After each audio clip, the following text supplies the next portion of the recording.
Folks, top of the morning and a happy Australia Day on the 26th of January 2015. We've got some great tennis action coming up shortly on Laver Arena. Victoria Azarenka, two-time champion here, beating the finalists from last year, Dominika Laver of Slovakia.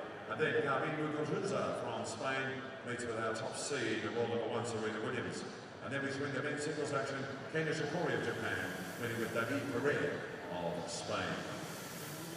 And a great day, as you would expect, on Australia Day. A little later on, over on Margaret Court Arena, we have the opening ceremony. And tonight, too, we honour David Hall, who was admitted to the Australian Tennis Hall of Fame. So it's a big day here at the Australian Open, as you would expect, on Australia Day 2015. And it won't be long. Victoria and Dominika will be joining us here for our opening match on Laver Arena.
Folks, the players will be leaving the locker room in a few moments.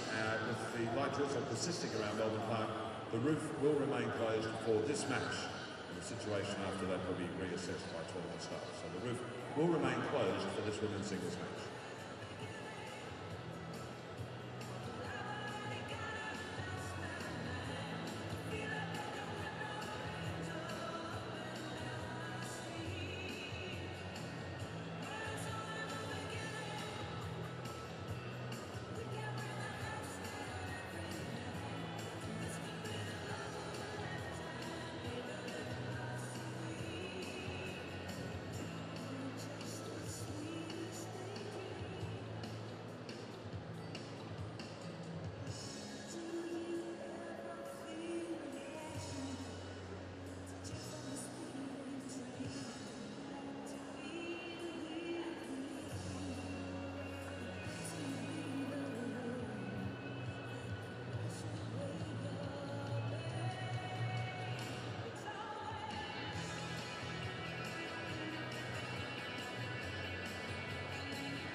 Ladies and gentlemen, on Australia Day 2015, would you welcome to centre court from Belarus, Victoria Azarenka.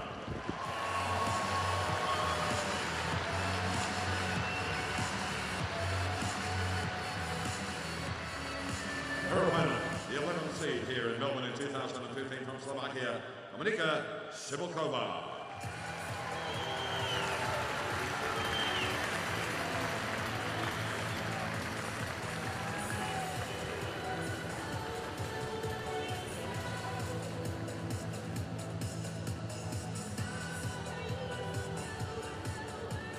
So folks, welcome to Laver Arena on Australia Day here, and you can see the weather conditions not too good. The rain, that's the beauty of having three courts here with retractable roofs, and we'll be using them all today. Folks, also joining us today on Australia Day, we have Laver. Lara is 10 years of age. Bring you this first match of the day, fourth round women's singles action. The pocket rocket, Dominika Cibulkova from Slovakia, number 11 here. She takes on this young lady who's won this title, Victoria Azarenka from Belarus, who is unseeded.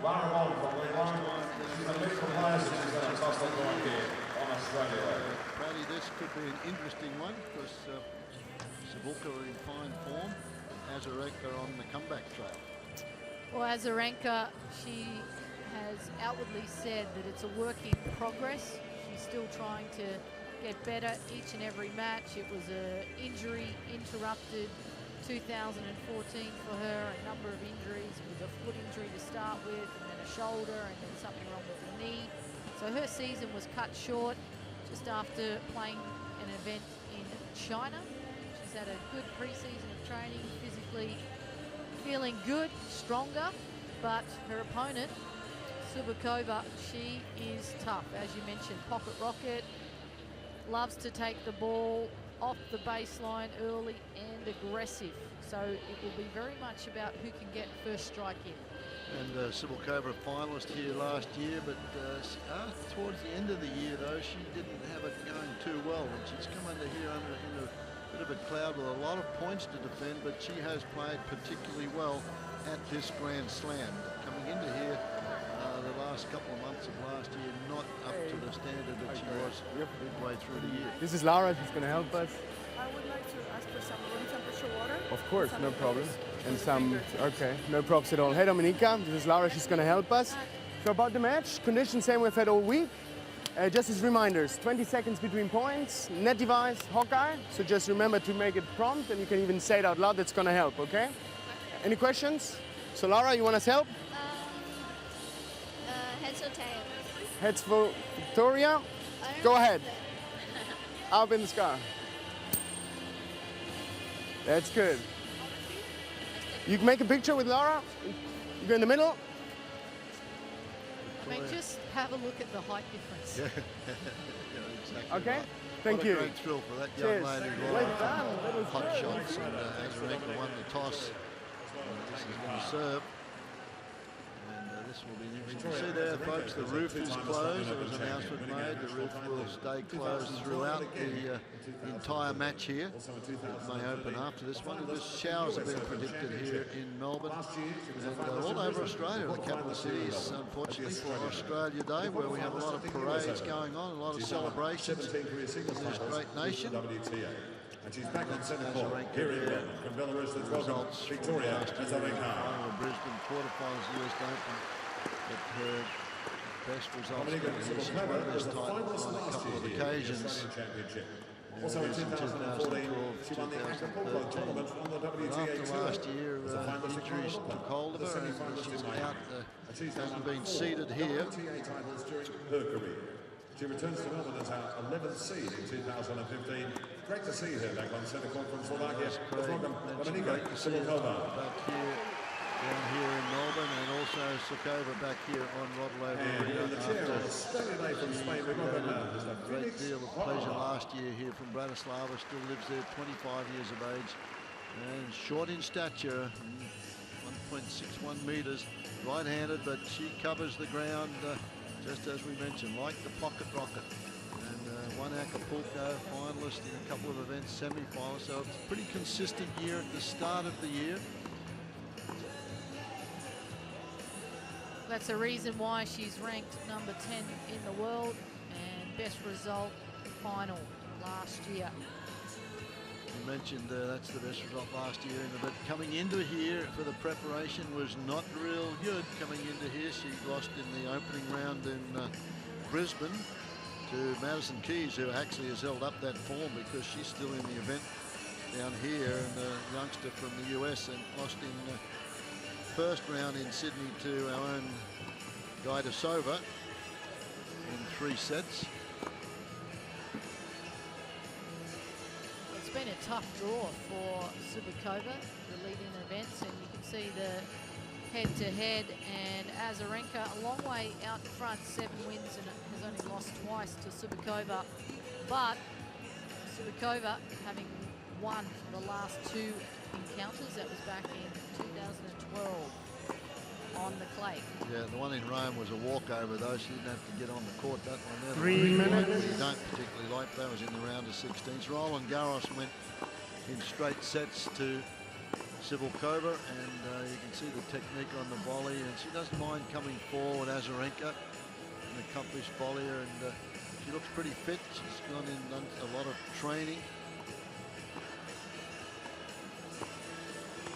in preparation for this, the first Grand Slam of the year.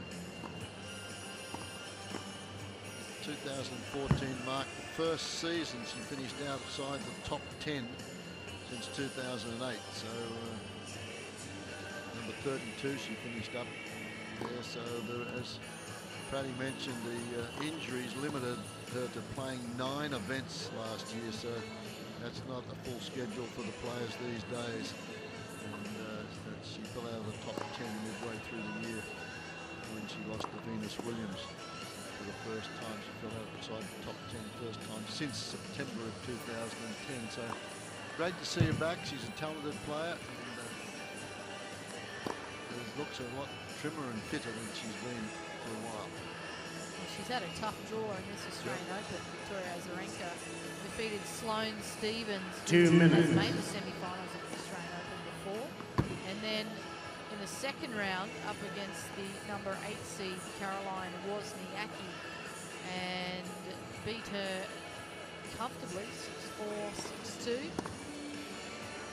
And I'm sure that Azarenka, when that draw comes out, she's unseeded for the first time. There are a lot of players saying, no, she's in my quarter, and I'm sure that were the thoughts of both Sloane Stephens, who played a first round, Karen Wozniacki, and Barbora Sivlova-Stakova, who she took out in straight sets. Took an hour and 46 minutes. That's the last one, the round of 32. So as you mentioned, she's had a lot of tennis and is ready to go. There has been discussions over the years about whether or not if a player's out injured and their ranking drops, whether or not we consider a special seeding at events when they come back. As of yet, have not changed that. 1 minute. The WTA have, I think, on the men's side, ATP, you can go out with a protected ranking. If you're out for more than 6 months, you can elect to have a protected ranking, which brings you back in at the ranking where the injury occurred, which helps out a lot of players. But that's a personal preference whether you want to take that or you want to do it the hard way. Yes, they have this exactly the same thing on the women's side, and that protected ranking is only used for acceptance purposes. So whether or not you actually are accepted into the draw, and that was the question is, okay, if you're accepted in the draw based on a ranking, when you stop, so Azarenka was, say, 6 or 7 in the world when she had all of those injuries and was out for 6 months, should she come back in at that ranking? Yeah, so it's just an Ladies and exception, gentlemen, but she's not this seeded. match will be the best That was of a bit of a 3 problem. sets versus 2 tiebreak sets. Final stage, Atlanta set. Too. Again, you come back Victoria Azarenka one in will play, toss but I think it makes just it as really easy. tough on the players that have been out. That's why Dementieva, I think, had all sorts of problems that year. Time. She finished up retiring at the end of the year because every time she came up against Serena or Venus, who were out for a while, and they came back unseeded, and she played them in the 2nd or 3rd rounds. And certainly the case of Monica Seles, when the stabbing incident happened, and she was out for over 12 months. Very unfortunate. So the players Time's been called. all ready to go. I think right at the start there, Azarenka asked the chair umpire, if he could give her a favour and bring her out some, I guess, tape for her fingers, and there it is there. So she obviously forgot that on the way out and requested that, and obviously he's been in touch with the training room and she's been taken care of. And fortunately, it's on the left hand, so it shouldn't be a big problem. But a lot of the players do that, don't they, with tapes on there, because you get split fingers. Let's look at the weather, folks. Not too good here. It's the first rain we've had. We've been telling you how great the weather has been here in Melbourne. Typically Melbourne weather, you never know. And there's been rain forecast for Australia Day here today. But showers only, and hopefully it will clear out as the day moves on. Fourth round action ready to go. We'll see who gets through to the quarterfinals. This young lady's got a few points to defend. Sivlova, that is, a finalist last year. She will serve first.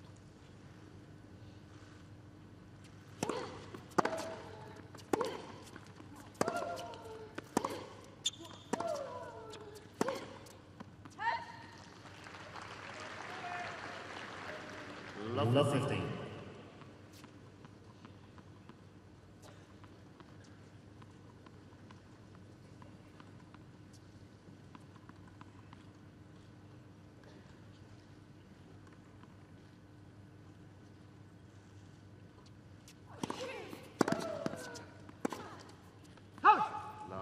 Very good depth on the return. Both these players, it's a real weapon. The return of serve. Sivlova, when she returns, looks to go deep down the middle on the first serve, and then the second serve trying to create width. Victoria Azarenka, very similar.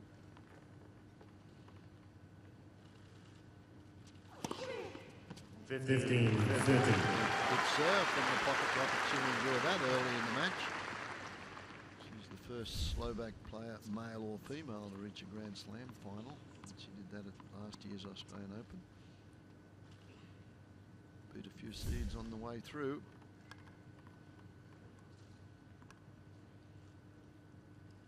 Sharapova, Radwanska.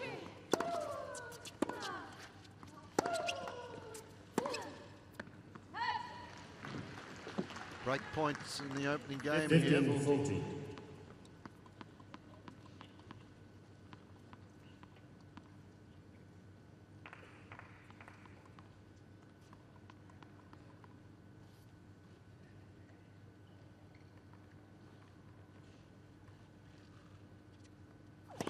Net.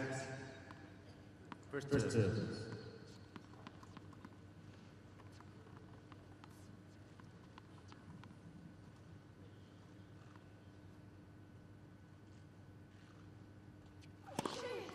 Correct.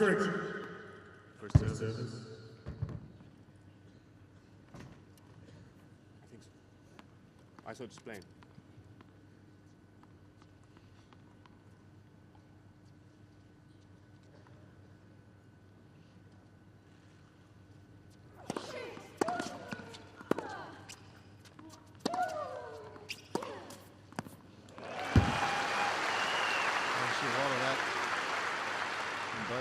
Very solid off the ground.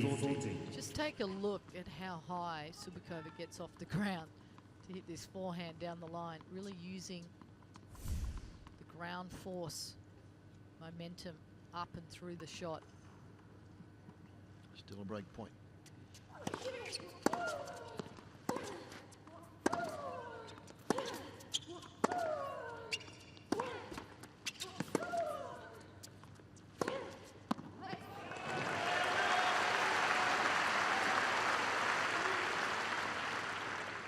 Dear. A little bit of help from the net cord there. But then she set that up beautifully, finds the line, saves the break points.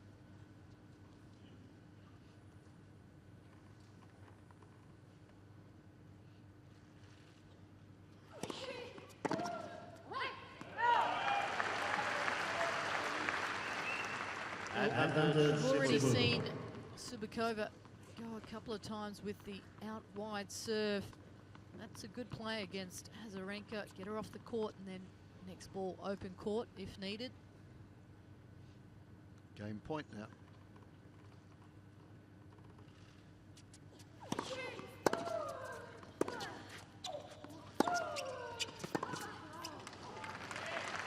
Azarenka is just so dangerous when she's allowed time to set up to the ball. Very competent off both sides, the ability to attack her opponents. Some pretty aggressive hitting in this opening game of the match.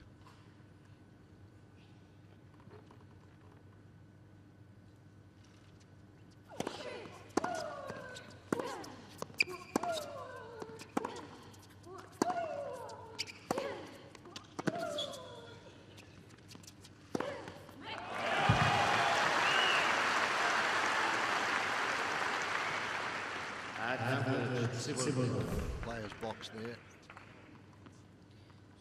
Subakova works with the Slovak Fed Cup captain, Mataj Liptak. Does a super job there, very quick. You can see she's short of stature, but she takes a lot of little steps to get in position. Stood right over the top of that one. Game point.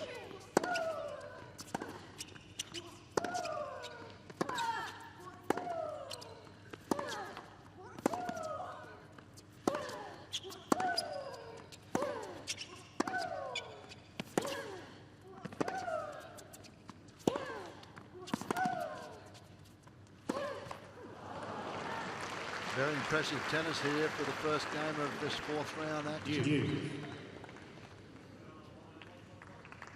Juice once more.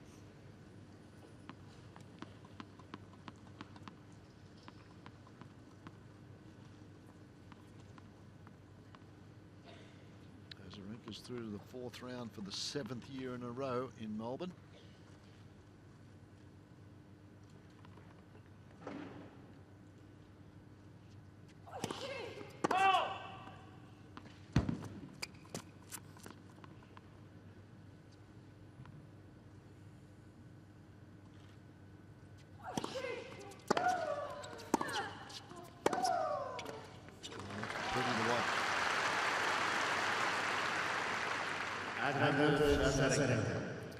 Well, this is Azarenka getting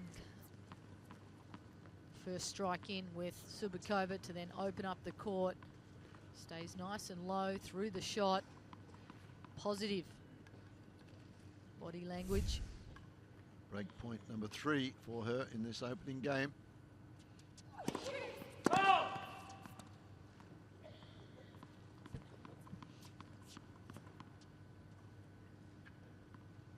Both young ladies, 25 years of age, probably played one another many times as juniors.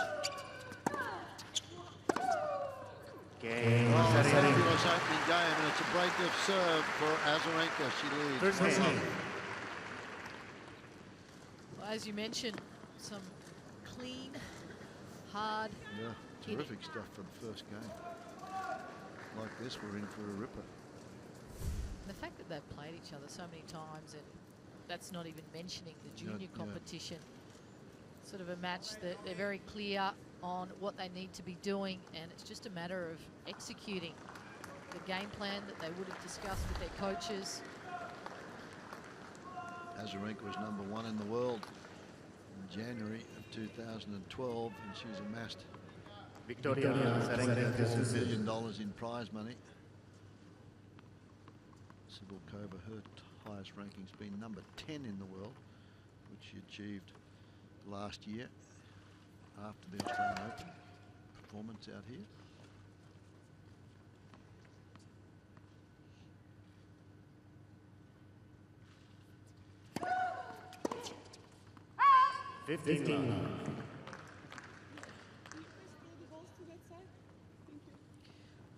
Well, Azarenka has a different serve trajectory than Subakova because of the height difference. The ball has the ability to bounce up higher. Did you see the request there? She likes to get the balls from one side of the court. She asked the ball kids to throw the balls over to one side. So there's the little superstitions.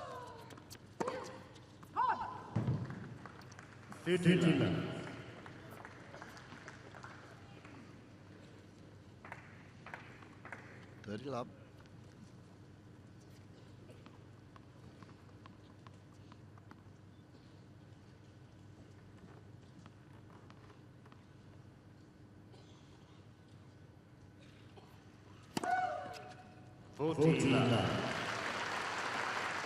Impressive service game.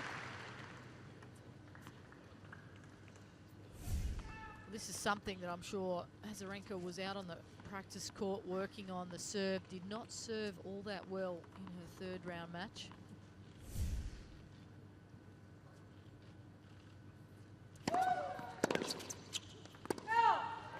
Love game for Azarenka, so she consolidates. It's 2 love.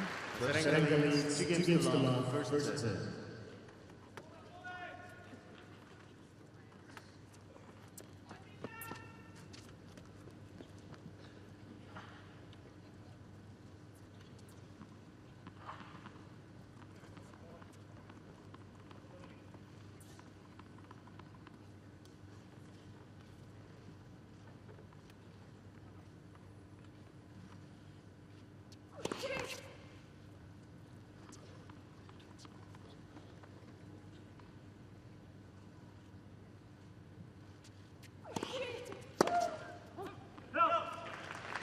Subakova having problems 15. into the Australian Open, losing first round Brisbane and Sydney. Azarenka didn't do much better either, lost the opening round in Brisbane to Pliskova, who performed quite well here as well. Coming from Europe and wherever as he comes down the warmth of Australia, the heat of Brisbane. 15. To get adjusted. Support team of Azarenka, far right. Sam Sumik, coach of Azarenka last few years. Yeah, for quite a while now.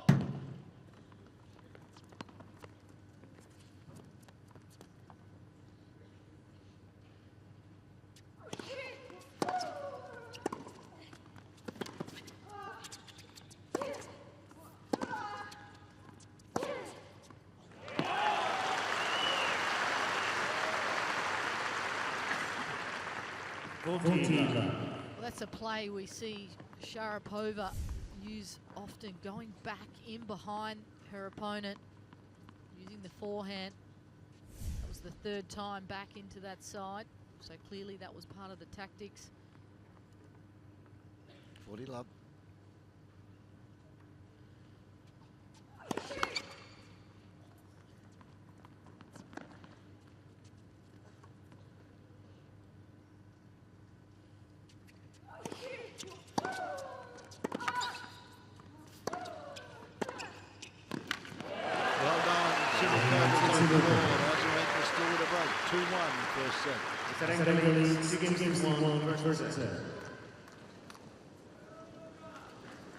When I mentioned it's a work in progress for Azarenka, an example was in that particular game where she's got a 2-love lead, and that's really the time that she needs to maintain the pressure on Subakova. She made a couple of return errors, and that allowed Subakova to just gain in confidence and an easy hold. Subakova just turning around to her player's box to get some encouragement there.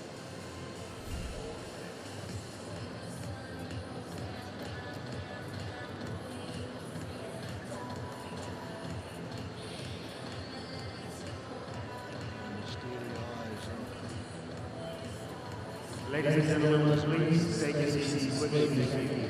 Cool though, you can see she's toweling down, put the towels over to keep it warm at the change. Time. I'm sure down the court side it's been rather warm conditions. Very cool outside though. It was 14 degrees Celsius at the start of the day when we closed the roof, and raining as well. And without the heat, it tends to make heavier conditions. Yeah. It's out on good, court. thank you. Not as fast.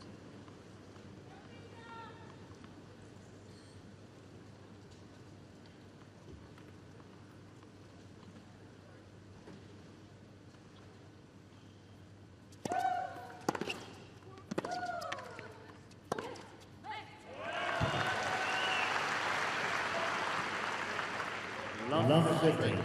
Won 17 singles titles. Subakova just the one.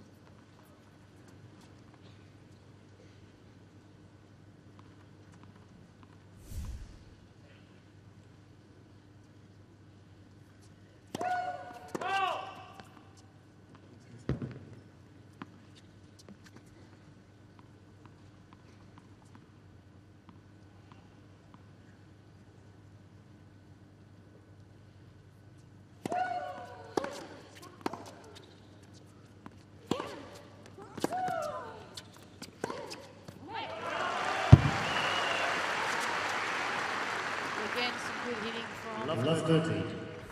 Subakova. It was the return down the centre, then created some time.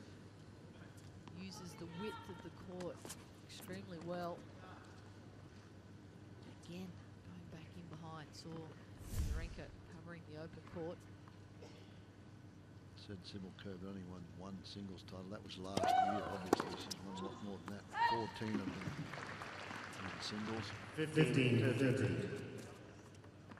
11 of those 14 have been played on a hard court. So she's got to cover a little bit more ground when she's on the clay, probably. More longer rallies. Oh, the ball bouncing up Yep. higher. Something she struggles with.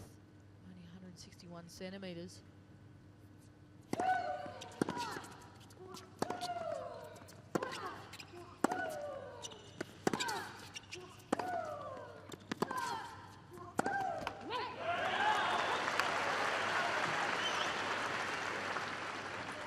Fifteen for 14. Lost her opening service game, Subakova, but an opportunity to get back on serve now at 15:40. Couple of break points.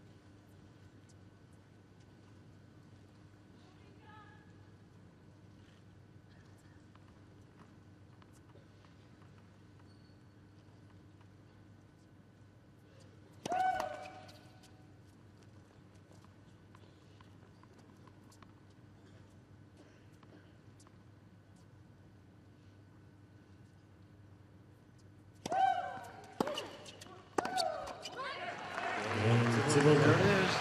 serve, forcing the mistake on the forehand. Eagles, Azarenka, it's first 2-all, opening set. Now we've settled into a battle.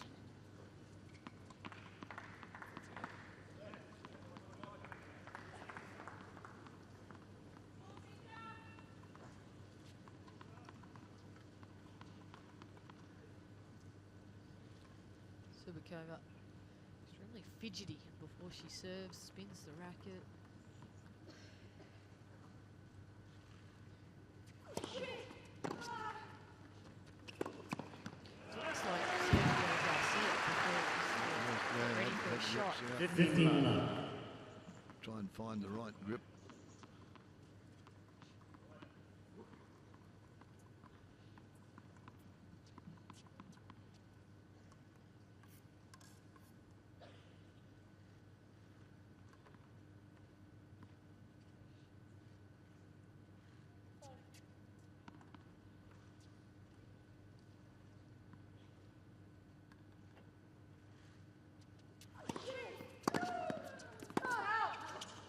Another thing they don't have to worry about today, Nicole, obviously we've talked about it throughout the first week of the championships. The sun was a problem from that end of the court because of the rain. The roof is closed, so it's like basically an indoor match, this one, with no elements, outside elements to worry about.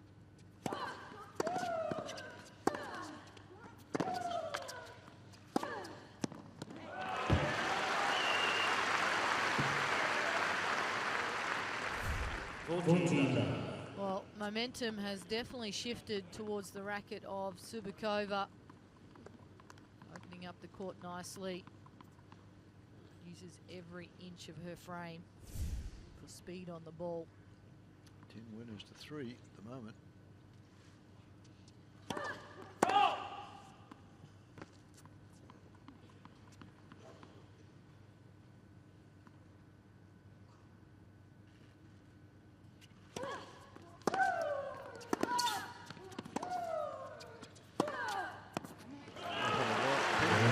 So the pocket rocket goes to the front. 3 games to 2. First set. Well, I commentated Azarenka's match against Stridsova in the 3rd round, and the one thing that just really surprised me, she did win the first set, but she only hit 1 winner in the first set, and that's something that I would not have expected from Azarenka. Normally, she's the more aggressive player, and again, in this match today, given the amount of winners that Subakova's hitting, it's somewhat surprising. Actually put Azarenka on the back foot after that opening service was a little bit tight. She's come back and won that serve. Last 2 service games when she's gone below. Azarenka, she's got 1 point, 2 points to break serve. She's on a roll at the moment. A little meditation there. Change over. Players have their routines that they go through at changeovers. Visualization is something a lot of the players use, playing through patterns of play and mind, picturing winning, that feeling.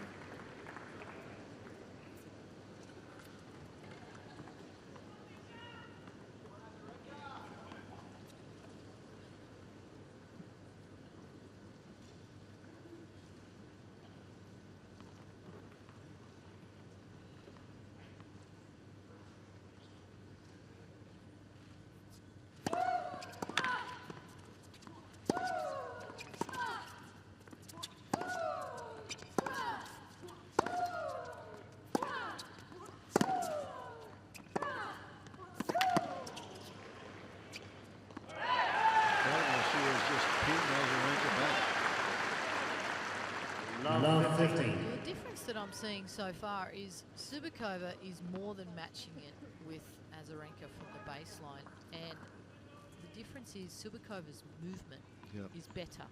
So whenever she's in a defensive position, she's just able to do a little bit more than Azarenka at the moment.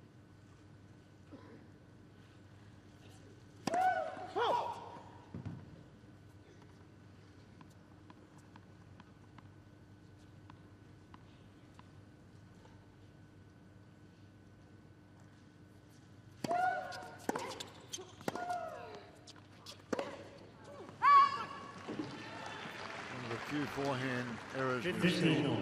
She gets right over the top of that ball. Mentioned good footwork. Takes little steps to get right in position. And the unforced errors.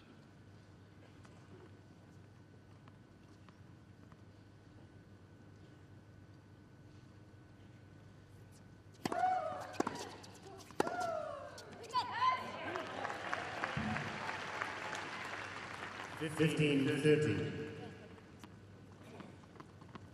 Family and friends and coaches all in the players box there for Cibulkova.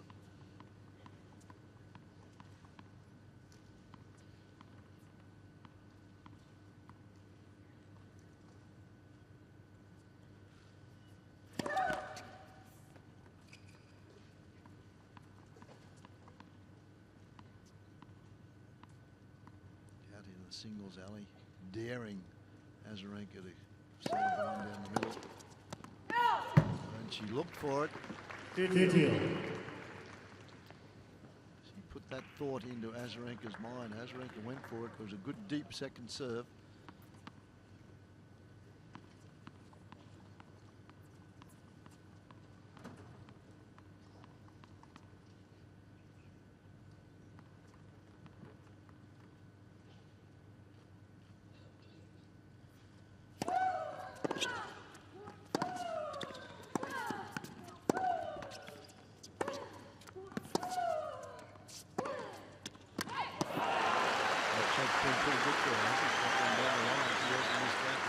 Right onto that beautifully. 13-14.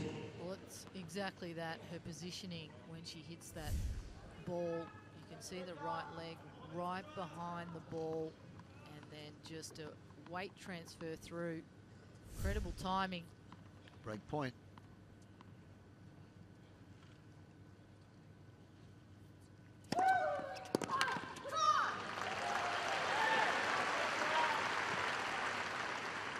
And the comeback trail. Azarenka, and you know she knows how much this is meant to her. She's won this title. Won it twice. And there's the reaction.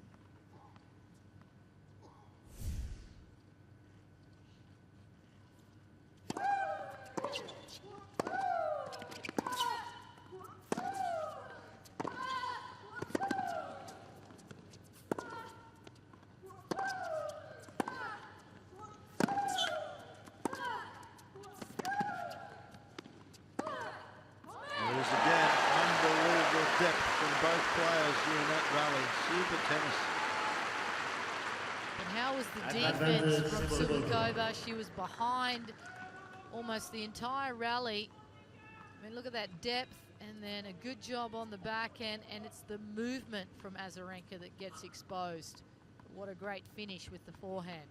Another break point.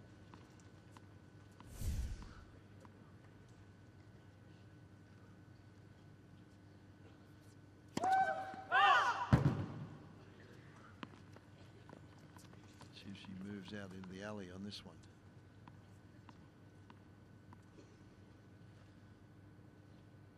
Yeah. Moves back. And that's what happens. Go for the one down the middle. And Azarenka's fallen for it twice in that game. Brings up the double fault. So Cibulkova now 4-2. That's where I don't think you pay any attention to where the returner is standing. As you throw the ball up, they can move into a different position. You need to stay with your routine serve. Serve you most like to hit under pressure. It's a tactic, though, the returner does use, though, to try and get the server to change their motion.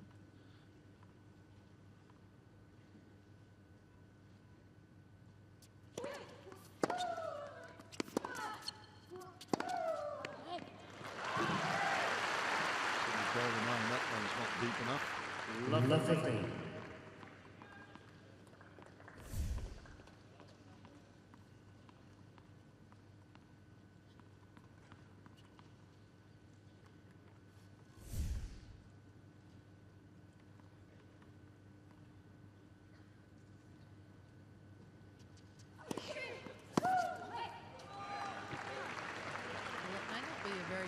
15 all. 143 kilometres an hour, but it's well placed.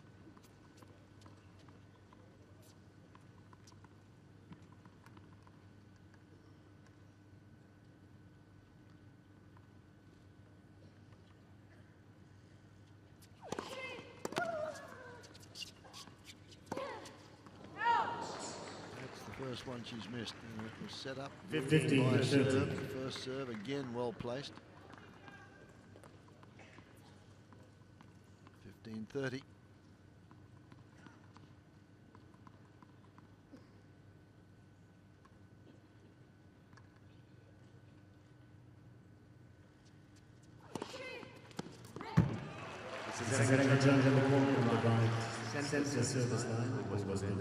It's a close one. I think it might have clipped the line because it spun away pretty quickly when it hit the court. That's normally an indication that it clips the line, and it just did. Nothing wrong with your eyesight. 30. Better to be lucky and good.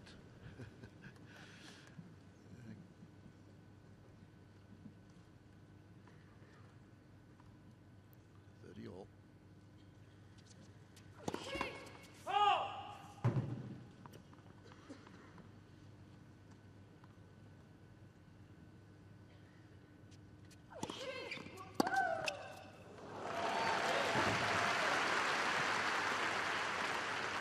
This is what I expected Azarenka to do from the beginning of the match. Really look to be aggressive off any second serve.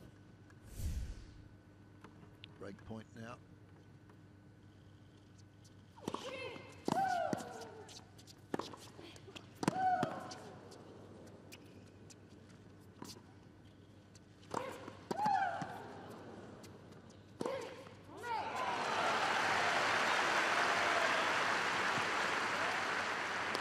Subikova serving at 73% first serves in, so difficult to get a look at the second serve for Azarenka. It's a good play taking that. She realises that one there. She hit the overhead, and then the last one, rather than hit the overhead, went with a round arm volley. Swinging volley.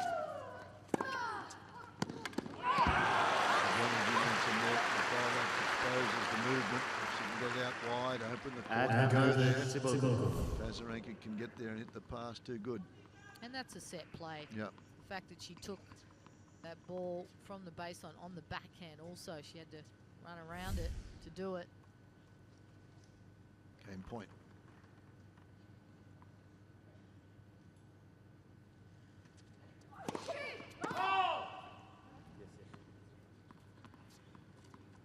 Change of direction there on the first serve. She's gone down the tee on most occasions.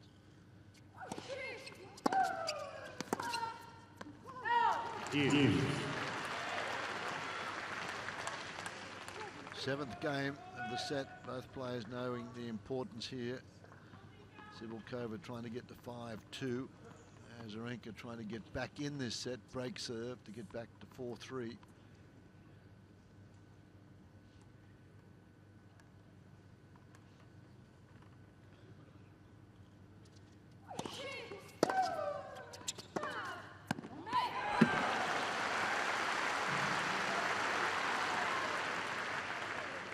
Well, if Subikova does win this match, this will be the shot that does it. The down the line forehand. So confident. Game point.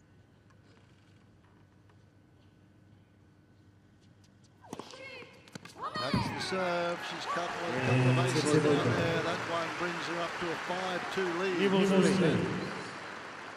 Cibulkova leads 5 games to 2 first set. I love the way when she hits a good one, she just spins around to the player's box there and says, how about that? She definitely feeds on emotion coming from her support team. It was a great run last year, so she's trying to replicate all those feelings in each and every match, particularly out here on Laver Arena. She's so clear with her game plan. She's doing a fantastic job executing. The question is, what can Azarenka do? times as many winners for Cibulkova, and they've only played 7 games. Total points 128 to 19. But Cibulkova's made nearly twice as many unforced errors, but she's the one that's making the pace. She's the one that's going after everything, and that must happen if you're the one that is trying to do everything. She's pinned Azarenka behind the baseline. Azarenka now will change rackets as they get new balls. Time. Australia Day here, parades all over the country, and that one in Melbourne on a rather overcast day over the Yarra River down near Southlands. Down near Flinders Park. Federation Square. And a good look there for Laver Arena.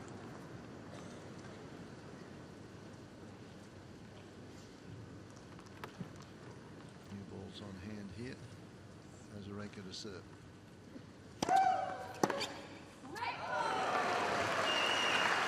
On song on that forehand. Laver 50.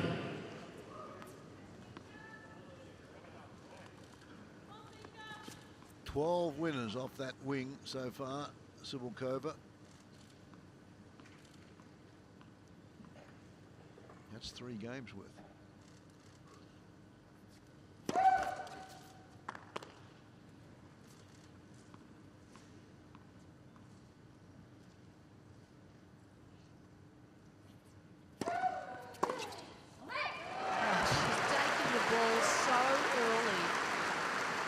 Does not allow Azarenka to get any height up on the return.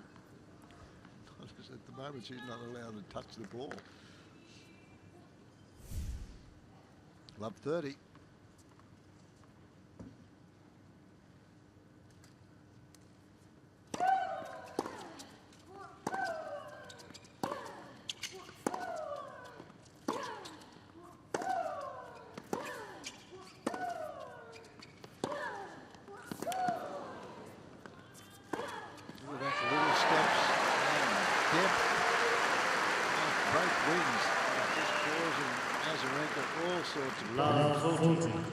Set points now, 3 of them. Well, clearly, Cibulkova is in the zone. Last 2 or 3 games has just really found her mark. She's pumped.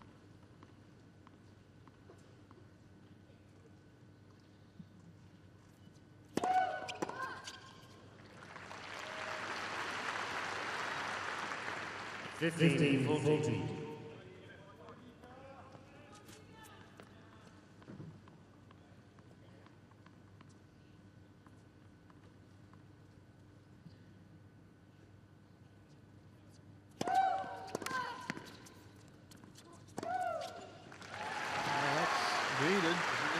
Single one of those first serves.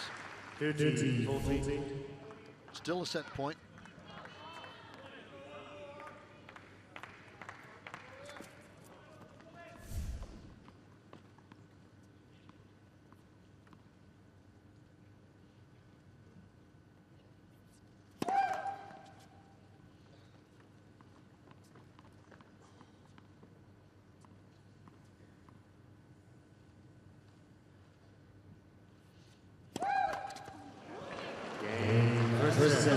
They have a double fault. 6 games Cibulkova to wins 2. the opening set, 6 games to 2 in 35 minutes. Try the red for good.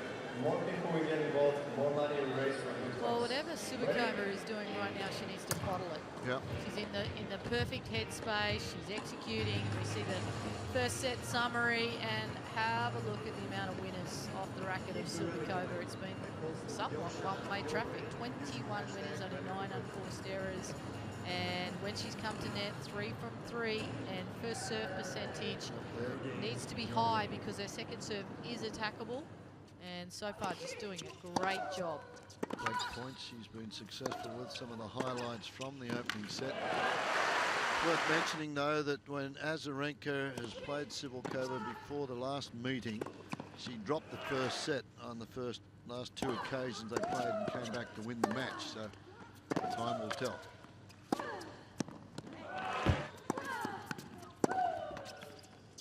We're watching the highlights from the first set. Subikova, Azarenka, and it was that forehand down the line that has been so devastating for Subikova. 30-40. So far, everything going to plan.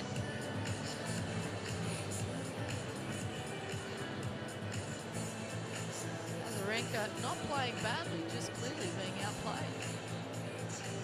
They played in Sydney 2010. Azarenka lost the first Time. in Miami 2011 and in 2012. Lost first set on both occasions and came back to win in very tight matches. So first 20 minutes here of this second set will give us some idea of how this match is going to go. But as you mentioned, Sibylkova's right in the Second zone. set. Sibylkova to serve. Incredible after dropping her opening service game of the match.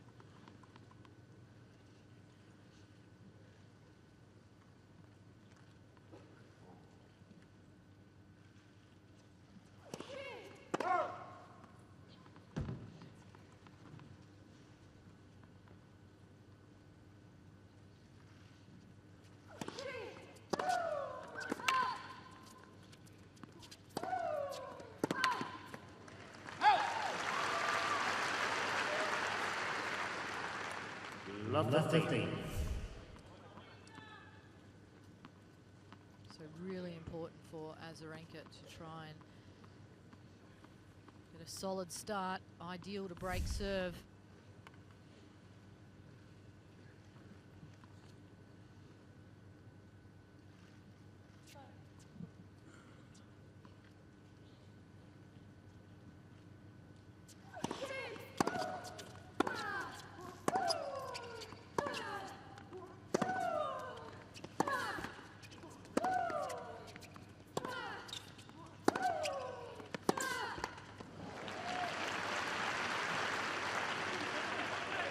Laver 30. 30. This would be a big boost to Azarenka's confidence if she can break serve. However, Sibylkova lost her opening service game of the match. First game of the second set now, Laver 30.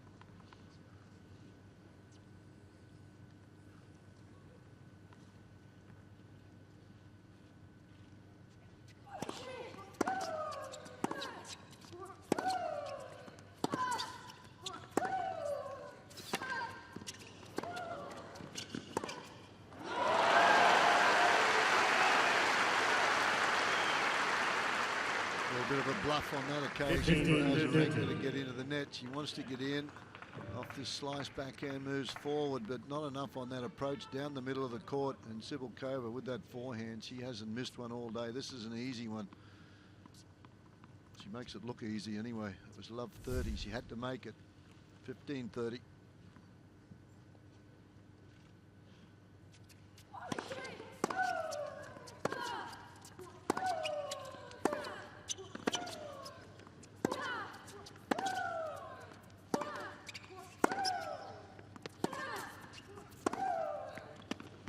Well, the best point of the match from Azarenka, staying nice and low 15. on those 14. ground strokes, seeing the opening and taking it.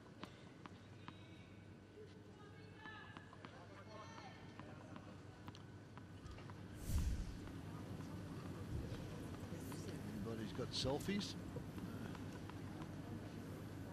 A couple of fans high in the stand saying, hey, there we go. Been to Rod Laver Arena. There's the second break. First game of the second set goes to Azarenka. 1-1 second set. And we talk about how players have to adjust to different types of players, and here's a good example of it. The serve trajectory, where the ball actually bounces, and Azarenka, as you can see, getting the ball to come up higher off the court from the serve. Subikova, only 161 centimetres, more difficult for her to get the ball up on the returner. Sometimes that can be a plus, can't it, if the ball stays a little bit low. Azarenka probably likes it a little bit higher, but she's won this opening game of the second set. Now we'll see how Sibylkova reacts to that.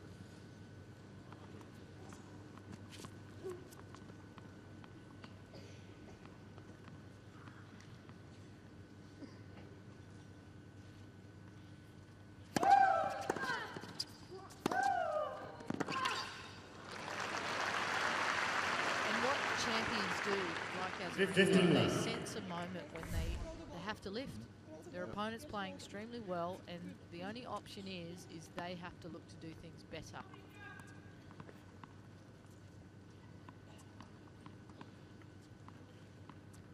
Two-time champion here. She knows what it's all about playing on this court.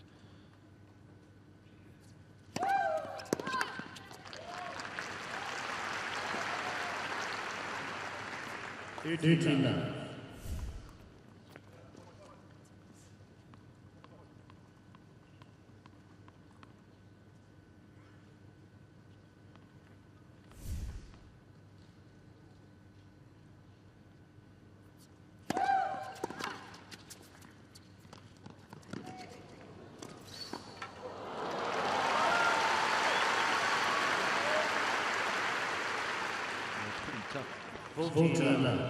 Short of stature, and she gets down there. She goes over the low part of the net here. Difficult shot, but Azarenka did the right thing, following up the drop shot. Important that you keep moving forward. Just cuts off the angles.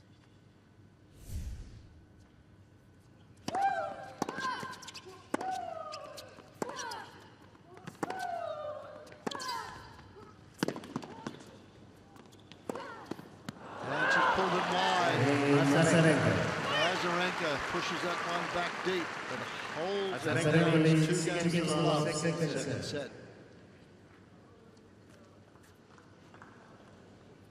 Well, it's a great response from Azarenka, just outplayed in the first set, and she stepped it up. Certainly not indicative of her current ranking of 44 in the world, and we know that that ranking is what it is because much of 2014 she was out with injuries, only played 9 events.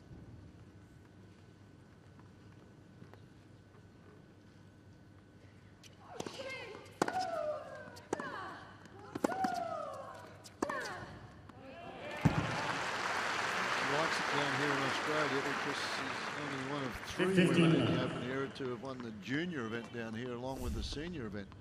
Won the juniors here in 2005 and won the Open in the women's singles in 2012, 2013. So last year due to injury, very short program as far as tournaments played.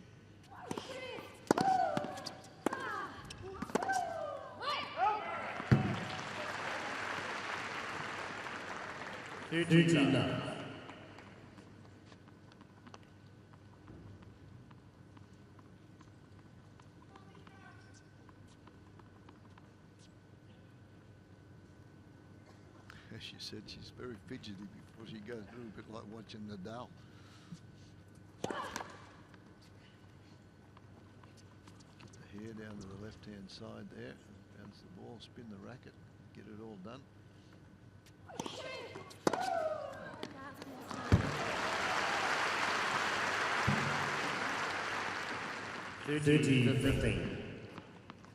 Not enough on the second serve, right in the hitting zone for Azarenka.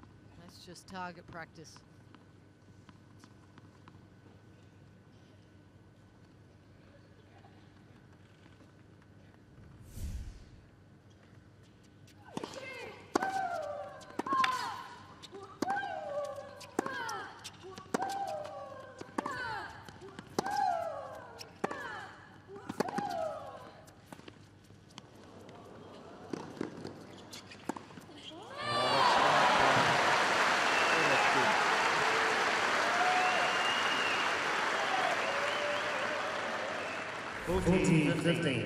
Well, throughout this rally, you just got a sense that Subakova was thinking one shot ahead the entire time. And she only had the smallest of windows to hit that passing shot. Got it right. 40-15.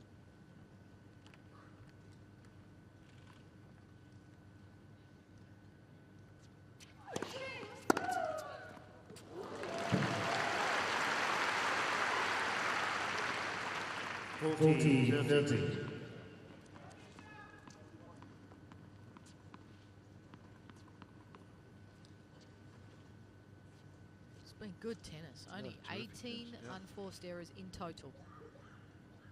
suits both players.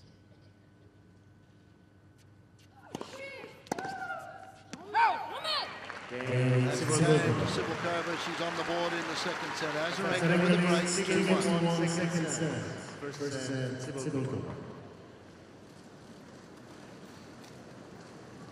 Often talk about the stats of each player, the amount of winners versus unforced errors. And if you have double the amount of winners versus unforced errors, then it's a good performance. Terrific match, yeah. So if you combine both here, 35 winners in total and only 19 unforced errors. So it's been high quality from both.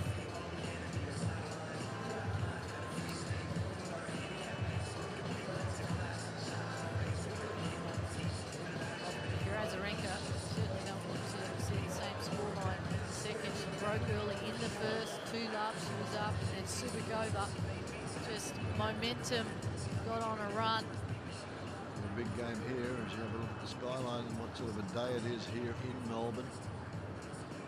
Overcast. Crowds all around, as we mentioned, Australia Day here. Time. All around the capital cities of Australia.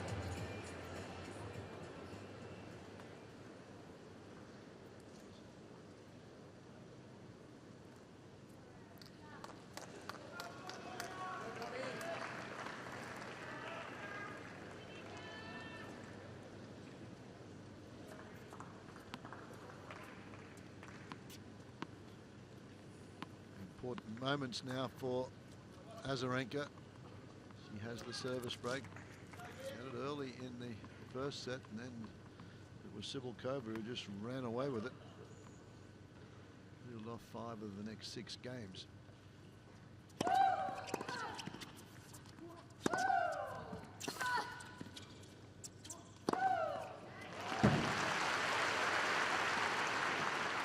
Amazing a difference the first serve makes for both women. You get it in, it starts to set up the point, and they're both first strikers. That one deep in the corner.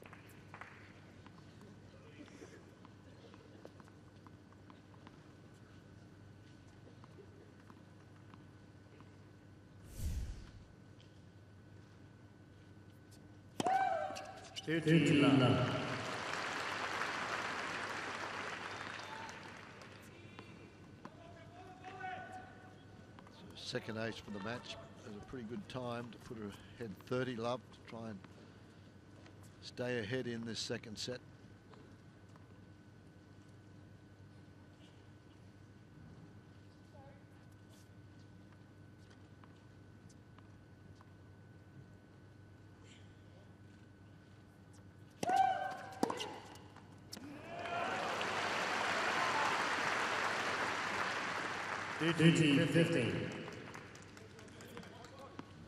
So there's the average ground stroke speed.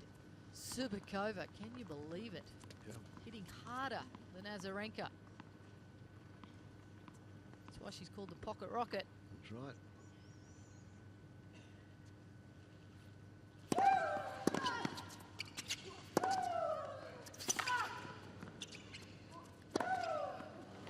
Much more confident game from Azarenka now, who is pushing Sibylkova behind the baseline, and she's playing defensive tennis. That's what Azarenka had to do in the opening set, and she comes forward. 40-love.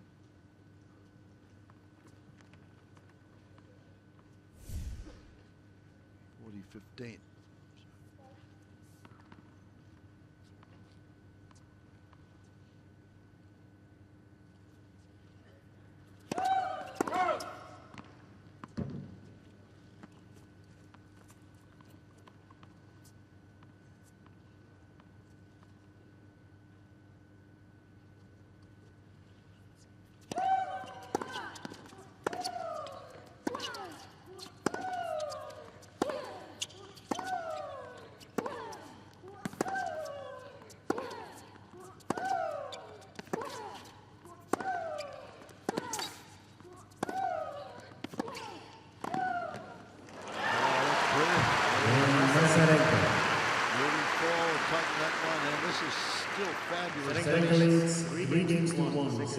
Has changed ends though with Azarenka now. Azarenka has been faultless in this second set. 3-1 now.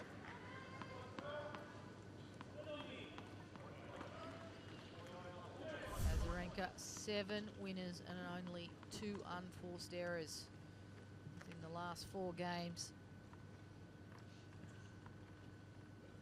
100% of first serves in.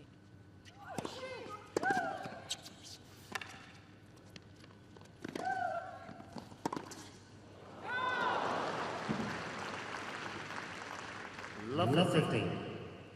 Went for the more difficult passing shot there. Down the line was wide open.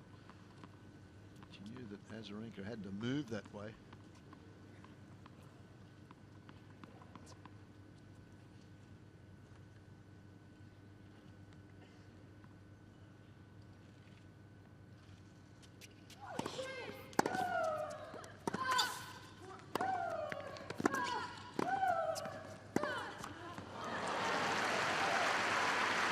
Getting the pressure on. Laver 13. That causes Cibulkova to make a hurried effort at this.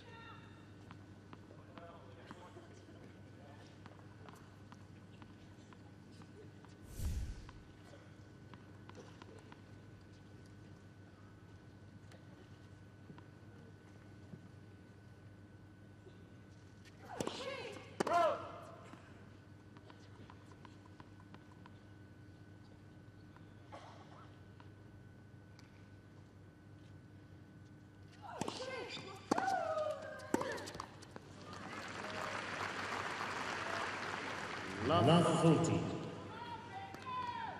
Azarenka overall just been, She's lifted it, hasn't she? yeah, making Cibulkova rush.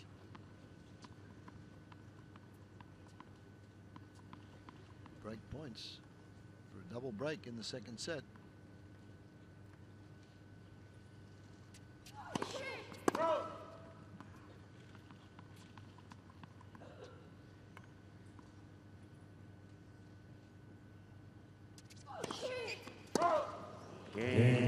Azarenka. Again, Azarenka leads so 4 games to 1 now. second set. Azarenka, second set. Versus Cibulkova. And the momentum switch has really been switched. Azarenka was out of it in the first set. Cibulkova running away with it, 6-2. But the second set it's turned around where Azarenka's been aggressive. But it all comes down really to first serves, isn't it? Second serve goes in. Whoever is the hitting the ground strokes, receiving serve takes control of the point.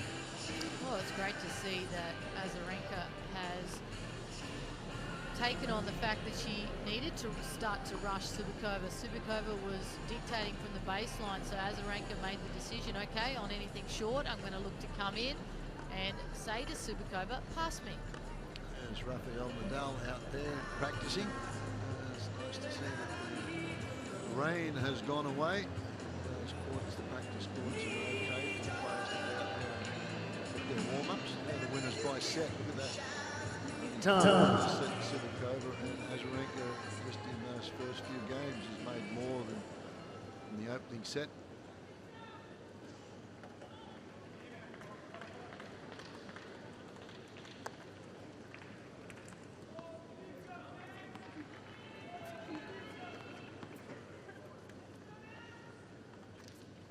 Well, if Cibulkova wants any chance in this set, she must break serve now.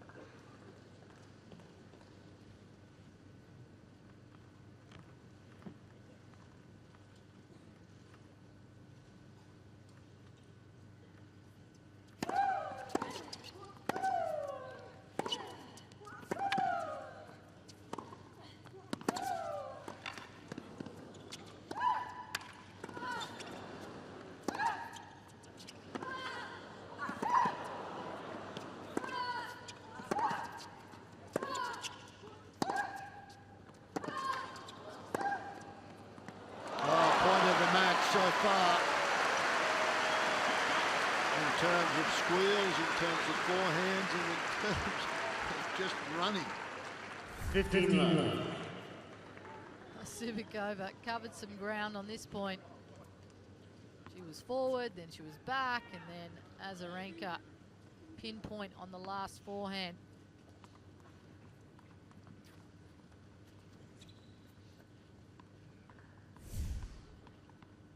Longest rally of the match so far, 19-stroke rally.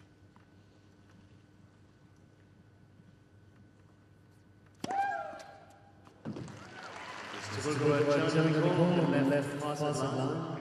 Was put in. Challenge, yes there is.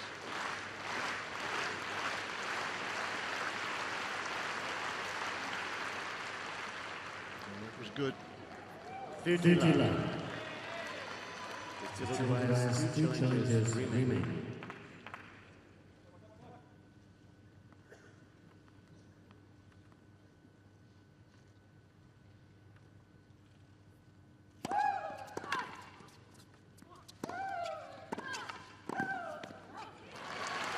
The challenge of this match has been Azarenka moving forward, coming into the net. That's made the difference. And the first serve, she gets it in. She's got a high percentage of first serves in it, sets up half balls, but she's coming in and is just dominating from the net. She's not just pushing the volley, she's hit them for winners.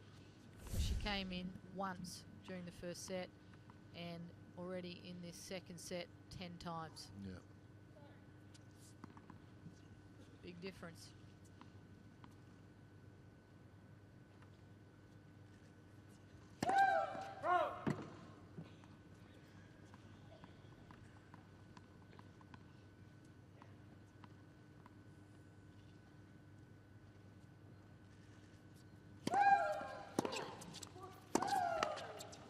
They played on clay, as I mentioned the last time they played 14-15. Roland Garros, where Sibylkova won it. But prior to that, 3 matches that Azarenka defeated Sibylkova. She lost the opening set and then came back.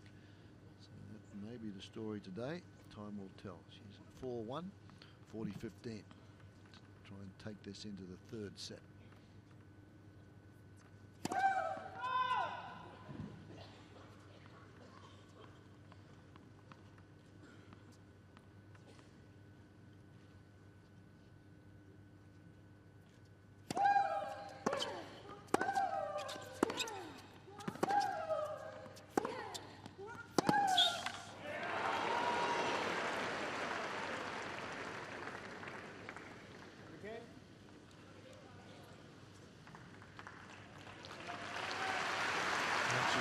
There for the crowd.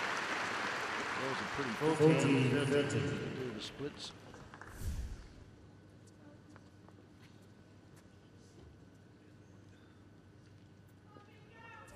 More embarrassment than anything else, I think. 40-30.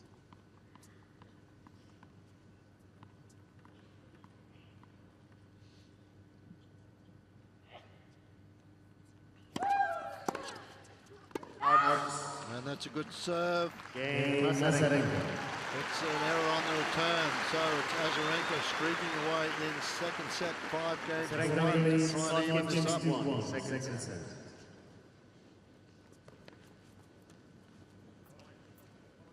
It's like a mirror image of the first set, only with the other end of the court, isn't it? Well, credit to Azarenka. Yep. She's really stepped up. When we talk about her coming to the net, it's not that she's forced coming to the net. She's created opportunities to get there.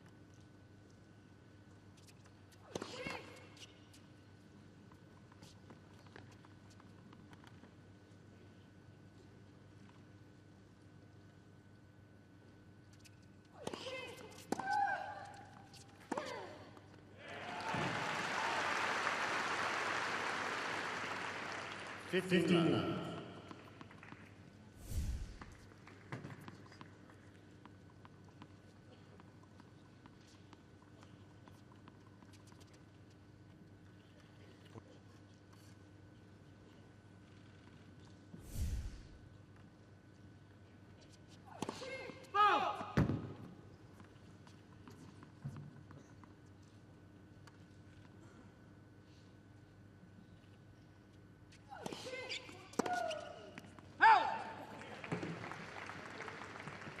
13 love.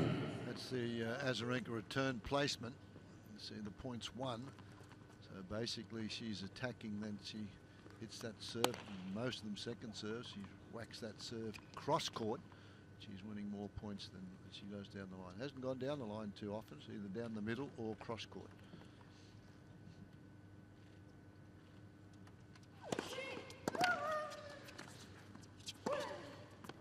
There's another one. That's the shot that won the first set. That's keeping her in this one. 40 love.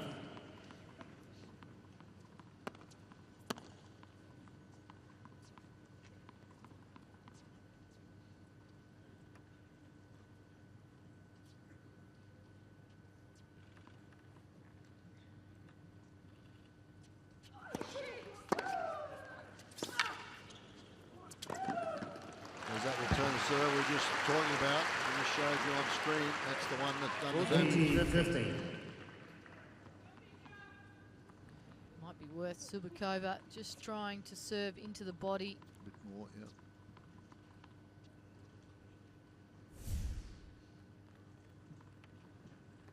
$40-15.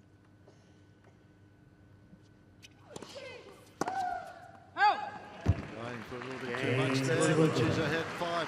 Sibylkova now holds. It's 5-2. 5 games to 2 seconds versus Sibylkova.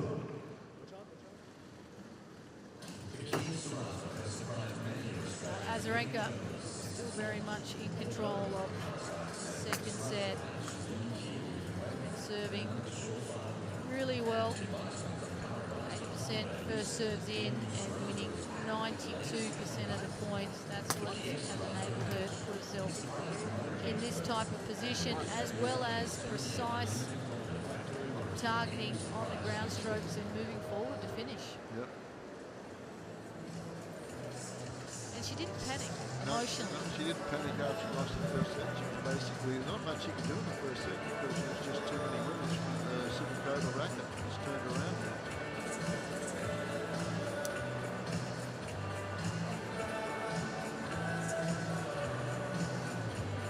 Azarenka, they're just taking things quietly on the change. The first serve, points won. Reduced court from Azarenka, and she's had a lot more success on the ad court. 91% of points won on the ad court. Serving a lot better the ad court there, and possibly Sibylkova not hitting as many forehands from that ad court. You can see these fans here today celebrating Australia Day with their flags, the sunglasses, hats, everything. Towels. 26th of January, Australia Day.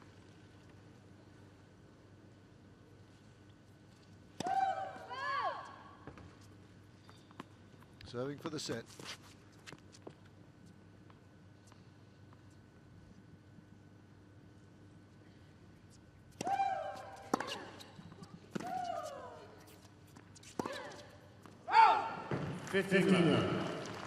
That's pressure, a little pressure there. She never missed one of those in the first set.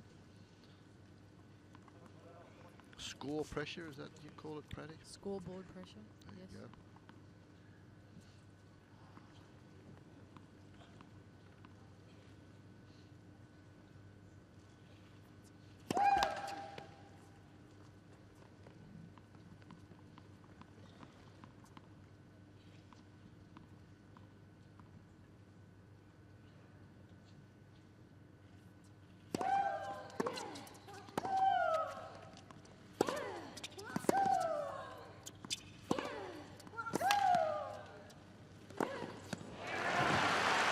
No mistake on that forehand drive volley.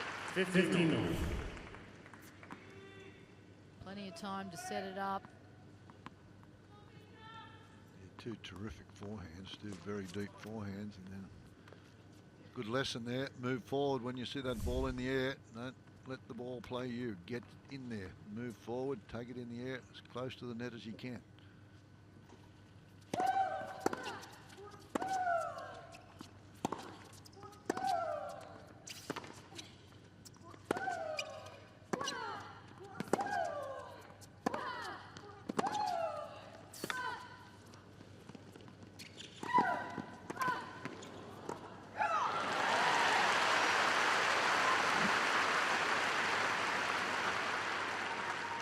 15.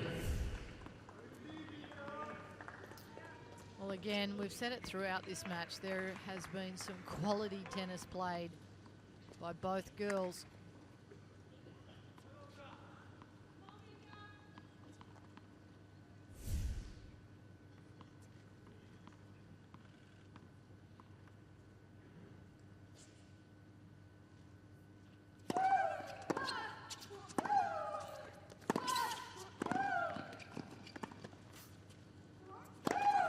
There it is again, moving forward.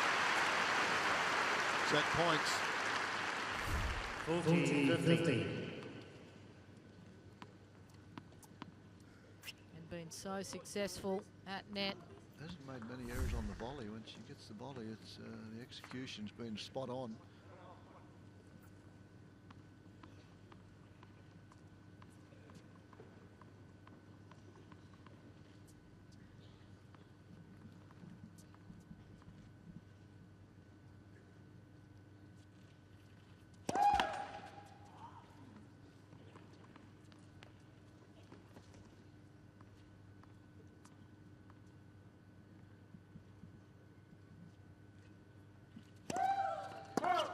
Fourteen, 13. Trying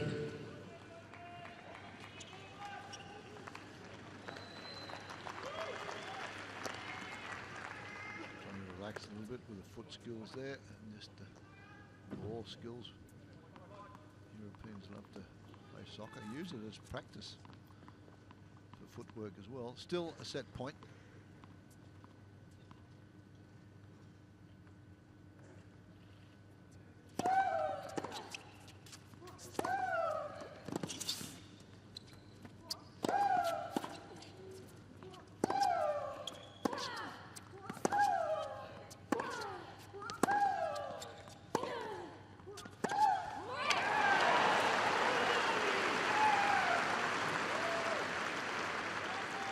Down for the count twice, but she'll get up again.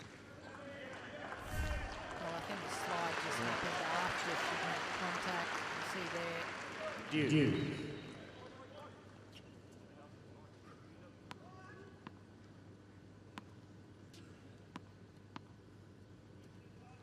A little over dramatic.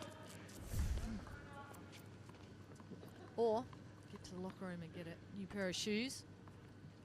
Send somebody in there to get them, yeah. Juice. A good serve and a better return. So saves a couple of set points and now has a break point. Such a feisty competitor, never gives in, ever.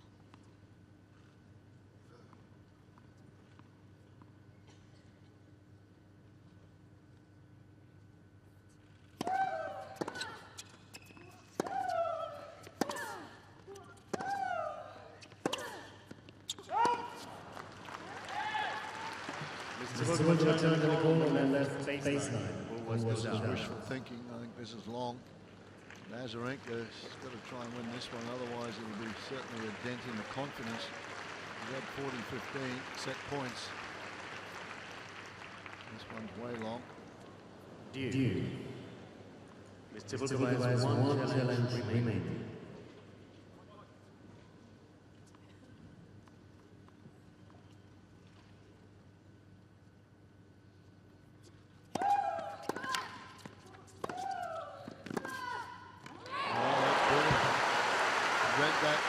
Shot. Advantage Cibulco. Well, again, good defense, and then outside leg, open stance. It's a shot the female players do so well. It's up to the coach, Azarenka, as they'd say, well, that's what you told me to do, but just too tough a return. Break point now.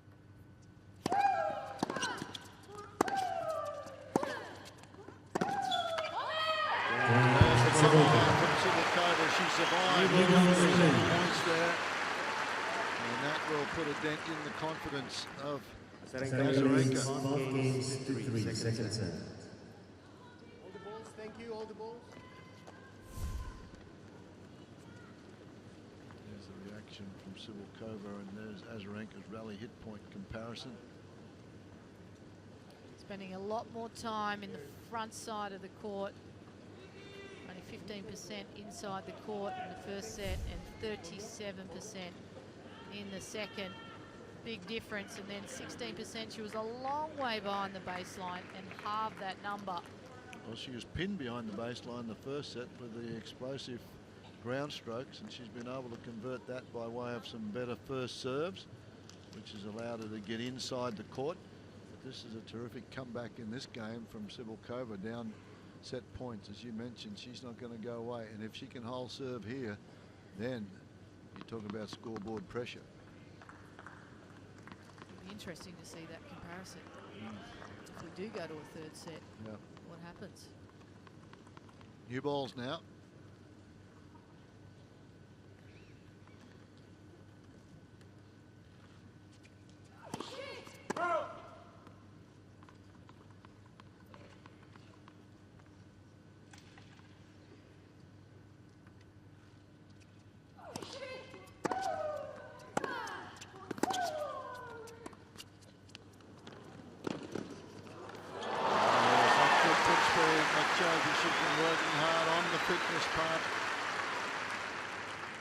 Wheels there to get to this one and then play the shot. Well, it's having not only to get there, but the balance. And you could see she was also ready and recovering for the next shot if it came back. Club 15.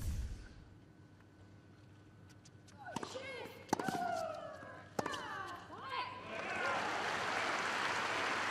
is too good. 15-9. Saw in the first set, Cibulkova was awesome with her down the tee serve.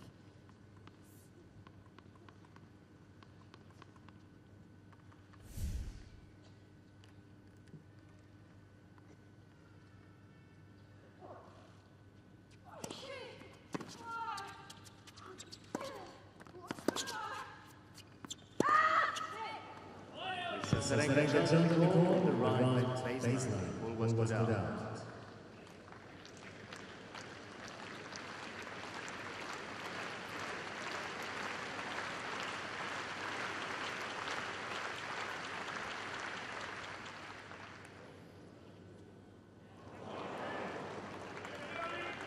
Thirteen, 15.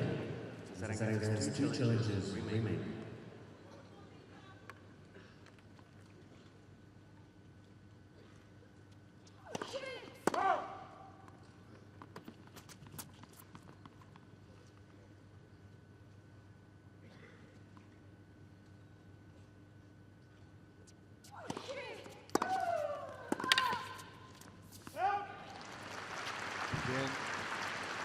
Advantage of a short second serve. Both women, when they get that short second serve, punish it. And just pace of shot there that beat Cibulkova. 30 all.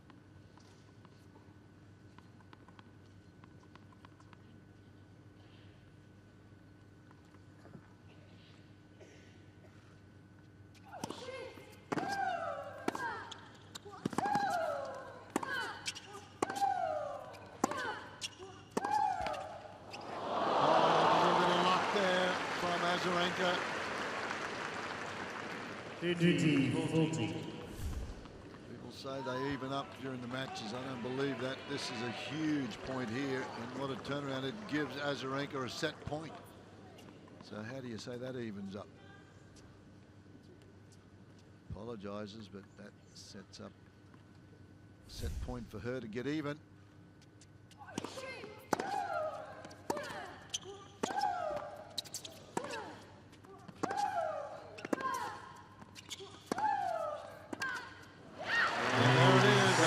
Wins the second set, 6 games to 3. Down in 16 minutes.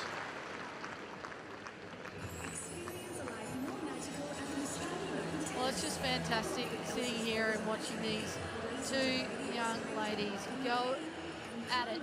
It's been great tennis, and the numbers support that. 16 winners off the racket of Azarenka, only 8 unforced errors, serving at a high percentage of first serve, 76%. Break points 1, 3 from 3. You cannot do much better than that. Overall, both stats on both sides of the court, excellent. The stats there are both players at 69 and then 76%. Good conversion rate with break points. The winners to unforced errors. More than unforced errors. It shows you a very clean game so far, and we've got another set to go. Plenty of highlights in the second set. Highlights being Azarenka coming forward, finishing at net a number of times. Just clean hitting. Movement has improved on the side of Azarenka. Worked hard over the pre-season. And rather than getting negative after losing the first set, she really just stuck to her guns, decided I'm going to take it on, be aggressive, and it's paid off. Well, we're going into the decisive set here, and as I mentioned, the win-loss record, Azarenka leads 7-2, but the last couple of times they've played, one in Rome didn't count because that was a walk. Last time they played was back in 2012 on the clay at the French Open, and Cibulkova won that, but Azarenka 3 matches before that lost the first set and came back to win. So, first 20 minutes of this third set will be decisive.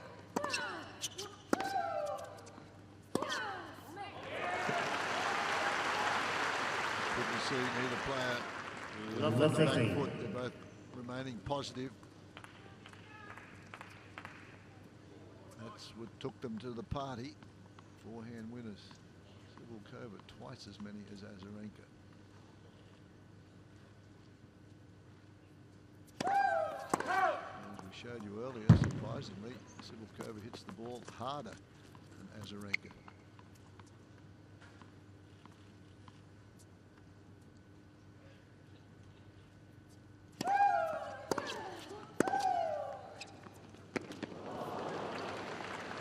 I think that zipped off the line. Couldn't track it, checking the mark there.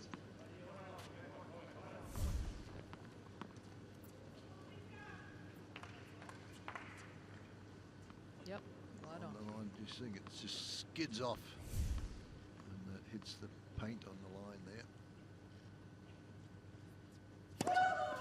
15. Fourth ace for Azarenka in this match.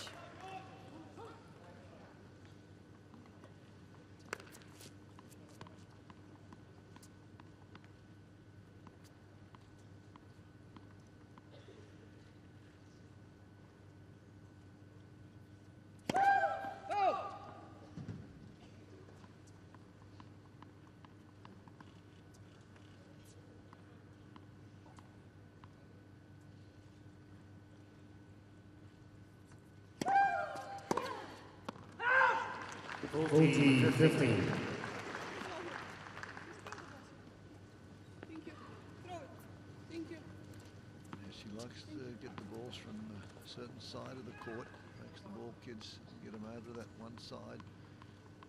They've got their little habits. Very politely ask the ball kids, yell at them. 40-15. Service game by way of some good first serve, so Azarenka Final serve. Well, what a great game to keep the momentum going, keep the pressure on Cibulkova.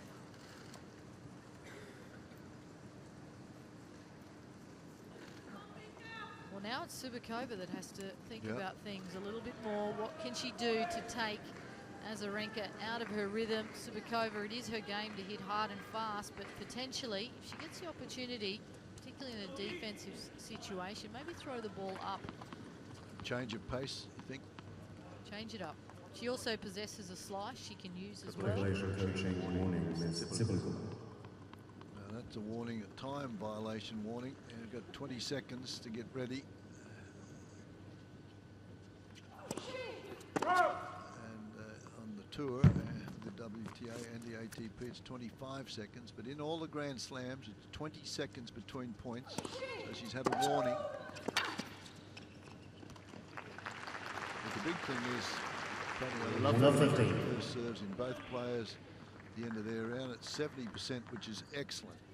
But she has to maintain that.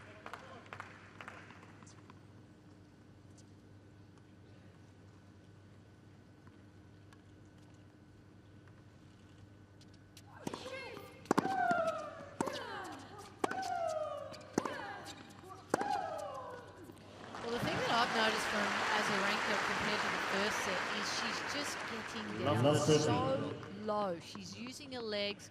Subikova does hit the ball very flat, and it's staying low on the court. So credit to Azarenka. She's become more physical on the ball.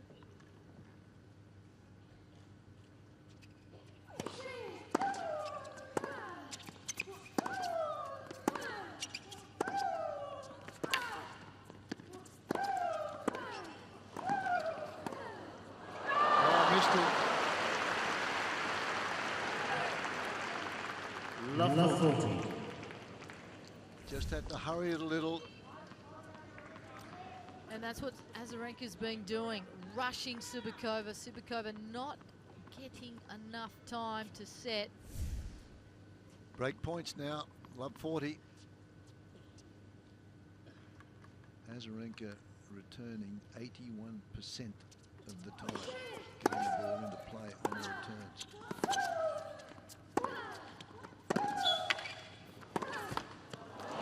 There it is. The third set, Azarenka 2-love. Azarenka leads 6-2 final set.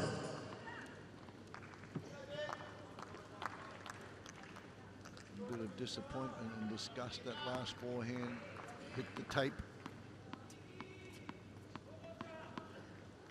Subikova, you just saw there, just turning around, taking a couple of deep breaths, try and refocus. It's the Sharapova move. Pumping herself up. A lot of them on the tour use now. Turn their back and go back. Just have a quick thought before they're ready for the action.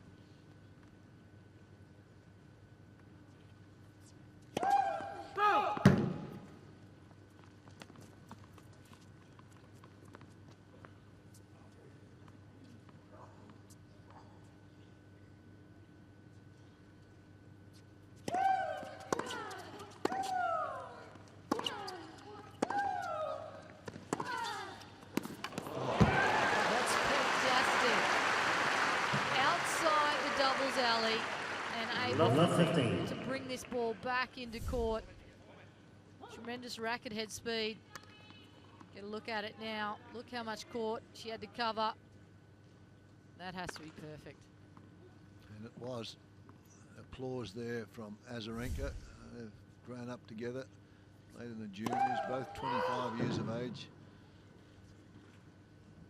Played well 9 times, so that's without the juniors. That's just since they've been on the tour.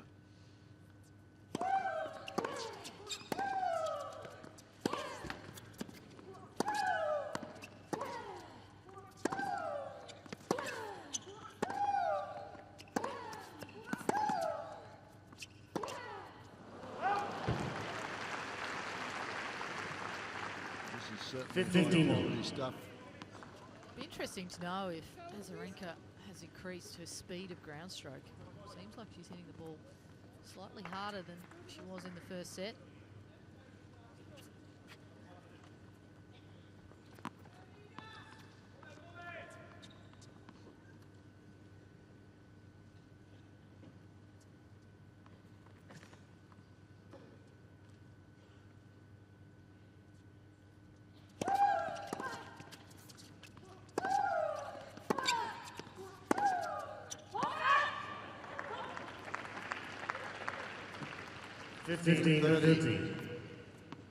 Cibulkova trying everything to get back. Break serve here to get back on serve in the final set.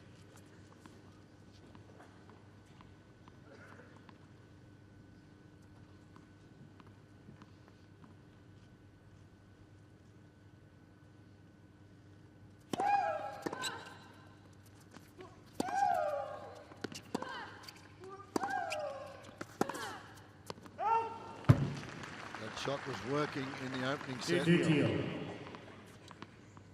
30 all.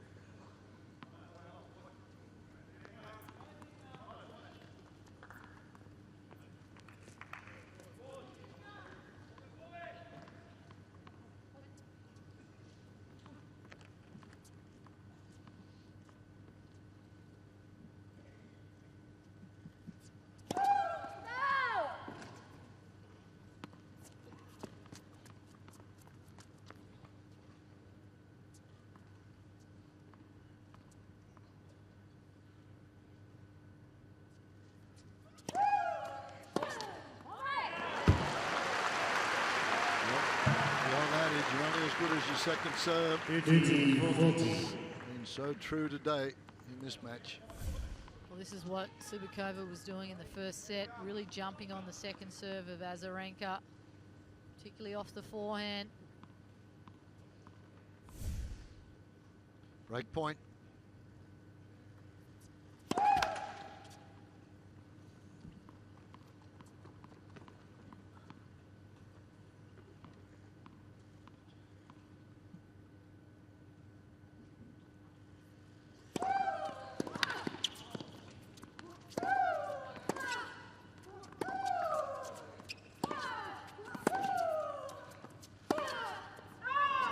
Pulled wide. Azarenka nearly made the mistake there, though. It was the first serve, and then she went and she backpedaled. She's been successful when going forward, and that allowed Cibulkova back into that rally and nearly cost her the game. Last forehand was wide. It's deuce.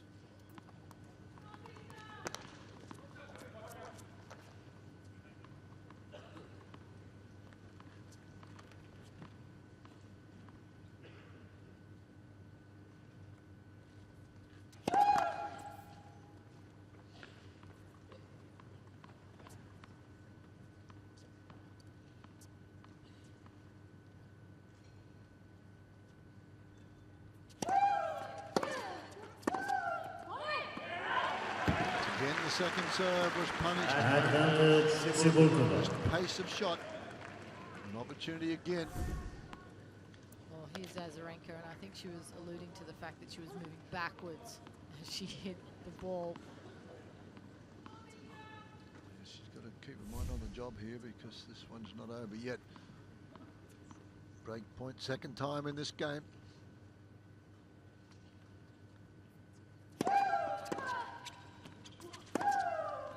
Yeah, beautifully done.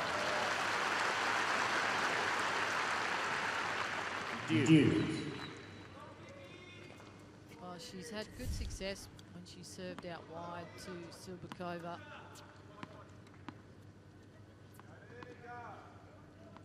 Creating the opportunity, she could have gone down the line on that backhand. On this occasion, back in behind.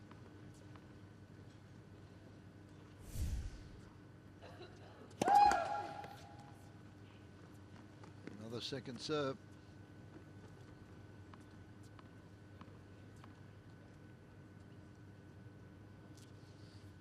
What's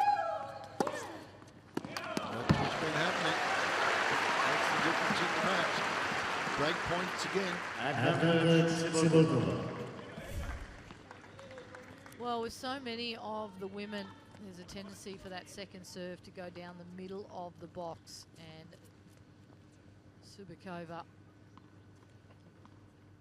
able to take control. And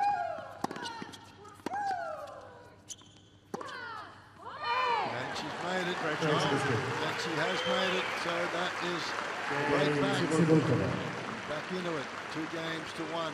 Azarenka leads. Azarenka leads 2 games to 1. Finals. Well, Azarenka just starting to get hurt when that first serve doesn't go in. She's under 50% in this set. Well, it just allows Subakova just time to establish the rally. Azarenka extremely successful in the second because she was rushing Subakova. Subakova didn't have time to set up the points in the way that she would have liked.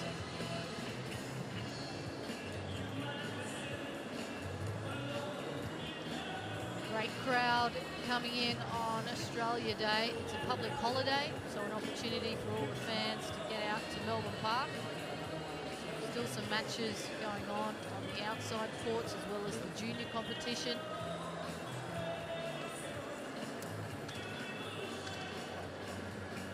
It's a good look at the crowd, and there's folks celebrating Australia Day at the tennis. They look as though they're moving over Time. inside the grounds.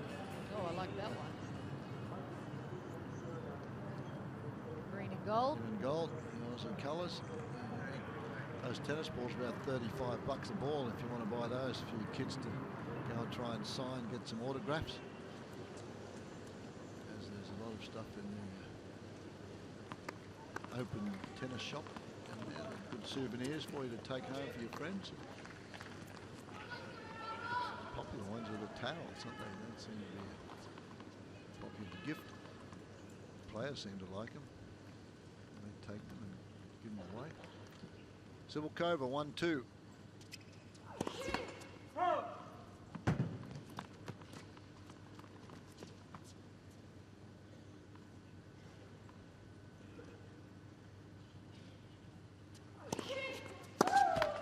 $15.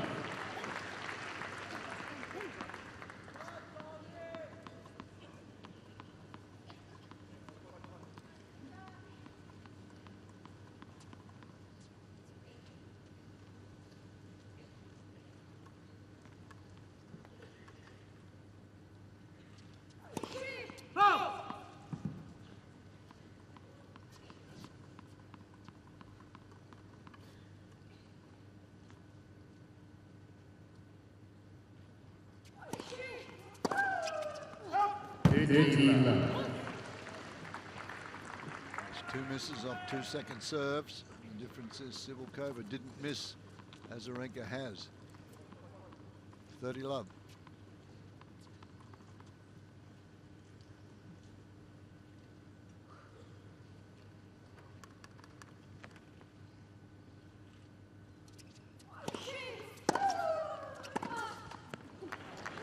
It's a better return from Azarenka.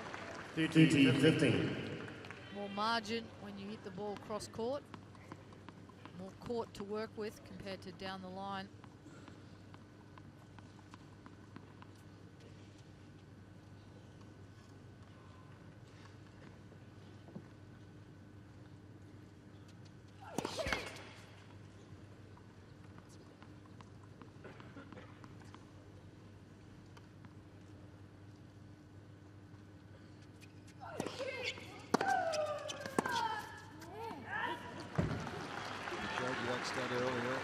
Azarenka was having success directing that second serve cross court. Another occasion there. 30 all. A couple of big points here.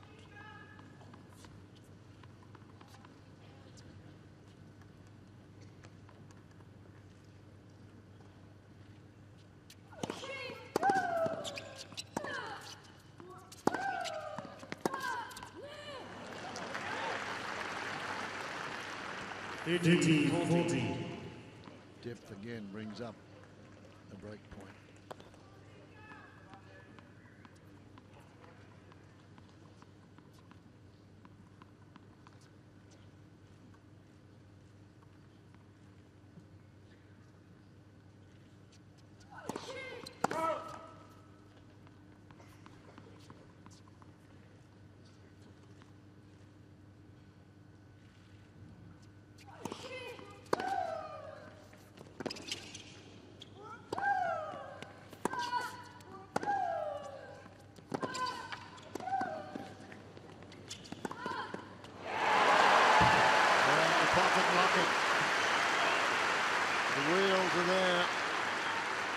Get enough on that volley.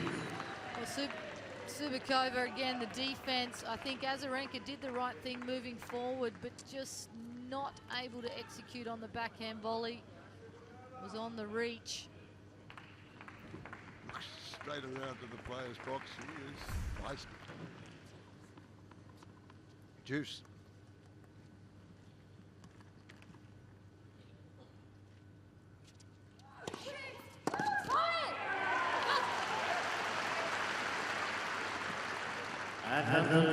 The difference the first serve makes. Once more. See the face of Azarenka, frustrated.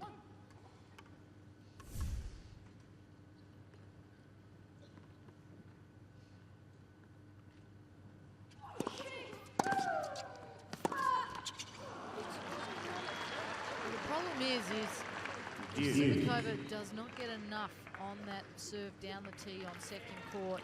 It's a fairly natural shot for Azarenka to hit the off forehand. Yeah, she's got to get it on the line, hasn't she? Unforced, or the forced errors there. Sivakova twice as many as Azarenka. Very important game here.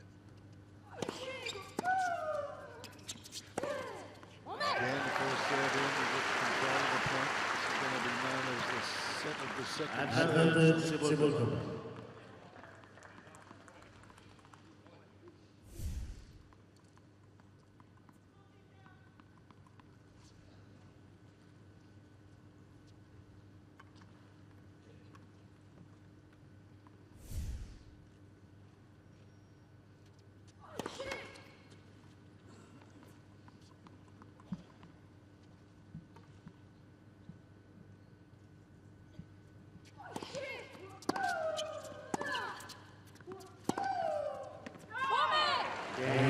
Twisting around near the players' box, and it's 2-all. What a comeback.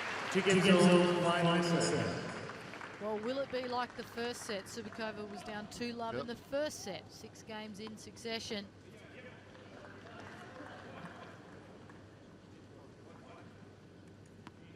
So a real shift out on Rod Laver Arena. Sivakova now with the momentum.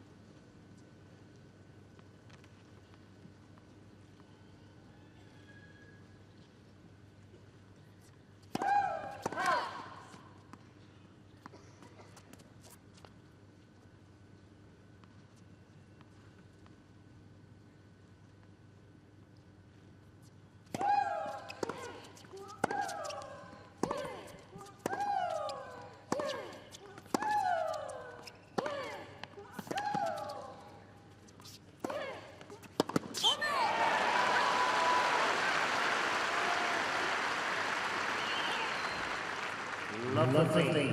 You've got to love it. It's terrific to watch.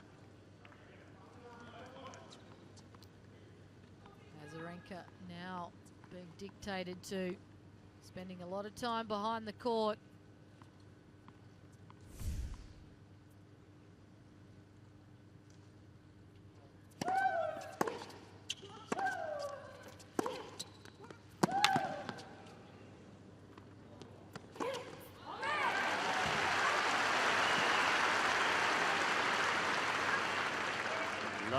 Laver.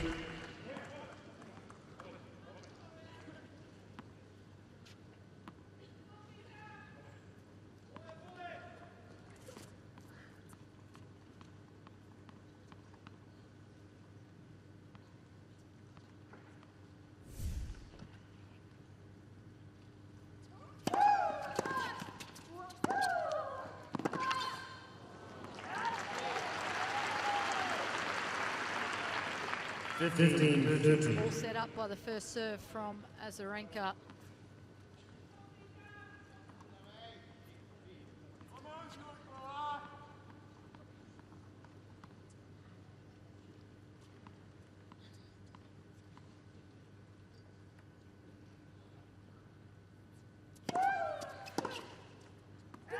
And another first serve. 30-all. This match really hanging in the balance. It's hard to pick who's going to come through at the end of it.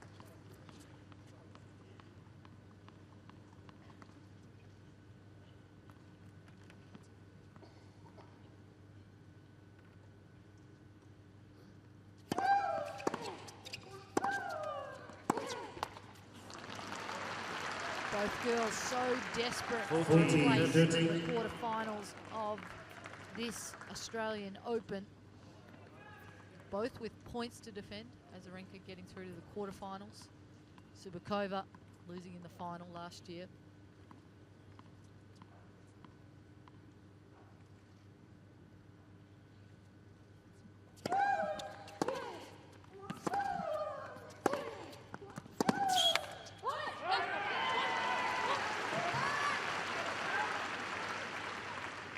Due.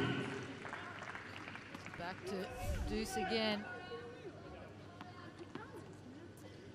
Too much talking going on from Azarenka to her support team. Needs to refocus, get her mind back on the job.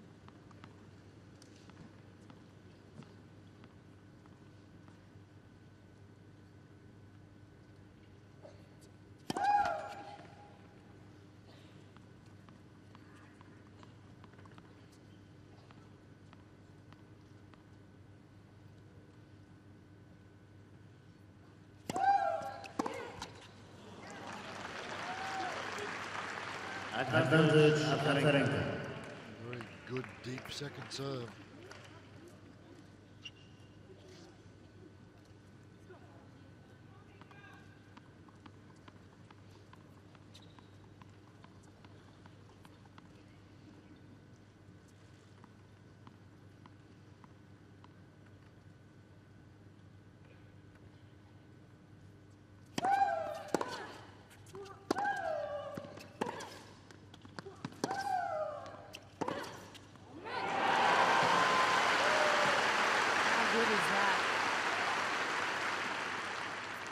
Due. That's just fabulous because she's been going down the line, and that's where Azarenka was looking for it.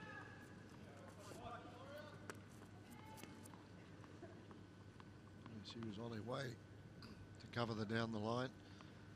Beautifully struck. Juice once more.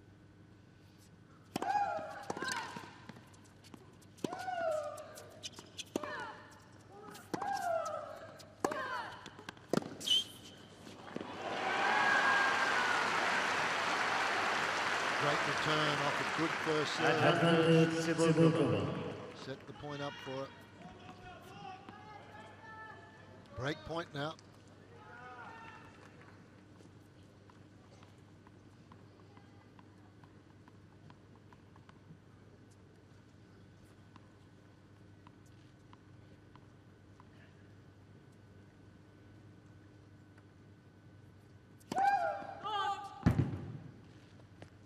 Here's an opportunity.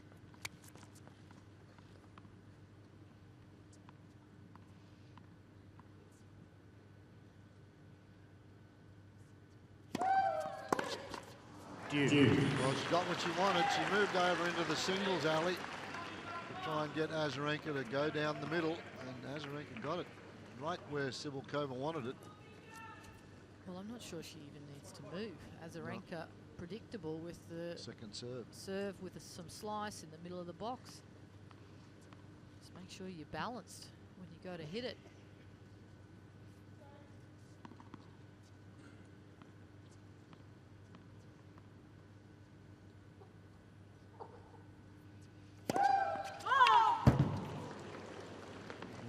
Azarenka joined the goal, left center service line. Ball was put out.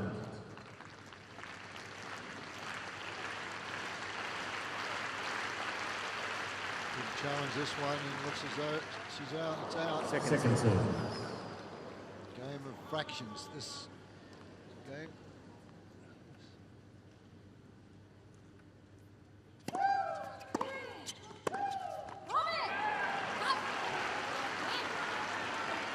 Advantage Cibulkova.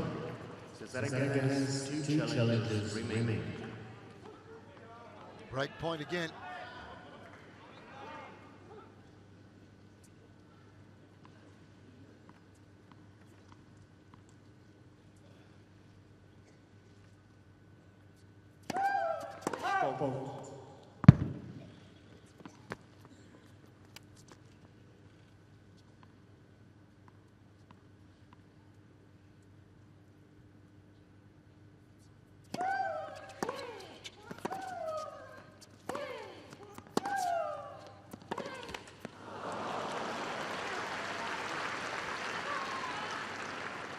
Well, she was making those in the first set, Cibulkova. And these are the type of shots at critical times can make the difference, and she knows it.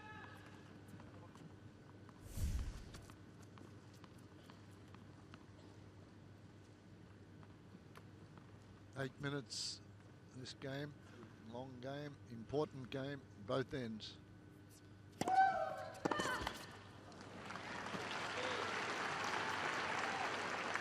Advantage Azarenka.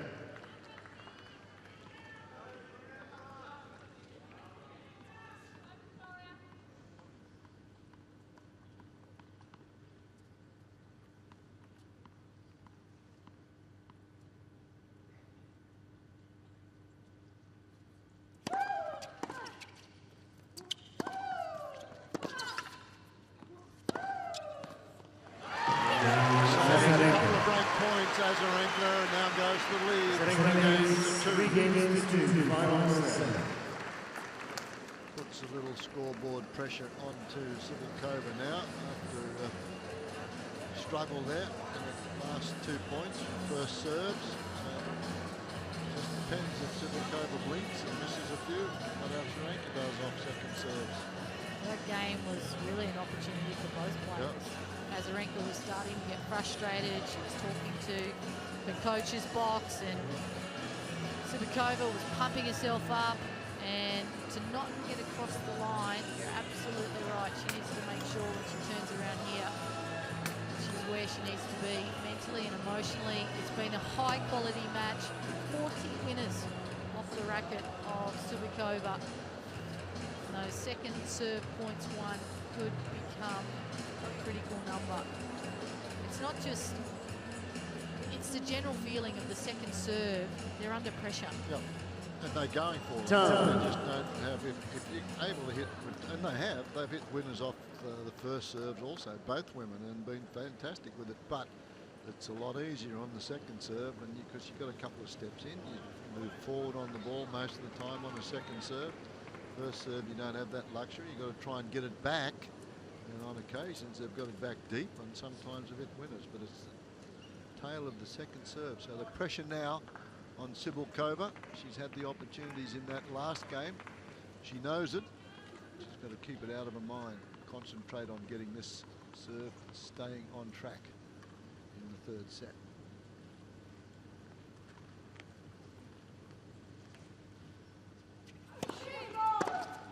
Foot fault, that's the first one of the match.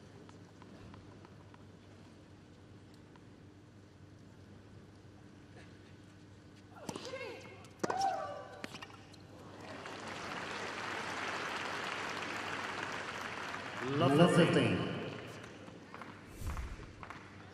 Well, again, in the hitting zone of Azarenka, she did not even have to move one single step to make that return. As you mentioned, both women with their second serves pretty much go to the forehand wing. They come around the outside of the ball.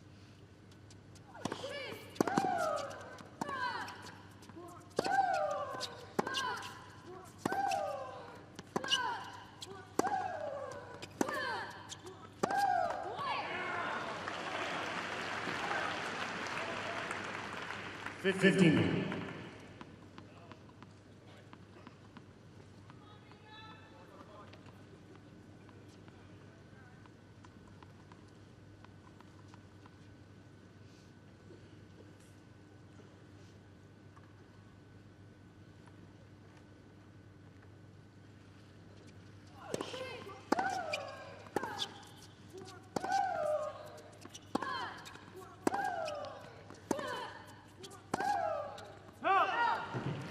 Great camera shot, that last one there, of the feet of 15. Cibulkova on the line very closely. Fortunate she didn't get called then on a foot fault. Well, that was a foot fault in my mind. Yeah. Shoe was on the line. Yeah. Great camera work. It must be behind the line. If your foot touches the line, then it's a foot fault. Pretty close again there. Yeah. 30-15.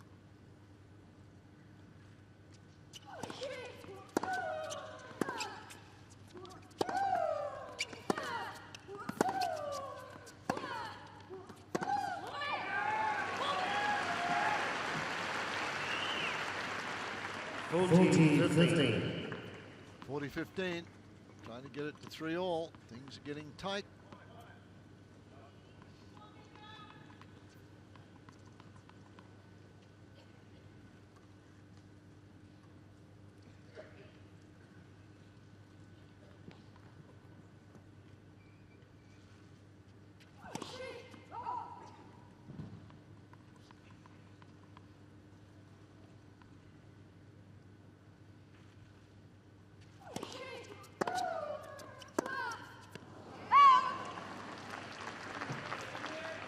14-13. Well, it's not on many occasions we do not see Subakova getting in position behind the ball. On that occasion, just too far away, created the miss hit.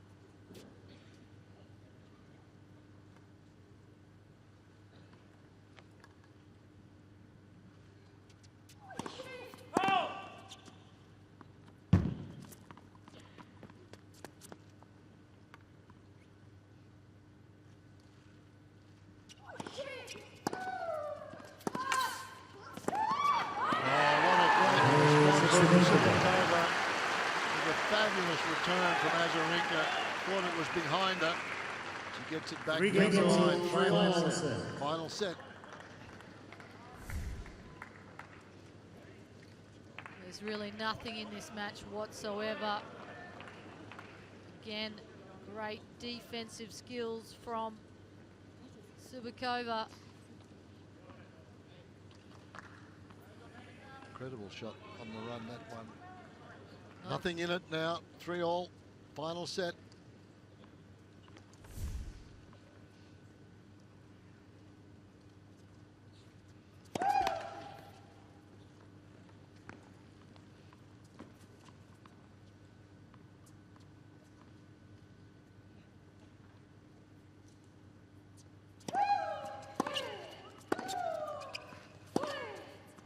Fifteen love.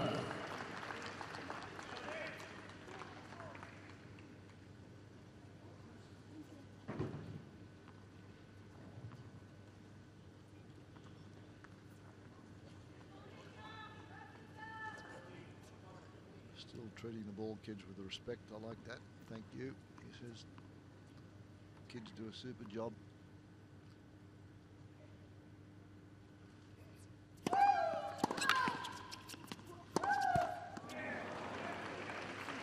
Fifteen nine.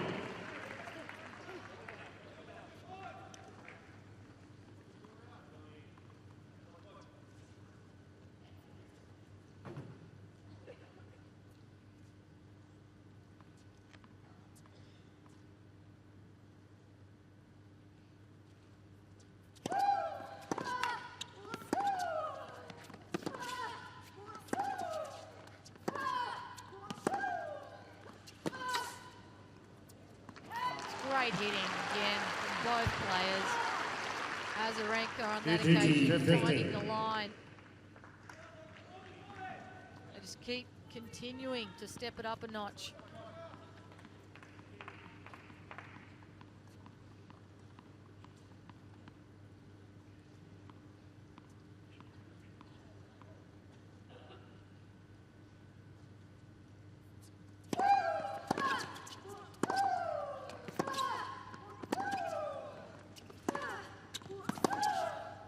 Missed it. You're You're not going to see better tennis than this for the rest of the event. I don't I think don't so. care who's in the final or semi-finals or wherever. This is terrific stuff.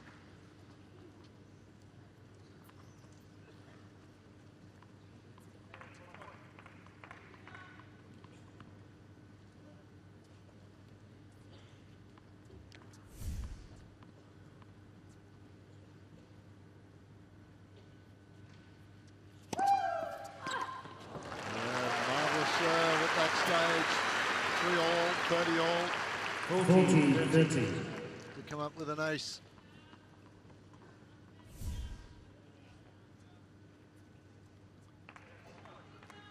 A lot of movement on that one out around the outside of the ball to get it to spin away.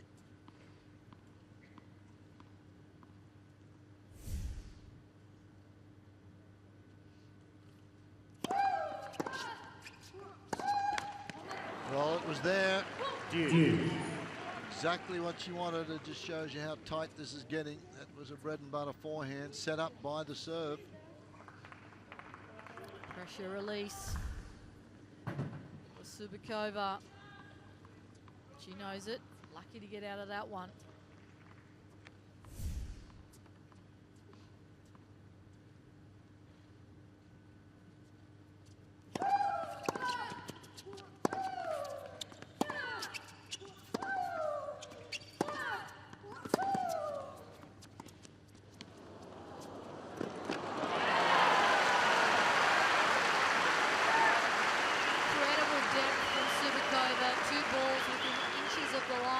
she comes up. Advantage Civil The Cover. drop shot.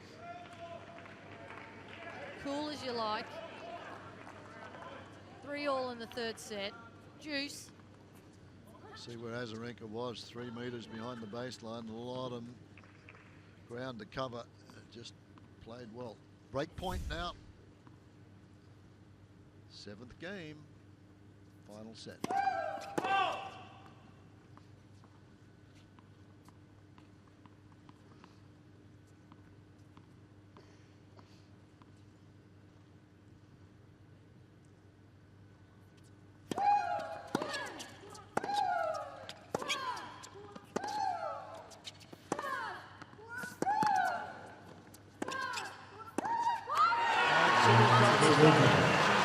Serve in this third set, takes the lead 4 games to 3. Civil Cover wins 4 games to 3. Final set. Well, this is just terrific tennis from both ends. No quarter given. Can continue on. Well, it's Subikova that we know has clearly had more matches than Azarenka, and when you get these type of moments, it's the accumulation of winning matches that makes a difference. So Subikova, that was an important game to say the least. Had opportunities and she had a let off when game point where Azarenka had the first serve in. And, a little tight on the forehand, had the open court. You saw the look on Sivilkova's face. She knew that she got away with one there. And she's come back. Broken serves. Some of the best tennis we've seen so far is more winners than unforced errors. Always tells the story there. We also have to consider that the roof is closed, there's no sun, there's no wind, it's perfect conditions, and I think both players have responded because of that reason. They're so well trained, drilled, very clear on their winning patterns of play. Total winners for Civil-Cobra at this stage, 41 winners, 27 unforced errors. 30 winners for Azarenka, 25 unforced errors, so you can't get it any better. Has to hold serve twice more. Civil-Cobra, if she wants to get through to the quarterfinals. Correct. Civil judging going on the left baseline for what goes in. Civil-Cobra's going to challenge the call.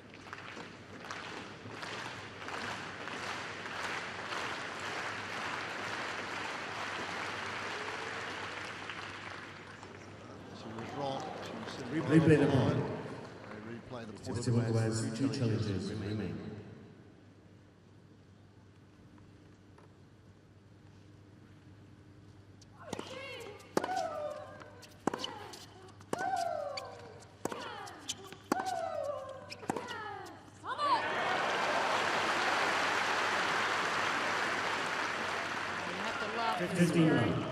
Fighting qualities, Subikova, just the intensity.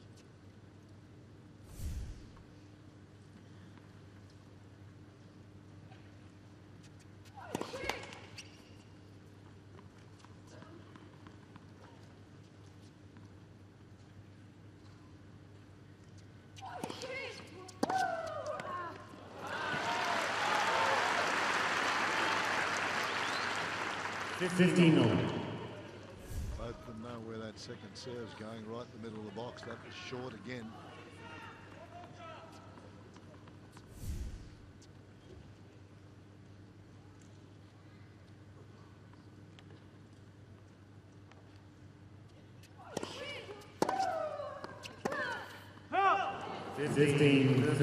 Subikova just rushing on that forehand. Probably did not need to take it as early. Let the ball come to her slightly. She's still got enough pace on shot to deliver the ball down the line.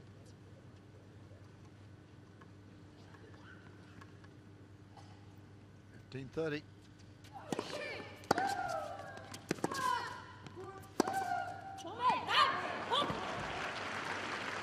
Had the open court. Azarenka decided to go back and behind Cibulkova, 30 all now.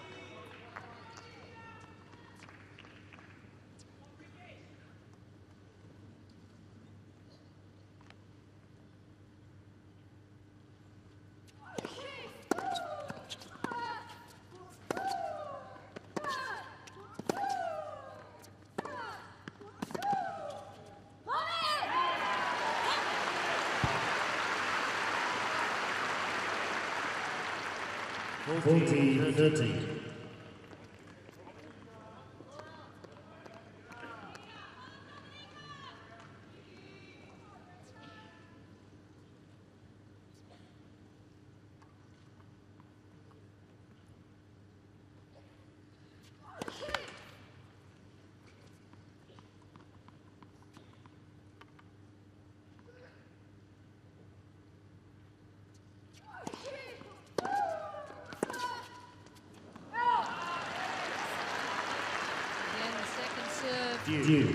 Coming back with interest off the racket of Azarenka. Well, folks at home, I think it's repetitive, but it is.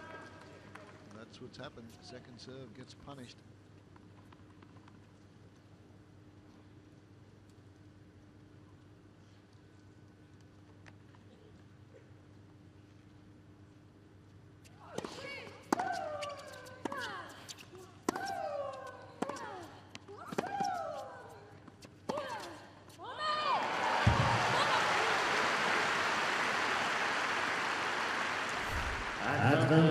Clever going back in behind Azarenka, and that's the movement pattern that she struggles with. She's okay when she has to go to the open court, but to move back behind,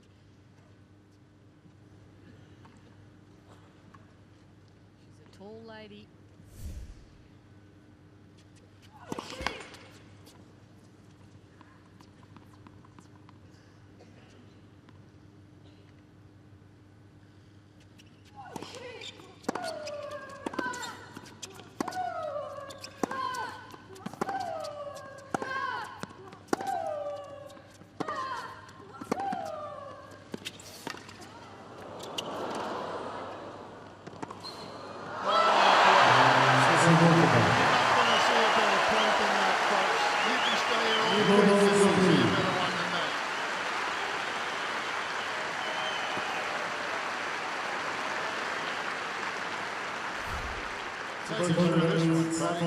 Oh, it's just incredible defense and offense.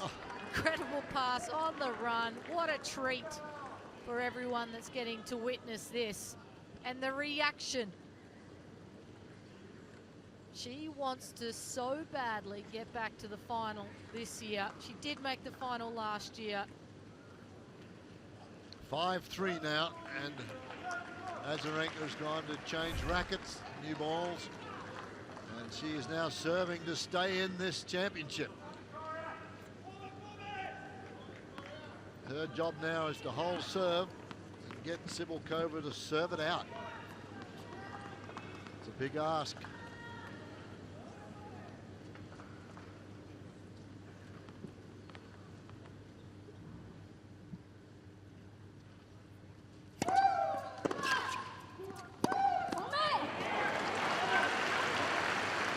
Number 15.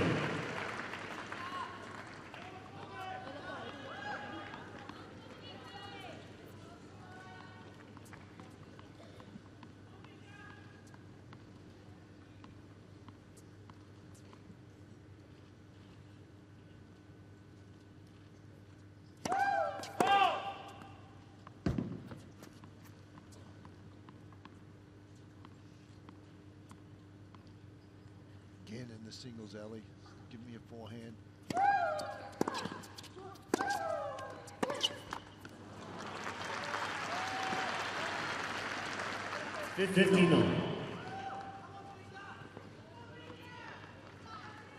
Azarenka's been here before.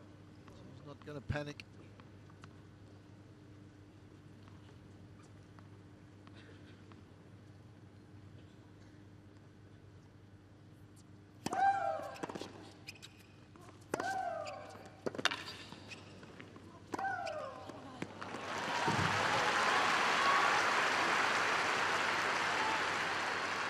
30-15.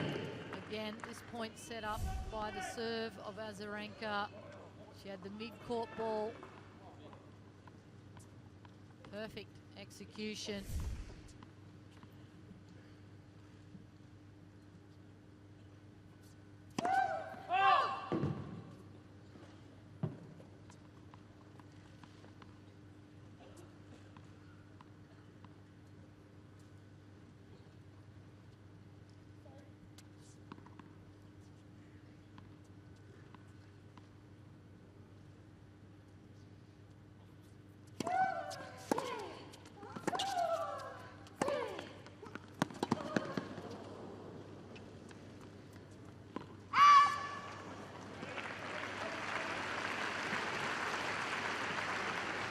Deal. 2 points away, Simulkova. 30-all.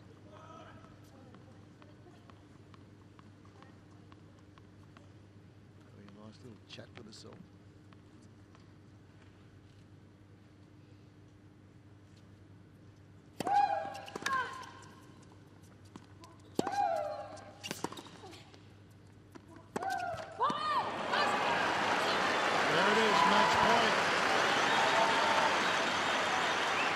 Coach telling to calm down, stay calm. 30-40. It is match point.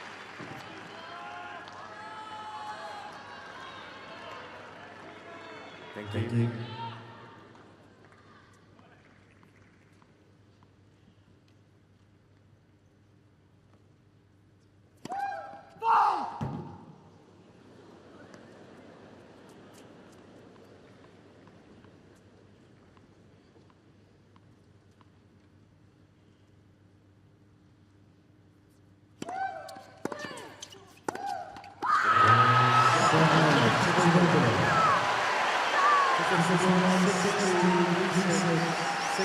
Well, you can see the elation from Sivakova. It was a great performance. Victoria Azarenka, even though she lost this match, she's back. High level of tennis. The lady pitcher is just the memories of gold now starting to flood through. The pocket rocket has done it. Unbelievable. 2 hours and 10 minutes it took. Some of the best tennis we've seen here. 6-2, 3-6, 6-3. Victoria Azarenka played a wonderful match. Got it in towards the end, and then she wins, and that's what's back. Sivakova's played more matches. Azarenka's back this tournament will do her good. She was just a couple of shots away from it. She went into that first game and got back to goal. Well, as we said, she had 3-all, fairly routine forehand that she missed to go 4-3 up in the final set, and they're the moments that count. Unbelievable effort. Good tennis as you're going to see here this week. It doesn't get any easier though.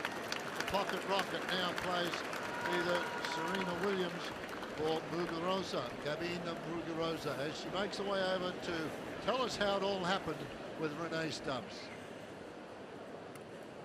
Well, Dominica, first of all, absolutely fabulous match. Congratulations. What is it about this place? Because we had a conversation the other day about how difficult it was for you after having such a great start to the year, and how difficult was the latter part of last year and now this. Can you explain it? Yeah, you know, I just walked on the court and all great memories came to my mind, and I was just, yeah, you know, I'm a great player, I can do it, and I just have to believe in myself, and that's what I'm doing right now. I had a great off-season, same as last year, but today performance was really, really great tennis, I have to say. Vika also played really good, and it was just a great match. Yeah, one of the highest qualities, if not the best match we've seen from the women from start to finish today, I think. Dominica, when you've had some amazing matches over the years with Victoria, you've won some incredible matches, you've also lost some tough ones. What was the most important thing for you early on in that third set? As I said before, I was just believing in myself, you know, because the first set I played today, really, really good. I was killing her from the forehand, and I was just doing all I could. And then she stepped into the court. She started to serve much better. So I knew I have to put some extra. Even I felt I'm playing really good, so I felt like I have to play really, really good today, and that's what I did. Well, I think you did. You've got so much energy. I mean, we talk about this every year. You're yelling, "Pomme, pomme," every single point. Just in case you don't know, that means come on, right? But the energy that you find out here from start to finish, does it come from the crowd? Does it come from the necessity for you to be like that, to play well? Yes, as you can see, I'm not the tallest player on tour. Yes. Feel better? Yeah, no, I'm used to it, so I'm fine. And I need to have something extra, you know, if I want to beat these top players, even not only my shots, but something extra, and this is my energy on the court, and that's how I play.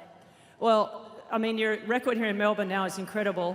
So you're into another huge match here again at the Australian Open. You play the winner of Serena Williams and Muguruza, which is coming up next. Two very tall players. But give us your thoughts on that match in particular, and will you watch it? I didn't know I'm playing next against them, so yeah, I will watch them.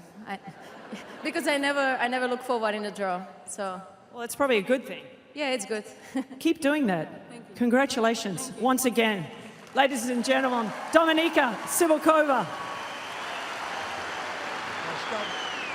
Something she didn't want to know. She doesn't watch the draw, and well, tells her who she's going to play. She doesn't know, or she didn't know. She's playing that, but when we have a look at the stats, it will just tell you how great this match was. Smiles all over the place.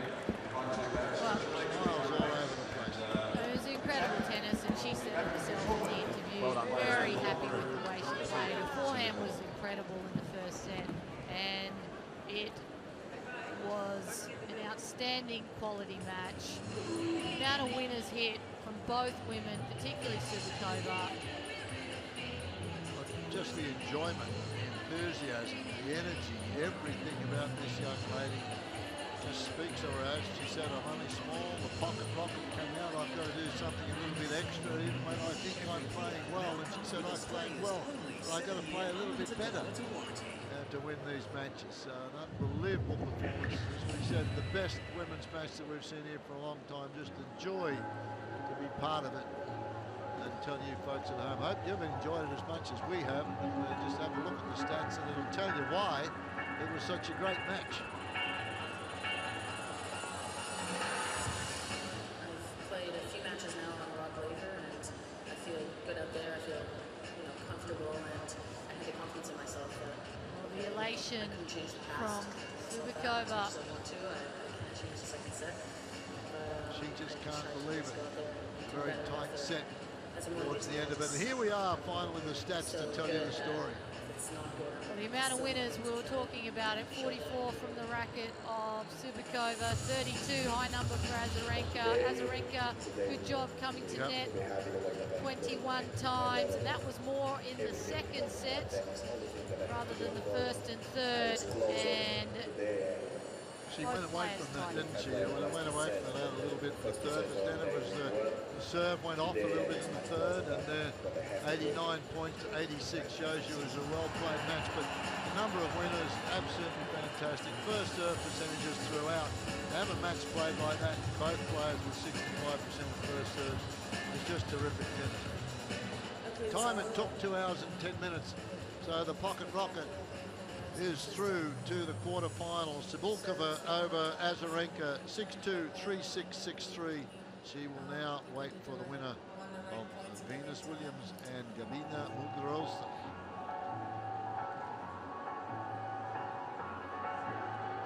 I think I'm just managing my emotions a bit better out there. I thought I was pretty composed for the whole match. When I needed to get into the crowd, I did that. And they were unbelievable tonight. I think they were a massive part of that win. But I'm just learning every time I step out on the court. When to show emotion and when not to. Yeah, it's crazy. I think it's something. Yeah. When I saw the final of the match, it was incredible. It was the best feeling I've had. Just knowing that our body can come back and get alive. And I haven't had matches really. It's just massive.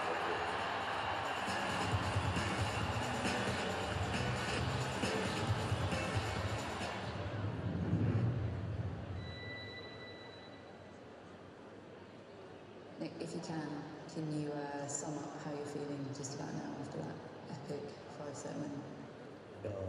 Really exhausted.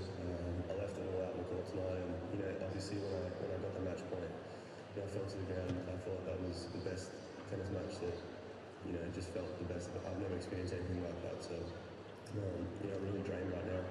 But at the same time, I've just got so many positive emotions running through. Can you compare it to how you felt after beating Rafa at the same stage of Wimbledon last year? Obviously, this is in front of your home crowd. Yeah, I think this feels much better for some reason. I think doing it in front of the home crowd, but at the same time, I've gone through a lot the last couple of weeks.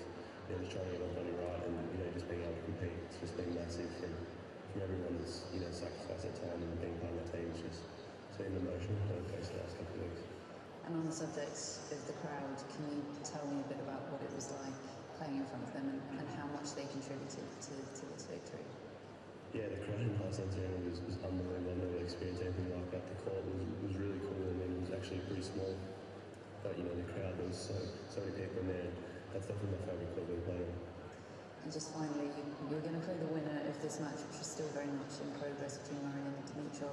Will the victory over Rafa and what you went through at Wimbledon last year, you know what it's like to try and pick yourself up from a huge win. Will that help you going into the next round? Yeah, definitely. I mean, that experience, playing all the top guys and trying to back it up, so I know, how I'm going to be feeling. I know I'm going to be hurting, but I want to do everything I can now to get prepared to play one of the greatest guys on tour right now. Best of luck and get some rest. Thank you.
Okay, match complete on 7. Thanks very much.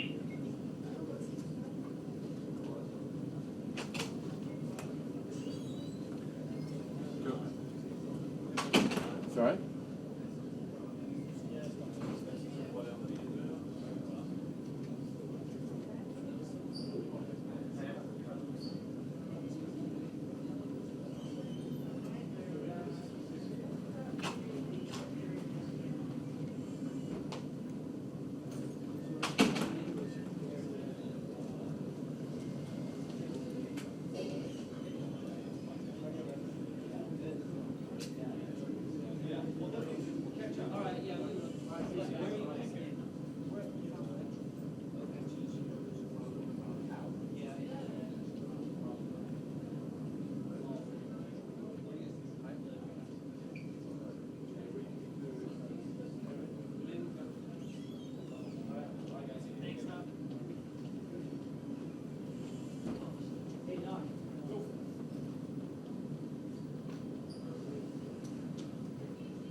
singles action continues on the Laver Arena. From Spain, would you welcome Galvin Muguruza.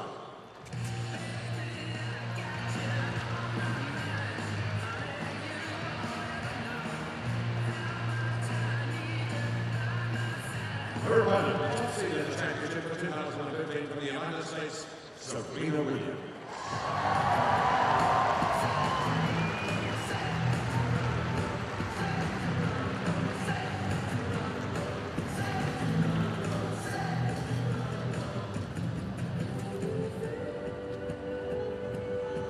We've got some blue skies over Melbourne Park right now, 17 degrees, so a little cooler than previously in the tournament today. And we had a little bit of rain early on, the roof closed for the opening match. But now the sun is out and things looking a lot brighter weather-wise here. Still the shadow over the court as the roof continues to open. Two players out on court, ready to get underway in their round of 16 clash. She's coached by Jordan Wright, and she's been playing Serena tennis Williams, for the world 4 number years, one. and she's had a wonderful involvement and a Muguruza, terrific performance 21-year-old in the from Super Spain. 10s. And she's with our chair It's all in readiness. She's going to They're meet to come out with for the Galvin toss. and with Serena and have the photo taken with them, and then she's going to toss the coin to decide the choice of them. So let's make young Brianna welcome. What a great moment for her to meet these two wonderful players in the 4th round of the Australian Open Tennis Championship.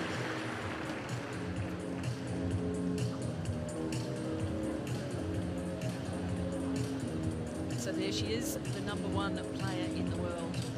One of the greatest, if not the greatest of all time. 18 Grand Slam titles, Serena Williams, 5-time champion here. Her opponent today, Galvin Muguruza, a young woman that she knows plenty about. She beat her Serena, in the second round so of guess the for the French coin toss last today? year. So guess for the coin toss today? After the coin toss, can you guys look over there for a picture? Still the same to the first round, 6 balls, 10, 7, and 9. Net machine called the net, Hawkeye system, and the time between points. Any questions? No? Galvin? Have a heads or tails? Heads? Okay. Yes. Yep. This tails. Serve. Stay. Okay. Picture. Facing over there.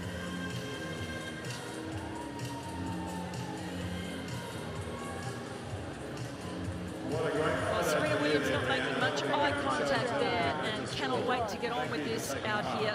I think she is feeling a few nerves out there and also trying to intimidation against her younger opponent, Karen Pratt here alongside Nicole Pratt. And what did you think of that body language out there?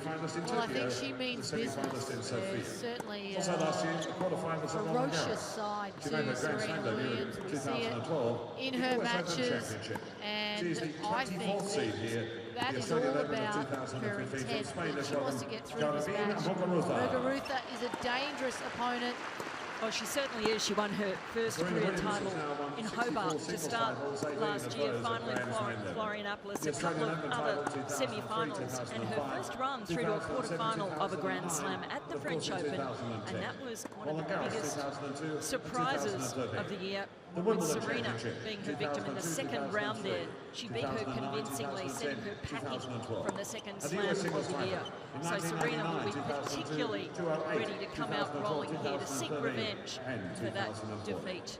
Last year she also won tournaments in Brisbane, Number one in the Miami, world, Rome, yet again Stanford, an incredible Cincinnati, career she's and had, the winning WTA a tour leading finals in 7 Singapore. titles She is the top last seed year, here at the Australian including the Championship US of Open, her 2015. 18th She is the Grand world Slam number 1. title. Back on center court from the United Chris States of Evert and America, let's Martina welcome Navratilova. Serena It was an Williams. amazing year when you look at it, 7 titles, but she regarded it as a bit of a patchy year, up and down, because she wasn't pleased with the way she went in those other 3 Grand Slams. Well, absolutely. I mean, she's such a perfectionist in what she does. She's realizing that this is towards the end of her career, and every time that she gets an opportunity in a Grand Slam, it's her expectation that she's going to win. So anything short of winning is a disappointment in her mind. You can see the head-to-heads, their last meeting, Roland Garros and Muguruza got the better of Serena Williams, 2-2. That was a heavy defeat for Serena, particularly at a Grand Slam, which is where she has traditionally peaked and played her best. But let's not forget that their first meeting 2 years ago here at the Australian Open, it was Serena who won 2 in love. But of course, Muguruza, she's come a long way since then. She's only 21 and has really been rising up the rankings quickly, gaining in experience, and she's really a talent. Well, she's improved a lot. I think part of coming out on tour is there's a certain excitement, but you don't quite yet have that belief. 3 minutes. Competitive against the top players. And the fact that she's had a couple of those big wins against players that I guess she's idolised as a kid growing up, and you know, an occasion like this, a 4th round possibility for a quarterfinal showing, it's going to be an exciting matchup. I'm really looking forward to the quality of tennis. We've just witnessed one of the best matches so far of the tournament. Subakova and Azarenka, the quality was outstanding, and if this match can be anything like that, I think we're in for a real treat. Well, Subakova will be the opponent of the victor from this match in the quarterfinal. Just saw that little time lapse of the roof opening, which looked fantastic. It was a little slower than that, but sunshine now, and I'm expecting to see some fabulous tennis out here as well. We talked about Muguruza's giant killing abilities. She's got 6 wins over top 10 players, and 4 of those, Nicole, were in the last 12 months. Big wins. Wozniacki, Williams, of course, at Roland Garros, the number 2, Halep in Wuhan, and Radvanska to start the year in Sydney. So for sure, she's going to be full of confidence. There's nothing to lose out here other than 2 minutes. It's very much going to be a big serving contest.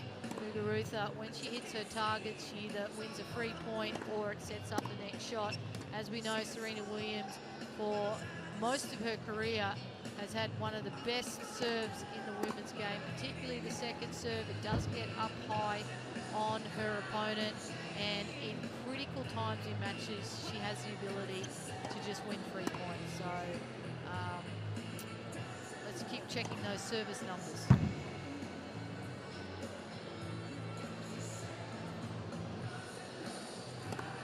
Muguruza has decided to play for Spain. She could have chosen Venezuela. Her mum is from Venezuela, her dad from Spain. Noticed in the previous match, Conchita Martinez was in the stands watching. She'll be the latest recruit for their Fed Cup team, and a pretty good one. Conchita Martinez was working overtime to get One minute. into the team. She does all her training though in Spain. It's really where she's developed her skills. At the moment, she isn't in picture, but I'm sure she will be there for the match. Conchita, that is the support team of Muguruza. Has had the same coach for a number of years.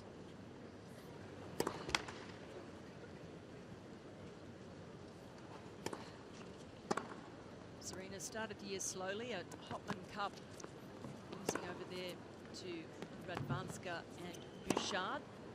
Doesn't count in the head-to-heads officially, even though it is an ITF sanctioned event, but she was very sluggish over there. Ladies and gentlemen, this match is best of 3 sets. Of course, we'll be looking to build form here. Patrick Williams, coach of the last couple of years. Time. Listed as her parents still coaching her, Oracene Price and Richard Williams, with Patrick as coaching consultant.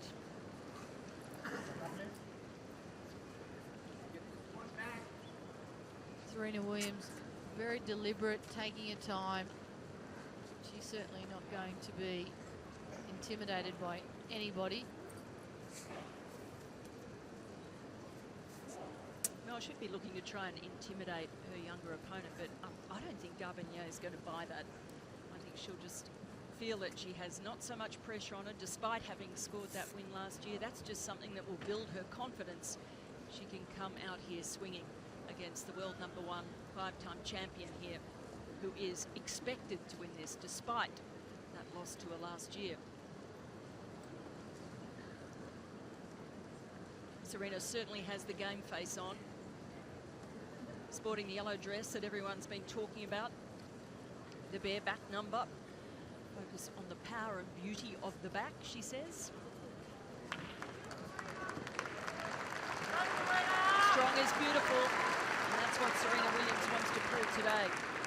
Round of 16 match up against Gavinia Muguruza of Spain.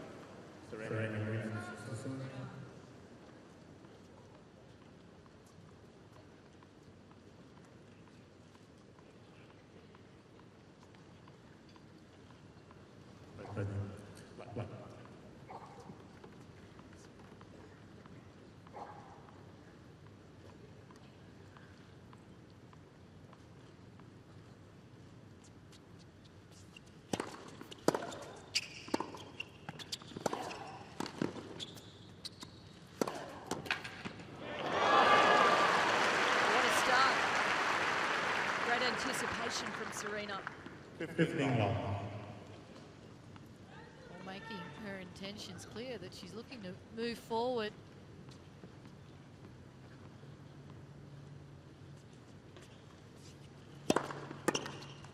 There's that first serve I was talking about, the ability to win 3 points. And a 195, second point of the match. She's certainly not easing into things.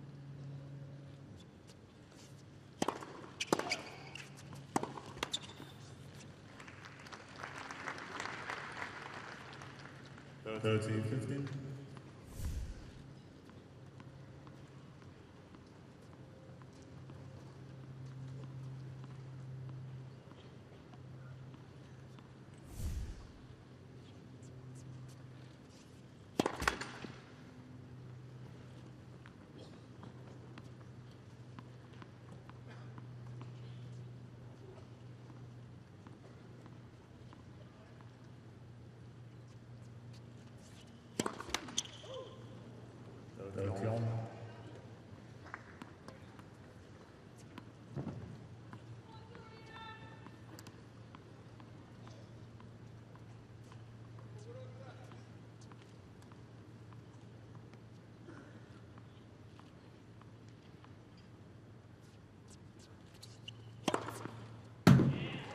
That's where it's really difficult to get rhythm at times against Serena Williams. There's a double fault and then all of a sudden a 95k down the tee ace.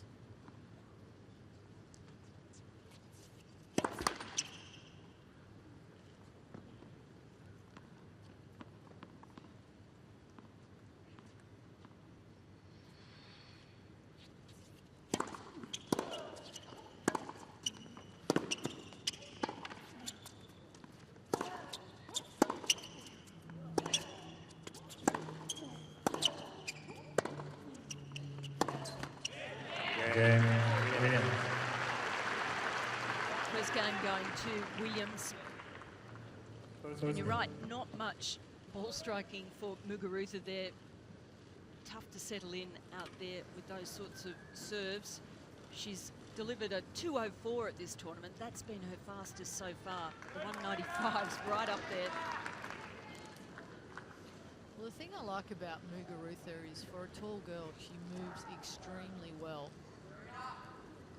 Preparation on each shot, always early, giving herself the best chance to hit the target that she wants to, maximize speed.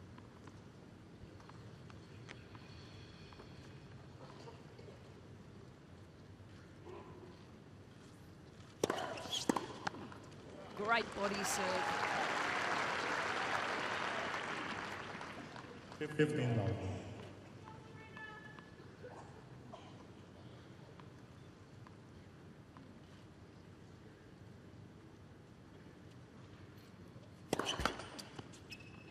Left. First service.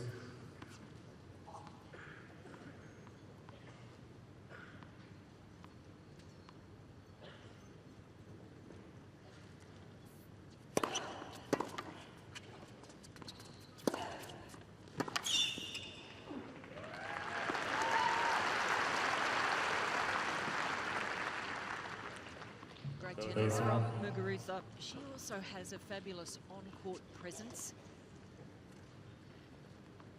Seems to have the belief out there she belongs in this company.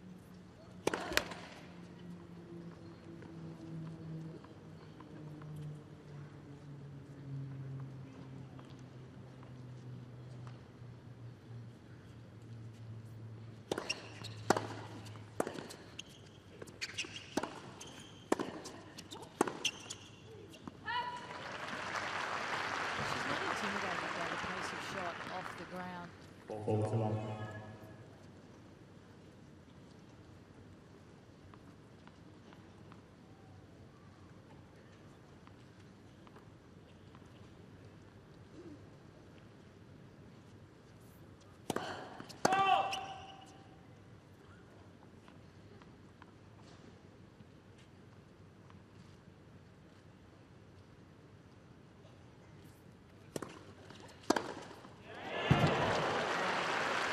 That was really troubling. That was incredible. Like to get a shot speed on this one. Or blink and you'll miss it. There we go. 166 off a forehand.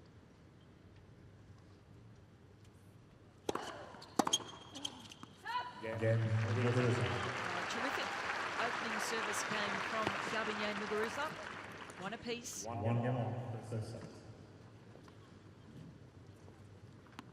Muguruza said her favourite players growing up was Serena Williams and Pete Sampras.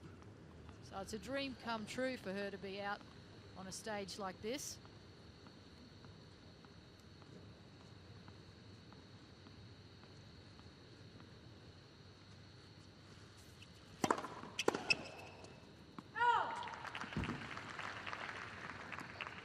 Fifteen long.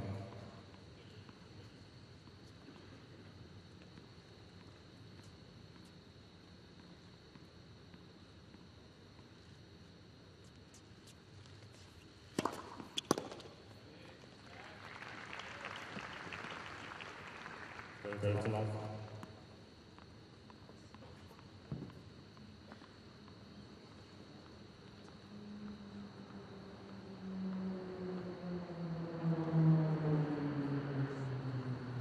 Australia Day being celebrated here down under. Air Force Roulettes, an aerobatic team going over at that moment.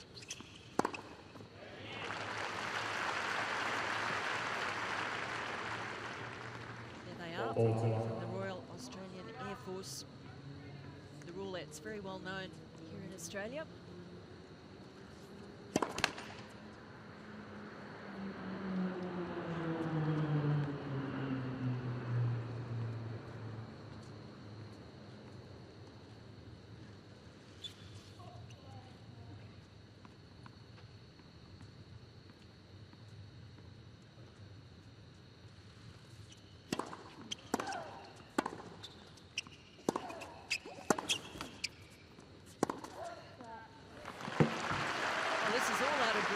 From both women.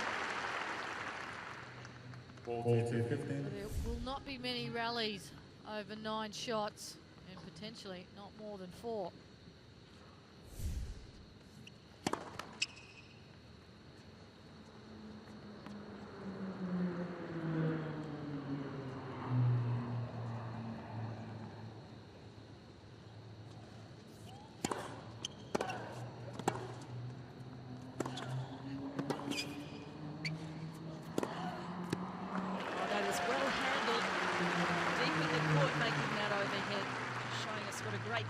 She is. And it also requires coordination, timing of when to go up on the smash, contact point.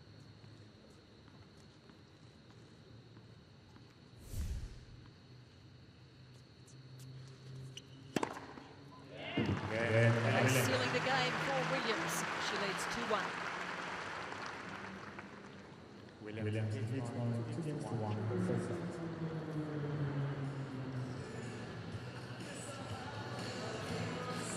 A good start on serve for Serena Williams. Seems to be finding a mark. A couple of aces already. I don't think she was too distracted by the Roulettes who are doing their thing over Melbourne. A lot of Australians out enjoying the barbecues and the holiday here.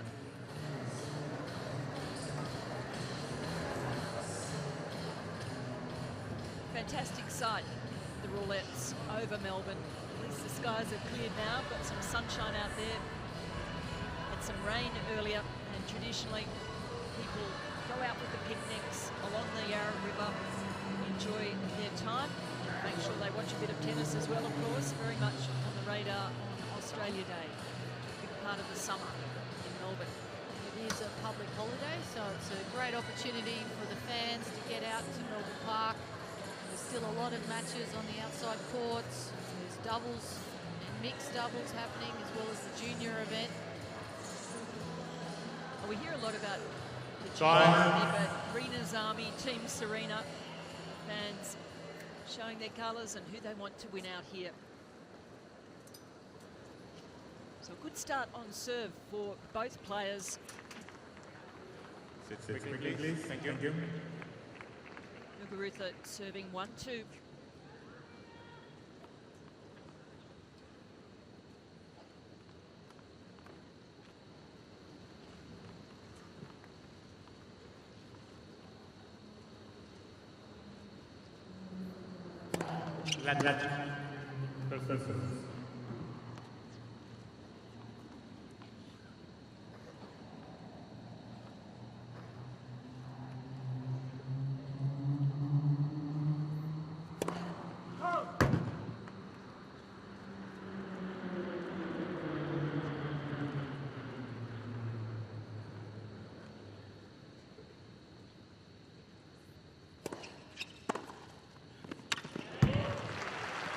So sharp. She was almost a metre inside the baseline when she made contact with the second serve return. Certainly making her intent known to Muguruza. You drop anything short or a second serve, I'm going to look to attack.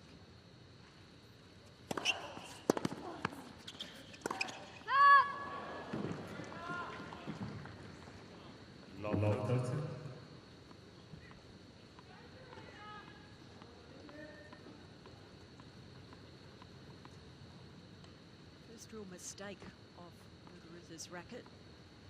Can't afford any out here against Serena. Nice comeback. Down love 30. Takes the pace off that one. 15 30.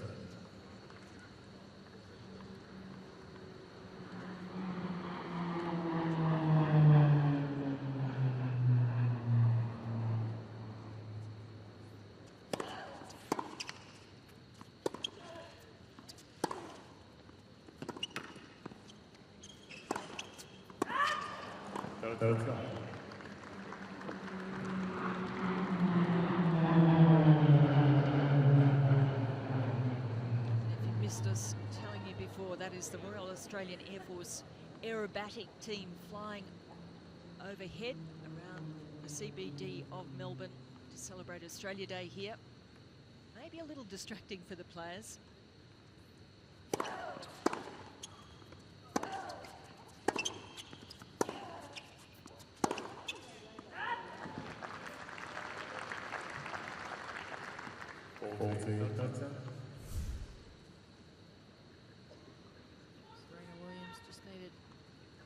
Spin on that last forehand, just flying off the racket.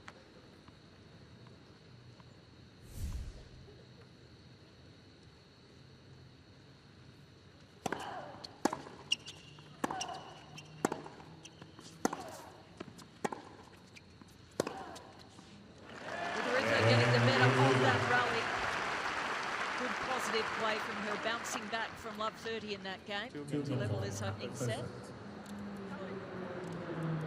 Once Muguruza is able to get into the rally, she's already won 6 of 7 points when it's between 5 and 8 shots. So it's just a matter of this match getting that opportunity.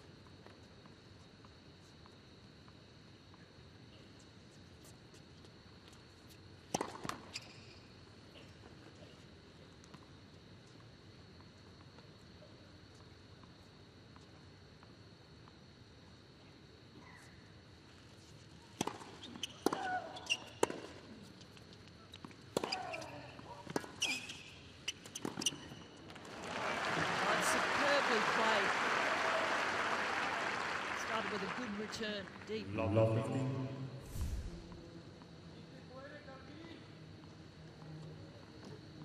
Confident move in.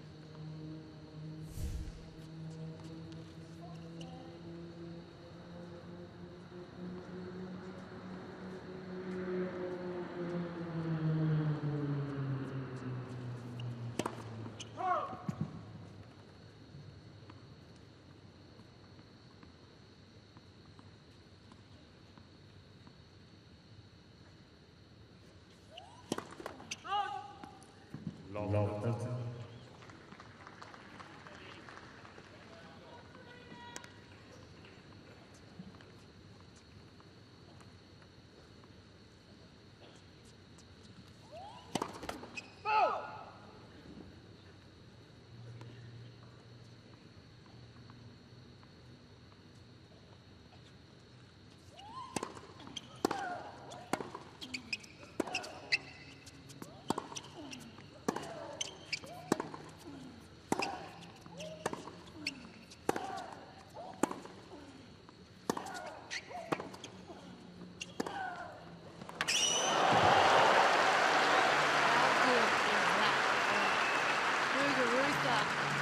Moving Serena Williams from side to side. That is not an easy thing to do.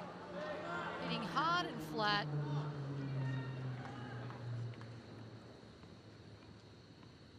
Three break points now for Muguruza.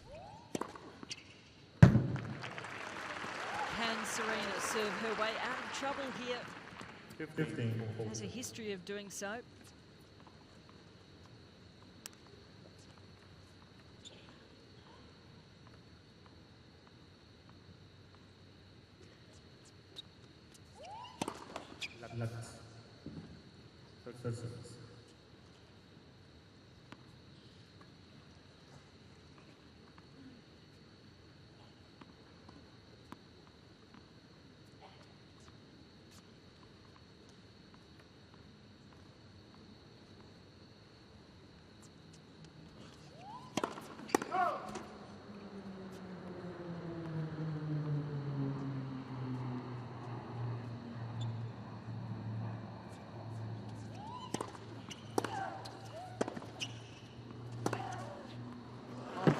Sensational. Muguruza pouncing on those shots.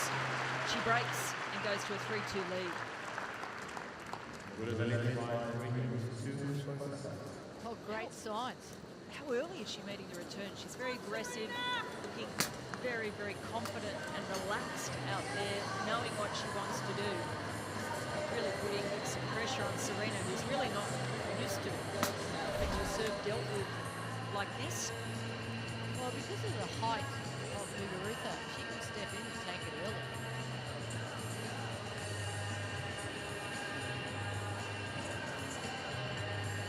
Muguruza playing some fabulous tennis in the early stages of this fourth round match. Really taking it to Williams. She has the break now.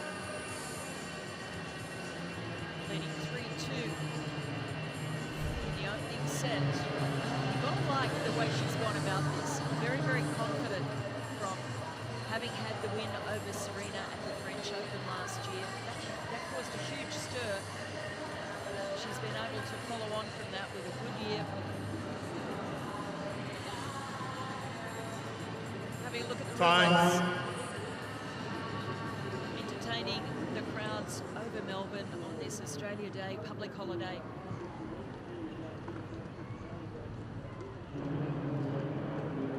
Muguruza is just so clear on what she's trying to do out on court today.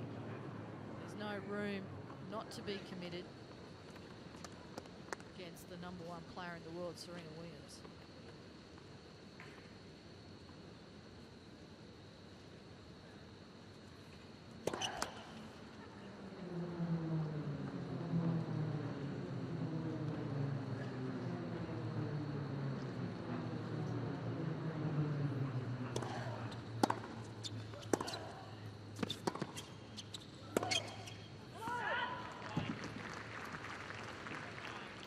Real test here for Muguruza.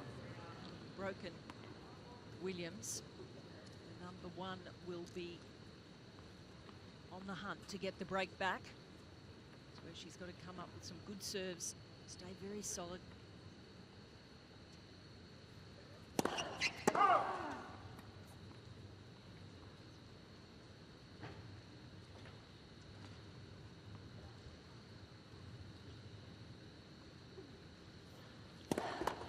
Lat. Second service.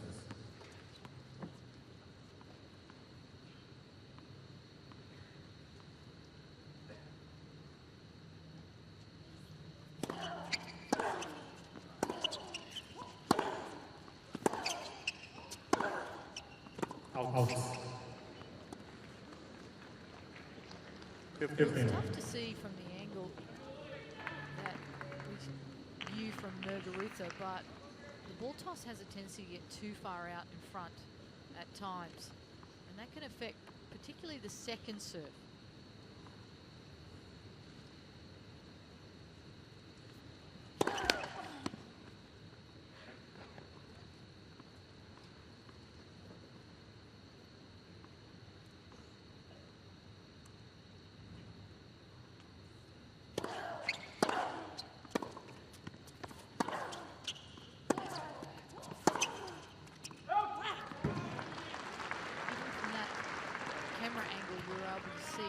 It just has a small amount of slice on it, but not much shape and margin over the top of the net that you see with a top spin or kick second serve.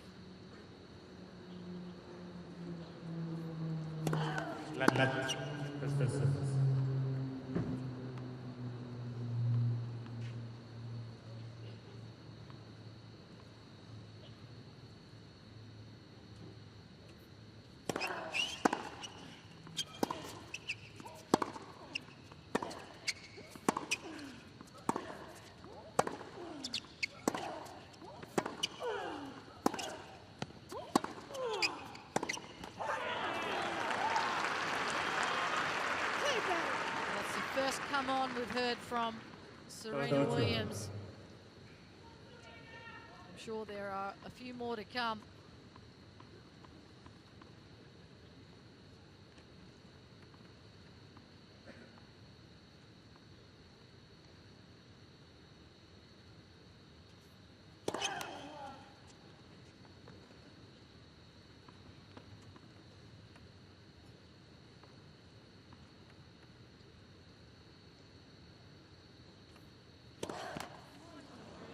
Disappointing for Muguruza. Down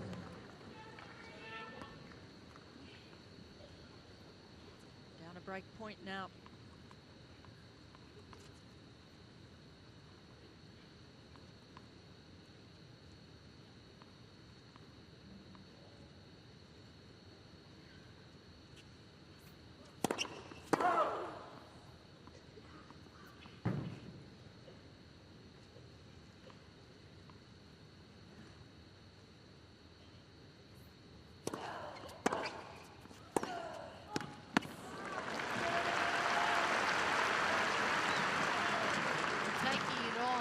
Tough shot with an off backhand from that position in the court.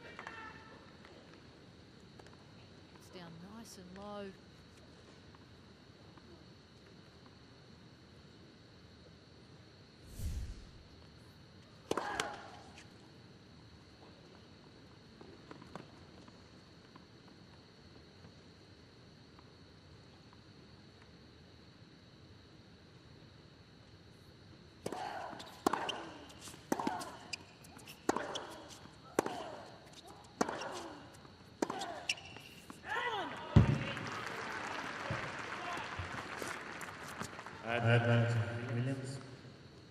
Williams winning a couple of those slightly longer rallies.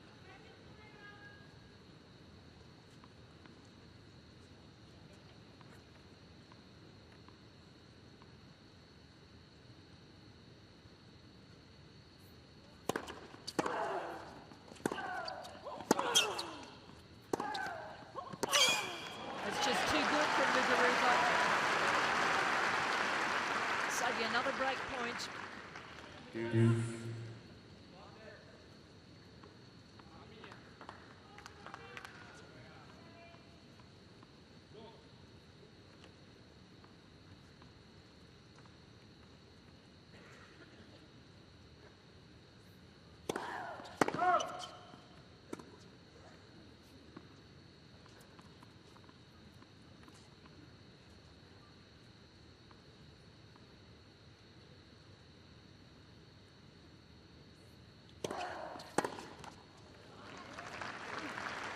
change up to the forehand side of Serena Williams. She was surprised it went there.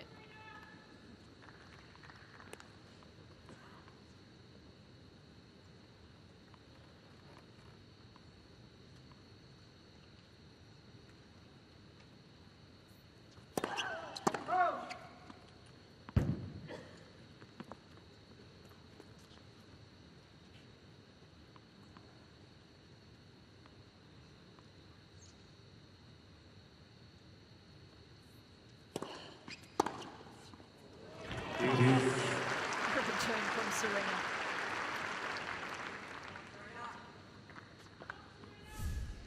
When the ball comes out of the middle of the racket from Serena Williams, it stays hit. That ball is not coming back.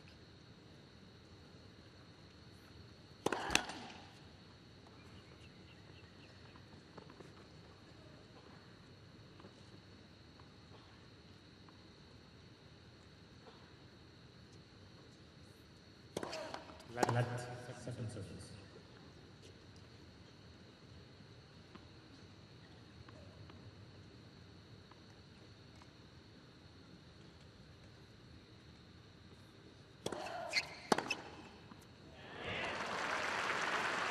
Well, she got around that beautifully. Williams. Well, Muguruza playing with fire if she goes too many times into the forehand side of Serena Williams.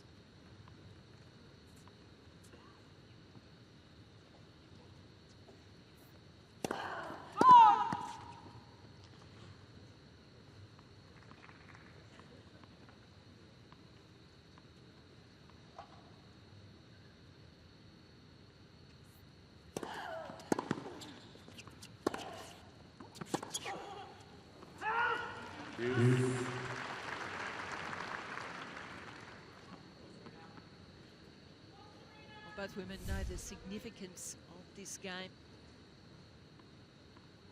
Serena wanting to strike back and break back immediately. Muguruza working hard to hold on to a serve. That was a better serve into the body, not enabling Serena Williams any swinging route, which means there's less pace on the ball when it returns to Muguruza, and then she had time to set up and go either way.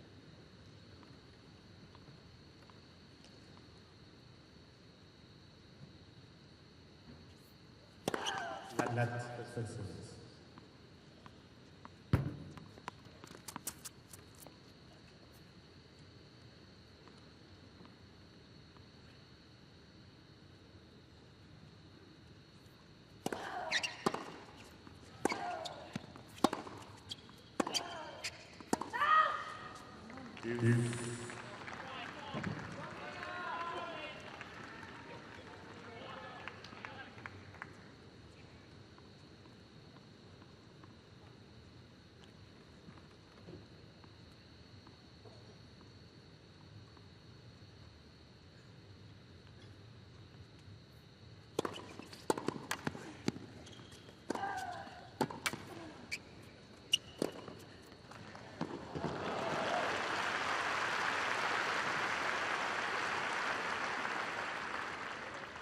Advantage.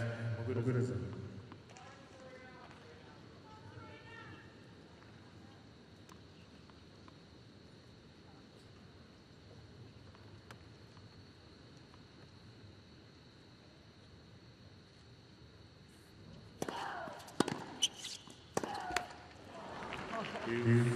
No one can win this game.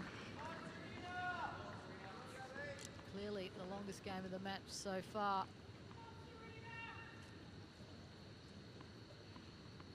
Over 10 minutes.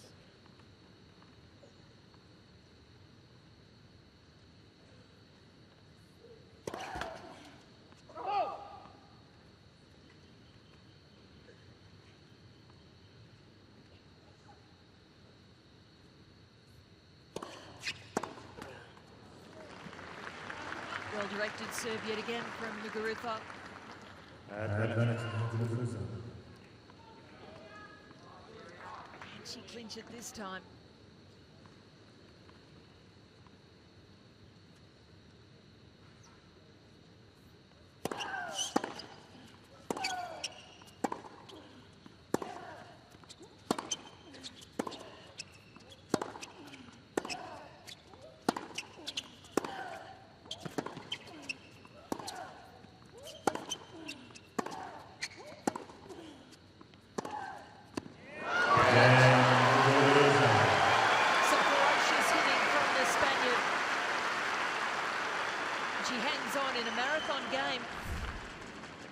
consolidating for 4-2. Well, Muguruza does not play like a typical Spanish clay courter. She has a game style where she hits hard and flat, stays up on the baseline, more typical of what you would see from hard court players, particularly the American players.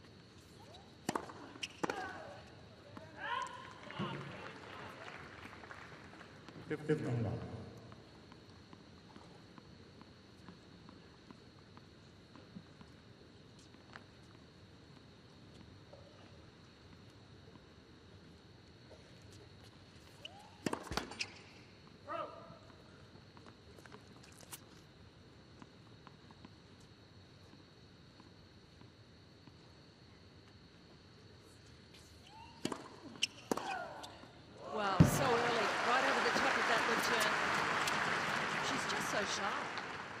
Well, I think she has spent some time with her coach, potentially watching some vision of Serena Williams, and Serena likes to hit the kick serve to girls' backhands, and she was just sitting on the fact it was coming there. Not much she can do about that. Very good, 200 kilometres an hour down the tee, ace. But even with the service patterns we're seeing from Muguruza, she's sticking to throwing the serve into the body.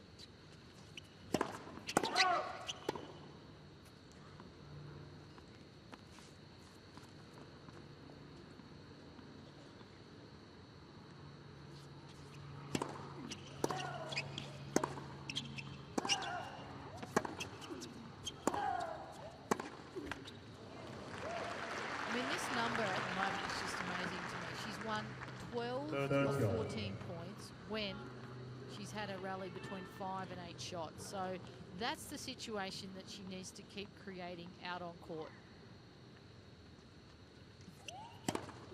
And as we're used to seeing Serena getting quite a few cheap points with the serve. 5th ace for the match.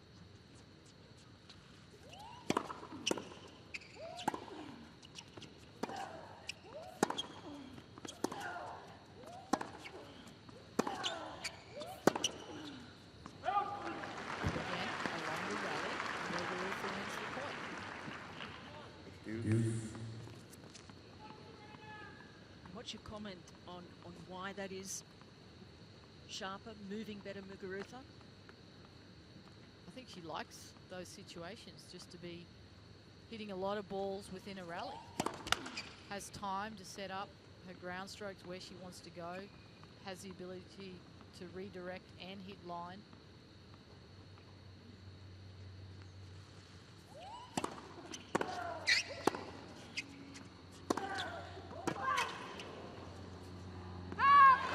Muguruza absolutely dominating right from the get-go in that point. Looking to be very aggressive on the returns. Break point, take control of this first set.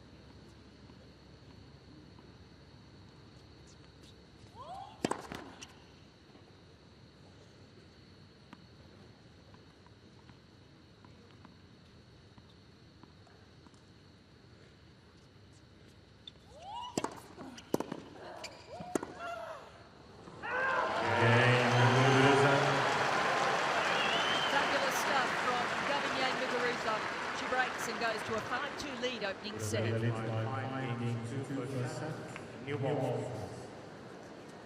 overall, it's been high-quality tennis. I think Serena Williams just starting to get a little frustrated when she's in those longer exchanges.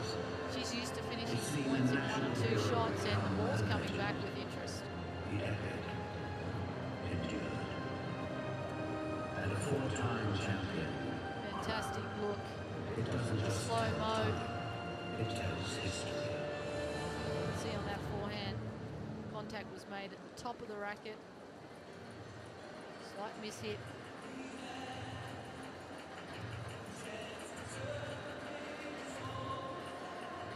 I even like the way Gabinier walks into the changeover. Punch of the fist. she's walking like the champion, the winner out there, but she's done that from the start. That court presence is very impressive.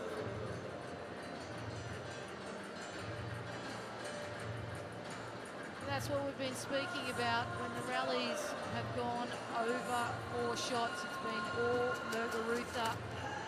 Fairly even runs under 3 shots because Muguruza as well is very good off serve and likes to either get some cheap points or win off winning shot. Thank you. It's been fantastic to watch so far. Muguruza really taking it to Williams, trying to dominate the baseline, get inside the court, serving for the set with new balls.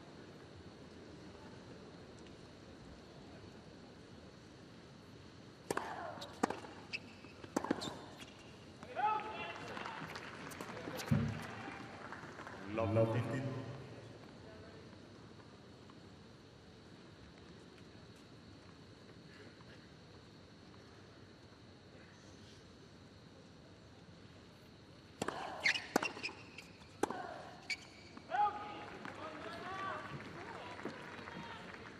Slight lapse of concentration from Muguruza.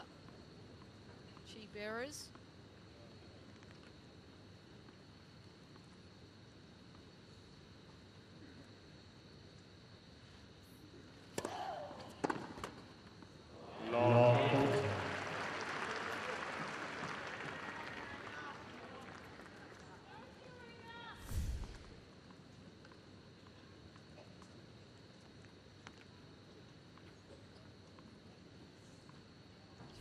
For a break back.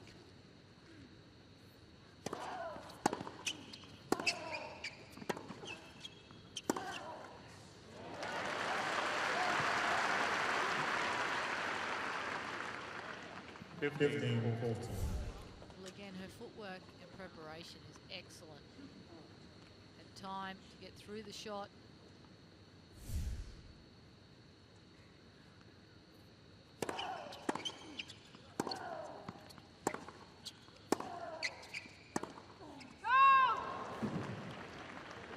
So Serena Williams has had chances to break earlier in the service games of Muguruza. Only has 1 break point left.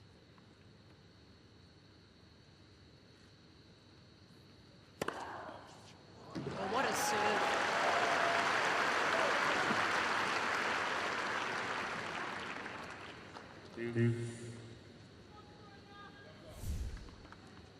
The second ace for the match. Back to deuce.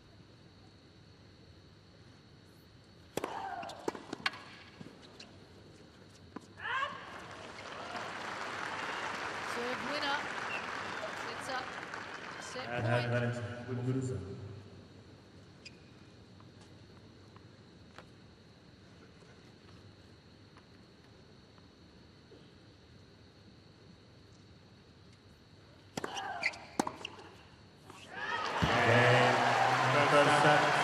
What an effort from Garbinier Muguruza.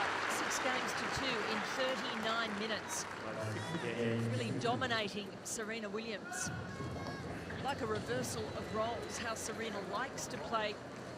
Garbinier has taken her game away. She's taken the initiative in the points, moved her around without going for too much, played a very tidy set, impressive.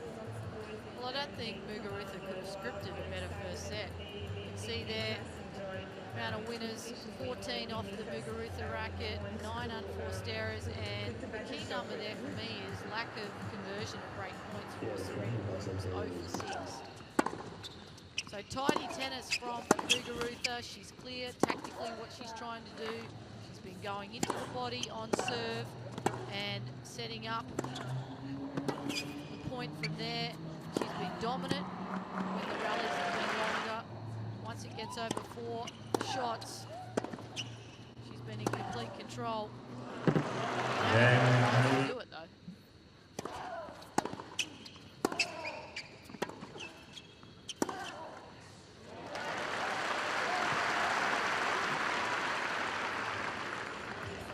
She is an impressive package, Muguruza.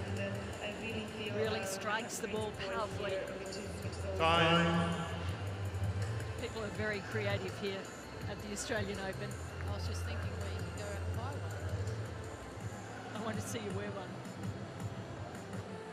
Well, Serena Williams with plenty to think about out here. Now she can make her way back in this match. Take control again, because it's certainly been wrested from her in the opening set.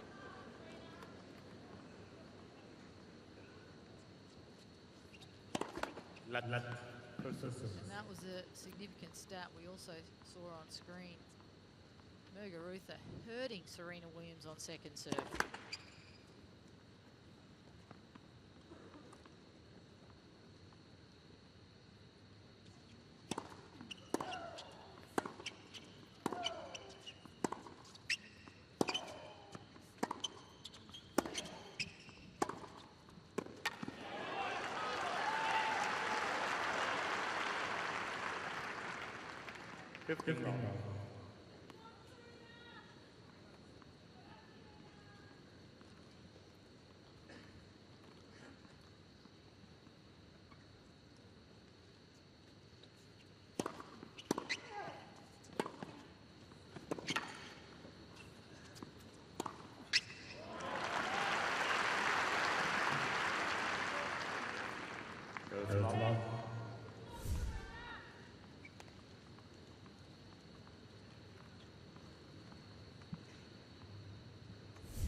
Oh, this is what she's done so well.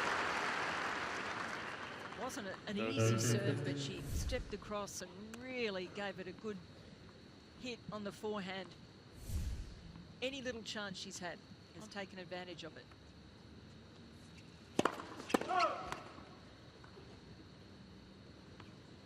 Serena's going to have to think a little more about where she puts that serve when it's not full pace.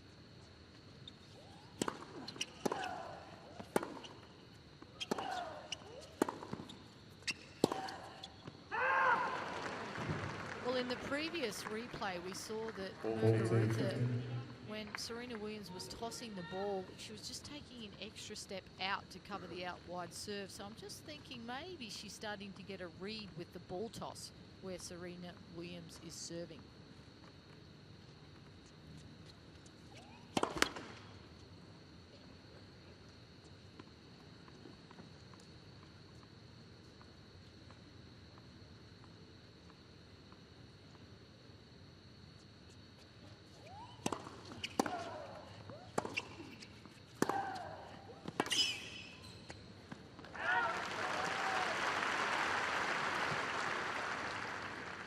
She is making things so tough for Serena out here. Playing with great precision and power, Muguruza, well inside the baseline. As you say, not a typical Spanish clay courter. Very aggressive, taking the ball on the rise.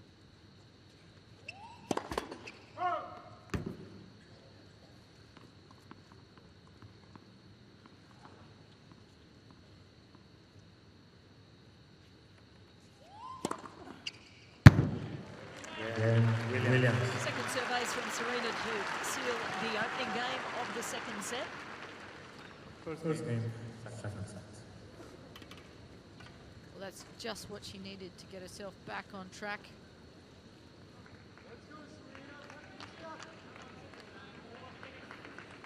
That's her tradition. After the first game of each set, she walks around the opposite side to the umpire's chair.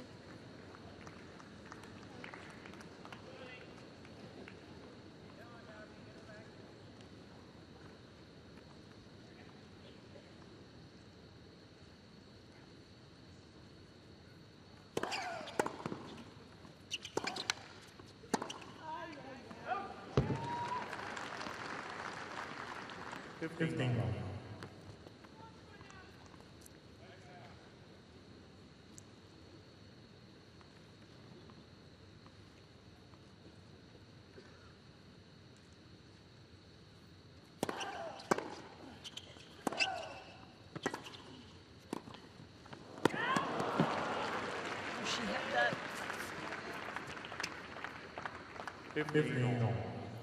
It was a good move. Just overplayed the volley. Always you need to try to aim shorter on the volleys around the service line.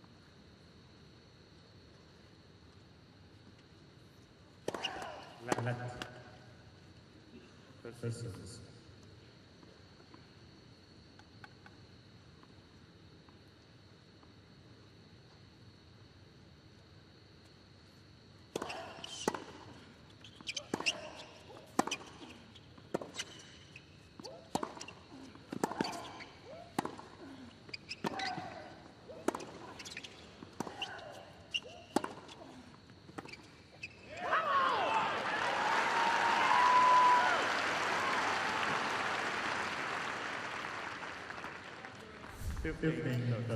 Well, one of the best points from Serena Williams when it's been an extended point.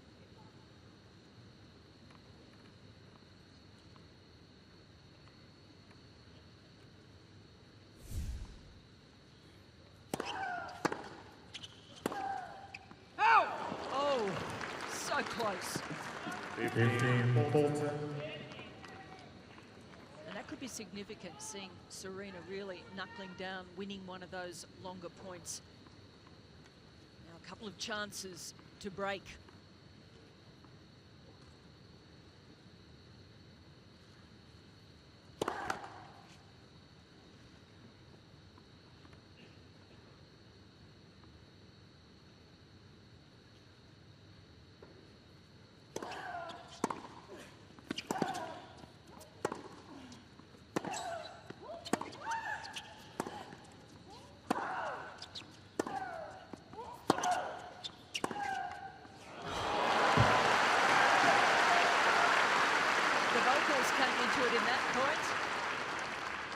Great battle within that point. Muguruza just takes the ball so early inside the baseline, just taking time away. Brilliant. Serena. Serena 0 for 7 with break points.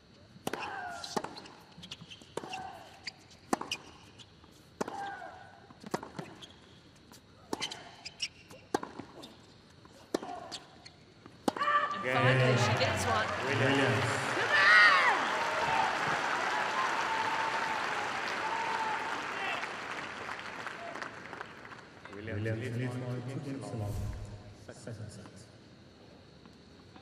Always an ominous sign for the opponents when Serena starts yelling, firing up, screaming, securing the break to love.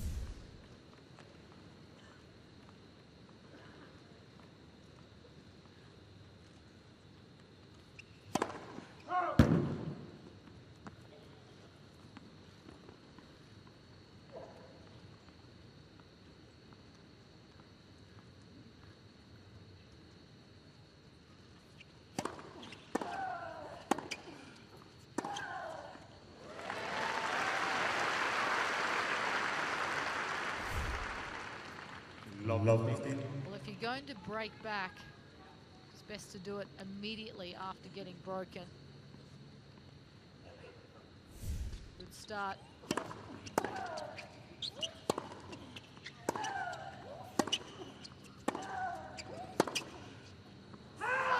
We're talking about just how early Muguruza is taking that return. She's robbing Serena of time, but you might say that's the strategy, but it's so hard to do.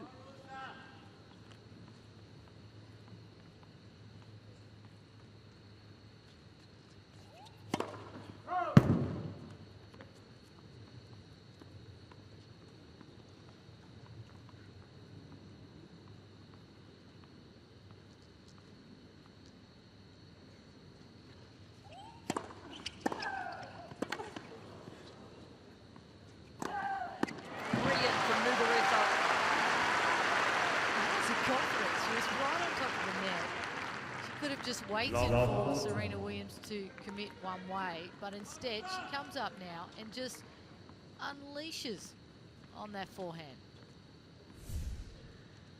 3 points for the break back.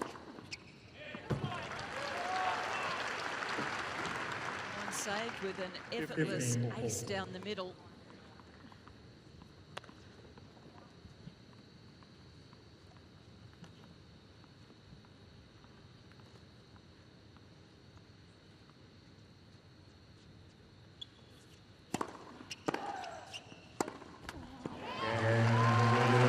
Muguruza gets the break back straight away.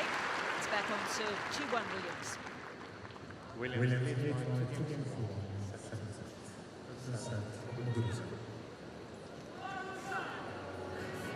Serena Williams would be disappointed with that last game. Some of it she could control. The rest of it was Muguruza just upping the ante yet again. We love Australia Day in Australia. Fans, they get dressed up, celebrating. I think those sunnies are the best I've seen yet.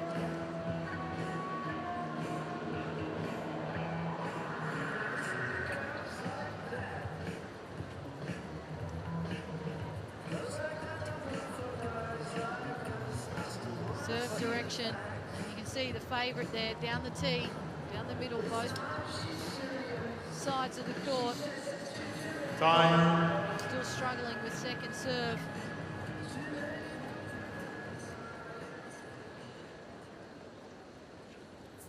Sit quickly, please. Thank you.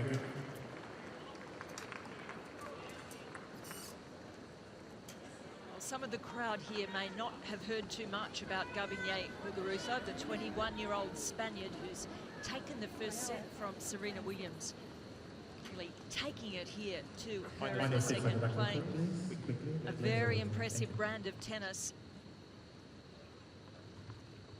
Going to hear a lot more of her though.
The breeze is just picked up out on Rod Laver Arena. Not bothering Serena Williams though.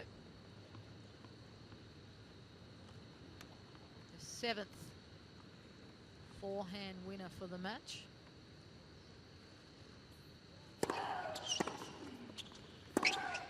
Well, there was the body serve again. Serena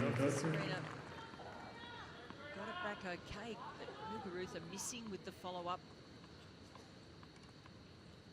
Been very solid, has missed a few of those throughout the match.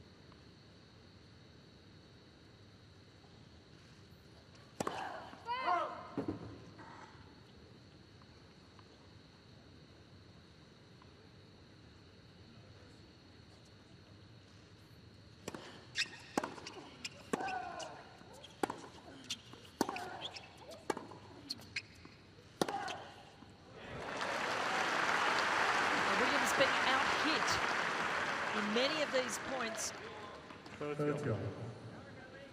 she's used to taking control of the points. Muguruza ahead in the winner count.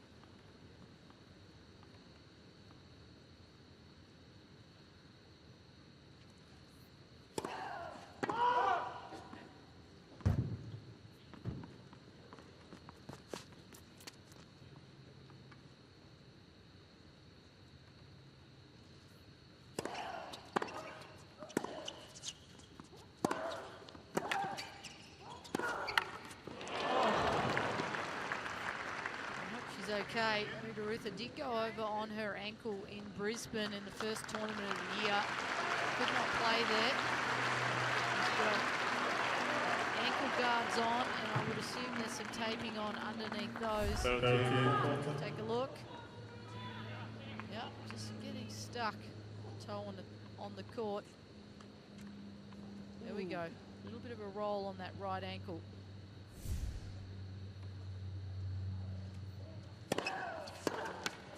Well, composes herself very well, put in a good delivery, because it was a bit of a tumble she took, even if it didn't hurt her ankle. So good job, back to deuce.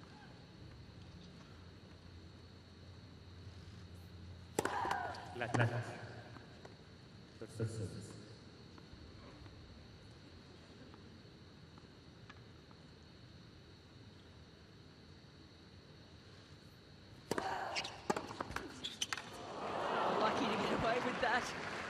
Again, the body serve. Williams.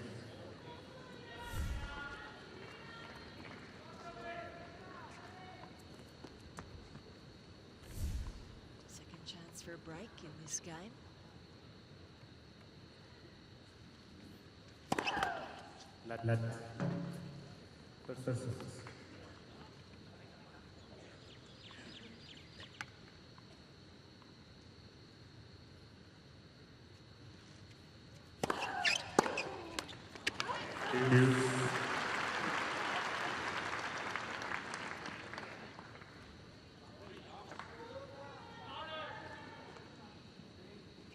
Serena Williams has had so many breakpoint opportunities in this match. She's 1 for 10. A lot of the time, though, it's Gabigne's come up with something pretty good on those break points, which is a real sign of class. Agree.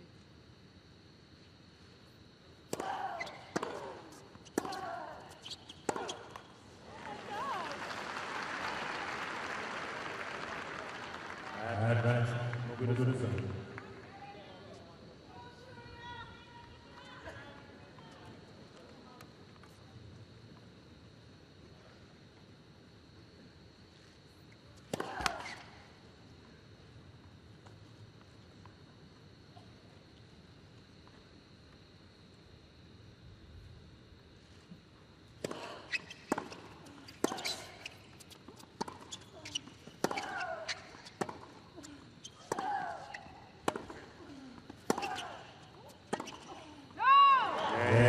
Good job from Muguruza. Saving a couple of break points. She took a tumble, recovered from that, and hold serve to level it 2-all. That's the shot placement from Muguruza. The winners there close to the lines, as you would expect during the rally. The ball in the middle of the court.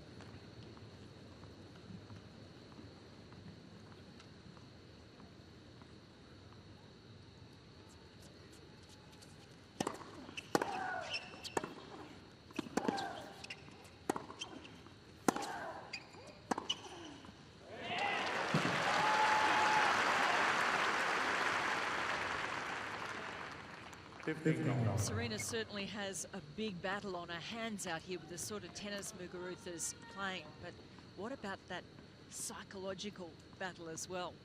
Knowing that she lost to this young woman 6-2, 6-2 at the French Open last May.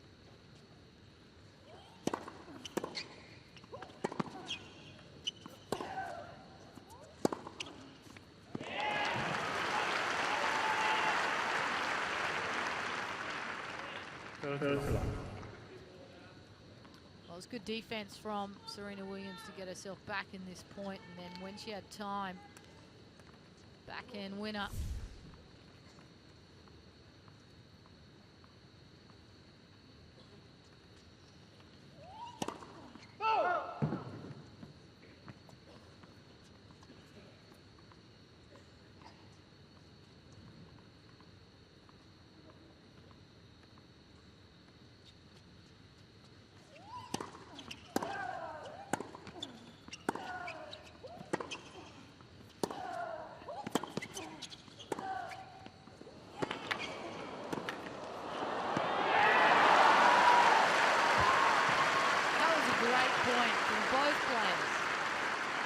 stuff, and Serena really Ball fighting ball. so hard out here to impose herself.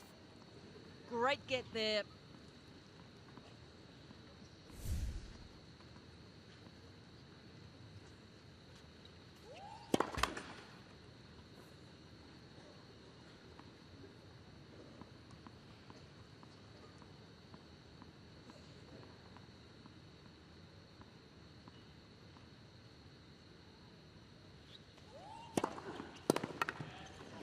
Williams. Super second serve from Williams. 3-2. Williams. That was such an important game, and the way she won it really was showing that she's in here for the battle. You wouldn't expect anything less. But I think she would be rattled by the way Muguruza has played throughout this match. The youngster really throwing down the gauntlet. What I liked about that game from Serena Williams is she was ready to work hard so physically. She kept herself in that other rally with tremendous defense, and over time, if she can keep doing that, then that will certainly play into the mind of Muguruza. Muguruza may be starting to think that she just needs to do a little bit more, presses hard, a little harder, and then that's when the unforced errors come. I think that's a really important point, because earlier in the match we were talking about those longer points that were all going Muguruza's way. Serena's her work rate just seems to have lifted a little this second set.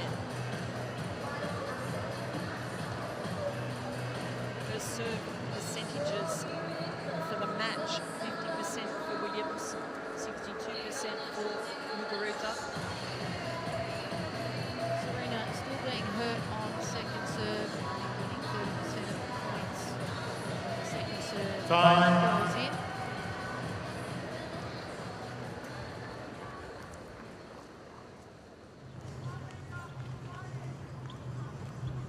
Cooler day here in Melbourne, sunny skies, thankfully, a bit of cloud about. Fine conditions after some rain earlier.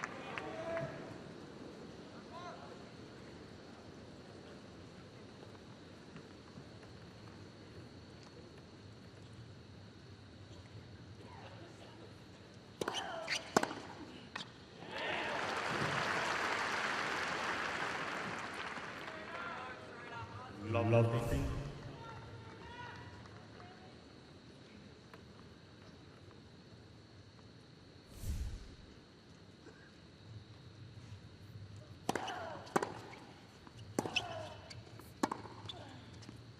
Oh, 15 more. that was a close one.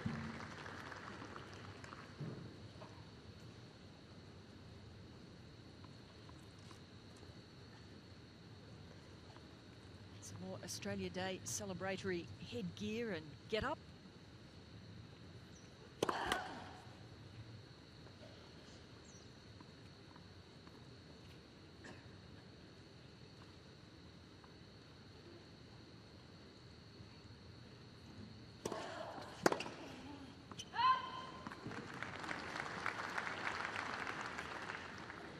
Serena would be disappointed with that miss.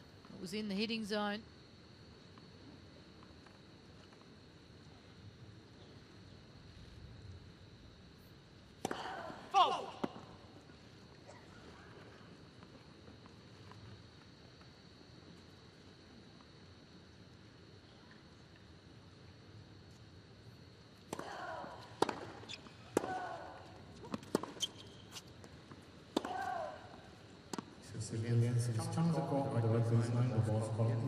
Well, she better be right on this, otherwise she loses the points.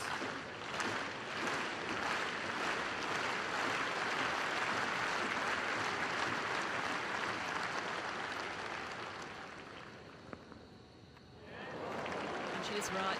She has very good judgment, doesn't lose too many challenges.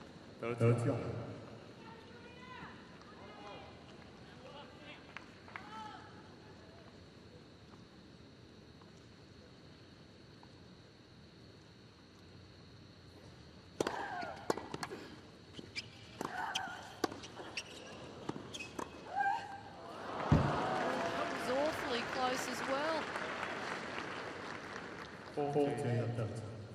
Going on or close to the lines, both of these women. Yep.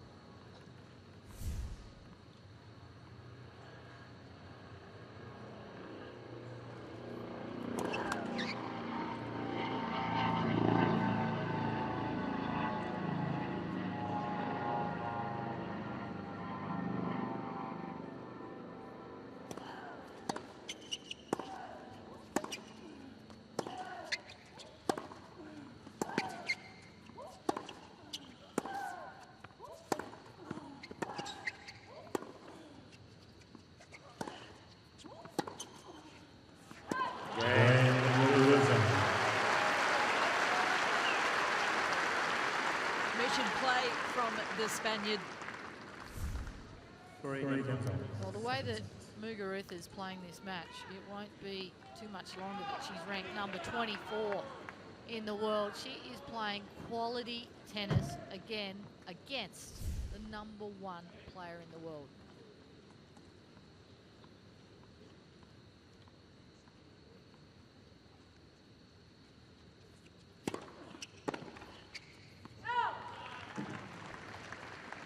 Well, she's certainly playing well above her ranking, as you say, Nicole.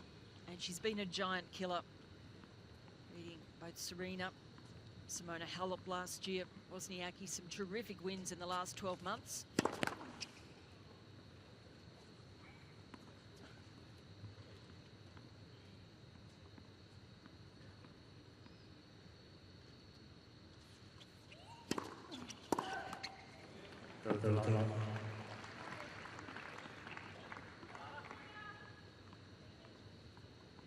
Sara Irani and Agu Radvanska in Sydney, reaching a quarter-final there to start the year.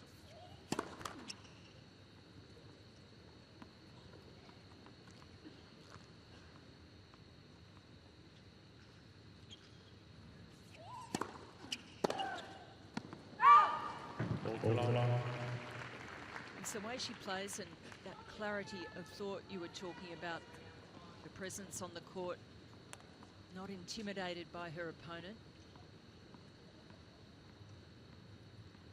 Got the height and the athleticism. Serena has the serve. She holds to love. 4-3. I think part of some of that clarity for Muguruza comes about from just very good coaching. She has an experienced coach in Alejo Mencisador, who has been working with her a number of years, and many of the Spanish girls. And I remember when I was out playing, he was out coaching, so he's been out there for over 20 years at the highest level.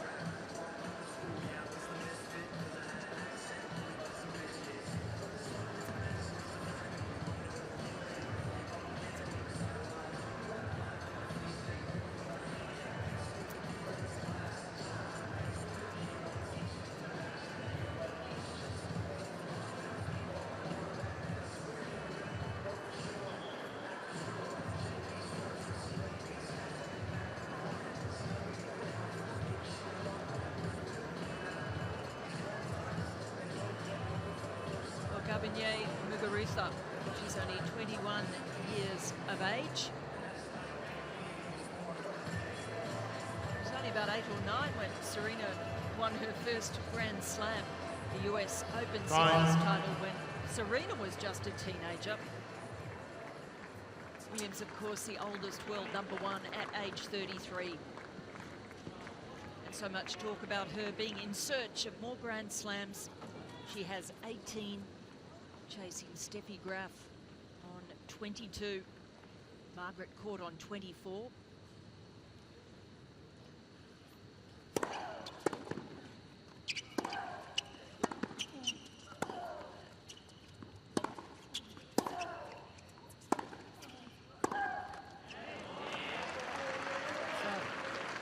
Opening for Serena. Always a good start, winning the first point. Your opponent's serve.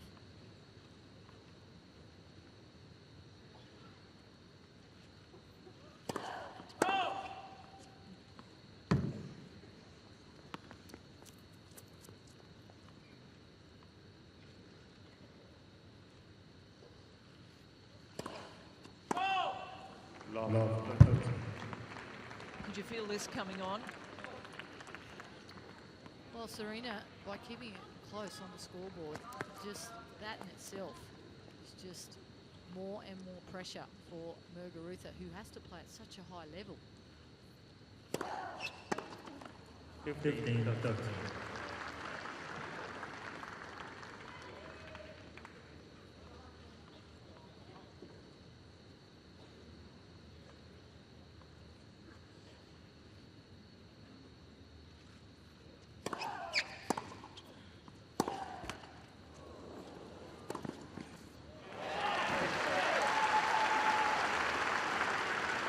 Unlucky with the let cord, Muguruza. It sat up for Serena Williams, and now another 2 break points for Williams. Has only converted 1 of 10 in the match. And she gets another one, and it's important. Giving her the chance to serve for the second set. Williams in leads by 5 games to 3. Second set. I think that was set up too by how easily Serena won her previous service game.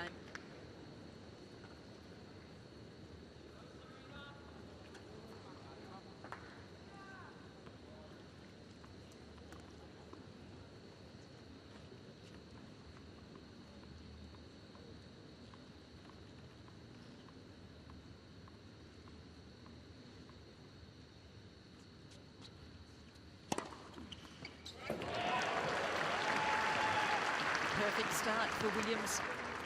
9th ace of the match.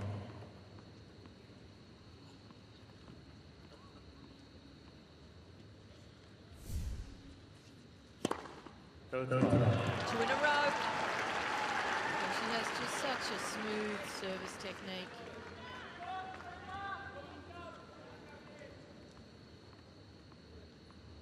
Great extension.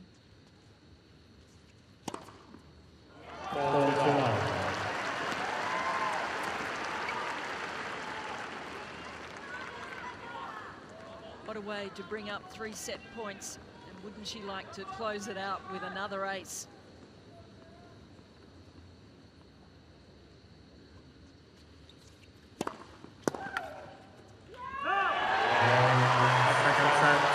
For Serena Williams. 6-3, and she levels the match. We've seen in the past couple of years from Serena Williams the fact that she's showed a lot of emotion out on the court, quite aggressive at times, and she had reason to panic. She didn't. She kept composed. Even that last service game, she could have got more emotion, didn't. And the numbers there for Serena Williams, 14 winners and only 8 unforced errors. She was able to convert on break points. That was something she didn't do in the first set. So all round a much cleaner performance from Serena in that set. A bit of a reversal in the numbers, if you like, because in that opening set it was Muguruza who was not making the errors, able to be aggressive, keep the ball within the confines of the court so well. But it was a battle, and Serena really toughing it out mentally, staying composed to subdue the youngster in that second set.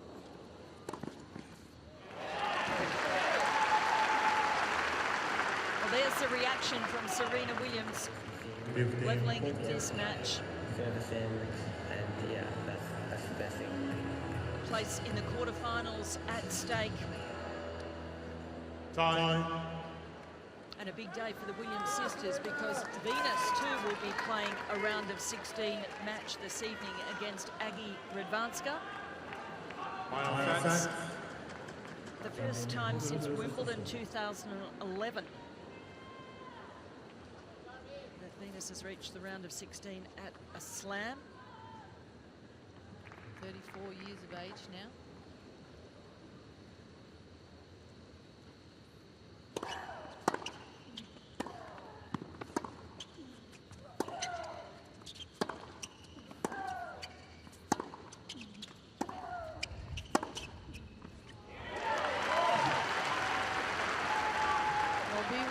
when Serena's hitting the ball in the middle of the racket and working hard physically. She was losing a lot of these rallies in the first set and has since stepped it up.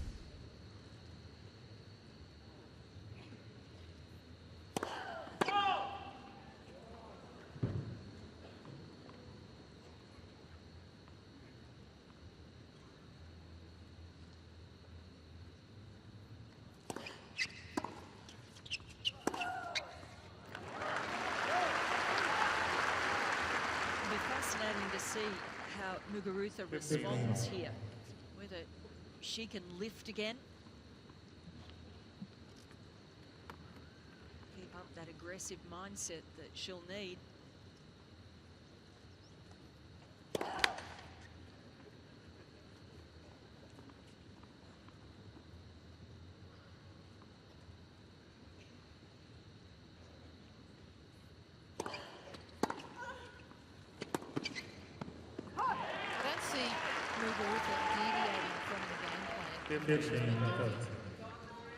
In a lot of ways, it's really on the racket of Serena Williams. If she steps up and decides that she's going to be aggressive on return game, she hits her spots on serve, she's just so difficult to break.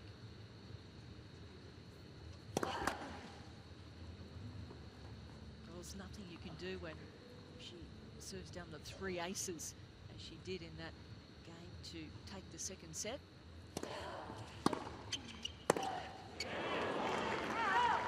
So she's doing a great job of pouring the pressure on.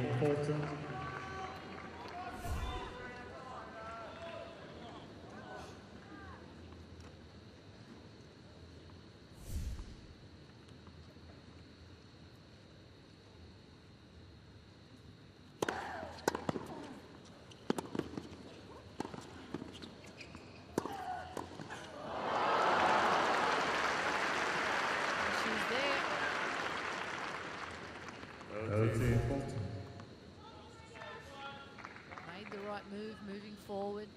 Had Muguruza on the stretch.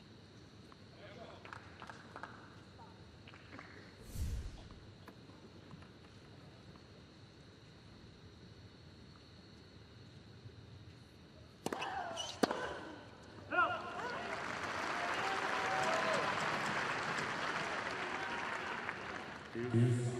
that to me is a lapse in concentration. Serena moving to hit a forehand when her backhand return is outstanding.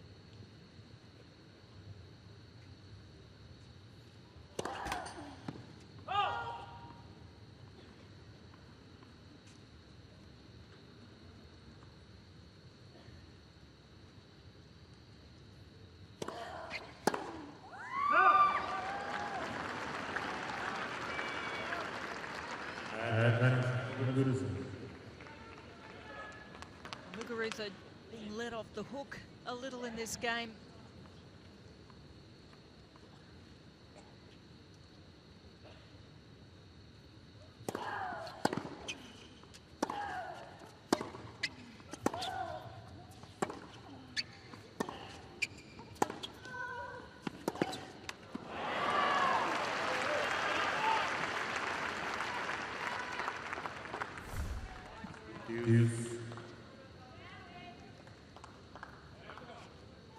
Sometimes when Serena Williams is hitting the ball, it's just pure brute strength.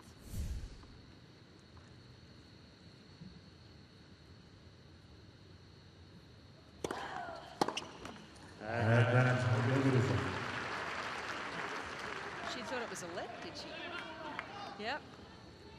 She hesitated certainly on that return.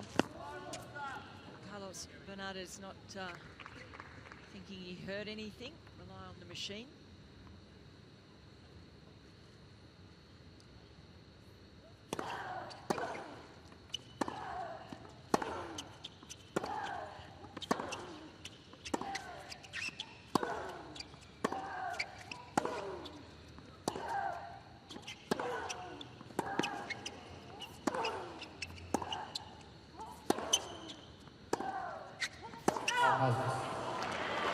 One of the most intense rallies of the match.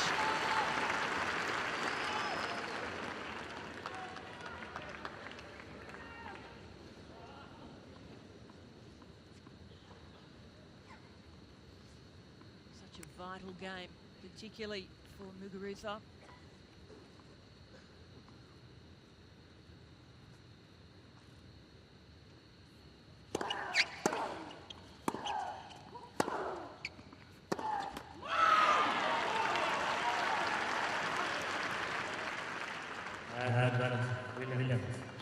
Third break point now for Serena.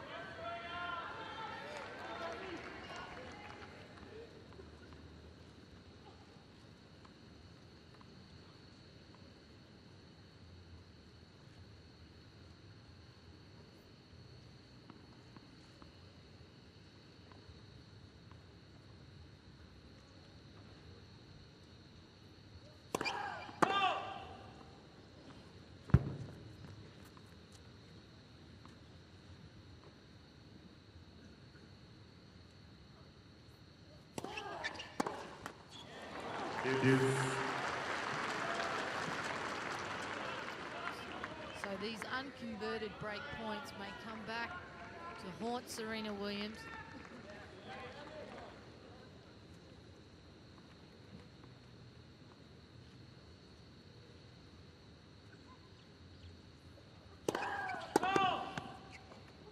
Two from 13 on break points. Number 3 in this game alone.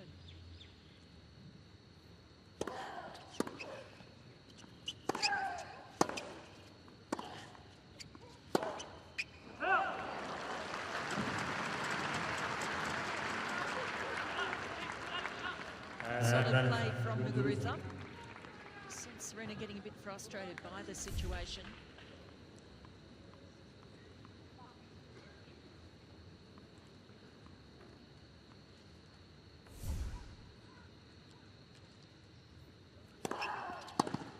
Vital hold for the Spaniard.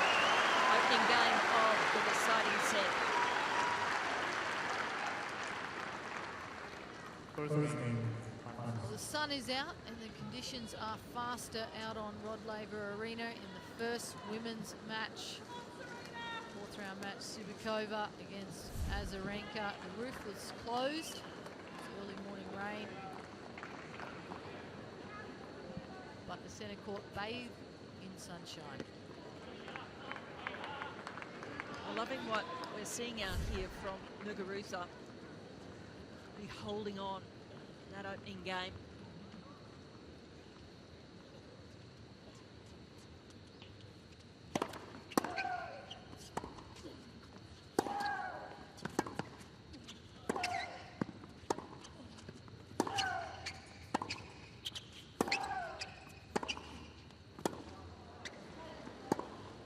Well, challenge to stop the point.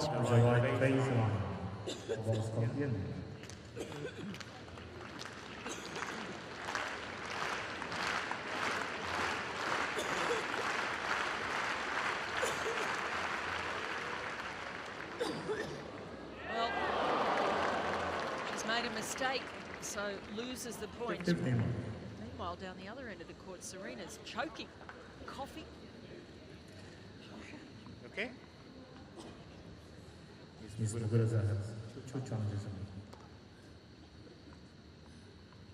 she hasn't gone for a quick sip of water or something.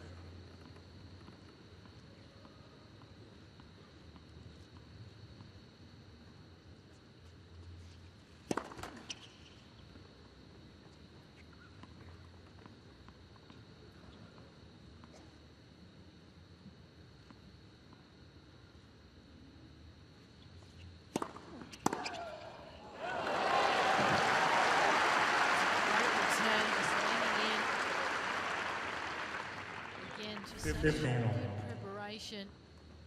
Nice and quick, just a turn of the body. She's very quick with her reactions, speed round the court. Very tall athlete, 6 foot.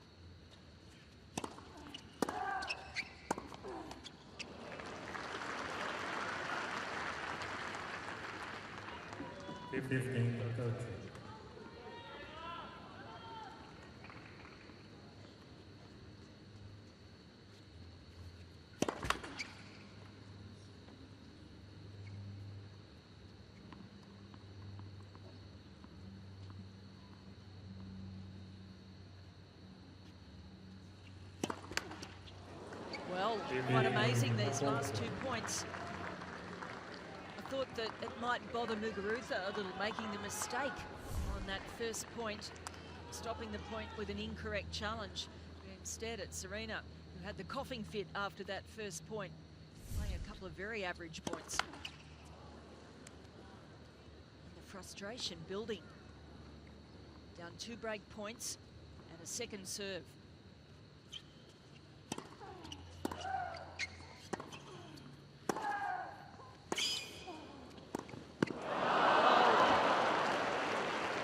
Choice.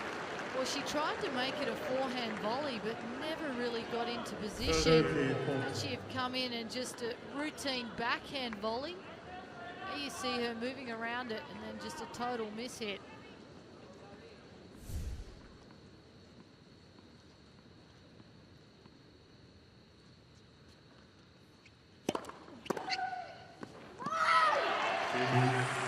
Well, just what Serena Williams needed.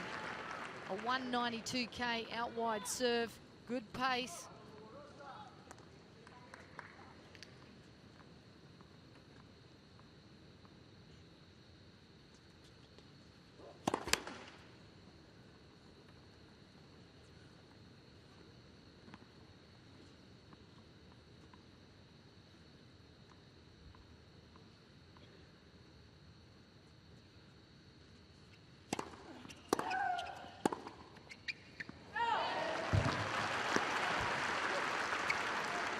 Returned very well right down the centre of the court, straight at Serena. Serena needs to make sure she gets first serves in. She's only won 1 of 5 second serves in this third set.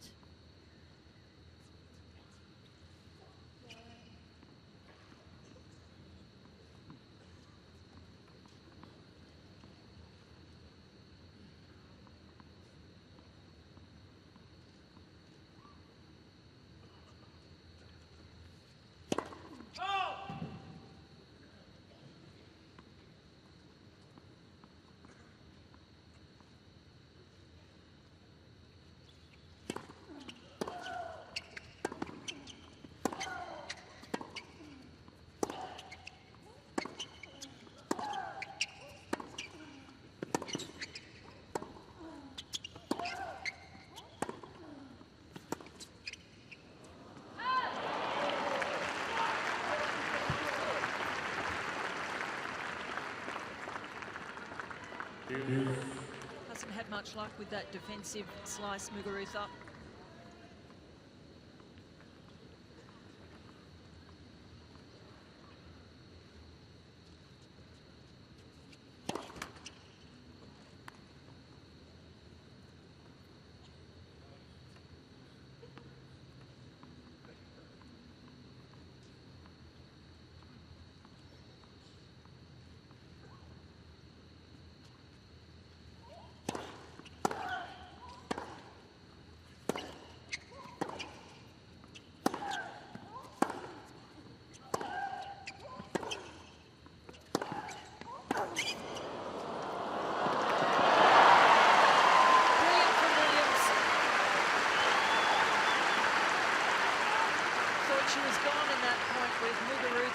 Some aggressive shots down the lines. Well, when Serena is in full flight and working hard physically, this is what she's capable of. Just sticks the racket out and then recovering for the next shot if it came back.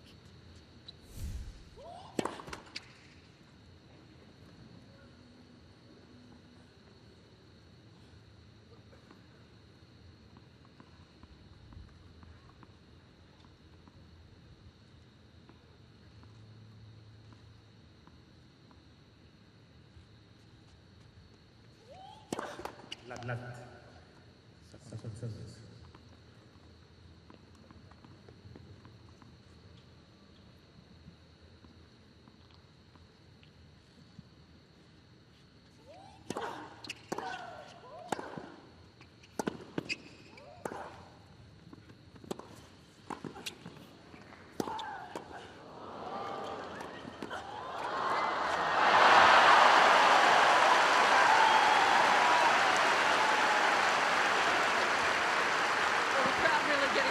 money's worth with this one. Brilliant tennis. What an exchange. Serena desperate. These lunges. She should have done more with that backhand volley. The first one, but in the end, an entertaining exchange.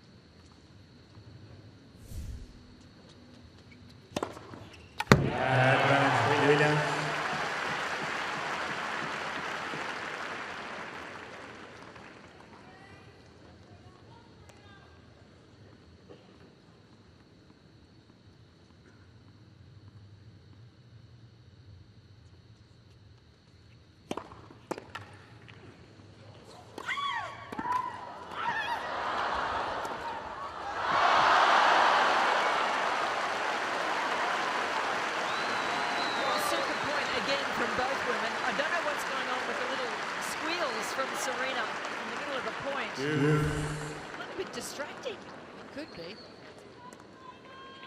Both focused in the moment with this battle.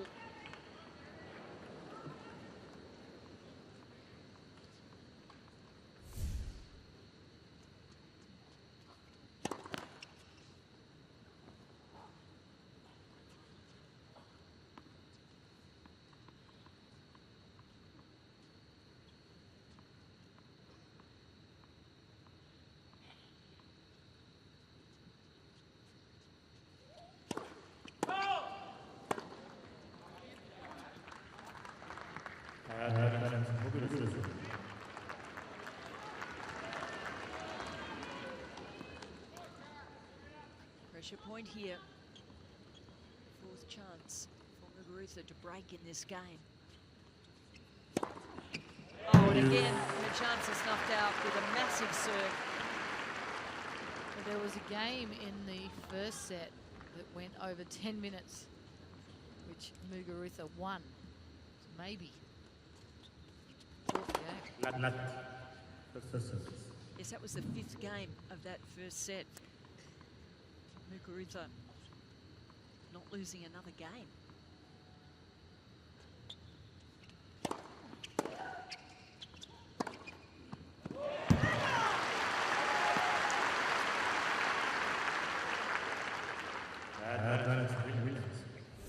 And Serena knows just how important this game is for her. Really digging in for the fight.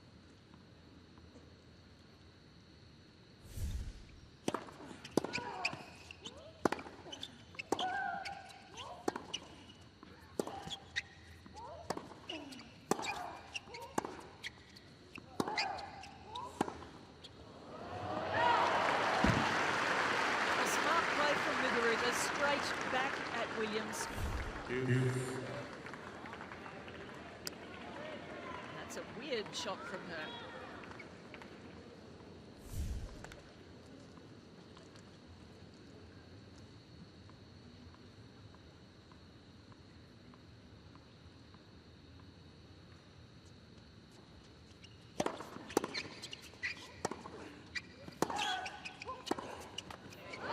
Great depth from the Spaniard.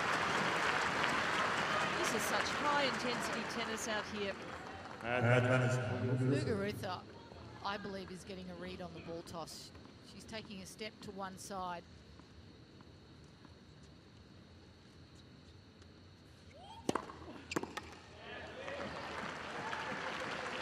And that time, guessing wrong.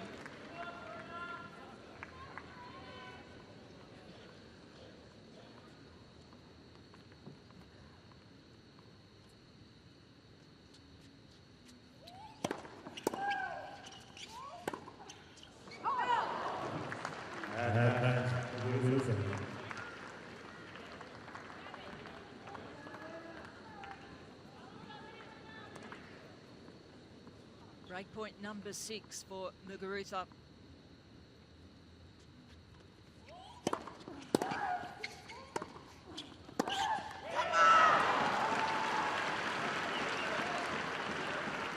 Muguruza had a good play on this passing shot, dragged it into the net. And they're the chances that you have to take against the #1 player in the world. They will not give it to you.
this third set at 1 game all. It's taken 24 minutes for the opening 2 games. Most of that time, that service game.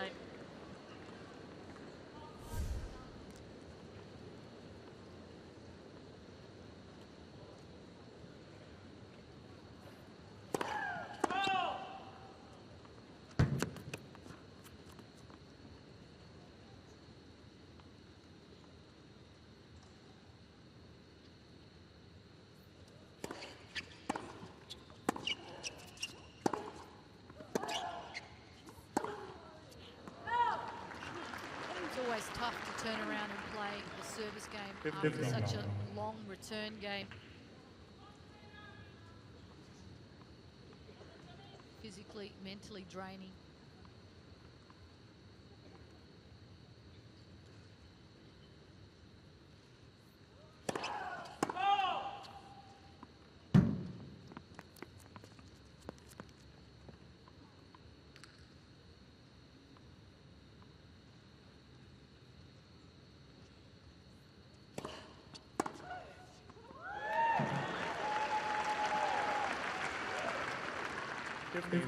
Especially draining for Muguruza, who had 6 break point opportunities. Yeah, disappointing she couldn't convert those. I mean, Serena served awfully well on some of them, but probably 2 points she had golden opportunities. One with the volley, she missed the awkward forehand volley, and a backhand that she missed. You don't get too many chances.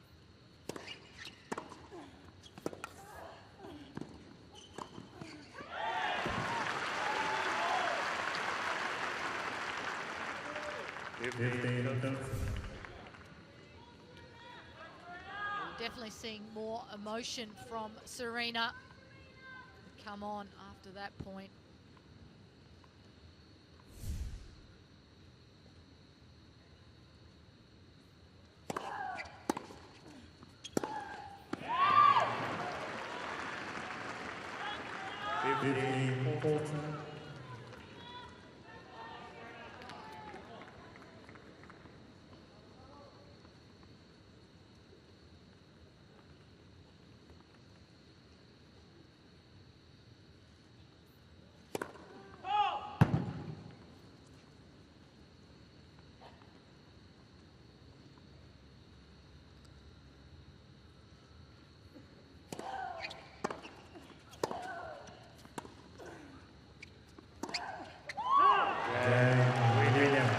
Serena breaking in quick time. She leads 2-1 third set. Well, that last game for me was all about frustration from Muguruza. Had break point opportunities, didn't convert, just lost her way. You have to say disappointment too, as well as frustration. Often you just have that little emotional energy drops down just with the disappointment of not being able to make that breakthrough in such a pivotal game. And for Serena, as you say, the emotions were just so on show. She wants this so badly. Not someone to hide the emotions in the heat of battle. This is where Serena needs to refocus again when she comes out from the service game. We saw the service game at 5-3 in the second set. She was so calm, composed, 3 aces in the service game to finish the second set. So whilst it's good to have emotion, if it goes too far over the top, you're not in your ideal performance state. But she does that pretty well. She manages to refocus in the changeovers, goes into a bit of a meditative state.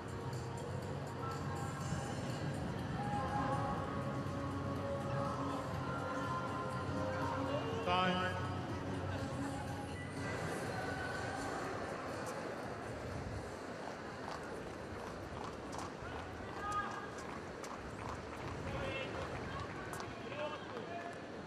Well, the job really ahead of Gabinier Muguruza of Spain down a break in this final set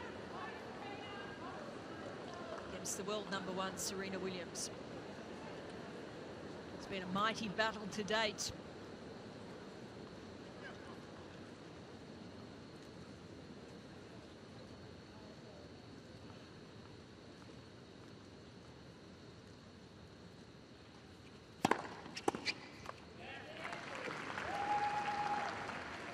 15 love.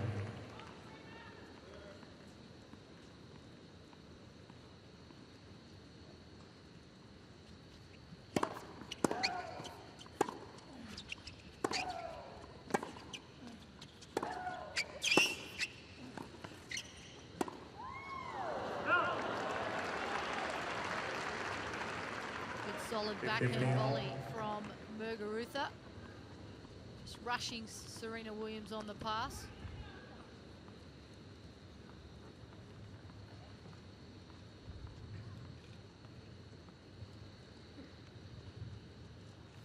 Big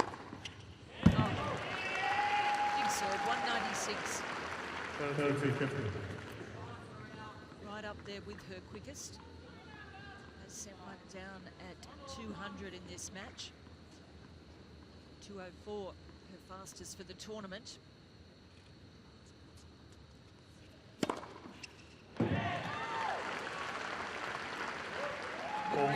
Thinking about a challenge, but realizing that that cleared the line straight through it. Impressive serving from Williams.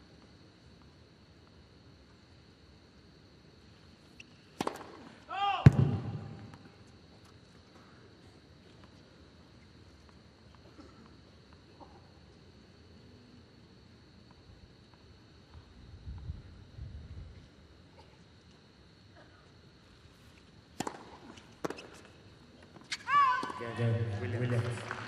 So comfortable hold for Serena. Williams leads by 3 games to 1. Consolidating the break, 3 games to 1. It really is a magnificent service motion she has. It's one of the things that gets her out of difficult situations in so many matches. Part of a powerful package.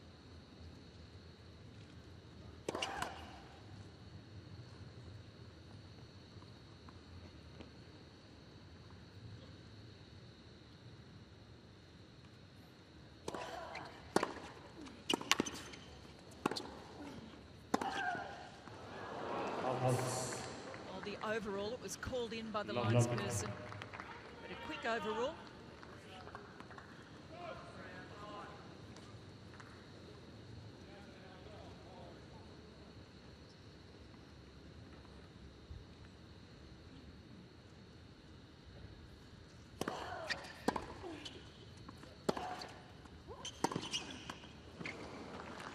Really important now for Muguruza. She takes her time. Resets her thinking. Get back to what she was doing well in the first set.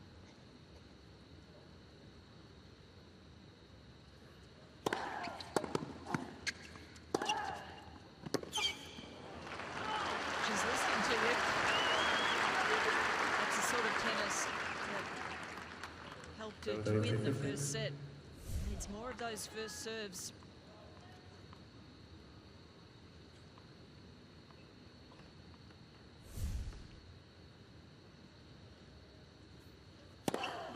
Ball 15. Just like that. Ace number 2.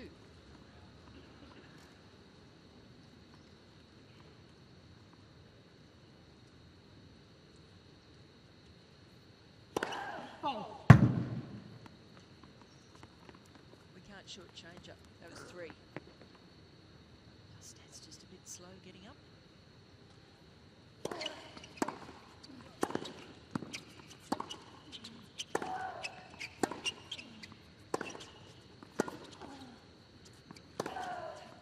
Well done. Response from the young Spaniard. It's 3-2 Williams. Williams leads by 3 games. That's what you've got to like about her mentality, that she's realised I'm only down 1 break. It's been so close, I had so many opportunities. And as you said, Nicole, getting back to what she did so well in that first set. And you'd have to say the first serve is vital to that. Oh, for sure. She likes to set up the point with her serve and then take control on the next. But Really, she just has such fantastic composure for such a young girl. She's 21 years of age. Has a fantastic future in front of her. She really does, and we're seeing a lot of these young players coming through on the WTA Tour. I mean, look at Jeannie Bouchard. She's the leader in terms of that age group. She's only 20 years of age and a contender at the Grand Slams, already been to a Grand Slam final at Wimbledon and a couple of semis. We just see the players coming through. Not only do they have game, but they have the belief in themselves and not intimidated by the more established players.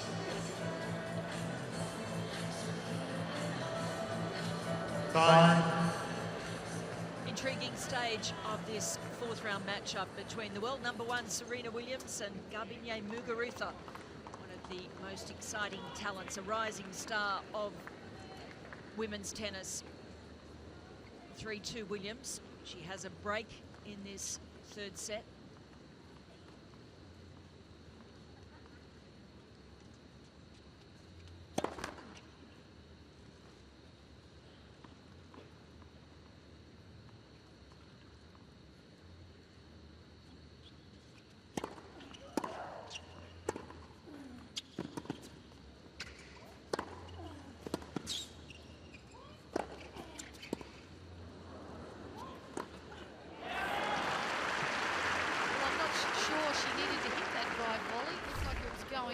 But confident anyway to take it.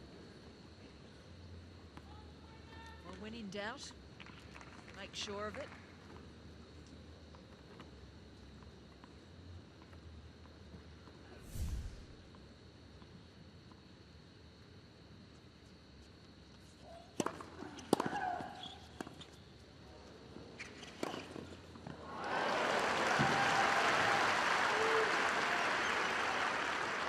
Sure about that shot choice from Serena. She has not hit a drop shot in this match so far, and it is a critical time in the match.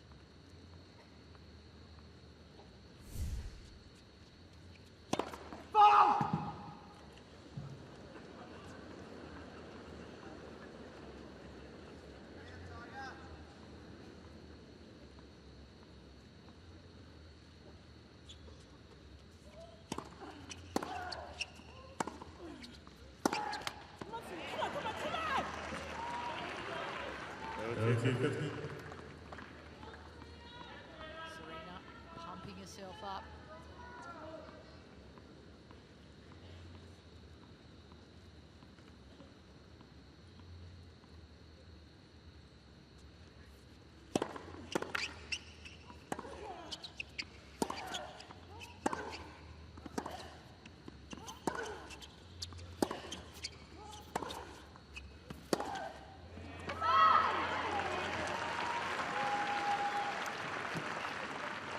Ball 2-15.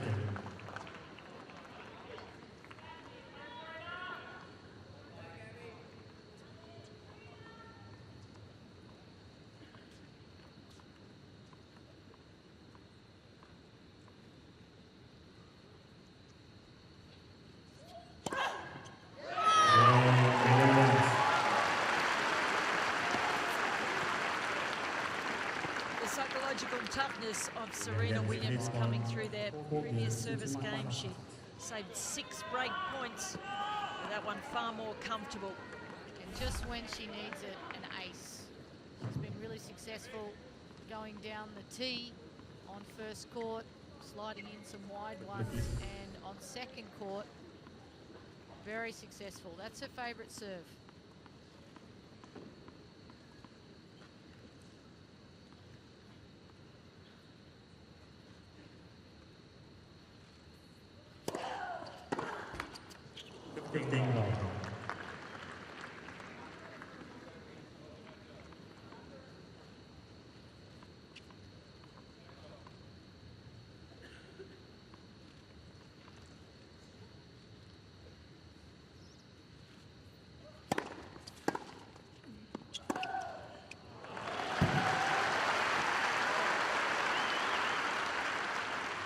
Muguruza is not going to go away.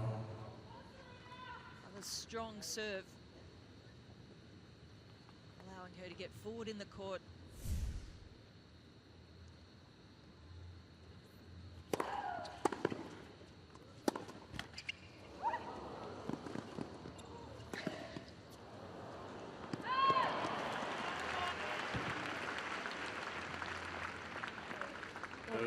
She's found her service rhythm again, particularly on the first serve in this set, winning 70% of the points when the first serve goes in.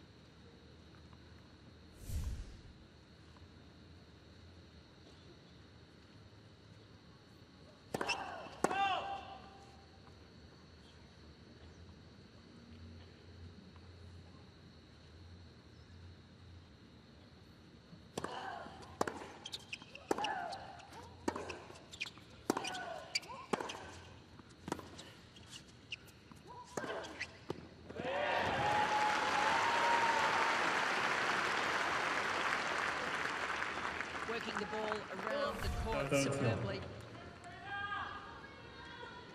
The shape on that forehand, dragging her out wide, opening the court up. Pressure point here for Muguruza at 30 all.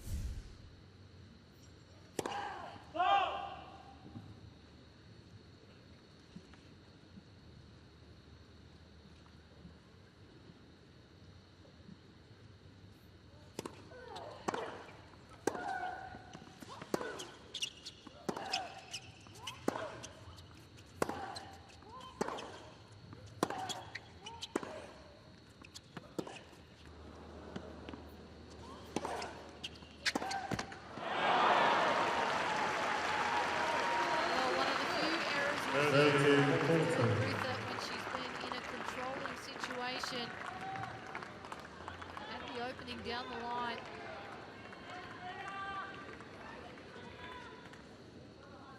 So a break point for Serena.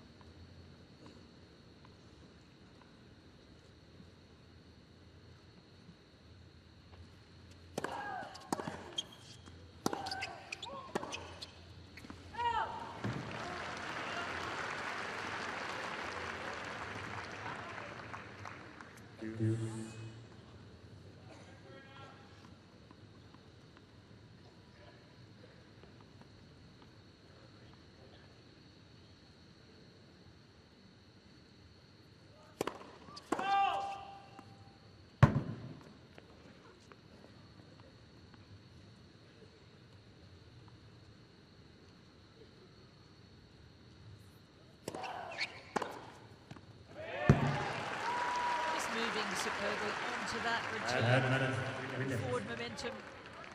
Finds herself another crack at the break.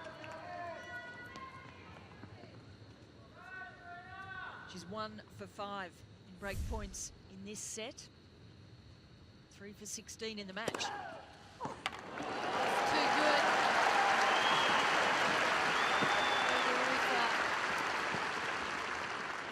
Such an important moment to come up with the ace. Break points that she's facing are almost like match points.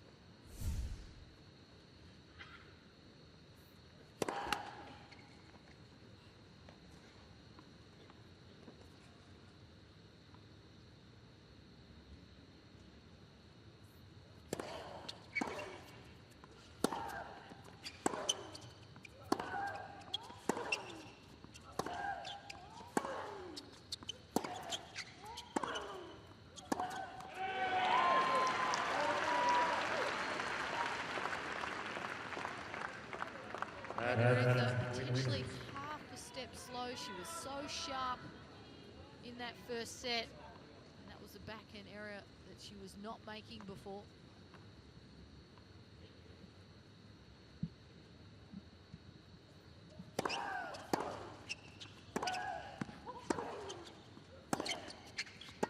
Williams fighting her way closer to victory here.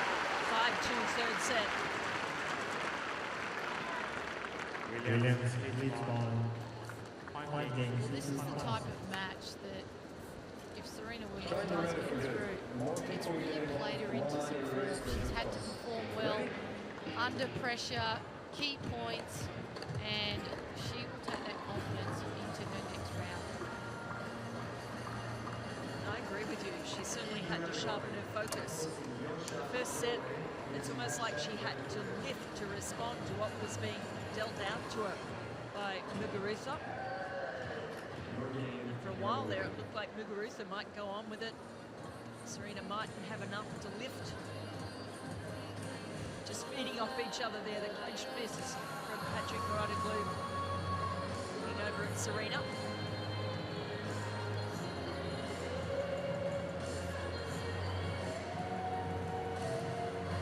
Well, the Rod Laver Arena crowd engrossed by what's been unfolding out here on the court, with Serena Williams having to fight incredibly hard against the young Spaniard, Garbine Muguruza. Serena's had to lift in response to the way Muguruza came out firing.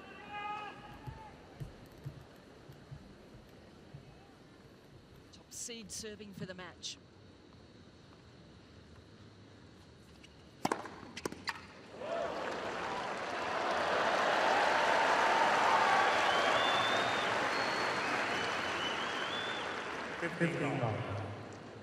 Always appreciate a good catch in the crowd here.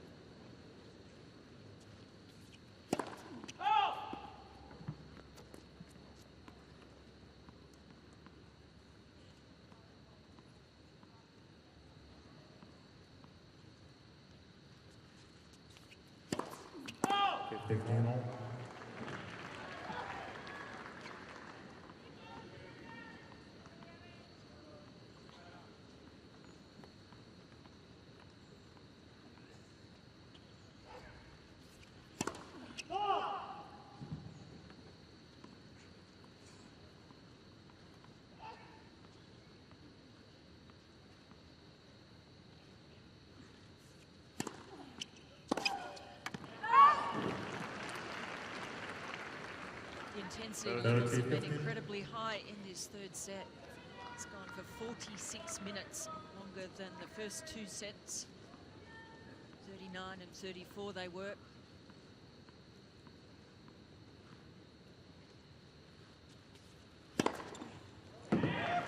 Serving from Williams, 194 out wide, bringing up 2 match points to go through to the quarterfinals.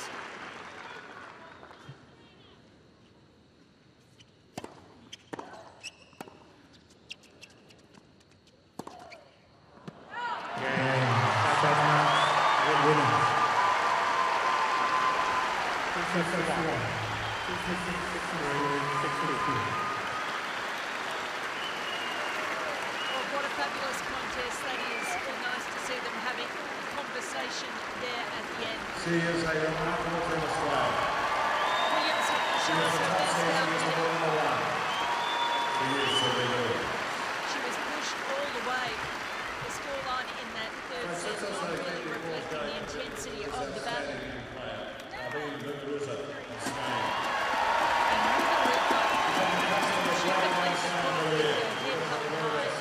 She played a fabulous match up there. The way she went out in that first set really caused Serena some trouble, made her look further. Well, her and the coach have definitely done their homework. She knew exactly what she needed to do. And there's one thing knowing it, and the other thing is doing it. And that's exactly what she did. And she is only 21 years of age. Current ranking 24. I think she's one to watch in 2015.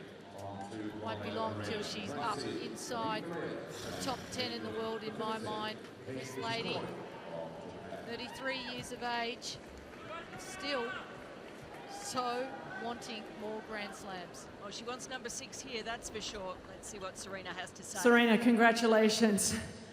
What's going on? You are just having some rocking matches out here, but you have to also give a lot of credit to your opponent. You played her here a couple of years ago. You won very comfortably. You lost to her the last time you played her, so you knew what you were up against today. Yeah, all great match, and congrats to Garbine. She played so well, and she did everything she needed to do in the first set. I think for once I didn't start out slow, and she played really well, so I just decided just to do my best and stay focused and just relax. Yeah, one of the things that we noticed was in the first set you weren't quite getting the ball into the corners of the court, and you paid the price because she is a very big hitter of the ball. Yeah, she hits the ball really, really big. She hits it really, really hard. But I don't know, someone in the crowd was like, come on, Serena, you spin. And I was like, okay. It was somewhere over here. There's coaches everywhere out here, so thank you guys. It really helped me. I'm sure a lot of people would like to coach you. Serena, I have to ask you, there was It was you.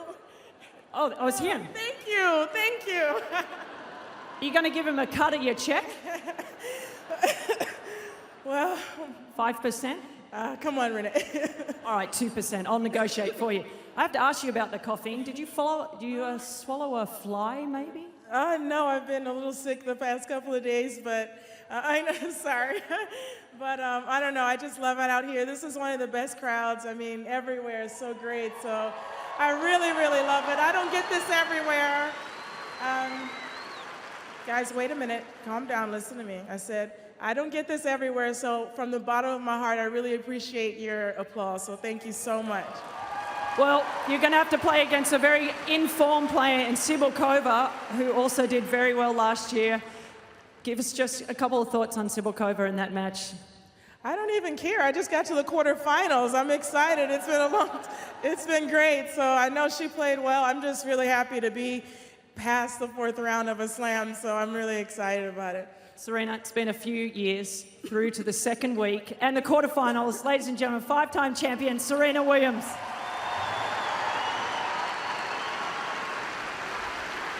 Well done, Serena. Well, a relieved Serena Williams through in 2 hours, 2-6, 6-3, 6-2. On Laver Arena. So happy to get through to the quarterfinals, Serena, and so she should be. Lost to Anna Ivanovic in the fourth round last year, was stunned by her lack of success relative to her normal rate of conversion at slams last year, winning the US Open, but not doing well by her standards in the others. She wasn't happy with her form at certain stages throughout that match. I like the way she said that the guy in the crowd helped her, telling her to use some more spin. Yeah, certainly, I think that improves your numbers out on court and a good opportunity. Serena Williams came to the net quite a few times, converted 9 of 14, and that first serve percentage, 58%, fairly healthy.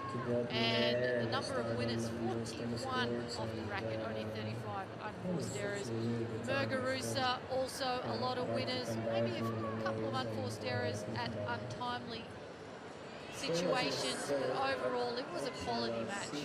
It was an amazing match, really. The intensity levels were so high, and it was certainly closer than the score indicated in the end. The break points also told a bit of a story, with Muguruza 3 of 11, both of them struggling, trying to convert the break points. A quality match, with Serena Williams coming through to the quarterfinals in 3 sets, 6-2 in the third. Yes, I want to sign. I said, like, is this a real passport? And he was like, yes, this is my passport. I was like, okay. Congratulations on your engagement. How did you propose? We went for Melody House, and well, when we arrived, we unluckily had some bad weather, and 3 days there were non-stop rain, so it was like really not suited well to the plans that I wanna do. But then finally, the weather gets nice, and we did a great dinner, and then I organized a nice setup on the beach, and it was really nice. Did you pick the engagement ring yourself? Yes, I did. But with this, it's not only about picking like a nice one which you like, or which one you want, but you have to choose the right size as well.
folks, as you can see on the big screens here, on the Laver Arena, the players are on their way.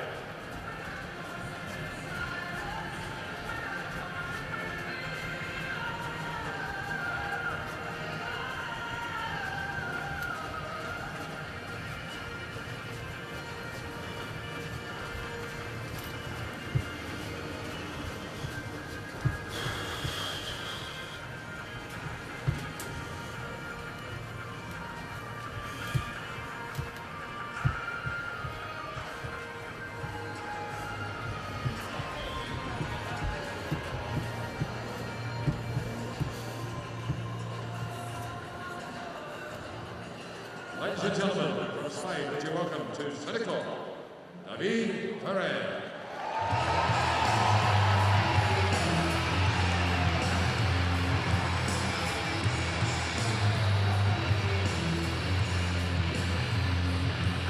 This one from Japan, Kei Nishikori.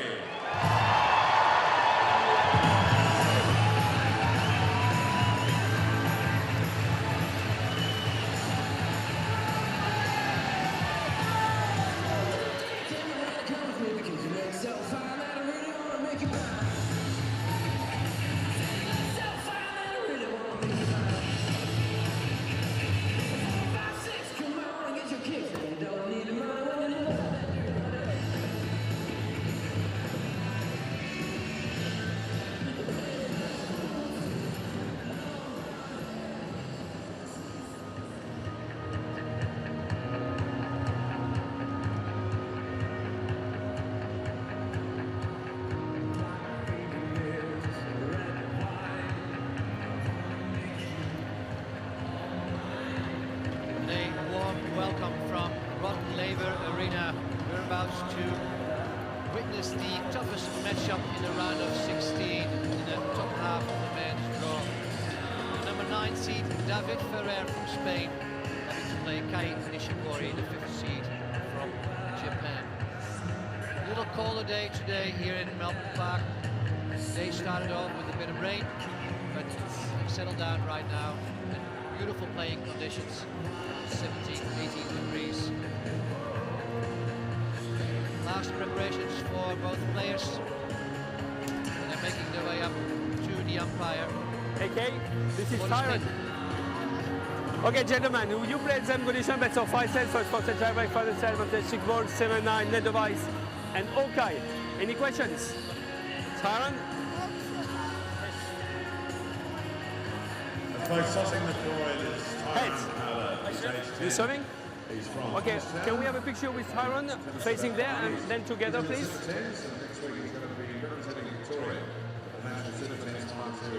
All right, Tyron, come with me. Both of you now. Thank you, Tyron. Well done. Have a good one, guys. Have a good one, guys. What the umpire says to Kei Nishikori and David Ferrer. And I think we're going to have a good one. The boys have played several times already against each other. The exact 9 times, Kei Nishikori leading 6-3 in the head-to-heads, winning the last David Ferrer has now 4 won 22 singles titles on the ATP World David Tour, Ferrer from Spain, including the 2015 Doha Singles Crown. Also in 2014, he won the Final Series tournament, was a finalist in Hamburg, Cincinnati, and Vienna, and a quarterfinalist here at the Australian Open Championship, and a quarterfinalist at Roland Garros, and at 6 other tournaments on the ATP Cup. He returns to Melbourne as our 9th seed in the Australian Championship. From Spain, on Senegal, let's welcome David Ferrer. Therefore, at this moment, seated here number 9 with the current world ranking of number 10, which has been Last year, Kei Nishikori was a finalist at the US Open Championship at Flushing Meadow. Also last year, he won tournaments in Tokyo, in Kuala Lumpur, in Barcelona and Memphis. Opponents, Kei And he was a Nishikori, finalist in the Masters Series in Madrid. Florida. He's now won 7 career singles titles born during in his Japan, time on the ATP Tour. 25 years old, But he returns to similar Melbourne length, as our 5th seed also in right-handed. 2015. From Japan, taking a place in the quarterfinal, let's welcome Kei Nishikori. Much better 2014. Prize money-wise, On this also foolish Monday afternoon on titles Civic that Courts, year. with the chair and commander of this men's Great singles titles to encounter have from in Nice in Barcelona France. and We Tokyo, welcome Monsieur especially. Pascal. What about the Henriot. final at the US Open? Already He reached a fourth round here in 2014, and his best result being the quarterfinal in 2012. Both players trying to make history under the eye of Pascal Maria from France. And one of the things David Ferrer has already achieved, he achieved his 49th consecutive Grand Slam, and he's trailing one guy. It seems like every match that I do, it has something to do with Mr. Wayne Ferreira, and he's sitting right next to me. What a privilege, because Wayne Ferreira is number 2 on this all-time consecutive Grand Slam play list, 56. Wayne, what a pleasure to have you here. Great to be here, Jaco, and yes, what a great player David Ferrer. What a long career he's had, successful, and he has got 49. I believe he's going to catch me, which, if there's any guys that can beat you, ones that deserve it, and he has really been a stalwart here in 18 meter for so many years. What a great tennis player. Well, he can do so by the end of 2016. And with the fitness he still has shown, even being 32 years old, I fear for you, Wayne. I fear he might make it. What about this guy here, Kai Nishikori, ranked number 5? He said in a newspaper this week, I don't really feel like I really deserve to have that number 5 next to my name. I think he gives himself short. Oh, most definitely. I mean, he had a very, very good year last year. 4 tournaments, finals of a slam. Yeah, okay, he didn't win a slam, but you know, he had a lot of success in a lot of tournaments. He was getting very far in everywhere. He was beating all the best players. I think you're right. I think he's underplaying it. I don't think he really believes that. I think he believes he deserves to be where he is. And really, this tournament so far, he has shown that he is definitely one of the best ones out there. He started his first couple matches a little bit slow, losing the first set, and then has dominated his opponents since then, playing some really good tennis. So I think he is very, very confident. He's tough. Well, as you said, he was struggling so now and then, but some tough opponents. Tomas Bellucci from Brazil in the first round. He beat him in 4 knees after losing that first set. Then Sergei Stakowski, not an easy player to play. And eventually Gilles Simon, all players he beat in 4 sets. Then Kai Nishikori played 3 good matches too, tough opponents. Nicolas Almagro in the first round, then Ivan Dodig, and eventually Skilling Johnson. That's how the players have done getting into this match round 16. Thursday, second week, and of course Australia.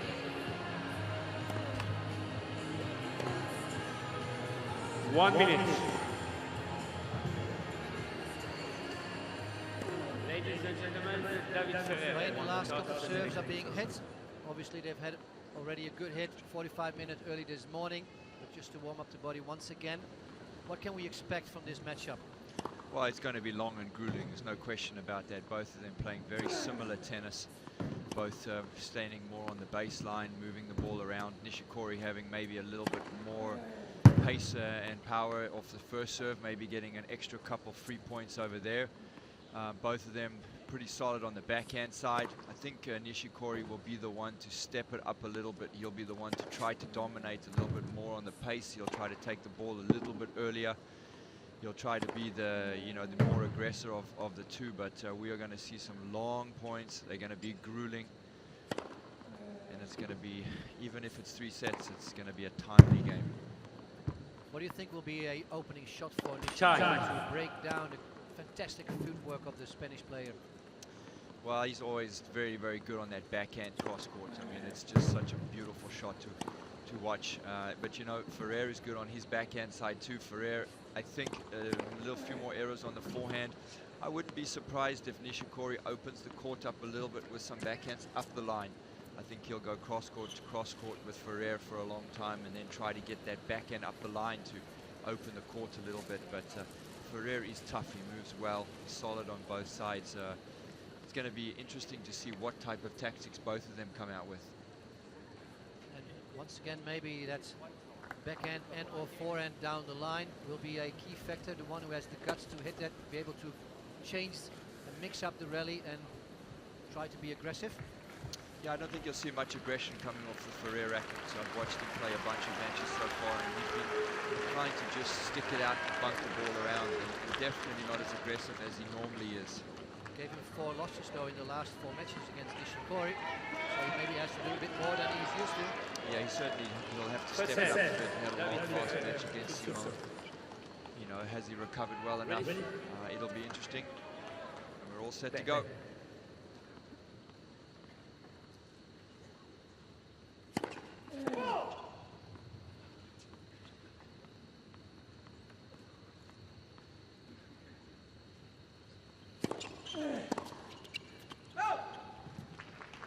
Nishikori in his first few matches has lost the first set. He's come out really slow in all of those matches. I've been fortunate to watch him. Didn't look so good and then gradually got better as the match went on. Maybe for him today, he needs to start off a little quicker.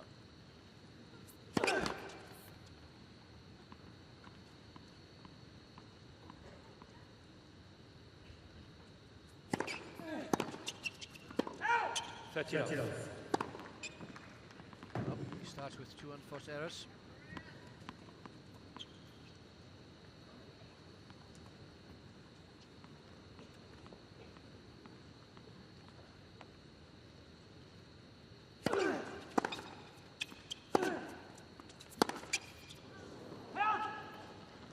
Make that 3.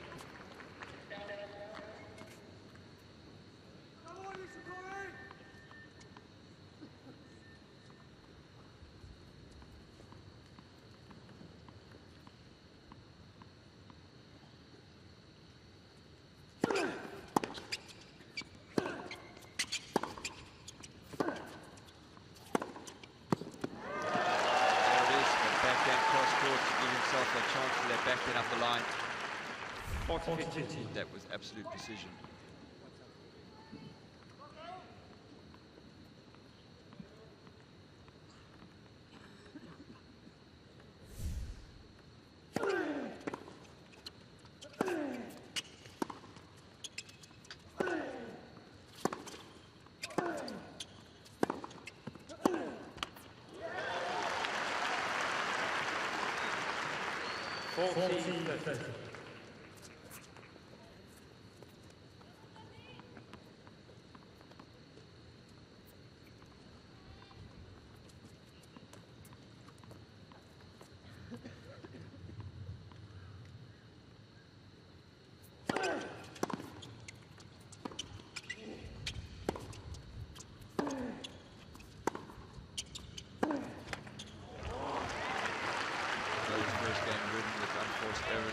Sides. With that, besides the one winner, 4 unforced errors. Both players starting off a little nervously.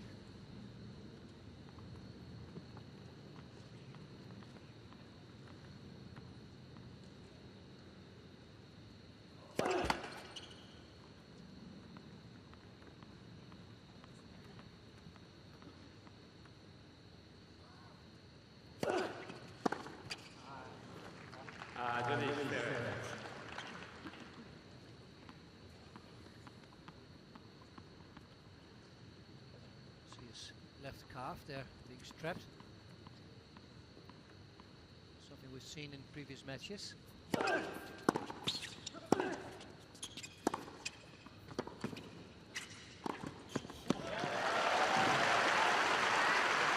ready to be for the rest of this match, where Nishikori maybe just a little more skilled around the court, being able to finish the point a little quicker than his opponent.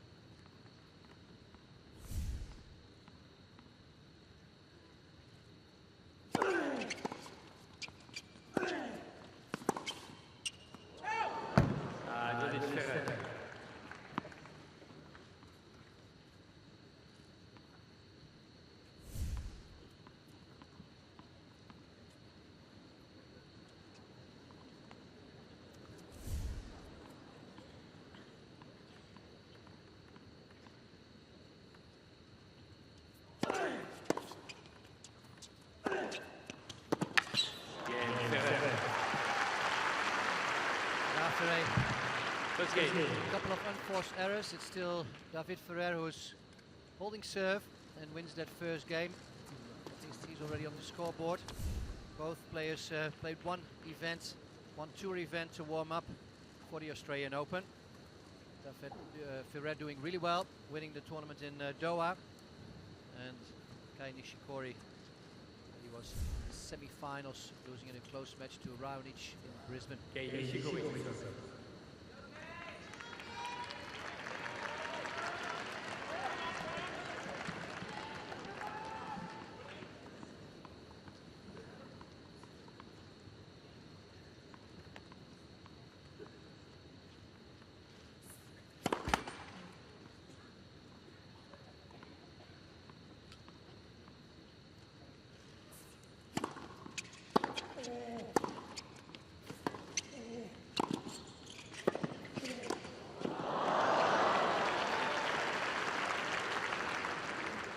Love 15.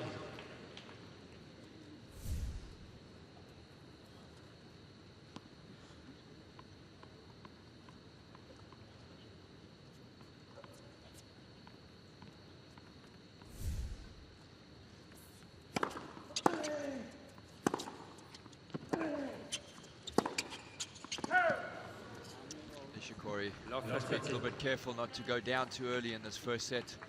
As we've said before, struggled early in the first sets of his previous matches. Trying, I think, hard today to maybe not do the same.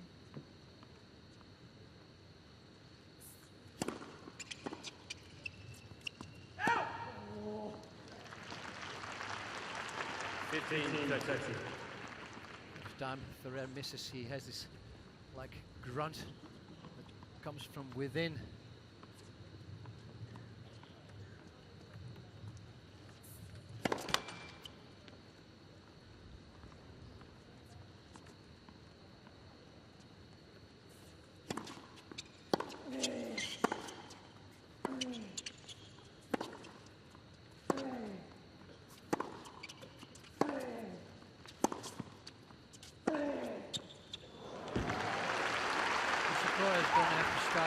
Moving a little faster. 15. I don't know how much he's bothered by that strapped calf. Haven't heard much about it in the locker room. And he's playing quite passive in the first couple points. Actually, Ferrer taking the initiative.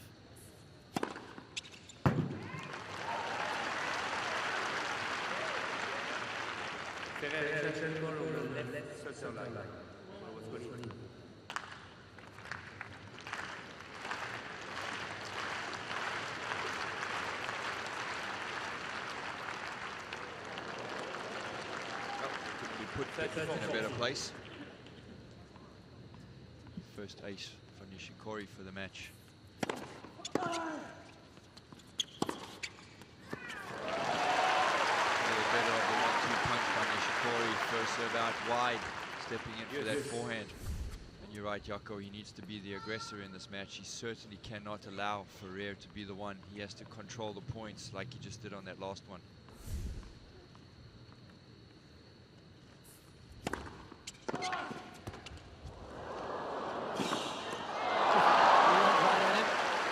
Sorry. That ball off the red would have gone really wide and still came inside the lines. I don't think Nishikori had too many other options with this ball. Did a good job getting there. Didn't have too many other places to go, but straight up the middle.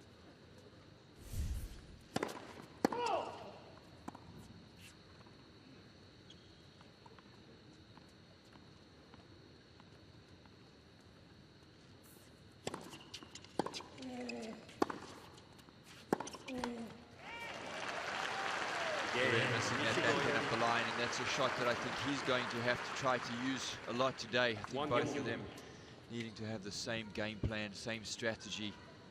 Who can get that backhand up the line, who can open up the court to get to the forehand side, and then who can be the more aggressive on that forehand to control the points. It'll also be interesting to follow on the position where they hit the ball, if they far behind the baseline or on top of the baseline, or maybe even a little in front. One game apiece.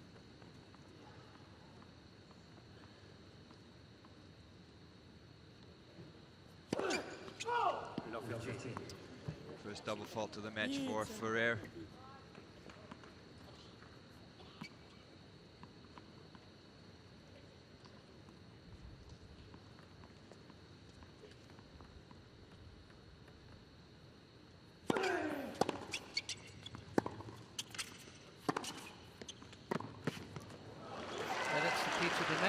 As it is so often nowadays with top players playing each other. This is Nishikori box with his coach Dante Bottini in there, and of course Michael Cheng.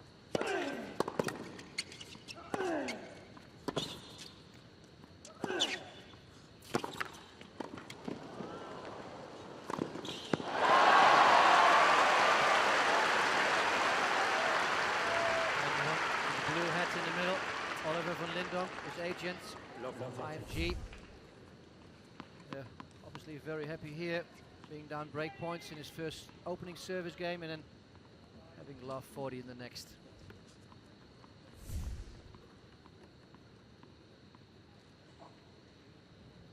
Nishikori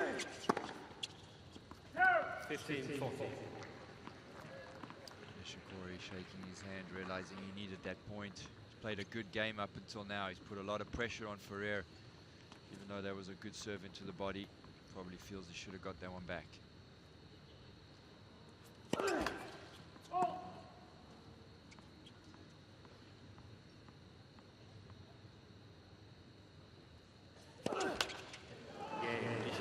That's a costly double fault right there at break point. He's down 2-1.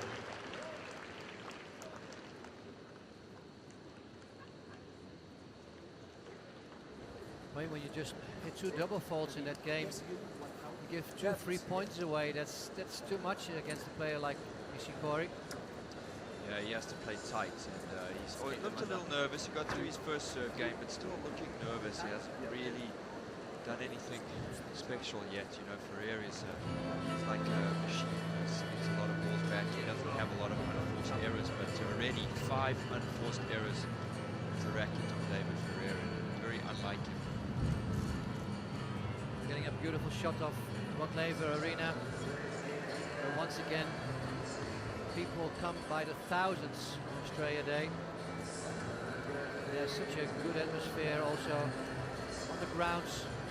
People eating, drinking, shopping, talking to each other, and enjoying the tennis also on the outside courts, where the last couple of days, a couple of junior matches started as well.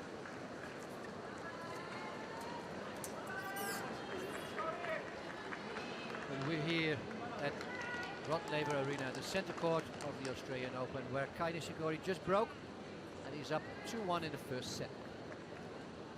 Thank you, please. Thank you.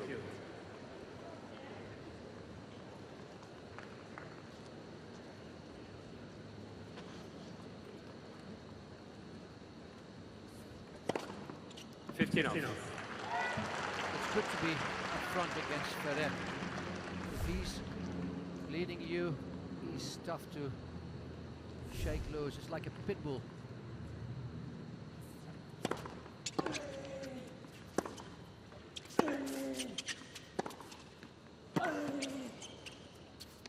Once he bites in the pants, he just stays there.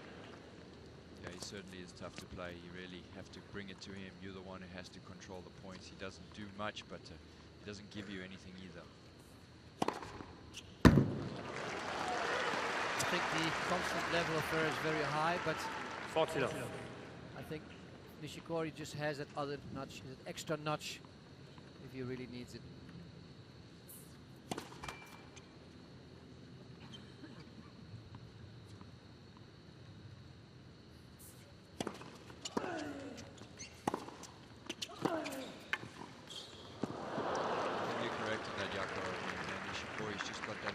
Extra. I mean, you can already see in this game he's got 2 aces. He's got a little bit more pop on the serve. He gets a few more free points. He's able to take that ball early. He's able to come to the net as he did in that point, even though it wasn't successful. He comes in a lot and normally does a pretty good job at the net too. Game, Nishikori. Good serve game. Race to 3-1. I just had a little chat with Jim Nishikori Courier leads before this match. 3 games to 1. And he gave a great description of both players. And Nishikori said one stage when he's 14, 15 years old, leaving Japan, not speaking any English, going to the Bradenton Academy, trained there. He said this boy could just do everything already. If you asked him to hit winners from the baseline, he did. If you asked him to hit short cross, he did. Serve and volley, no problem.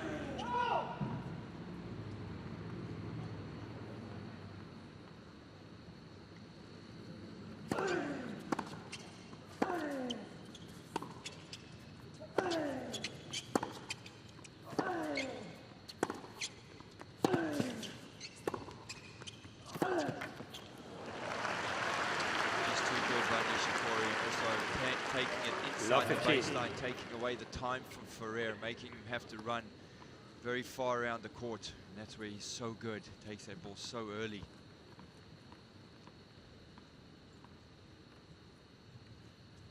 And he doesn't seem to be in a rush when he does so, because also it will go faster for him as well.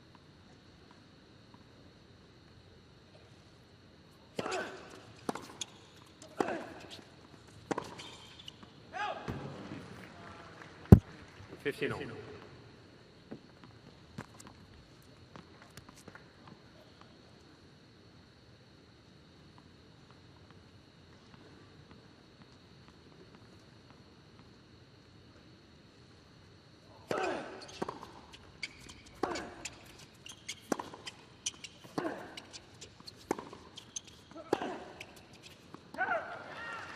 Good of the backhand by Nishikori again. Pace 15, 13. Catching Ferrer a little off guard. Ferrer is absolutely not hurting him now from the baseline, is he?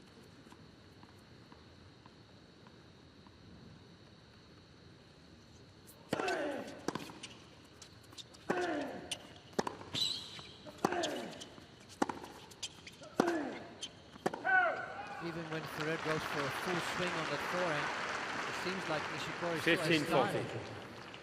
Watching Ferrer play his first few matches and found that he hasn't got the pop on the ground strokes that we've seen from him before.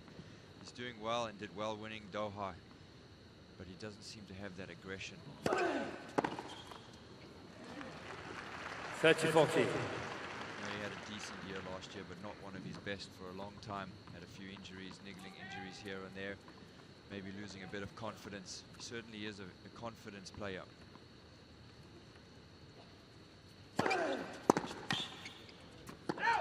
Yes. But he never lets go. He improves here, being down 15, 42 break points. Getting it back to juice.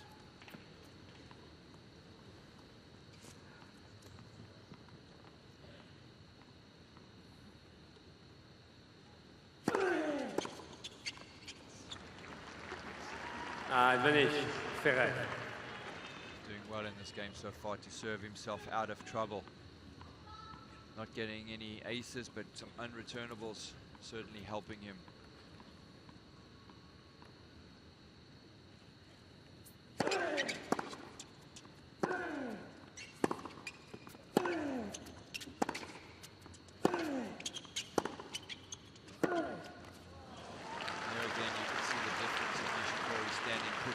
Baseline with David Ferrer 4-5 feet behind the baseline. Awfully difficult to control points being that far behind.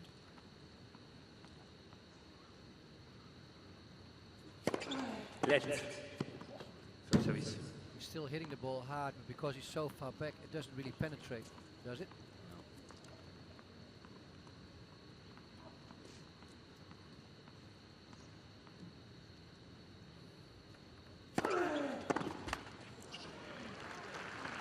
Advantage Ferrer.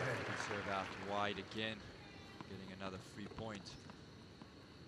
That serve has been helping him a lot to stay in this game so far.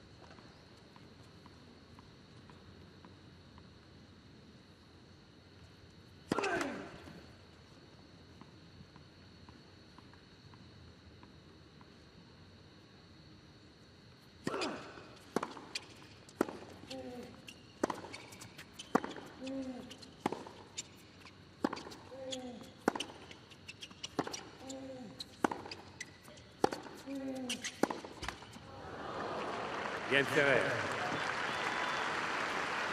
As tough as he is, Nishikori he leads. still down 3 the break games though, 3-2, Kai Nishikori. And he did a good job to get through that game. I mean, he had to struggle again. It wasn't easy, and serving himself out of trouble. Doing a good job considering that he's serving at 71% first serves, but only winning 47% on first serves. And I think all of that 47% came in that last game when he was down. Just to mention the fact that Nishikori left home at age 14, 15. How many Japanese people would do that, leave Japan?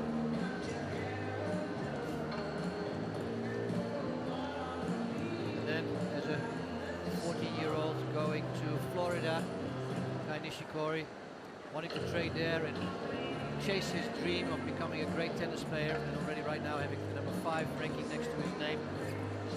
Tie. He did an awful lot already. It's awfully difficult as a parent to know what's the right thing to do for your children. Finding that right path, and it is a big move at 14 years old, moving all the way over to the United States. But he had a dream he wanted to fulfill. So far, he's 4 spots away from fulfilling it. Number 5 in the world already. Certainly worked out well for him, and I think that right now they would think that decision that they made was a pretty good one.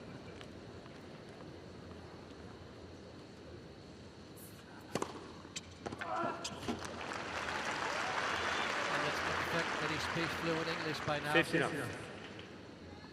Obviously relates to his tennis.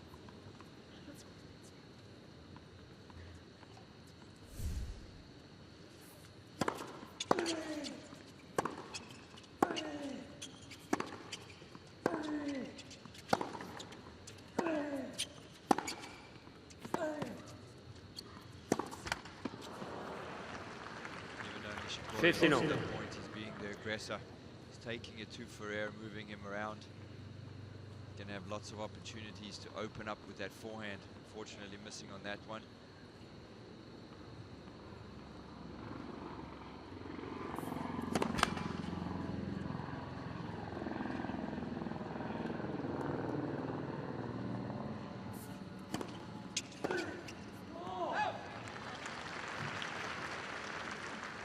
That's 15. Bit of an unforced error off that return of serve for Ferrer. He's got to make sure that he uses his opportunities well, even though Nishikori's up 30 love.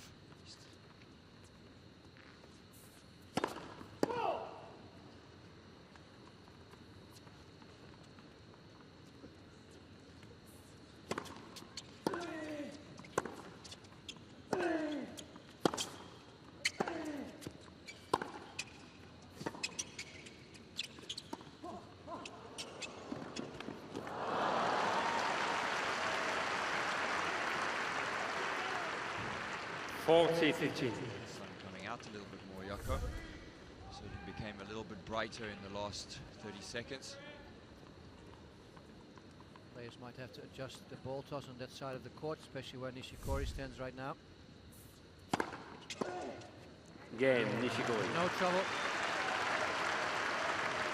Nishikori leads 4 games to 2. Solid service game here, brings him to 4-2.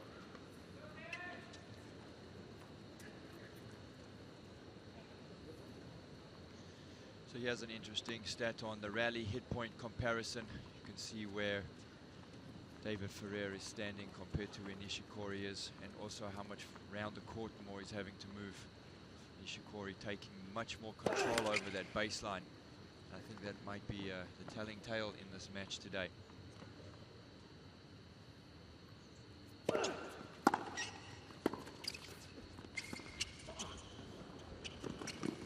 was a silly drop shot. But I think that's a stat we're going to try and ask 15 up.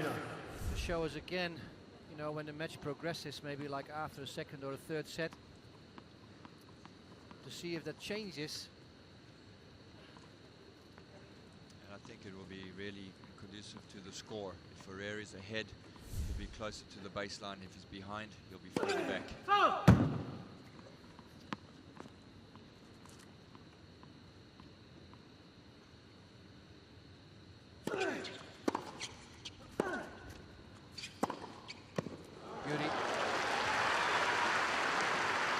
kind of surprising though what you say there, Wayne, because it means 15 you all. play according to the score and not so much believing in the tactic that should give him the victory. Well, I think if he is ahead, it's only because he's going to be standing in and taking the ball early. If he doesn't change it and make that his game plan, I think he's going to fall behind. He has to make it work. He has to do it. If he's going to do it is another story. That's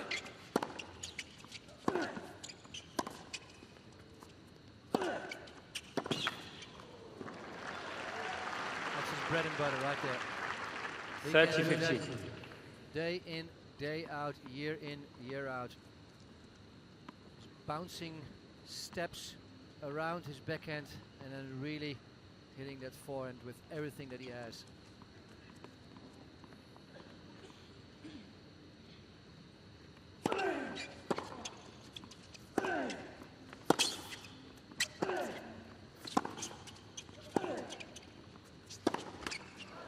Great example here again. Every opportunity he has to run around that backhand and to play that inside-out forehand, and sometimes down the line he'll do it. I think both of them do that very, very well. Both of them use the backhand to set up the point so that they can have that opportunity to run around for the forehand.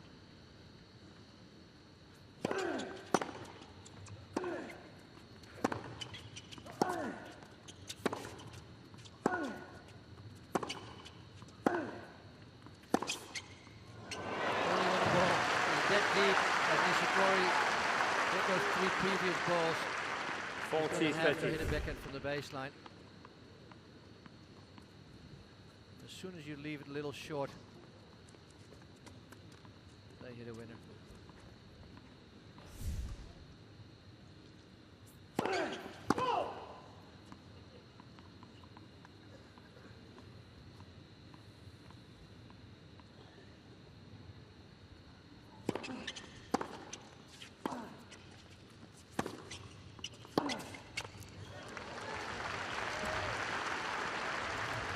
Yes. Again, Ferrer being pushed back a little bit by a deep ball from Nishikori. Certainly getting that ball nice and deep, making it difficult for Ferrer.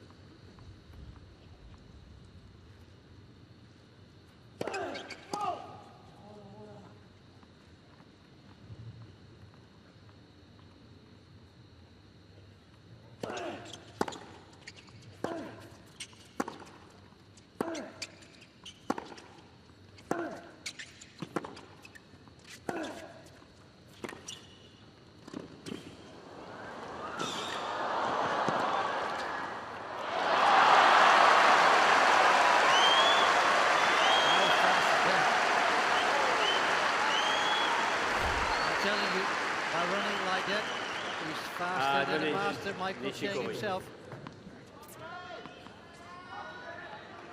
What a great point by Nishikori, certainly showing you all the versatility that he has on every aspect of the game.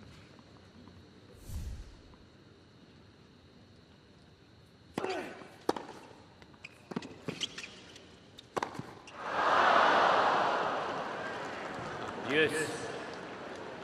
Oh, it's good to see that some people are still human. I think everyone in the crowd likes that, because if you play tennis at home, you can turn around and say, I can do that too. Multiple times.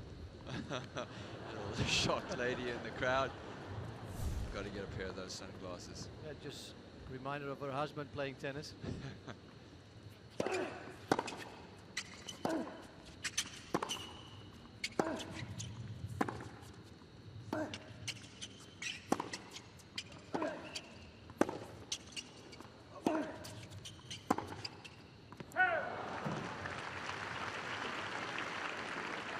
Advantage Ferrer. He's still hanging in there. It's the type of point we're going to see a lot of backhand to backhand. Who's going to be the one to miss first?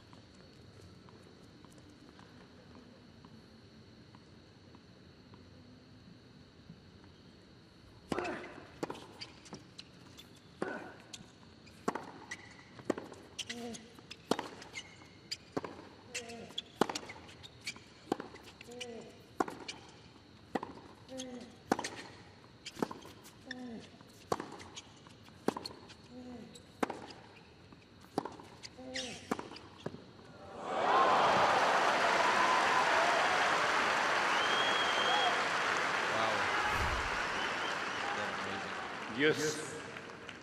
And the one thing he does so well is that knee bend. He bends so well for that backhand. Right front knee, almost a 90-degree angle.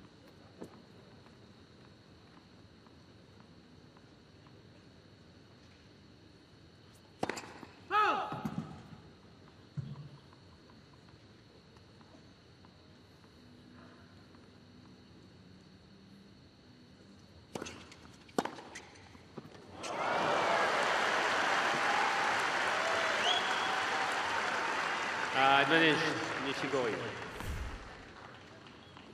Feel the ball well. Only if it's for a couple of minutes, just gotta take advantage of that.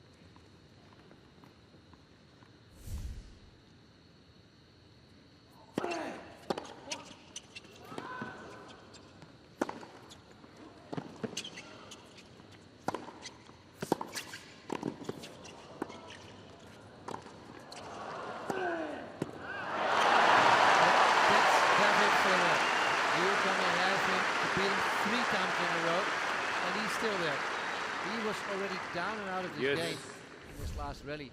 I thought the break was there. Look at this. Pretty easy volley. Maybe not the best placement he made there. Not the best choice.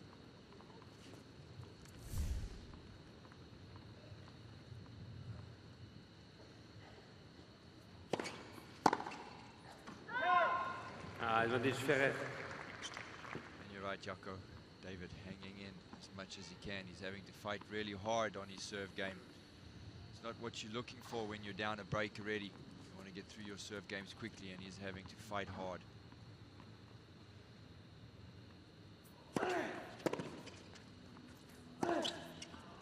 Game Ferrer. Fighting hard. That's what he allows. New ball He speed. gets back to 3-4. Nishikori needs 4 games to 3. He doesn't mind fighting hard, Wayne. He can do that all day, and he actually likes that. He needs these kind of games, I would think, to get back to that level of intensity that he needs to be so persistent at all times, and also to make it feel to the opponent that maybe you have to go closer to the lines, maybe you have to go faster, and then usually they start making errors. Yeah, he does relish the contest. I mean, he really does. He really enjoys a fight. He likes it when he has to struggle. He likes to fight his way through. He likes to stick around. He's a difficult guy to put away, and even though he battled on that serve game, he's still only down 1 break. And Nishikori knows that coming around the other side, Ferrer is going to be there. He's going to fight like a dog. He's never going to give up. He's just giving you always a very long Chai. regardless where you play, whether it's on clay, on hard courts, or on grass. He is the second most successful Spanish player in Grand Slam history. Obviously, Rafa Nadal being the best, but that's how good David Ferrer has been over the last decade and longer.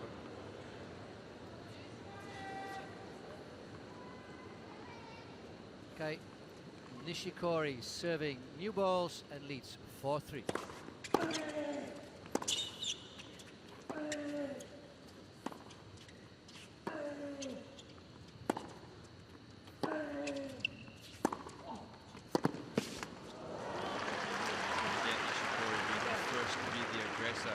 Now. That backhand up the line, doing a really good job. But still, again, Jaco, that for me is the shot that's going to be the one that's going to help him immensely in this match.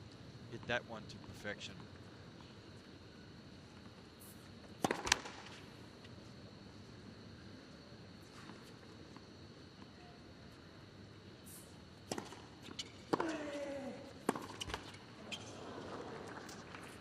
$15.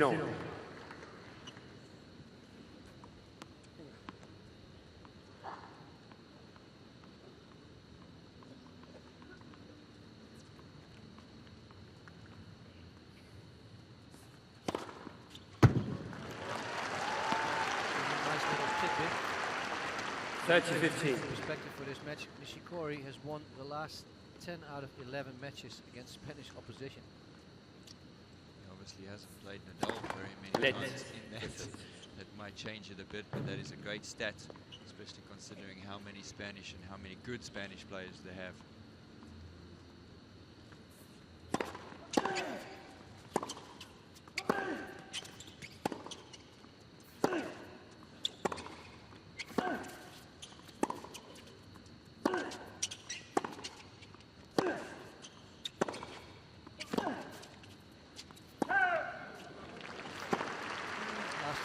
Between those two, they 40-15 in 3 sets in a best of 3 contest. So it means they've been splitting the first 2 sets.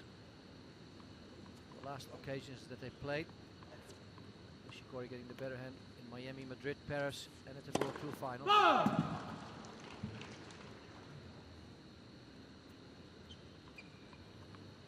And these guys play each other in big occasions. Again, Nishikori. Once again, the comfortable hold. Nishikori needs 5 games to 3. The Japanese warrior goes to 5-3.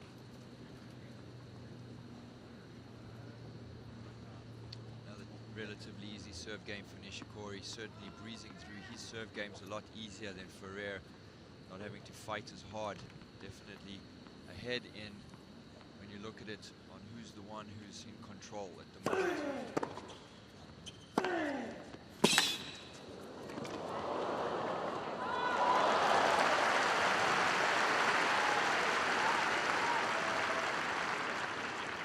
Low 15. Very good get. Sliding, single-handed backhand.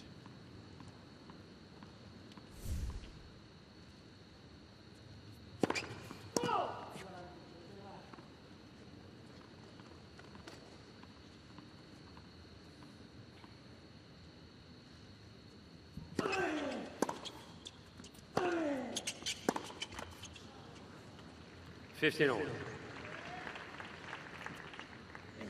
His last 4 wins on Nishikori all came right after he started working with Michael Cheng.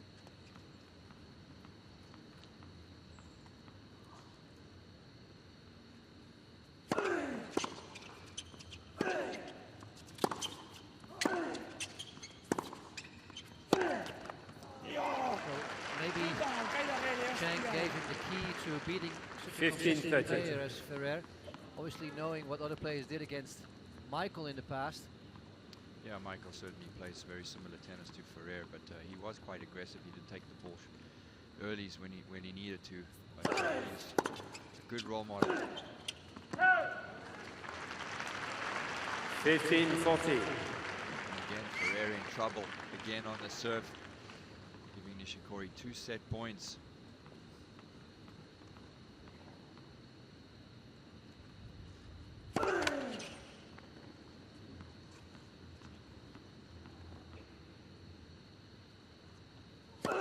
Let second service.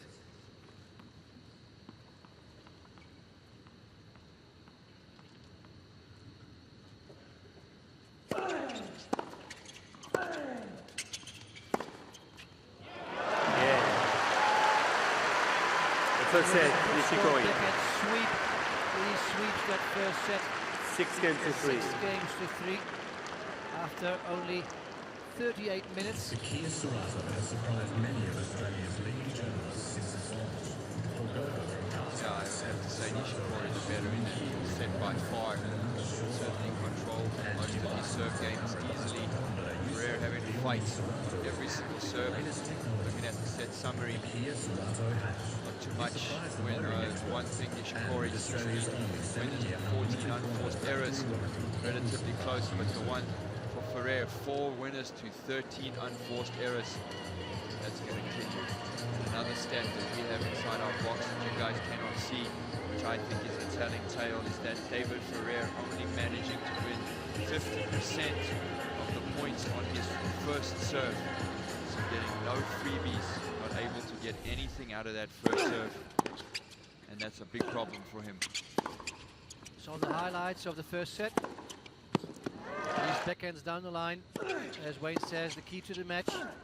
They were definitely hit by Kei Nishikori already. And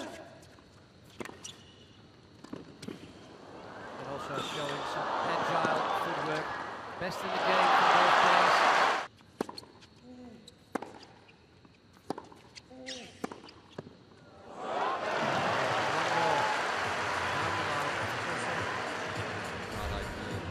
Pretty much set up with all of the backhand winners up the line. Certainly getting a bunch up there, using them at the right time. He seems confident, seems in control. David Ferrer is really going to have to step up his game if he wants to stay with Nishikori in this match. To me, Ferrer is kind of the gatekeeper to the top 4, top 5. Once you start beating him, you know you're ready for that kind of level. He's kind of the, how do you say that, the person you have to measure yourself with. If you can start beating him, that means you have a bit more aggressive game, you're still solid, and that's when you're one of the big ones. Otherwise, you'll be below David Ferrer.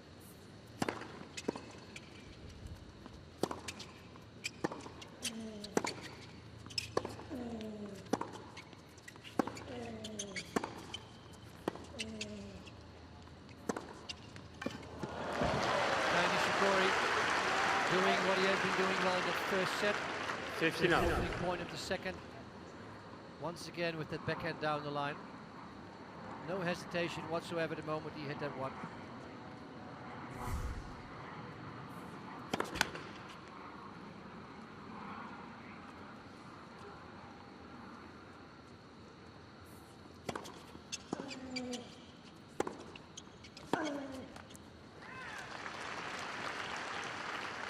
There's a lot of winners up the line with that backhand, but he's certainly controlling the points with the cross-court backhand. He's pushing Ferrer back, bringing out some unforced errors, but also able to control the point from it.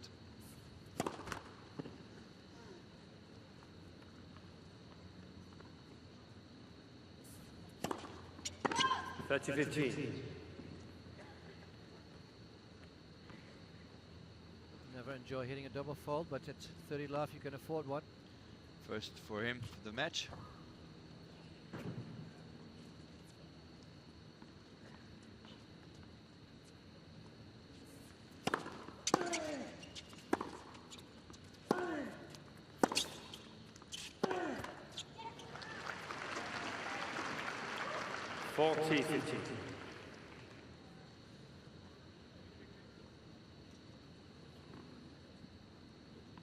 Guy throwing that ball to the umpire, presumably because it's a little flat. Sometimes happens.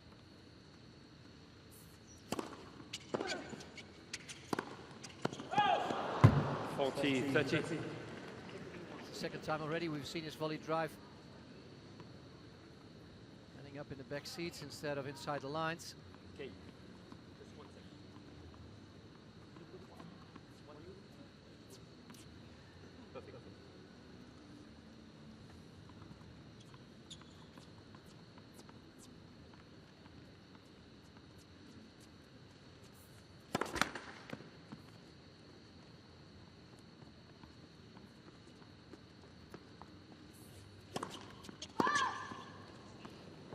Second double fault of the game for Nishikori. Looked like he was breezing through that game. Back at juice, certainly making this first game of the second set a little bit more difficult than he needed to. Looked like he's kind of slowing down on arm speed on the second. Losing a bit of concentration. It's going a little bit too easily for him in that first set and the start of the second. He has to be careful. Ferrer is not going to give in. Pitbull is still around. First service game also in the first set. He was down 2 break points. If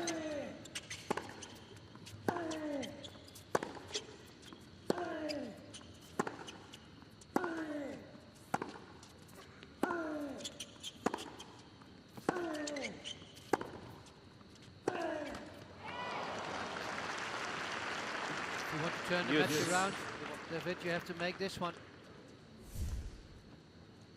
This sends out a really bad message to Nishikori. Many times when you see that happen, the player kind of relaxes and the service motion goes smooth and you get a big winner serve against you. Not this time.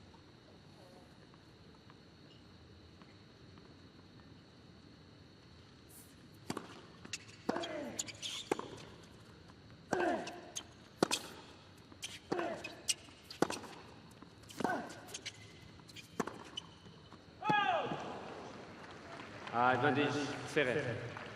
Unfortunately, overcooking that backhand. Hasn't missed too many up the line yet.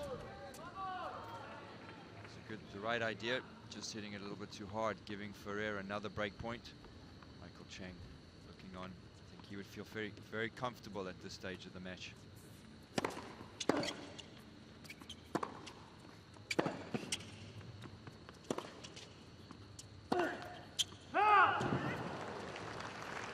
That's the one shot from the Ferrer. He likes the inside-out forehand.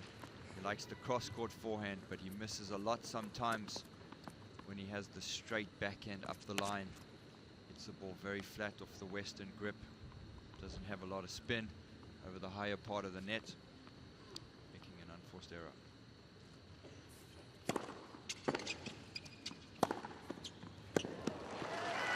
A 1-2 combination. As my colleague Fred Stoller said, I wish I had that one in my bag. If you execute it well, there's no defense.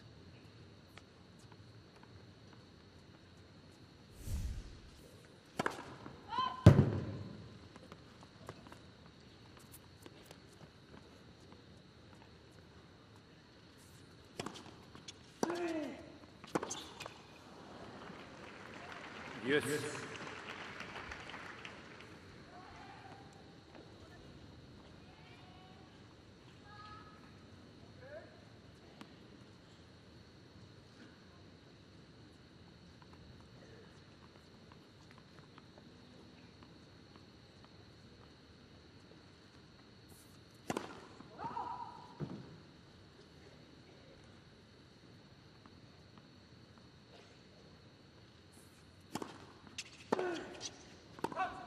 Advantage Nishikori. Oh, disappointing return by Ferrer.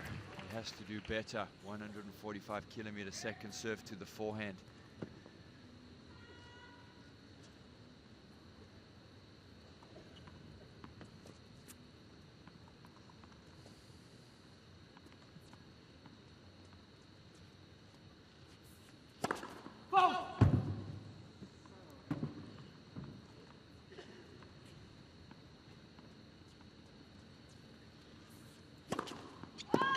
Yes. Third one in this game. He's hit. It seems to me that all of a sudden he just doesn't go fully follow through that serve with a racket face. He just kind of stops.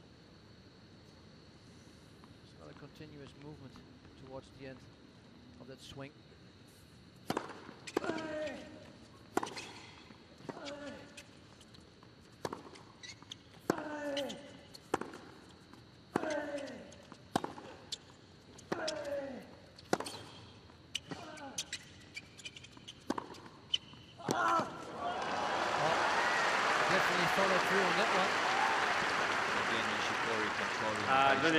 Nishikori.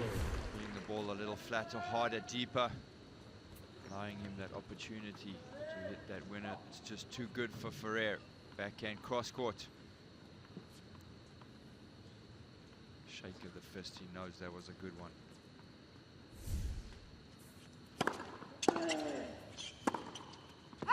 Yes.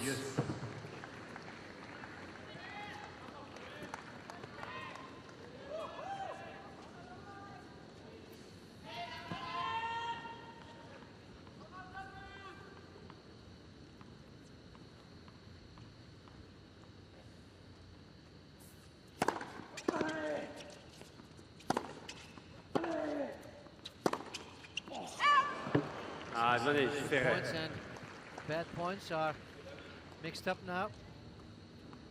Another unforced error from Nishikori, moving his unforced errors already in this set, in the first game, to 9.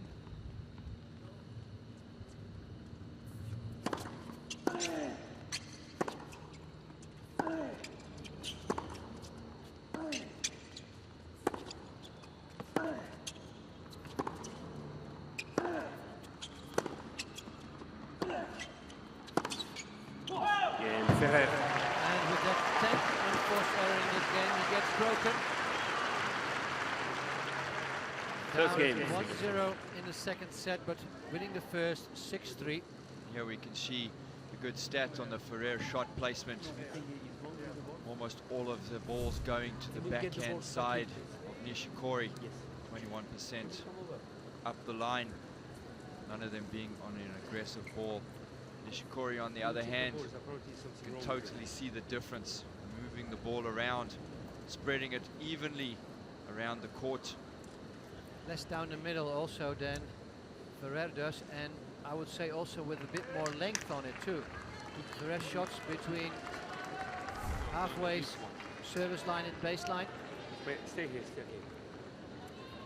And it's very telling, Nishikori, how he's able Just to one sec, maneuver the ball around the court a missing lot pressure, better. so we put 2 extras. He changes play, can go either side. Oscar Maria says that they have replaced 2 balls because 2 of The them ball a little bit less pressure, so we just felt replaced with 2 of less those. pressure. So he took 2 out and puts 2 new ones in. They have several kinds of balls in the ball box next to the umpire chair, depending on when they have to replace one. Obviously, ball changes after 7 and 9 games, and they want to find a ball that's similar to the one that are already in play. Change balls after 7, and we're in game 8. If they had lost those 2 balls with game 8 and 9, they would have replaced it with a new one. As they've gone past that, a similar ball.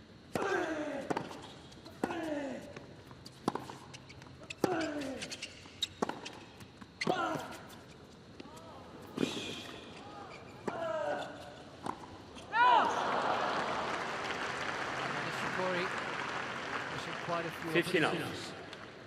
He was struggling in the beginning of the match, but then was able to hold. This time he wasn't. Now he's trailing the Spaniard. As Wayne expects, might also see then a different Spanish player, being a bit more aggressive and inside the baseline.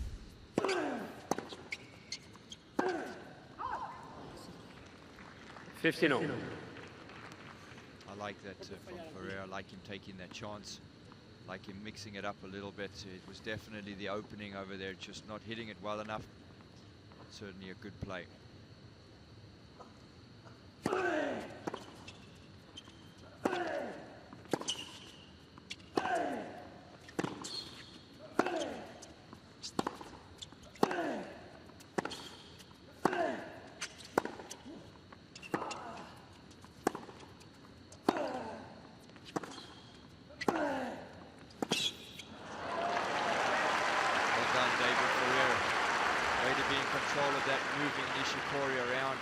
Getting him to stretch with the one-hander. And you always know when double-handers go to that one hand, they're in a little bit of trouble. 17 shots at last raid, not the longest one, but a tough one.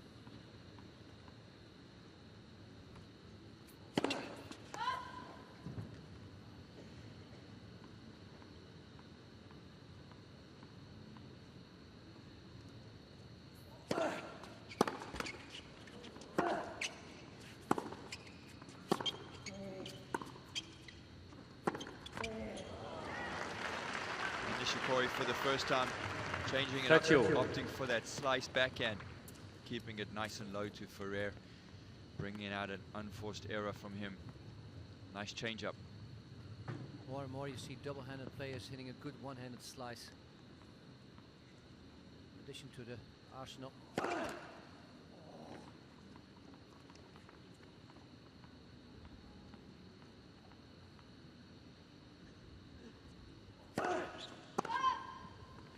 $30-40. First double fault of the second set for David Ferrer, 3 for the match.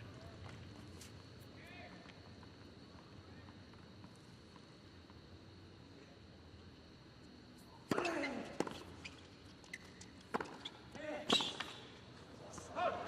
a gutsy move. It takes a lot to make David Ferrer go forward. But he knew he had to do it, and you want to depend on shot making of his opponent.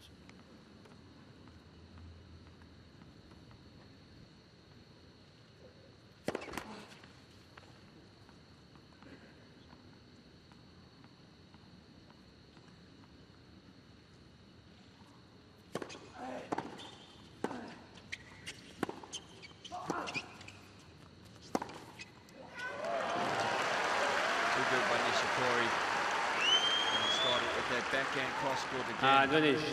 Nishikori. His backhand right here struck really hard, making it difficult for Ferrer, allowing him to move around and hit that inside-out forehand.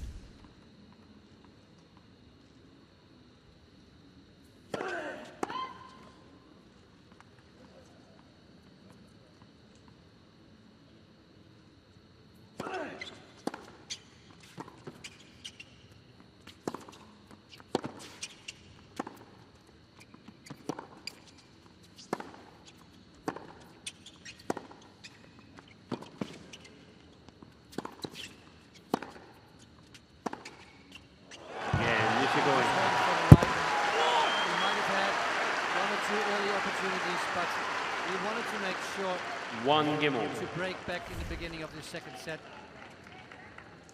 David Ferrer having to cover a lot of ground in that last point.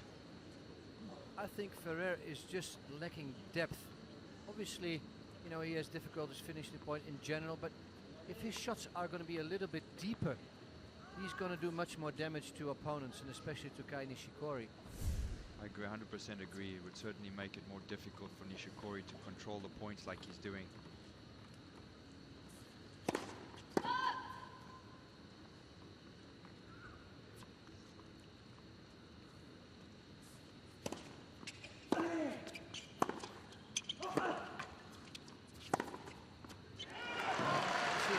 There around the service line.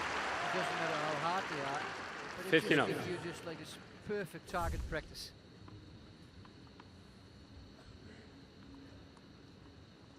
These guys, they hit them in practice like 200 times a day. Yeah, Nishikori's not going to miss too many of those.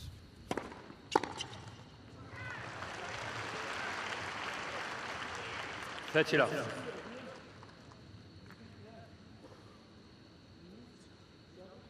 David now talking to himself. 40 love. Fifth ace for Nishikori. All five coming from the same serve up the middle on the juice court.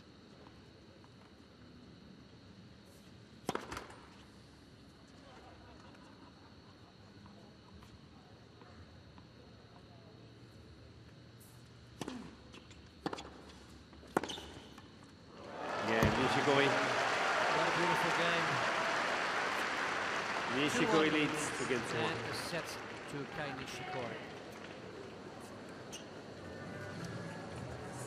Got back on par. Jaco, it was inevitable really that Nishikori was going to get back into the set. Even though he played a poor game in that first game, he's definitely still the aggressor and the better player on this court so far. He had 10 unforced errors in his first game, which 3 were double faults. He had no unforced errors in his entire last 2 games. So he did really step it up, try and even the score in this second set.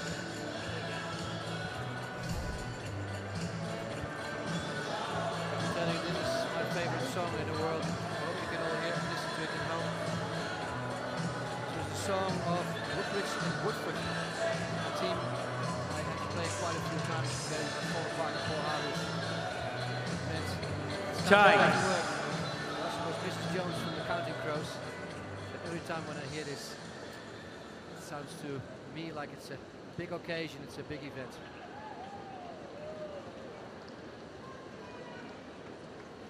And again today, a lot of Japanese support in the crowd.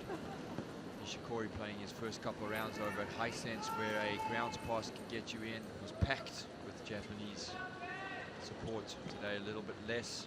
Still a bunch out here supporting their countrymen. Who's leading 6-3 and 2-1 in this round of 16. Trying to get to the quarters.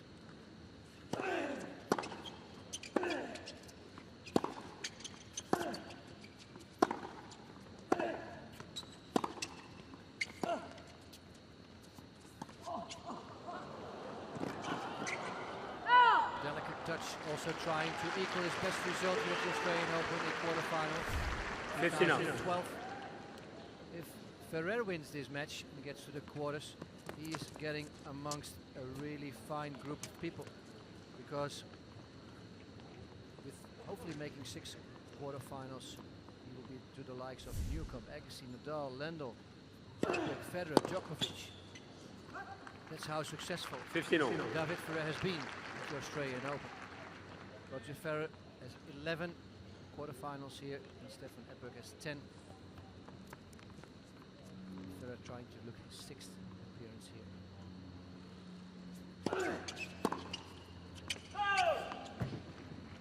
30-15.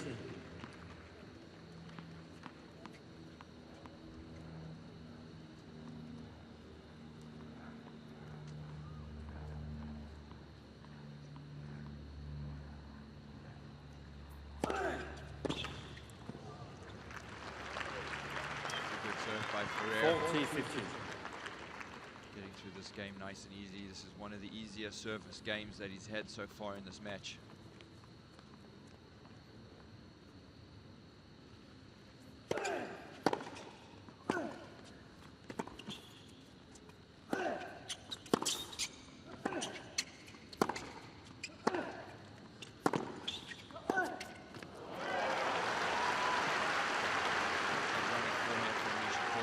Too hard 40-30 for Ferrer. They were struck with a lot of pace.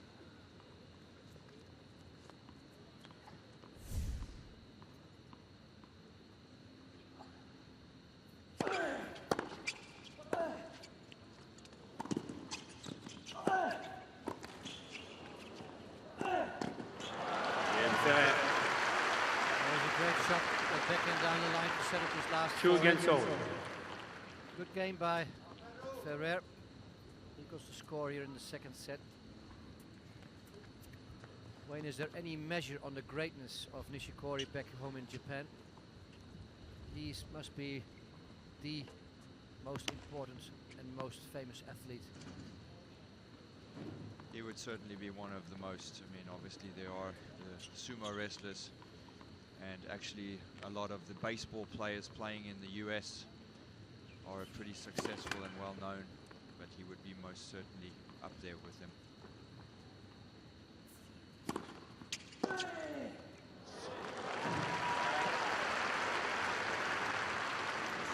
Love 15.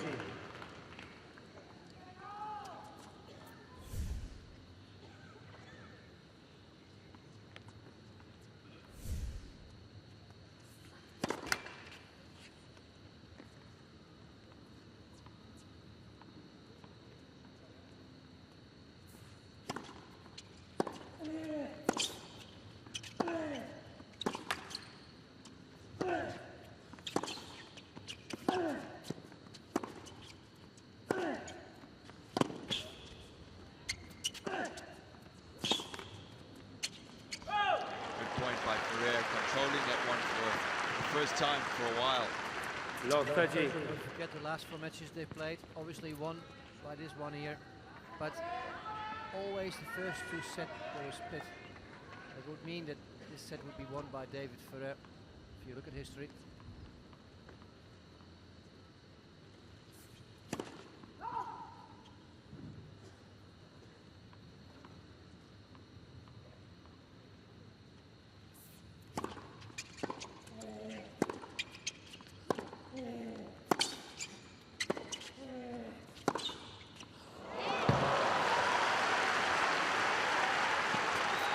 That's a big forehand.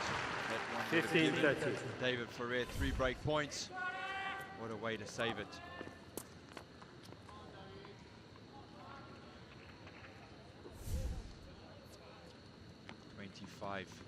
Winners coming off the Nishikori racket.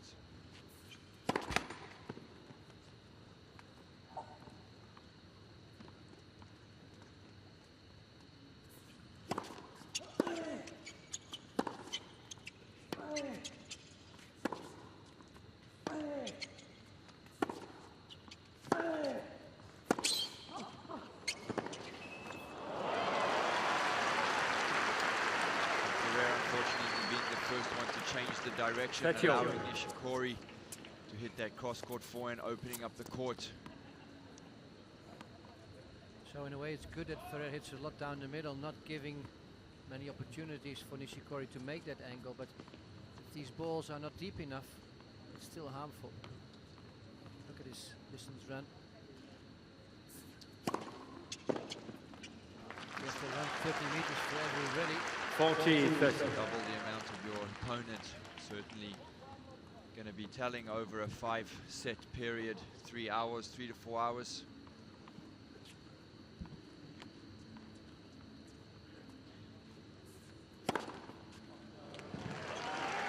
Tirez the call on the left far side for what's called in. Far side line, definitely not going to be overruled. With a Hawkeye system to back him up by the umpire. Second serve. Already saw it. That's why he challenged.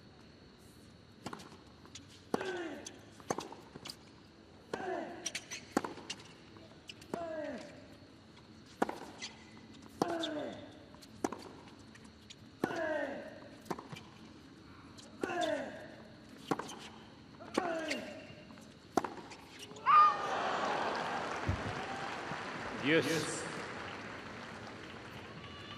Good strike of the ball by Nishikori on that forehand. Just pushing it a bit wide, but well struck. Sometimes when you just wait for that right one, you know that's the right one, and somehow the arm just tightens up a little at the end.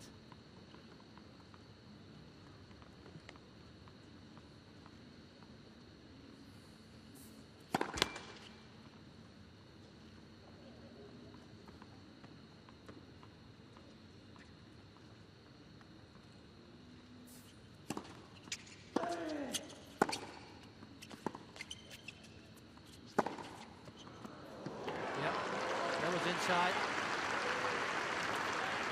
Advantage Nishikori. Supplemented by his player box. I think David Ferrer was expecting that one or thinking that one was going to go long. Chased it and kind of gave up at the end. Winner coming at 145 kilometers an hour. The ball just dipped at the end.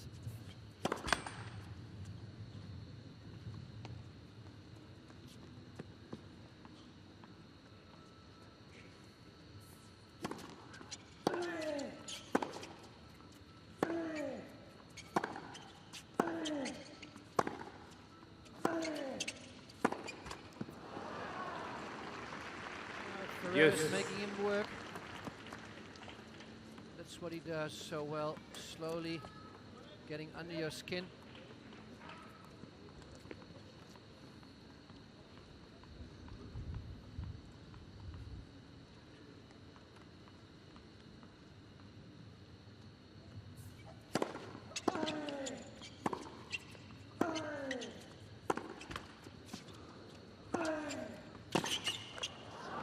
Pushing you. That's what he does, doesn't he? He just forces you to do something great. If you are able to do so, like most of the top players, you beat Ferrer. But if you can't, then slowly but steadily he breaks you down and you start making some errors, and all of a sudden you end up losing against him.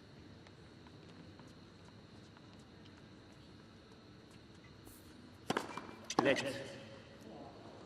For service. He leaves it actually up to you. If you do play great, you beat him, and if you don't, he'll beat you.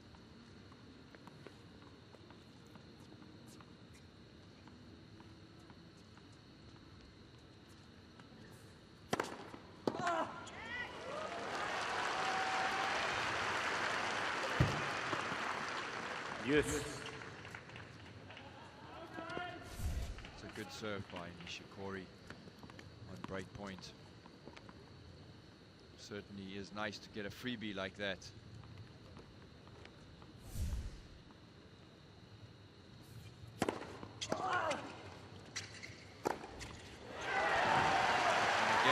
Good serve. Semi-freebie after that serve. Yep, nice swinging forehand volley. Easy one for Nishikori after that good serve. Although we've seen him miss a couple of those.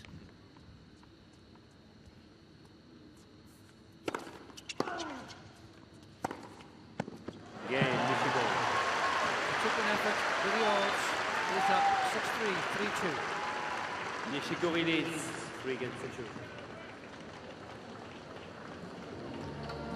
well in the game, Nishikori, to serve himself out of trouble. It's the one thing that he does very well. He doesn't have as big a serves as many of the other guys do, but he always gets that first serve in and always does a good job on getting out of trouble. First serve point won by Nishikori, more successful in that juice point, 80%.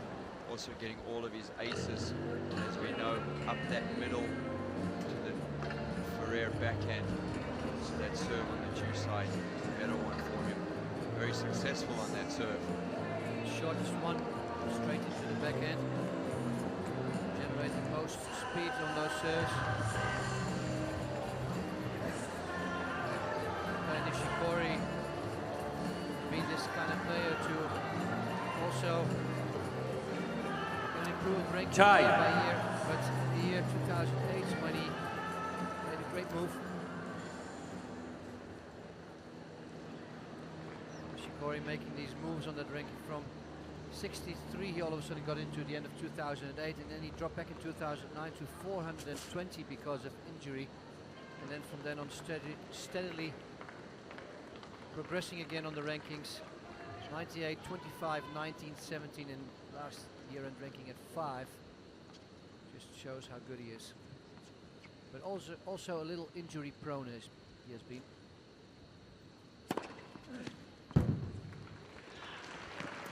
Now Ferrer hitting his first ace in the 6th game of the 2nd set.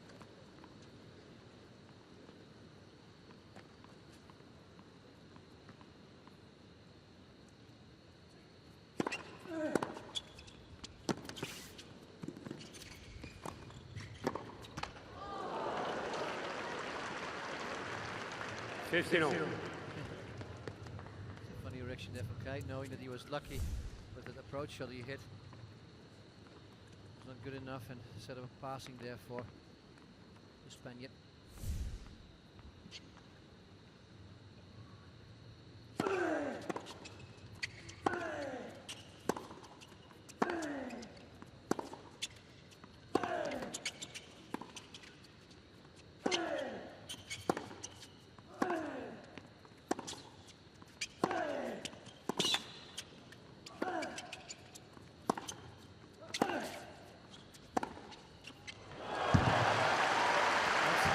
Waiting for the right one.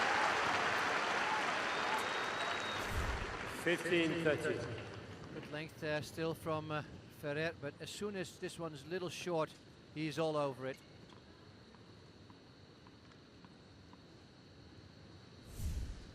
That's the shot I think Nishikori has taken advantage of most.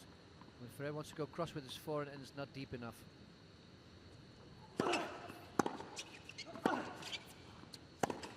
Same thing here again. Ferrer hitting it forehand, the cross manner, but just not deep enough. 15-40. You're down 2 break points.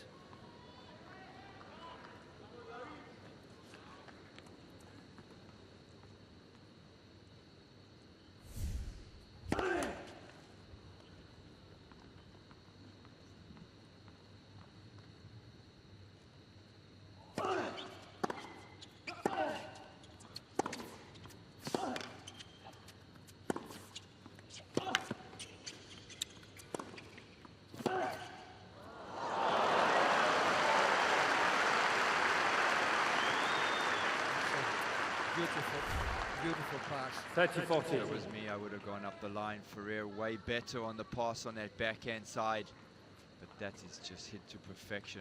Such a difficult shot. Open stance backhand on the run. Yes. Nishikori is not happy with his last 2 points.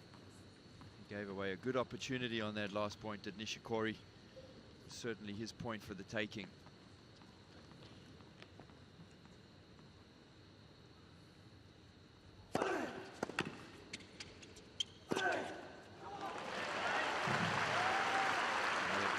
And then it's Ferrer. Also served himself out of trouble in this game, as did Nishikori in the previous one. Certainly that first serve helping both of them.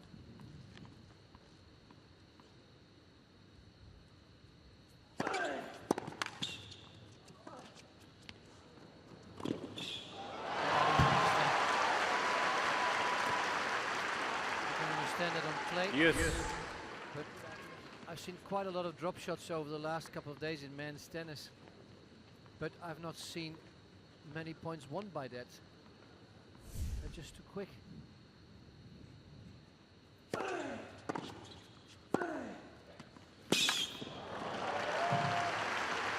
the 1-2 combination being applied by Ferrer.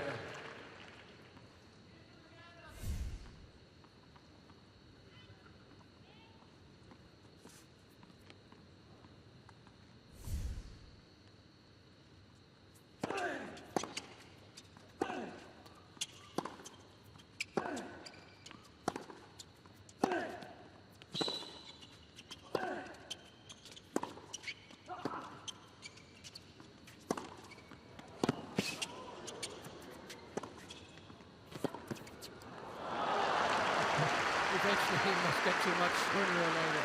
I mean, he's running. Yes. He's running all over the place. Well constructed point by Nishikori, moving the ball around, cross courts, down the lines, keeping Ferrer on the back foot, and finally the pressure mounted too much. Ferrer misses.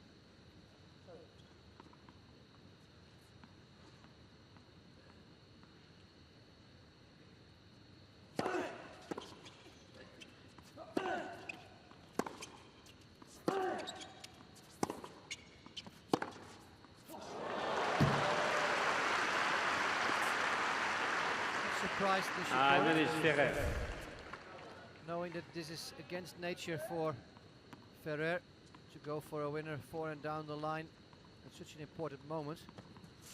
Got him off guard.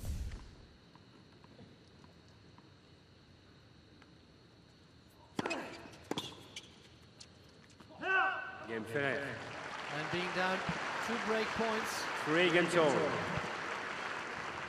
He still holds, and we're already in 39 minutes, having only played 6 games in this set. It says it all. These long, hard-fought games which we expected before this match are now reality.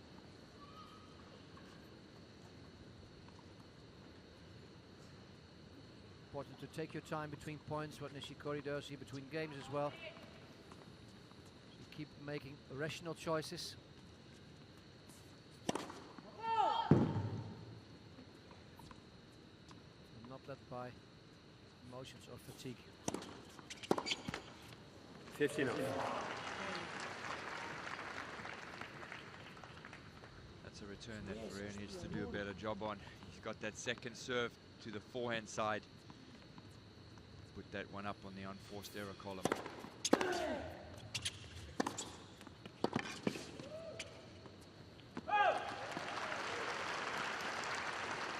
Touch it off.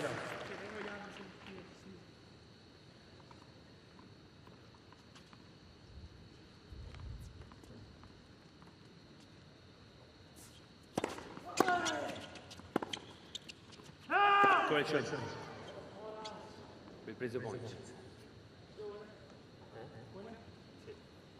Quick overrule by the umpire. They're asking Touch it off. if you're sure.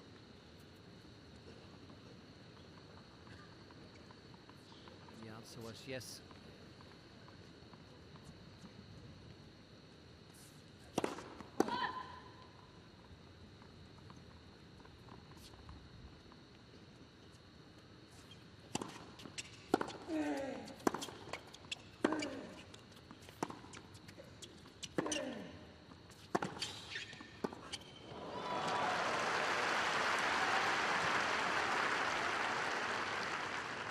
So far, this actually being one of the easier serve games that either of the players have had. Nishikori playing another good point, too good with his forehand up the line.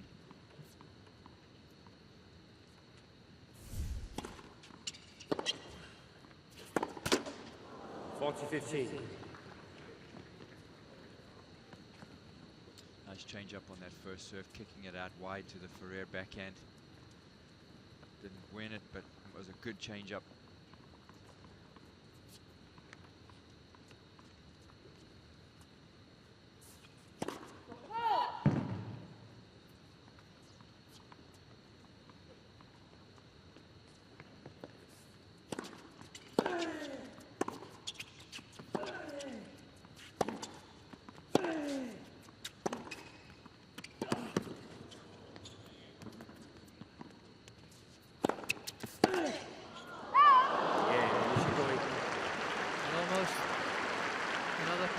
New balls, please. Hard-working Spaniard. Nishikori leads 4-3. Nishikori holds. And is leading 6-3, 4-3 here. Even more than in the round of 16. All of them, please. Trying to get a spot in the quarterfinals. And there will be somebody waiting for them already. As we've seen Stan Wawrinka, who's defending his title here in Melbourne. An opponent to be reckoned with, obviously, in the quarterfinals. They're not worrying about it yet. They're worrying about getting through this one. 4 Spanish guys were in the round of 16. And now Garcia Lopez losing to Stan Wawrinka. We still have Feliciano Lopez, who plays later today against Milos Raonic. And of course, in the other part of the draw, the bottom half, there will be Rafael Nadal trying to win the slam. First slam of the year. The happy slam.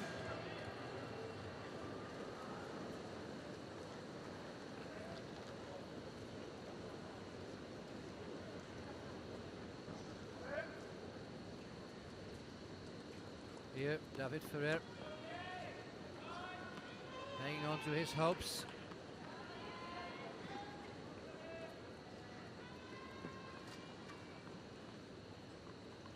He's about to serve 6-3, 4-3 to Nishikori.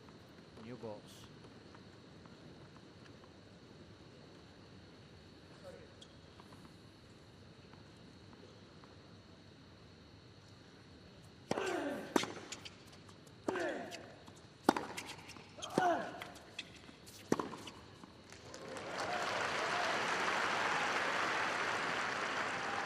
Now 15.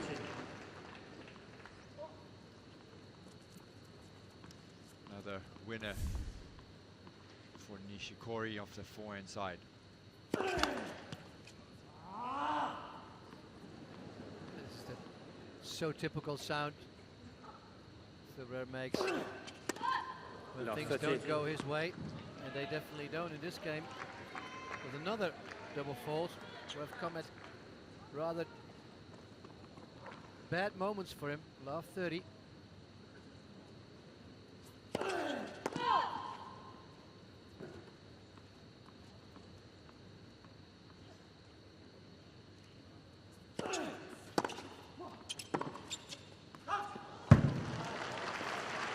First serve eluding him again. Love 14. Putting him in trouble. Good return by Nishikori, allowing him the opportunity of 3 break points. Nishikori winning 3 out of 11.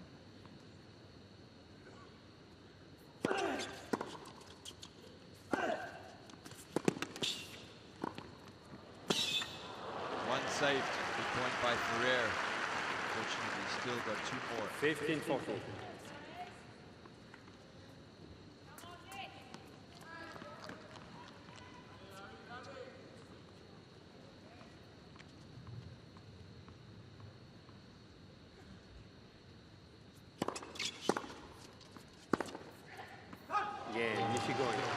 Poor game here for the Spaniards. A costly one. Nishikori leads 5. Nishikori an opportunity to serve for the second set.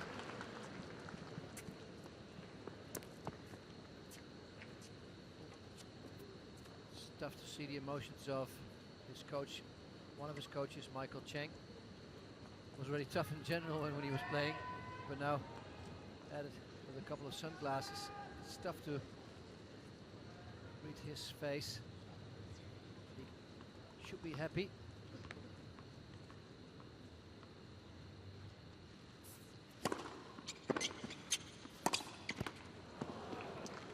A little bit like when Lendl was coaching Murray. Most people spent most of the day trying to put the camera on him to see if they'd get even an expression or a smile or a smirk or something out of him. Never quite got one. It's the same with Stefan Edberg being on the side of Roger Federer.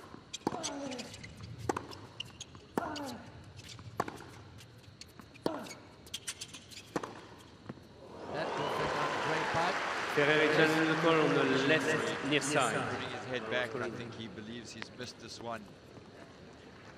There's a good backhand up the line, but might be wide. So a good challenge here then from Ferrer. Ferrer, if that's the case. Touch the line. Oh. Little Spanish cursing from Ferrer after that point. Yes, that would have been certainly a different position, being love 30. Would have been a nice opportunity for him.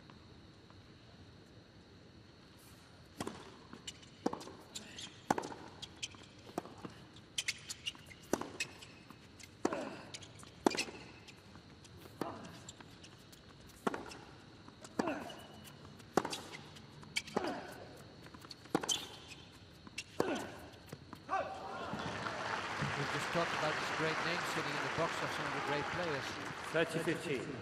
Ferrer has not had that in his career. Is that something that could inspire him at age 32 to bring somebody on, somebody famous from Spain?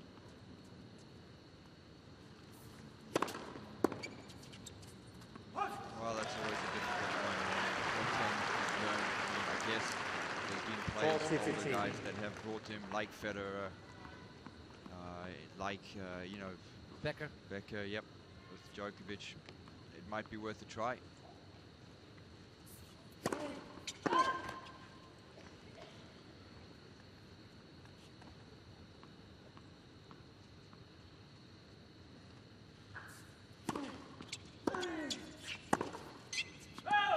He's playing great. He has had very solid results in 2040, but not the greatness anymore. Obviously, because you're getting older, it's more difficult to really, you know, recover. You lose a couple percent, and maybe this person just can add a couple of percent again, just like Michael Chang has been doing to Nishikori.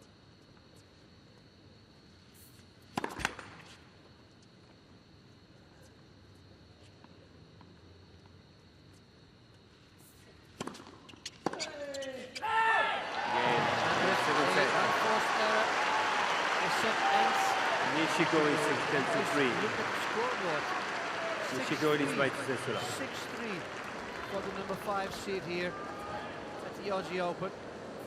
It doesn't feel like that though, 6-3, 6-3, because that looks like a spanking. And the games have been close. We played an hour and 27 minutes. And here are the stats of set number 2. Yeah, and again, telling tale is the more unforced errors than the winners coming off the Ferrer racket. High percentage of serves for Ferrer, but the other disappointing one for him, winning only 1 of 9 on second serves, 11% points won on second serves by Ferrer. So when he's missed that first serve, it has killed him. Nishikori much tougher on his serves, more consistent, winning 65% on first serves, 55 on second. So really the whole difference of that set coming from the serve of the Ferrer racket and the unforced errors. And still that backhand down the line, we see in the highlights, has worked so well for Nishikori. And sometimes even running around it and still hitting it in the same spot.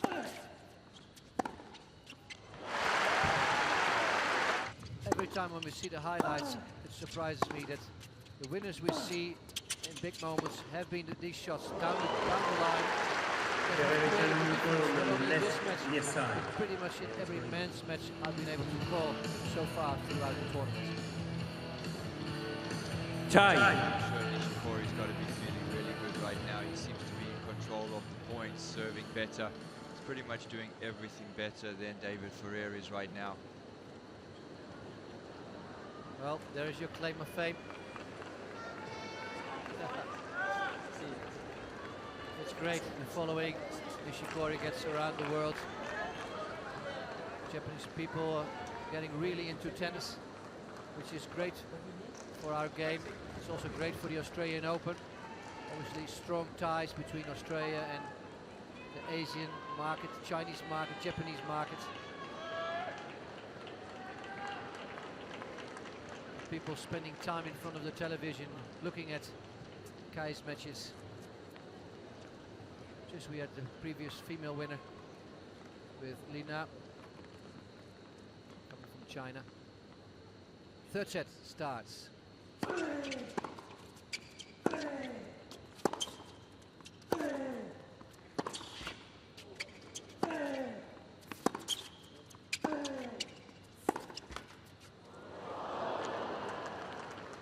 You talk about the Japanese following Nishikori, but I can tell you he's followed all over the world by all different countries.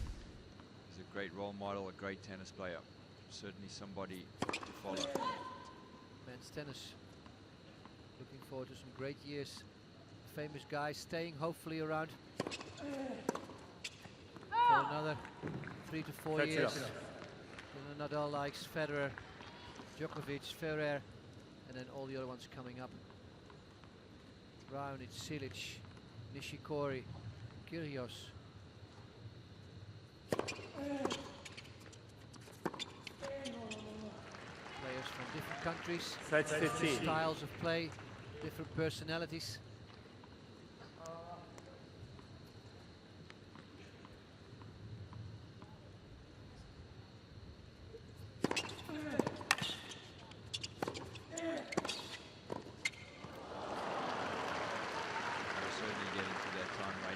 A bit of a changing of the guard. The four dominant four are going to find it harder in the years to come with these up and rising players like Nishikori and Raonic. Dimitrov. There's a bright future for tennis with some new talent.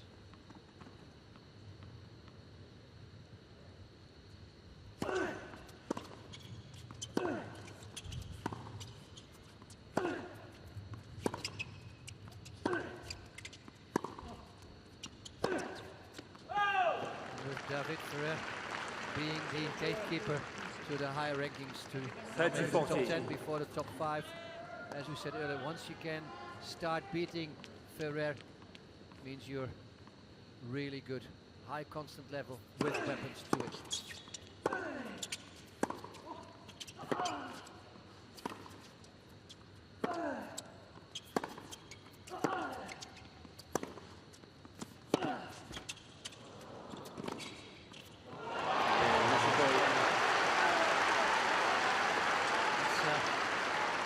First game. One-way direction now. 1-0 to Nishikori in the third set. And he's playing impeccable at this moment. Hardly any unforced errors.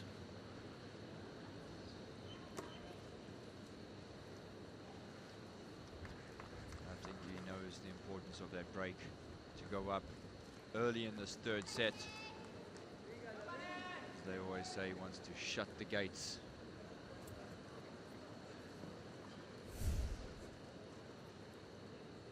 And here we can see the winner placements of Nishikori pretty much spread all over the court.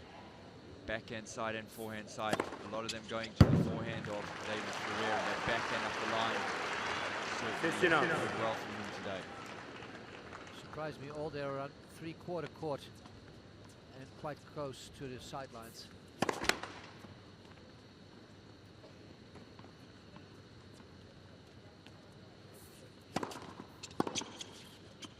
That's it up. Very solid right now. Ferrer deflated, missing an easy second serve return. Very tough times for him right now. He's going to have to show all the experience that he has.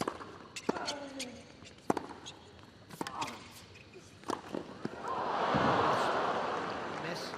30-15. But I agree, he looks a bit deflated, and he is going to have to dig so deep, maybe like never before. It's a very difficult task to come back from 2 sets to love in the first place against Nishikori after having a tough last match. You wonder how much energy mentally and physically he has for this. Difficult shade on the court now as well.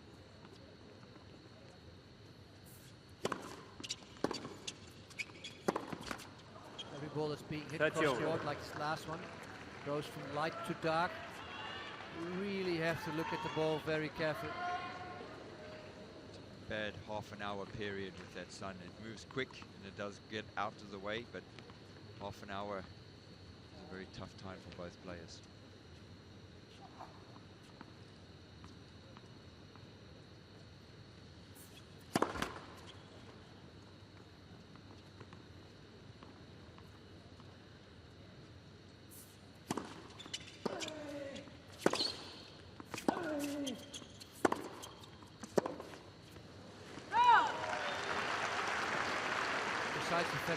the 40 tie. To me, it also looks like Ferrer at this moment does not really have a game plan. His game plan obviously is being, you know, consistent, not making a lot of errors, working hard. Winning any free points anywhere on the court.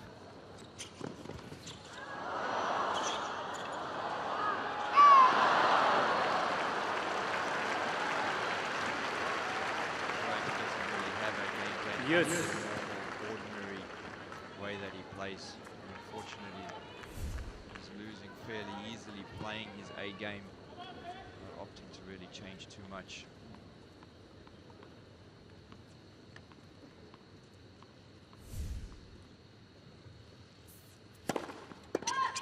It's not within his nature to go to kind of a careless attitude and start hitting winners.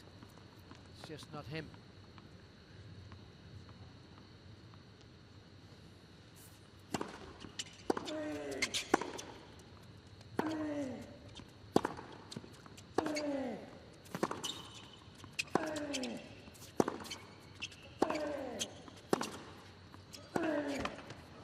Last few shots, he grunts. They look very hard, but it doesn't worry Nishikori. They come within his striking zone, and push comes to shove, it's the winner. Unfortunately, he is hitting it hard, but he's hitting it too far up the middle. He's not getting Nishikori out far enough, not getting him to move enough.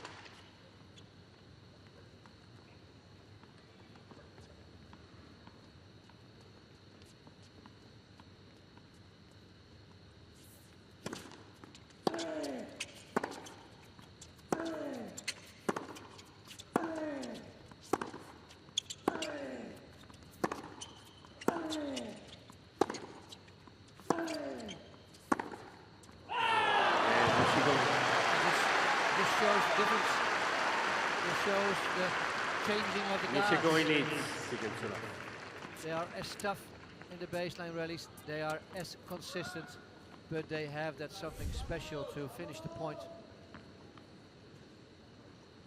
Nishikori just being the aggressor, getting a little bit more speed out of that 130 Ks of a backhand winner up the line. That's big.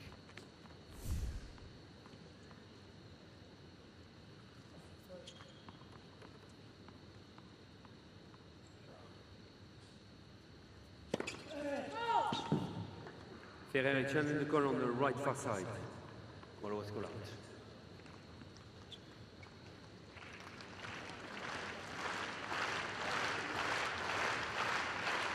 He would love to hit a second ace during this match, but not happening here. Second chance.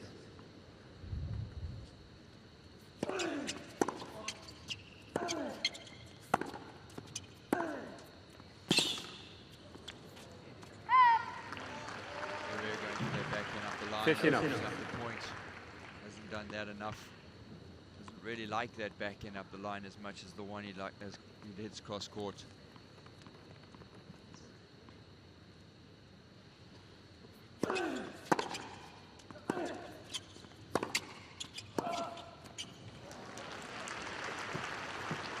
Ferrer again.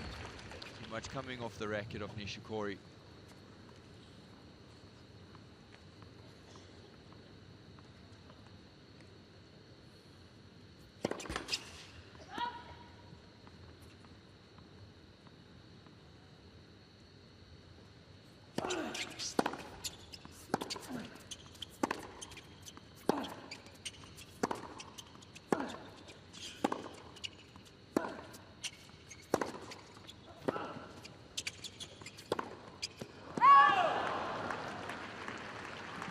That's 50. Lazy with his footwork on that last shot. He thought he could do without a perfect foot position.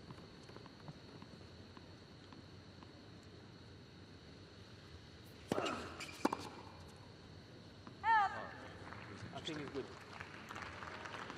Nishikori taken by surprise on that one. Not sure 40, why. 50. Wasn't hit very hard. Maybe he thought the ball was going to be long. Or hit the net or something like that. Weird.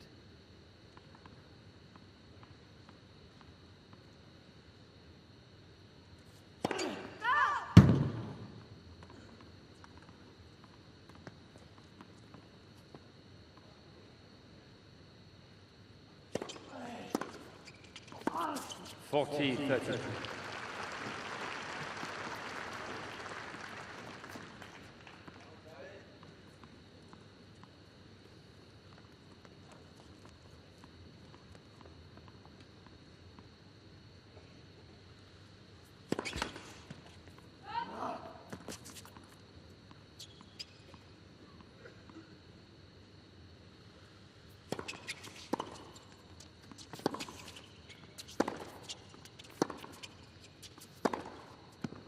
Game, Ferrer.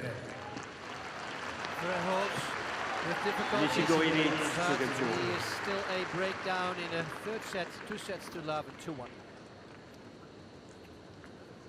Ferrer getting through that serve game okay, but certainly not easily and comfortably, that's for sure. Nishikori still looking tough. Certainly an uphill battle for Ferrer at this stage of the match. Wayne Ferrer started off this year well. He won the first tournament in Doha. But do you think he's going to be able to maintain his top 10 ranking, which he has been having for such a long time? The same one? I do think that he had a good or relatively good year last year, even though his ranking is at 9 and it wasn't as good as the years to come. He did well considering that he started to get some injuries, he started to have some issues physically, which he's never really encountered before. And I think he's overcome that, so my personal opinion, absolutely. Do you think Ferrer is going to stay in the top 10 throughout 2014? Not that the young guys, all the guys we just talked about, are going to slowly but gradually passing him? I think he's got a few more years left. I think 2015 will be a good year for him. I think the up and rising stars are. Chai. But a lot of them aren't as consistent as he is. And they blow hot and cold when they have good wins and bad losses. He's generally always there, always solid, always doing well. On all surfaces, not only on clay, also on the hards. He has won a grass court tournament. Yeah, I think he will be able to stay definitely inside the top 10. I think he may even be able to get himself back to 5, 6, that range where he's been for a very, very long time. But obviously, health is going to be the biggest factor for him. And recuperation. 2 sets to Laver and a break in the third.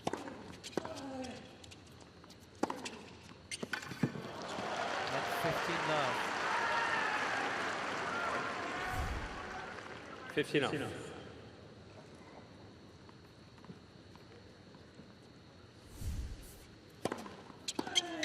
30 off.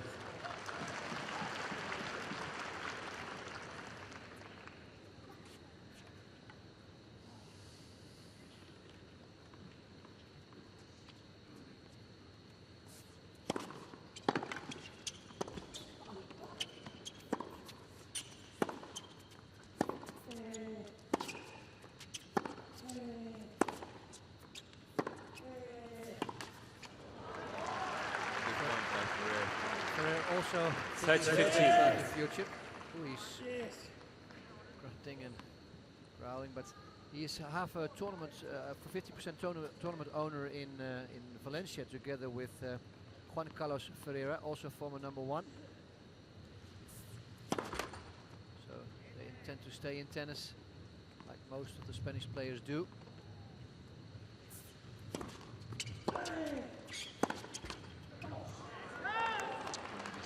To the academy that Juan Carlos Ferreira has, quite a successful academy. Good friends, the two of them. Obviously starting to do tournaments together. May not see no reason why you shouldn't do the academy together. Spain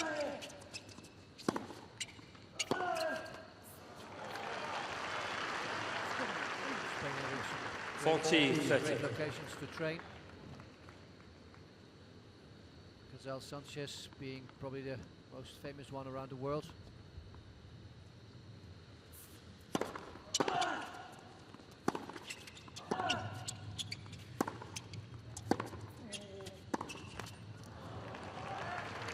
Yes.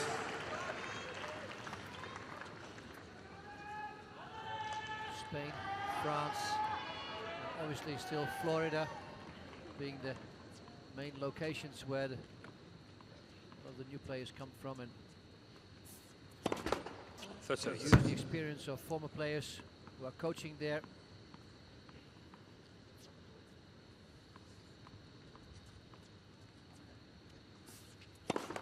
Third service. Also one of the great things I think Tennis Australia has done here to try and get as many former Aussies involved, regardless where, as a coach, as a trainer.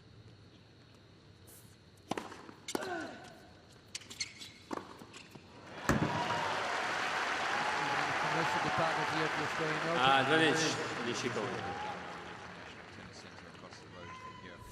Gone over and practiced over there. They've built a wonderful facility with beautiful courts, training centres. Brought in, as you said, players. Taylor Dent running it over there. Very successful. And you can see it by the growth of tennis in Australia with the new players coming out. Certainly a good place for kids to come and play. It's all about role models and facilities.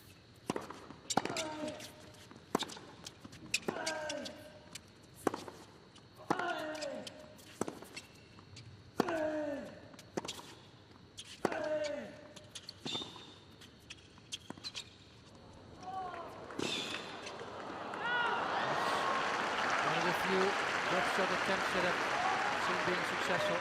Yes. Role models and facilities. Ferrer had enough, obviously coming from Spain. For Nishikori, it was the reason to leave home at age 14, 15 to go to Bradenton, Florida to train there. His great example was, I think, Shuzo Matsuoka.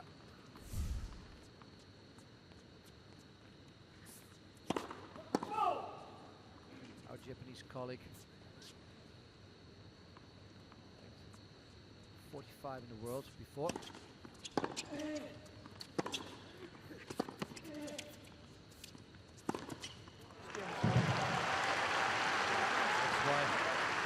This man here in the beginning, Project 45, because that was his goal, to try and beat the highest ranking of a former Japanese player, Shuzo Matsuoka. But I think he has a different project now. Project 1. Be more suitable.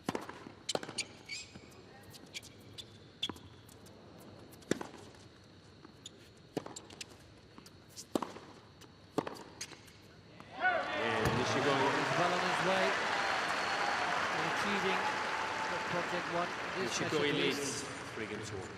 Holds on to that break in the beginning of the third set. Another demoralizing game for David Ferrer. He put a lot of energy and effort into that one to try and break. Had a couple of chances, still lost the game. What more can he do? How can he get back into this match?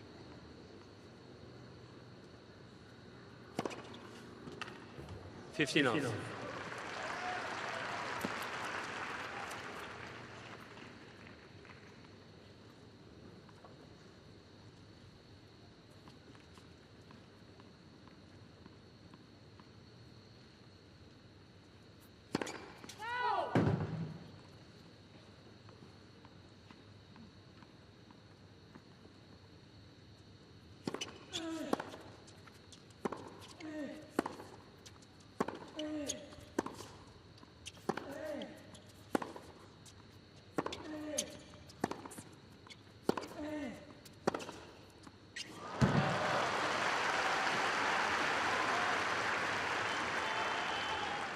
$15 all.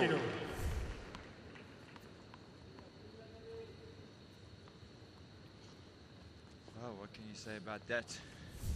Perfect.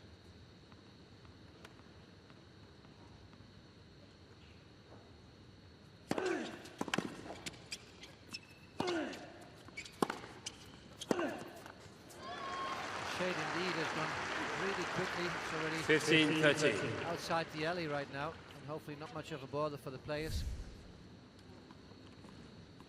And again, David Ferrer in a bit of trouble on the service game. 30 all. First serve to hold in, but again he's having to struggle, having to fight really hard just to win his serve games. It's a serious uphill battle for him at the moment.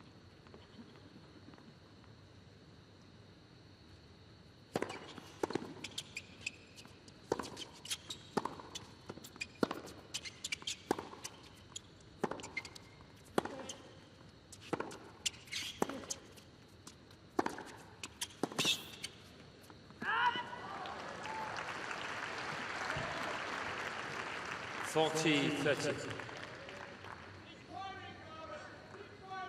Ferrer putting in everything he has inside his body at this moment. Trying to hit a little harder. Still keeping his agile footwork up as much as possible.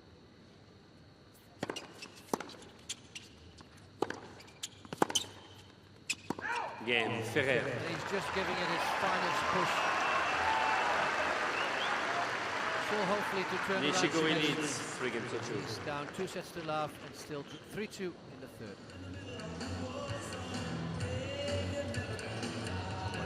Come on, David, don't give up. That's never going to happen. If he's ever given up until that last point is over. That's why he's been able to win so many matches. He doesn't speak English very, very well, but he still speaks it good enough. But these two words, you will never understand what that means. Give up. That's just not in his vocabulary. Really the vocabulary of a lot of the Spanish tennis players. Certainly know how to fight hard. Good effort, but David being one of the best at that. Some shots from the crowd. Some Japanese cheering on Kate. Samurai here. Time. During this changeover, the tournament let in all the different photographers trying to get pictures from most likely Kai Nishikori as a winner of this round of 16 match. Also unbelievable to see on days off the amount of media that's following him. And obviously the reason why the media is following Kai Nishikori is because he's doing well. He's such a role model. He's serving now at 3-2 with a break in the third.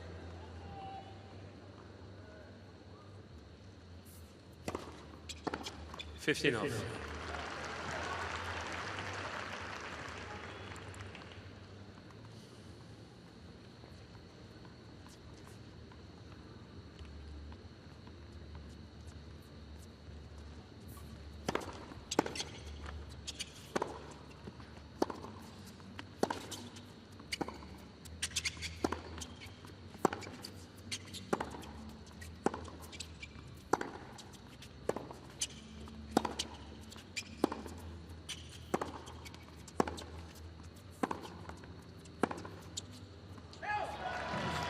A little harder, a little deeper, 30 a off. little bit more angles on it.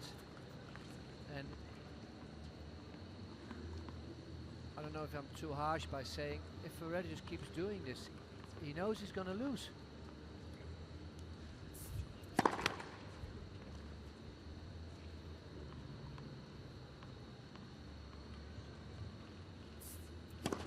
Let. Second It's service.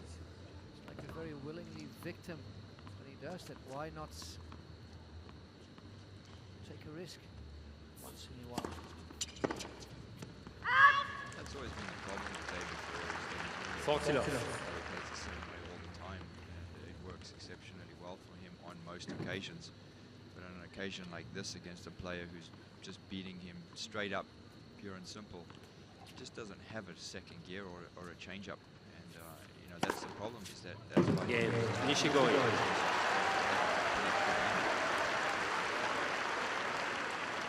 Nishikori leads. The way that he plays is certainly very difficult for most to beat. Yeah, who are we to say that he's going to have to change some things sometimes, but I would always think that if you want to win every match, you have to try and find solutions throughout that match and willing to adapt. But now he's down 2 sets to love and 4-2. And I'm seeing very little changes. 15 off. No question that if he continues to play the same way that he is right now, unless Nishikori just falls off the wagon, this one is going to be over fairly soon.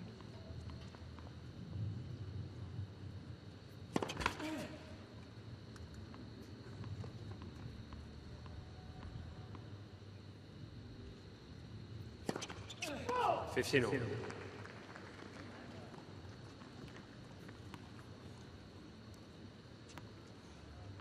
By doing what you're doing and hoping for a different outcome, sometimes I feel that's definition for stupidity. You see, that's what I mean. This is what I would like to see a bit more. Why not, mate? 30-15. Give it a go. You could take a few more chances like that one. They are difficult to do on a regular basis, and to keep hitting winners certainly will be worth a try. 40-15. I think his best thing is for him to hope that Nishikori loses concentration, starts playing worse, and changes his game. Let.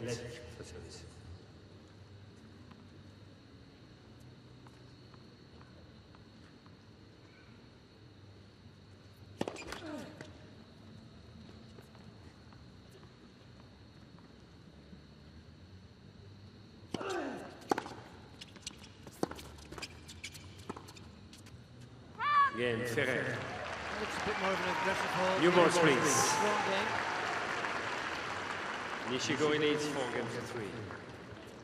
Closing into 3-4 in this third set. We'll recap. We've been looking at a match with great baseline rallies, with two very consistent players, with one player, in this case, Kai Nishikori, who just has that something extra and uses it whenever it was needed. Started off a little poorly, quite a lot of unforced errors in that first set, but turned it around and won it with a double break.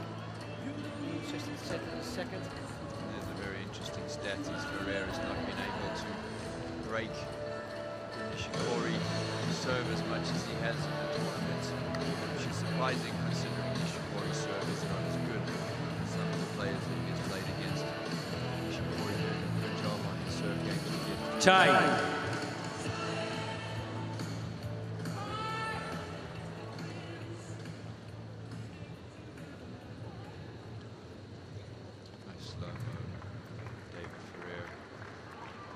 Certainly covered a lot of ground today. Been made to move all over the place by Nishikori, who's really controlled the baseline rallies, really controlled the points, and completely controlled this match.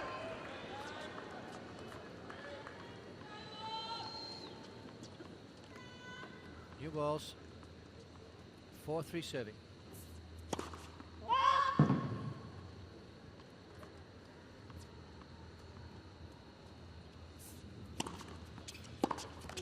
Off. Slower second serve, 127 kilometers an hour. Looks a little bit more like a Murray second serve.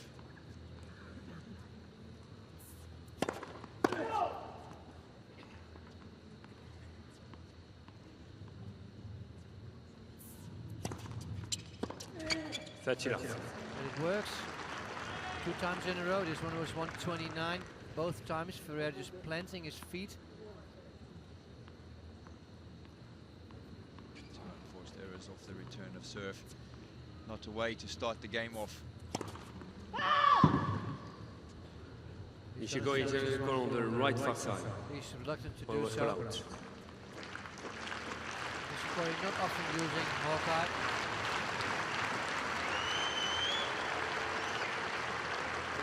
If you get through this game quickly, it sure helps. What's this? It's out. Wow. Not by much. That was definitely worth the challenge. Second serve.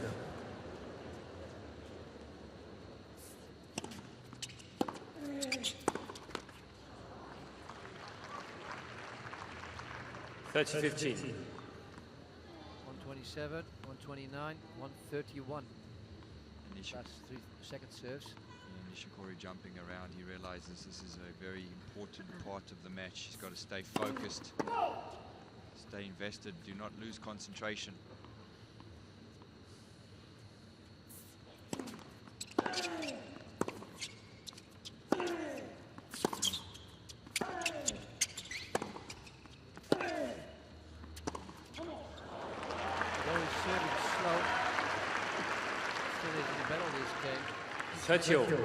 More points of that second serve than his first serve throughout the set. Ferrer doing a good job to get back into this game after those 2 mishits on the return of serve. Played 2 good points. He's even, 30 all, giving himself a chance.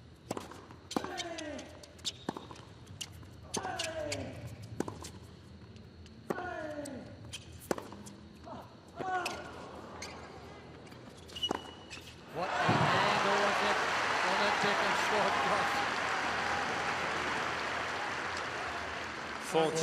40-30.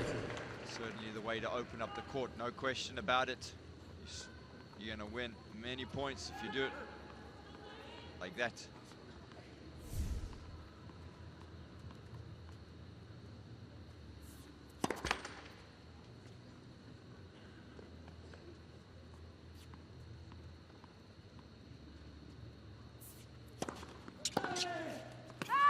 Game, And that just Nishikori. missed. Nishikori holds on and gives himself an opportunity to serve for the match. Nishikori Serve leads for a 5 spot games to in 3. the quarterfinals against Stan Wawrinka.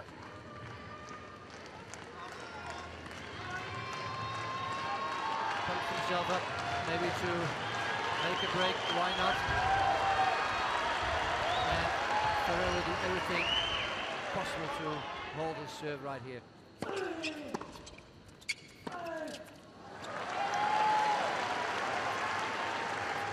Love 15. If you look at Nishikori's demeanor, he's looking to end the match right here. Let's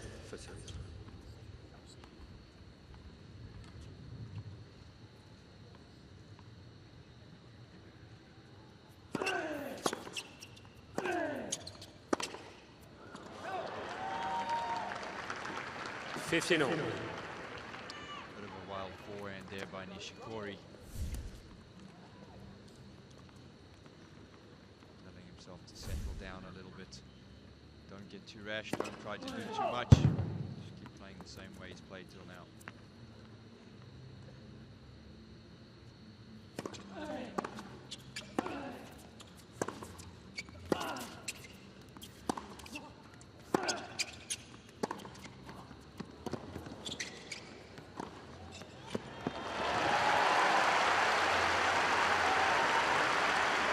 Good. Good the point. 15-30. Easy put away volley.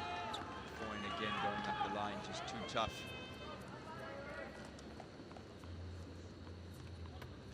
15-30, 2 points away.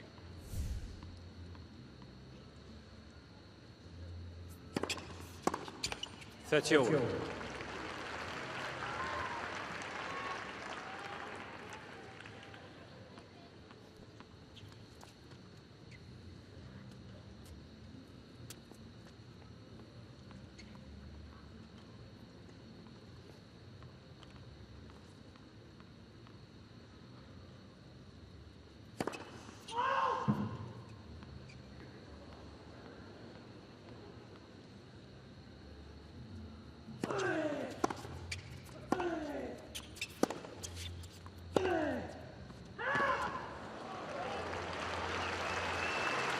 Well, there it is already in this day.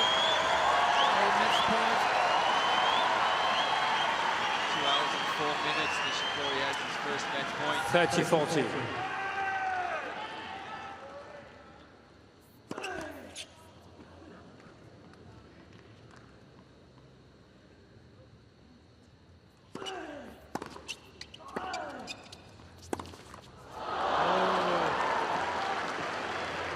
Yes. Nishikori knew this was already a great opportunity, and he realized the moment he was about to hit that forehand. Also changed his thinking. Telling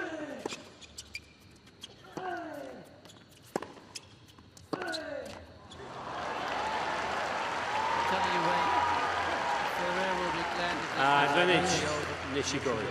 He's the hardest fighter in the world, maybe, but he's tired. It's just been outclassed is what it really is. Of course, Nishikori's just been too tough.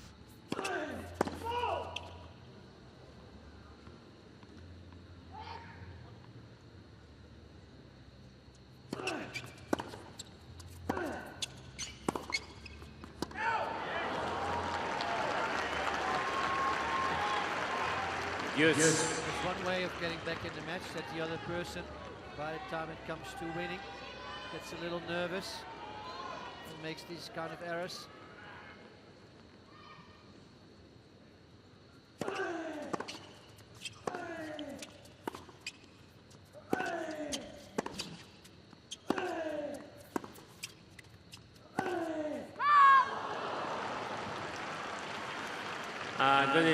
Third time lucky, maybe for Nishikori. Smile on Nishikori's face and near the box comes to Bottini and Michael Chang as coaches.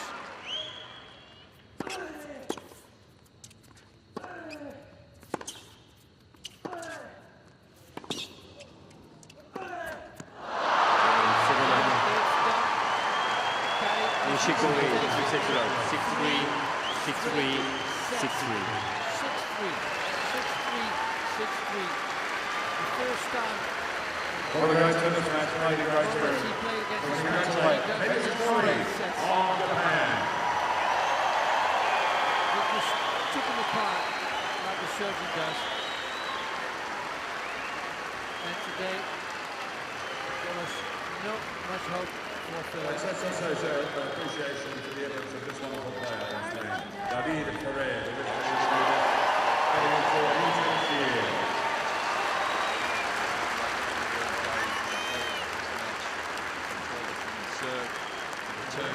Ground strokes outplayed Ferrer today. He gave him no opportunity to do anything. It's a very, very comfortable score. Now he's going to play Stan Wawrinka in the quarterfinals. And he just realized he has done it. He has equaled his best result here at the Australian Open, a quarterfinal.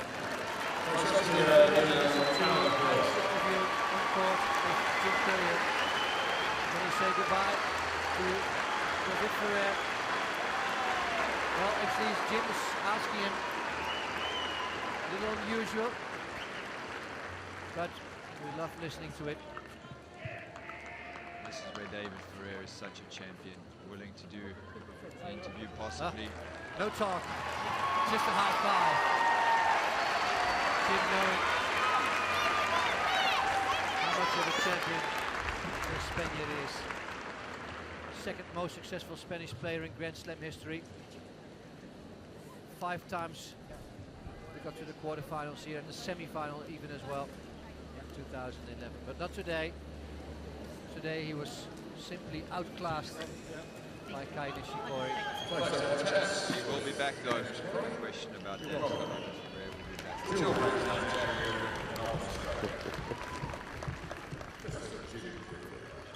Jim having a chance to interview Kai. All right, Kay, you just defeated one of the game's toughest competitors, and you've beaten him now 5 consecutive times. Why are you being so successful against David Ferrer? He is very, very difficult. Yeah, I know. I always ready to play 5-set against David because we always play, long game, and I'm really surprised that I'm winning, these 3 sets. But I don't know. I've been playing really well. I had a good 3 matches before here, and I was really confident, and I was hitting, getting really through the ball. So I'm really happy to win today. You talked in an interview about you're not quite comfortable being a number 5 ranked player in the world yet. I mean, you're certainly playing like it. What do you need to do to feel comfortable with your ranking? Well, I just need the time, I guess. I just need to stay this ranking, a couple months, and I'm really, new to be number 5, so I'm still, a little bit not comfortable, but I just need some experience, and if I can play like this, I think I can, stay, top 10. So hopefully I can, play good these couple more days, and hopefully I can, play good. Well, your next match is not going to get any easier. You're going to play the defending champion, Stan Wawrinka. You guys played an epic 5-setter in the quarterfinals of the U.S. Open. What do you remember about that match?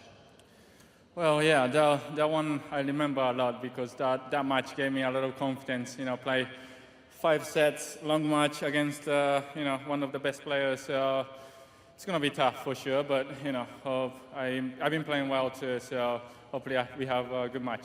Well, you're into the quarterfinals. You're going to have to get used to that ranking. I think you're going to be there for a while. Katie Shikori, he's through. Thank you, Jim Courier. And well done once again, and his colleague, Japan. Get used to it. In fact, second place, a very long and most entertaining session of tennis here on the Laver Arena on this Maybe Monday. you just need some time to adjust to it. It's not only having to face great opponents, lots of things come with it. Responsibility to your fans, In the rubbish bins outside the stadium, that would be greatly appreciated. And tonight, yes, a great match for Mitchell Venus Women's. You've seen a great match from this man. 6-3, 6-3, 6-3. He dismissed David Ferrer. And while he's signing a few autographs, that also On behalf comes of the tournament, and of course, being Kia famous Motors in association with ANZ, Jacobs Creek and Rolex, hope you've enjoyed this Monday on Centre Court at the Australian Open Championship. Winners to the 14 of David Ferrer. And something telling is the 44 unforced errors, even on the unforced, but the winners just really the telling tale. Broke 6 times, controlled the serve, controlled the match, literally by far the better of the two. Kai happy, Japan happy, and I think Asia happy. And the Australian Open very happy to have this great player in the quarterfinals, and definitely Michael Chang happy.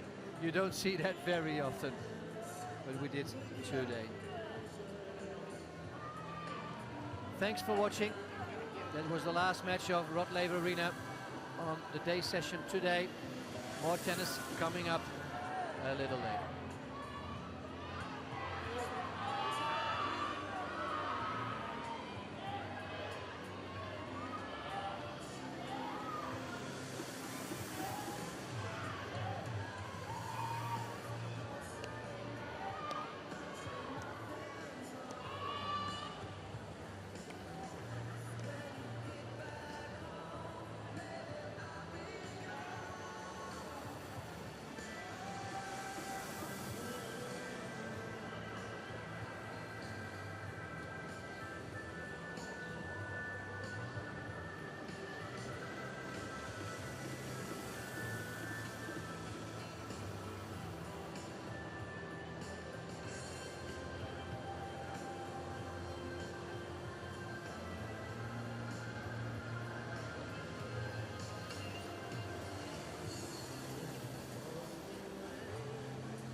check with Brian. I don't think anyone else is coming here. I think it's covered by the fixed and me. I'll just check with Brian. Thank you, Brian. Barry's just checking any other cameras rolling down here. We normally go here, and what happens? We get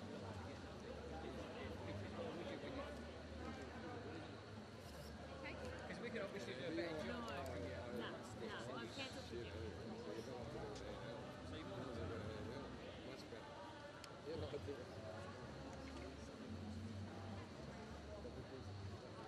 Hey, fire out to RLA Catwalk.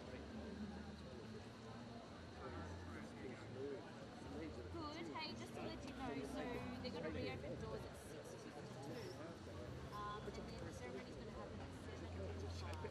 Yeah, you can, but it doesn't. You might as well just do it in Herald. Oh, that's a real. Yeah, projectors have been cancelled. What are you going to do with that? That'll be your hardest hitting man. That's Yeah. I think Anthony said Hey, hey, hey. 1, 2, 2. Yep. Still ball.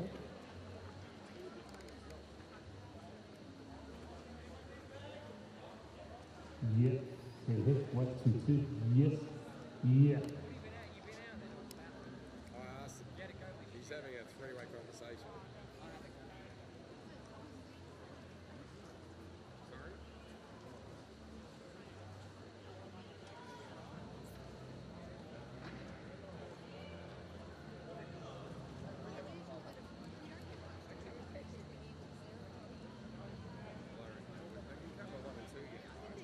Yeah, 1, 2, 2. Yep.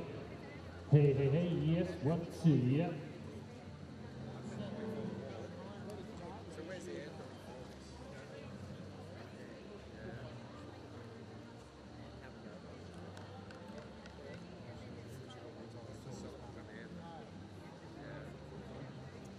Yep, yep. Hey, hey. 1, 2, 2. Yep.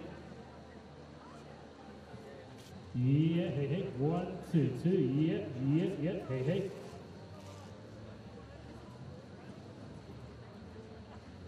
I'm down there. 12 is his main camera.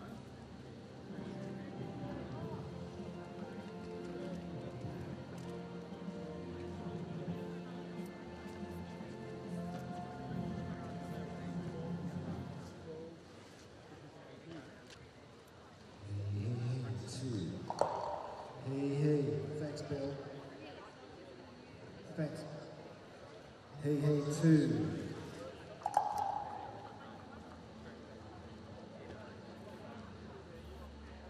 Yep. Yep. 1, 2. Hello. Hey, yep.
There's always a beginning, like to every story.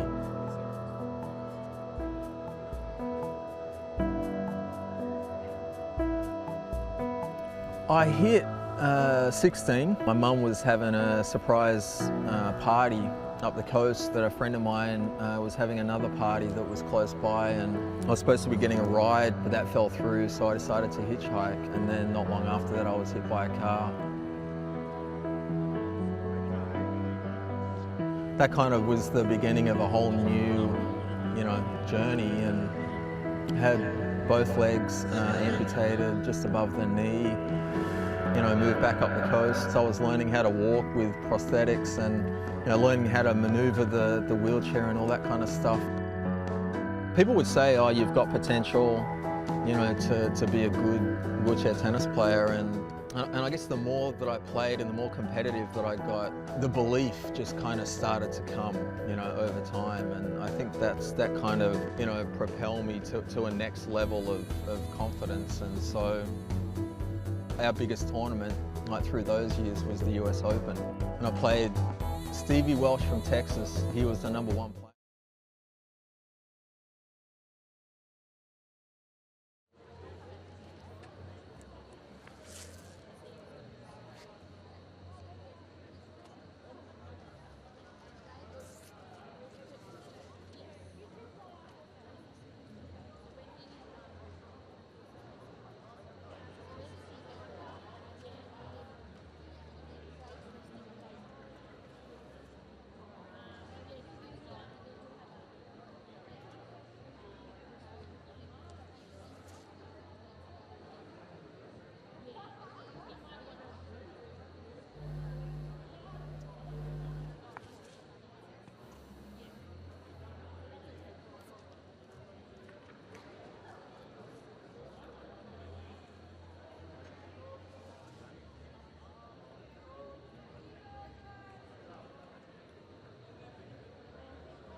All good? Yep, 1, 2. Here, this is more like your singing volume now. What do you think? Have you got your dial turned up to the preset? Yep, you're all good.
we're getting off for 23 cables as planned, just extending it. Oh, so rather than repatching? Yeah, I don't like repatching once we start.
come forward, yeah, about there.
Folks, a very good evening to you on Australia Day 2015. Welcome to Laver Arena. Around the chilly Laver Arena, we prefer this to 41 degrees though. This means we've got some great tennis action coming up tonight. Agnieszka Radwanska of Poland, the 6th seed, meeting with Venus Williams of the United States, the 18th seed in the women's singles tour this year. And then Jules Muller of Luxembourg, meeting with our top seed, Novak Djokovic of Serbia. And prior to those matches starting, especially the women's match, of course, we've got a very special presentation and induction ceremony to take place here on Laver Arena to one of Australia's greatest ever tennis players. And that will be underway in just a few moments' time here on Centre Court.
Ladies and gentlemen, welcome to Australia Day 2015 at the Australian Open. Welcome to Rod Laver Arena.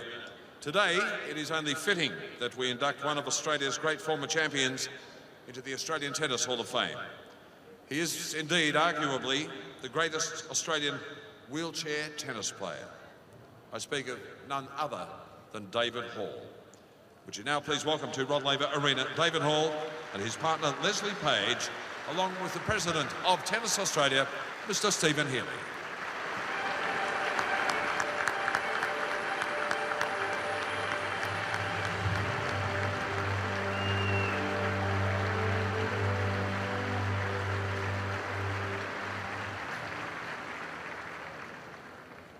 Well, good evening, everyone.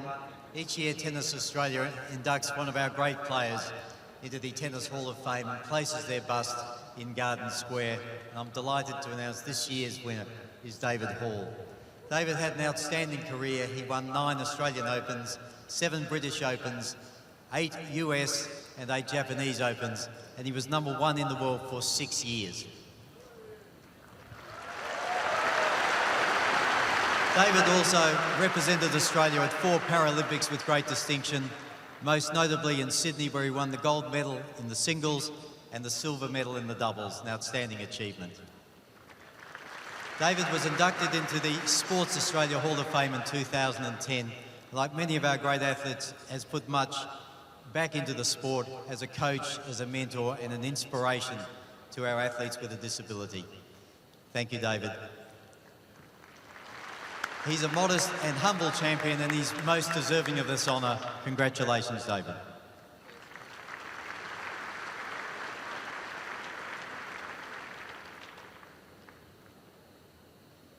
There's always a beginning, like to every story.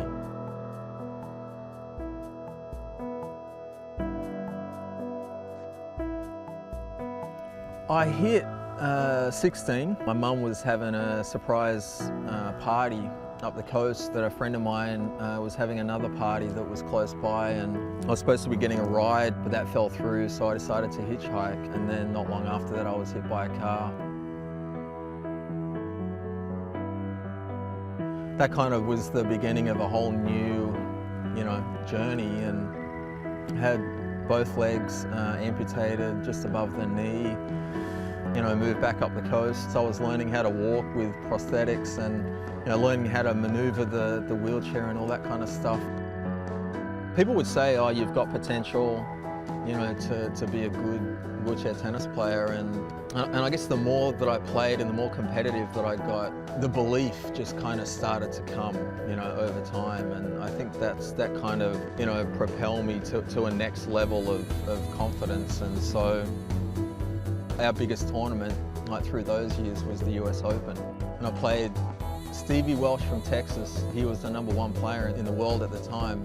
And I beat him in 3 sets. And that win propelled me to #1 in the world. And that really, I think that win just started a complete, streak of the next 10 years.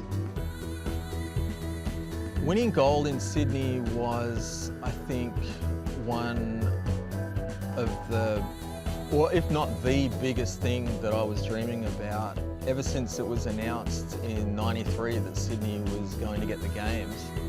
It's a feeling like no other, like to be up there on the medal dais and to have the gold medal around your neck, and you got 10,000 people in that stadium singing the national anthem, and it's a big thing.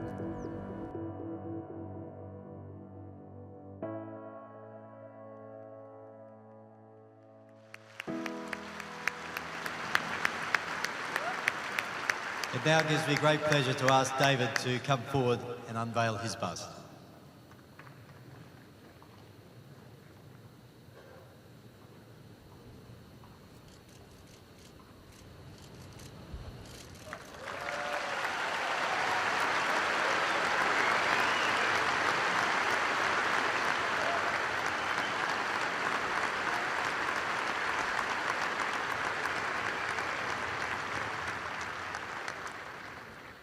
Well, first of all, I want to thank Tennis Australia for this incredible honour. Thank you so much. It's something that I've dreamed about, and especially with Australian tennis having such a wonderful history in this great sport that we love. I first got on the tennis court as a 12-year-old, and my friend Paul Brown was the first guy that I ever hit with, and he is actually here with us tonight. And we used to joke around and pretend to be our favourite players and pretend to play the Australian Open final, and that was where my love of tennis really took off. But as you know, things can take a turn, and a few years later I kind of rediscovered my love of tennis through wheelchair tennis, and it took me on a 15-year journey traveling around the world, and tennis was giving me gifts. The gift to represent our beautiful country, the gift to chase a gold medal, and the gift to chase the #1 ranking. But I think you'll agree, ladies and gentlemen, that it's very hard to be successful and do it alone. You need help, you need support, and I've been very fortunate over the years to have people in my life who love me. So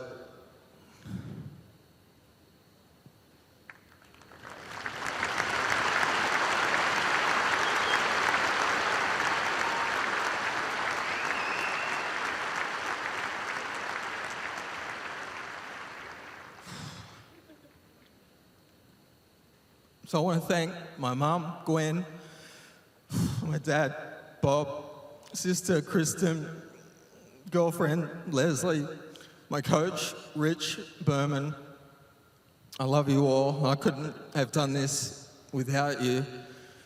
And maybe in the future, ladies and gentlemen, if you're out in Garden Square, just come over and say hello to me. Thank you.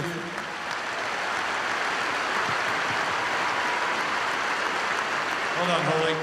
A man who thoroughly deserves to be a member of the Australian Tennis Hall of Fame. It is Australia Day to sing our national anthem. Would you please welcome Billy Court?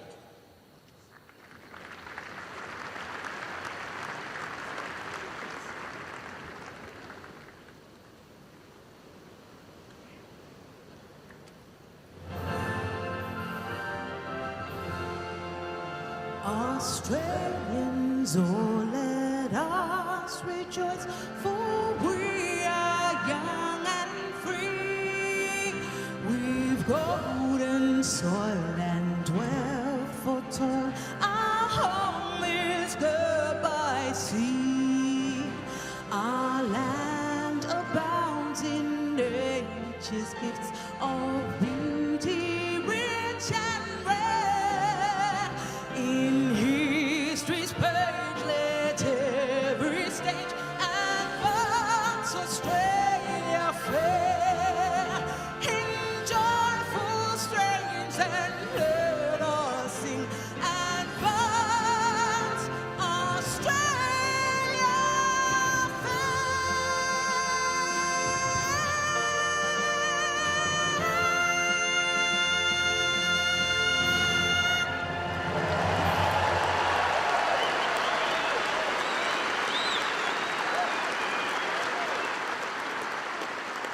Thank you, Billy Court. An outstanding rendition.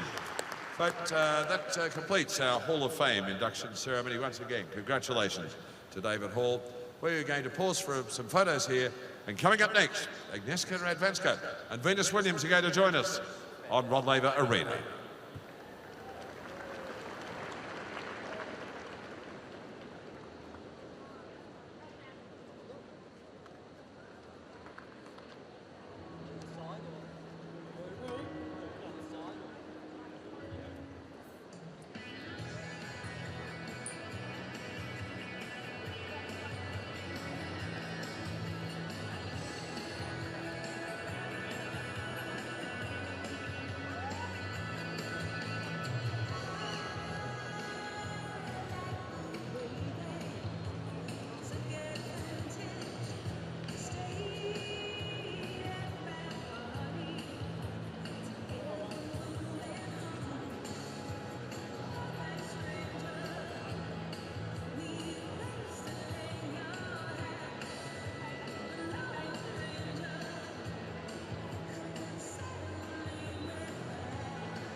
strikes, as you can see on the big screen.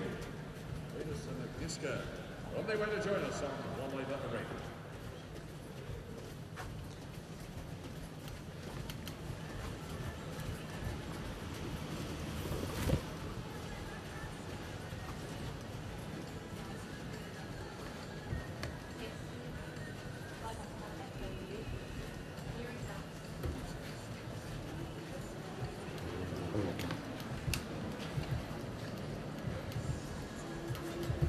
Ladies and gentlemen, this cool Monday night, women's singles action of the United States of America. Let's welcome Venus Williams.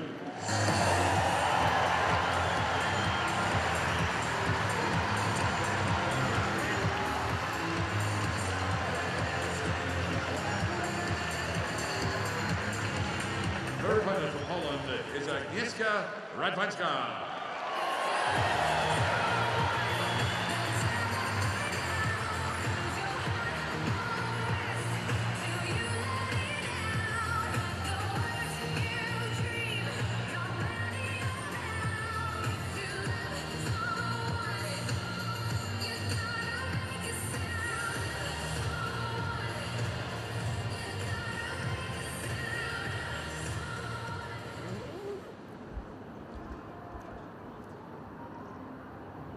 Lovely conditions here in Melbourne. Going into the evening, reaching 7:30 at night. It's been cool. We had a bit of rain earlier in the day, but it turned out to be a fine Australia Day, public holiday here in Australia. Had some lovely celebrations throughout the day. It's going to be down to business here in the last of the women's fourth rounds to complete the quarterfinal lineup.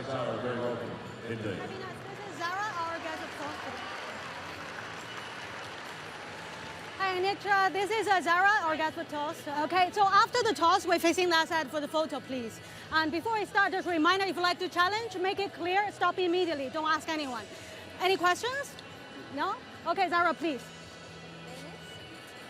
Heads or tails? Tails. I called heads. Oh, you tell tails, yes. What? Did you call tails? I called heads. Ah, so tails, sorry, I hear tails. I'm sorry. Okay. Yep, photo please.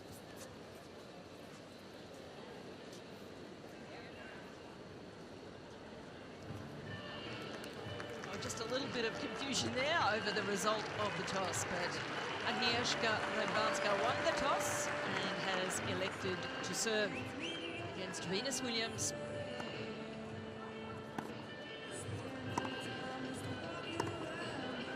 Venus Williams has now won 46 career singles titles, including this year's Auckland tournament in New Zealand. She won the Wimbledon Championship in 2000, 2001, 2005, 2007, and 2008, and the US Championship at Crossing Meadows in 2000 and 2001. Last year, she won in Dubai. Was the finalist in Auckland, finalist in Montreal, the finalist in Quebec City in Canada. And she returns to London as our 18th seed here in 2015. From the United States of America, back on center court in Melbourne, let's welcome Venus Williams. I thought she would retire, but she decided that she was going to give it another go. And she had made Agnieszka Radwanska has now won 14 career singles titles on the WTA Tour, including last year's Montreal tournament. Also last year, a finalist at Indian Wells, a semi-finalist in Doha in Catarese, a semi-finalist in Madrid, at the WTA finals in Singapore, and a semi-finalist here at the Australian Open Tennis Championship. She is the 6th seed here at our championship of 2015. Back on center court from Poland, we welcome Agnieszka Radwanska. And folks, in the chair this cool Monday night for tennis, we welcome from China, Jenny Zhang. 25 years of age, number 6 in the world, has been as high as number 2. That was back in July 2012 after reaching the Wimbledon final where she lost to Venus's sister Serena.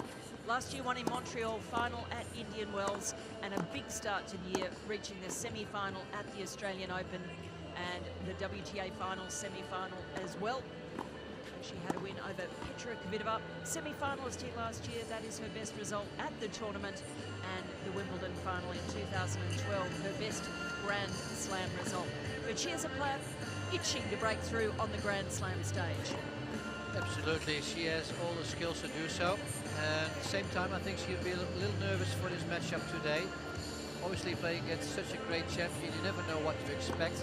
Also, I think for us to call this match, it's tough. What are you going to expect from Venus? You know, you expect her to be always the #1, and at the same time, she was out for a while. She comes back, she's back to the ranking of 18, and she knows how to play tennis. She knows exactly what she needs to do on the court, and I think it's a little worrisome also for Radwanska.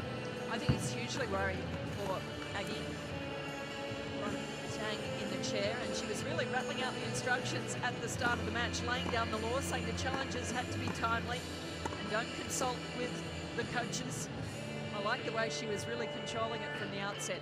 This is fascinating, the head-to-heads between these players. This is their 10th meeting. The last one, though, Montreal, Radwanska winning 4-2. In fact, she's won the last 3 meetings, but they've been since Venus went out with the Sjogren's disease. And she's done a great job getting back to full health from that, has to manage it, an autoimmune disease. Radwanska won their first meeting. That was back in 2006. Only gone to 3 sets once in 2009. It's quite a history. But, I mean, all of that, all bets off tonight because this is a fresh start for both players. Girls, they know each other. They've played each other often enough to know what to expect from that point of view. But still, I think that Venus Williams is always the toughest player in the draw. When you look at the draw, you think, okay, I'm seated. Who do I play? Who are the other seats in my part of the draw? And then you look where Venus is, because she is so tough. You know, she can just beat you. She can hit you off the ground with a big serve, great forehand, great back, and obviously, you know, her ability to fight. And she can dig so deep at any moment that you know you're going to be in for a long evening today. And normally, I would say at this time, Radwanska is the smarter player. She can outsmart her opponent. She can just slice and steer the ball around, which is going to be really tough to cover all the court for Venus. But you never know. It's going to be hopefully a great match. Well, if you look at the way they've come through the tournament, Venus beating Toro Flor of Spain in the first round straight sets. Davis, fellow American, straight sets also, and Camilla Giorgi really struggling to get through that match against the Italian. That's a wake-up call. I mean, is Giorgi playing, I think, the tennis of the future. A lot of young girls now, they can keep up with the pace, and at the same time they stand inside the baseline and take the balls on the rise, and so can Radwanska. She is so smart. She really knows how to read the play well. I compare her many times to Martina Hingis, but with better legs, better footwork, and she can also really outsmart and use the pace, and especially the pace that normally Venus has on her ground strokes. Radwanska has come through to this 4th round very impressively. 3-1 over Kurumi Nara of Japan in the first round. Johanna Larsson 11-1 in only 44 minutes, and then against Barbara Lepchenko. Ladies and gentlemen, this match will be the best of 3 sets. 6-love, First two tiebreak, final so set she's of had 3 6-love sets. Agnieszka Ladwanska to the left of chair As won soon the as she toss finds the and right chose tactic, to... she can stick to that, and she will keep doing that regardless of the score. She doesn't get very emotional on the court, like she gets tight when it gets important. No, she does what she needs to do, and she reads the match. If plan A is not working, she can shift to plan B. I think ranking 6 will be something that she would like to improve, but coming from a semi-final appearance here last year, she has everything to lose in this match, because if you don't do as well, your points will come off and you will drop a couple of spots in the ranking, and that's the opposite of what she wants to do in 2015. The winner of this match will play Madison Keys in a quarter-final. Keys, a giant killer here, beating Petra Kvitova, and backing up today against Madison Brengel. One of these girls for the future. The American girls, they're coming on strong right now. Well, there is Martina Navratilova. Together with Tomasz Wiktorowski, who has already been in the Radwanska camp for quite some time. Martina adjusting the camera just to make sure she looks good. Yes, that's the brains trust for Radwanska. First set, Agnieszka Radwanska. Ready, play.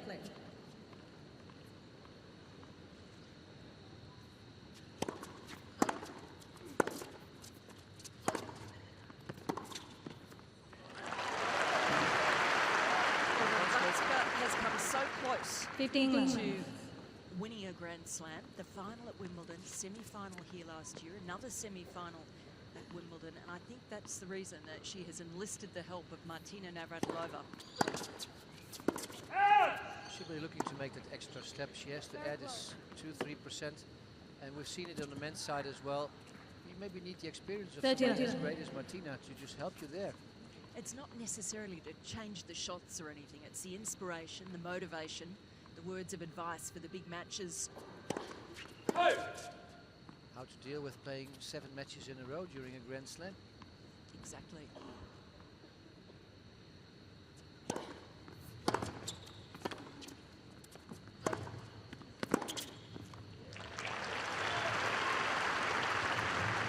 She is going to have to cover some ground this evening, Radwanska.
Venus is today is going to try and hit through Radwanska.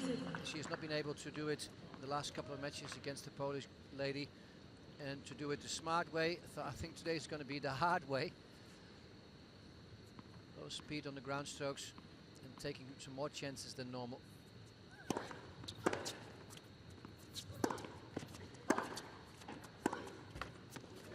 Well, it's going to be the pace of shot that will beat Radwanska, and certainly Williams will be looking for the quicker points. Aggie looking to work her around the court and play some longer points, play for her opportunities.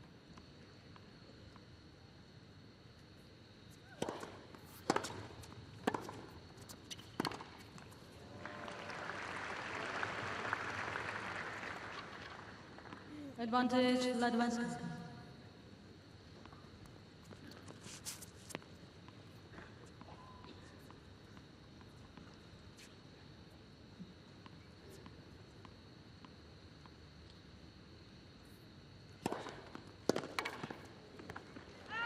Game, Radwanska.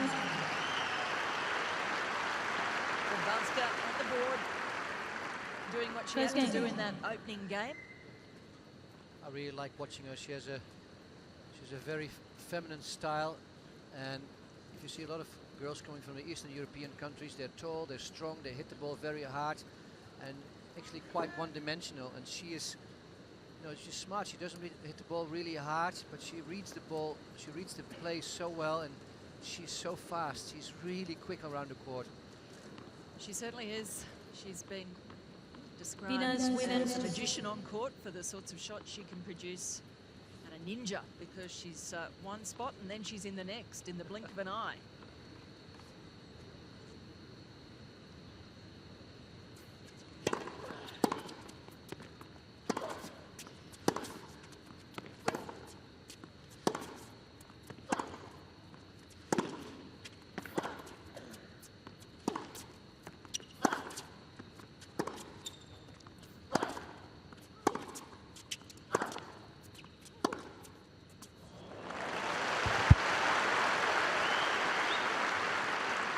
example, you can't get. Laver. You're slowly absorbing the speed of the shots of Venus, and then just waiting, poof.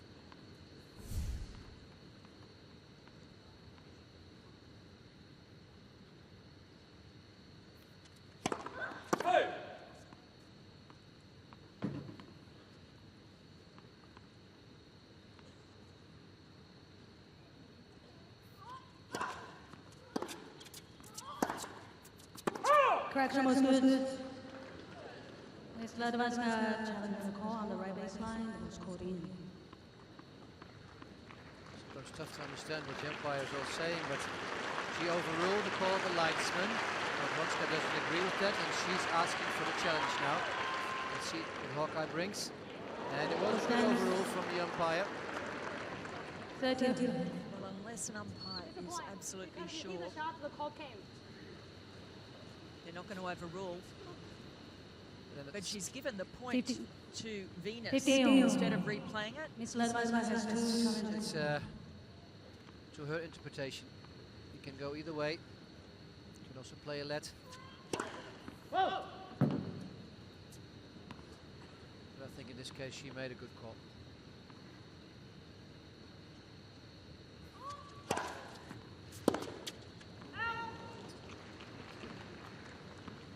Big difference always between first and second serve of Venus.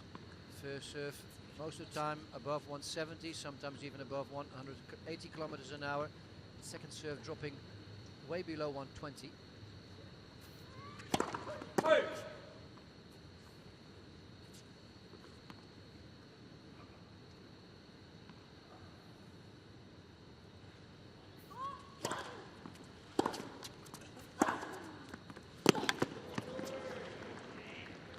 Sometimes difficult to deal with, because in the first one you're kind of more like a goalkeeper trying to catch that ball, and then on the second you have to move forward with your feet and don't plant your feet. What happens sometimes, you start making mistakes of the return.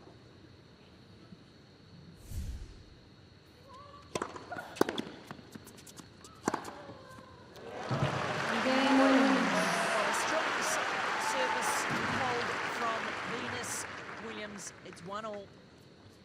1 game on. First serve. The percentage of first serves for her will be a very important statistic in this match.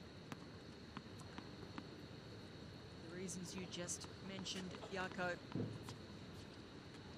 First serve's such a weapon. 15.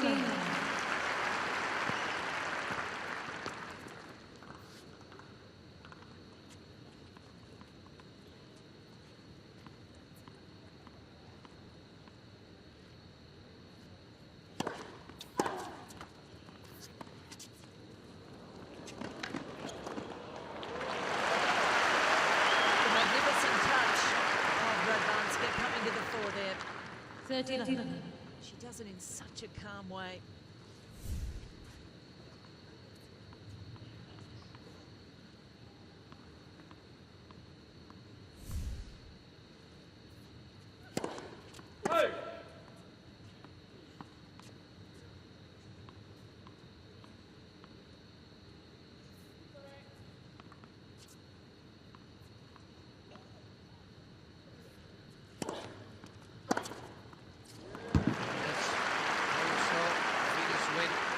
Grand Slams, 13. killing the second serve of her opponents.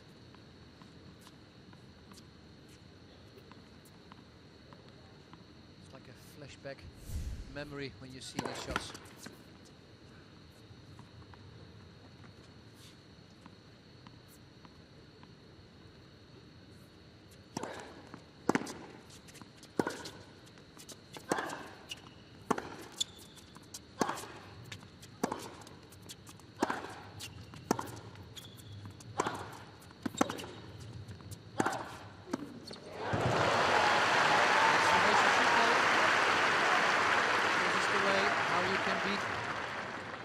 But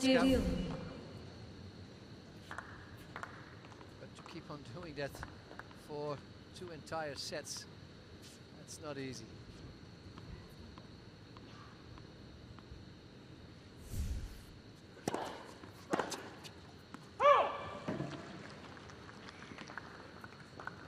40-30.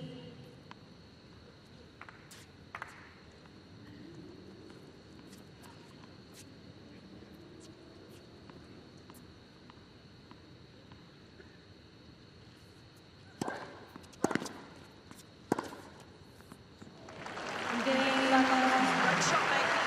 Ladavanska holds. Leads 2-1 first set. Ladavanska leads 2-1. First set.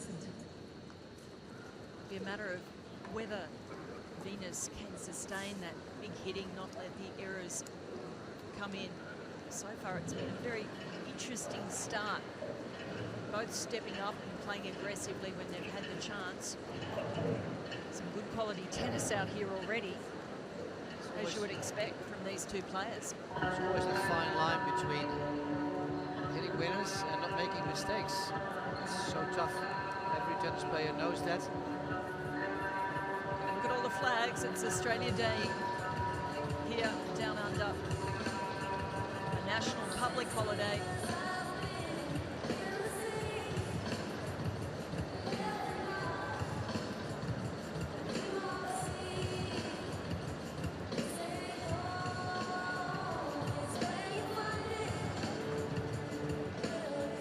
Time. Early days in this contest between Venus Williams, multi-Grand Slam champion, but sitting at number 18 in the world. Sister Serena watching on in the stands and taking the odd selfie. She's already through to the quarterfinal, having beaten Garbine Muguruza today in 3 sets. Thank you, ladies and gentlemen. Now Take your plays seats quickly. Dominika Cibulkova. Please. Winner of this plays Madison Keys. And wouldn't the sisters love to play in a semi-final of a Grand Slam again? Venus 34, Serena 33 years of age. Neither of them think of those numbers as anything special. It's what you can deliver on the day.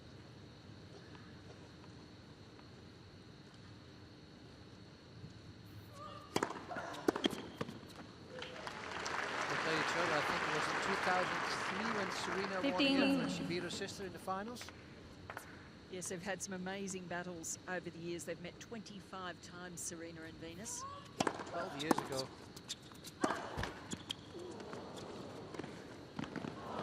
Both still looking strong. So Serena had a bit of a scare this afternoon.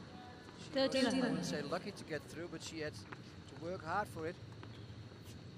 She was playing Muguruza, who really is a very talented 21-year-old from Spain.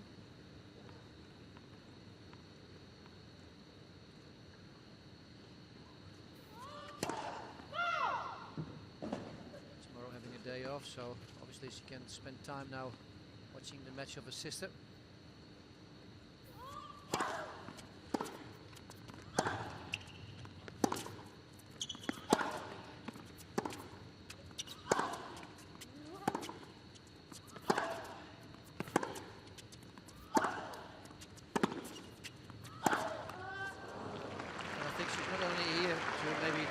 Sister, but at the same time she's here also for another reason, to try and see how both these players are playing. She can also look for some tactics maybe that she can use in upcoming matches here at the Australian Open or the rest of the year. Maybe, but I actually think she's here just out of sisterly love. Well, she gets it as a benefit. So close, the girls.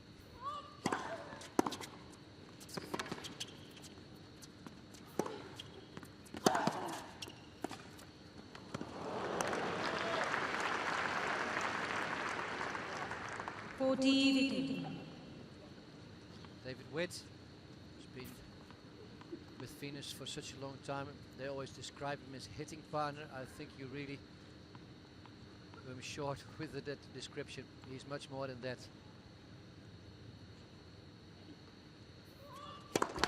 Former US player, he's played on the tour himself. He's been with her for such a long time already.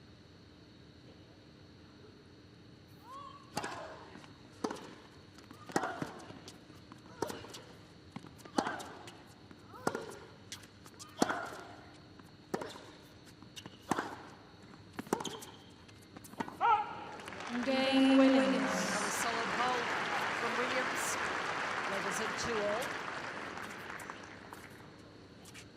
games. First.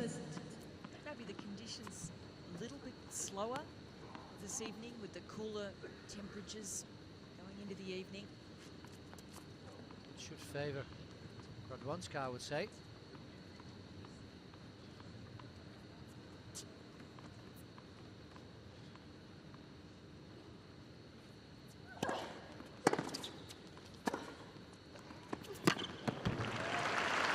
not all about power.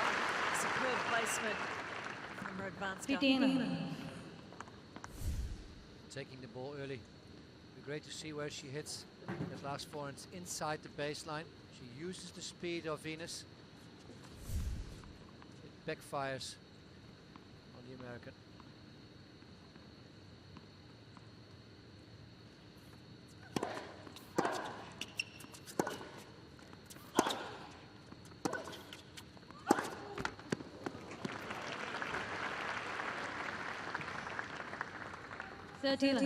Was still stated that Venus was being coached by either mom or dad, depending who comes with her to the events. But as I said, that's I think most of the time David Witt that prepares her for the matches.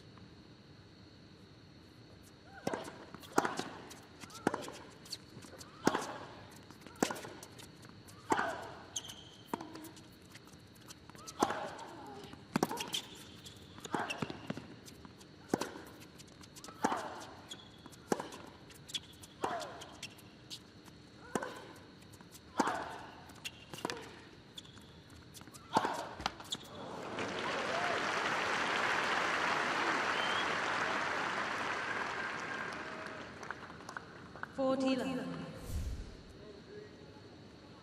long rally here with Venus being forced to retreat, go back into defensive mode there.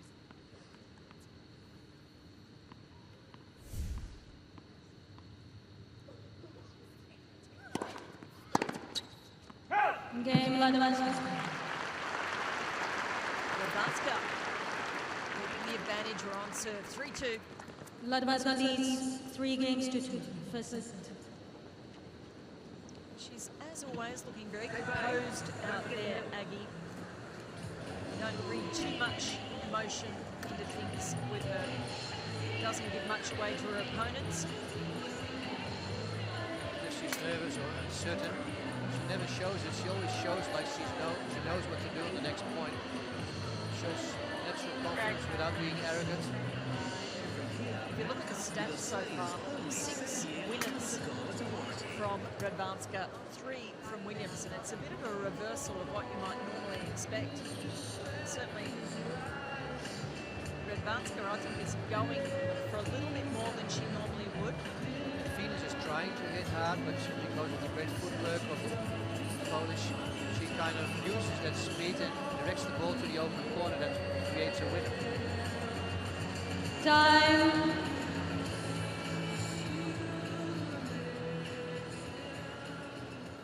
On serve in this much anticipated battle between Agnieszka Radwanska and Venus Williams. Both looking for their first Australian Open title.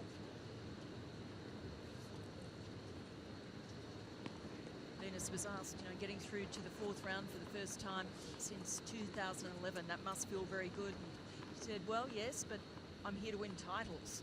She likes to win titles, not to make the 4th round. This girl, she doesn't play for the money anymore. She has plenty, and all she is about is honor, titles,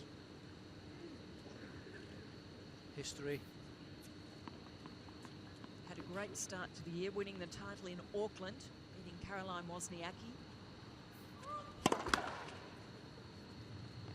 Just the fact that you can say that you finished in the top 50, 17 out of the last 18 years.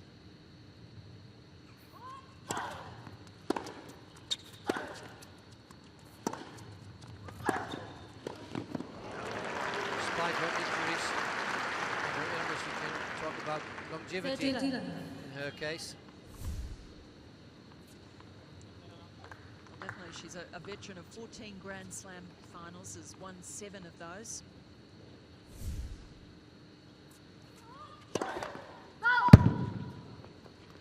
lost 6 of those occasions to her sister Serena. Either you love her or you hate her.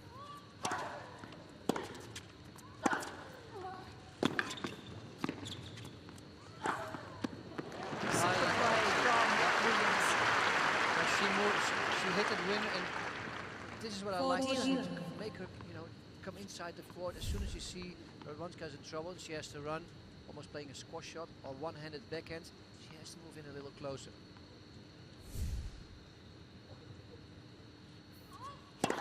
Not hitting hard all the time, but hitting early sometimes.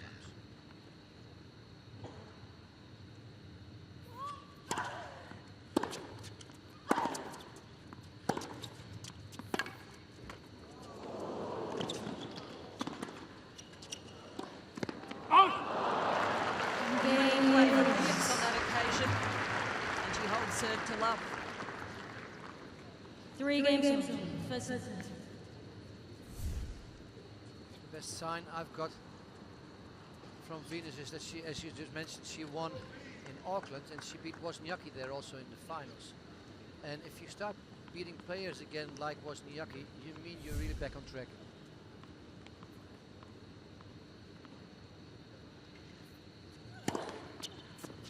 Really hitting the spots well. Radwanska on serve. The second ace for the match. 79% of first serves in. Good stats for Radwanska, winning 87% of those.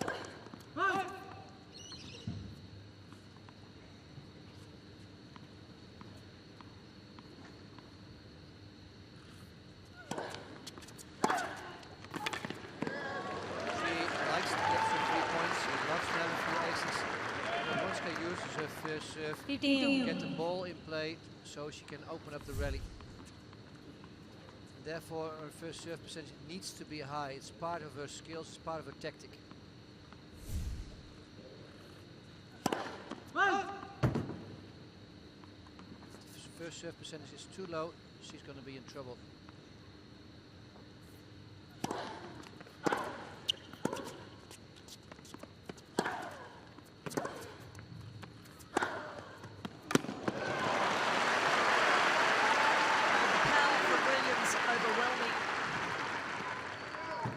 Really taking charge of the point from the return on. In his last shot, once again, good to see. Not the hardest shot, but she took it early again. She was moving forward the moment she hit it.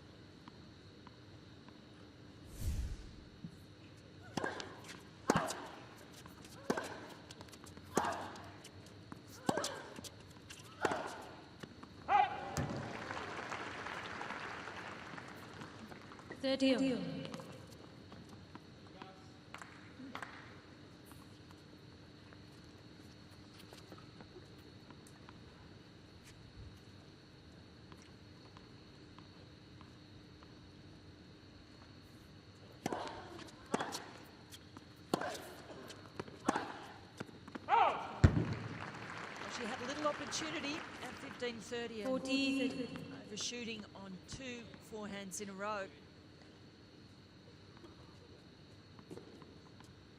Backhand oh so solid with Venus.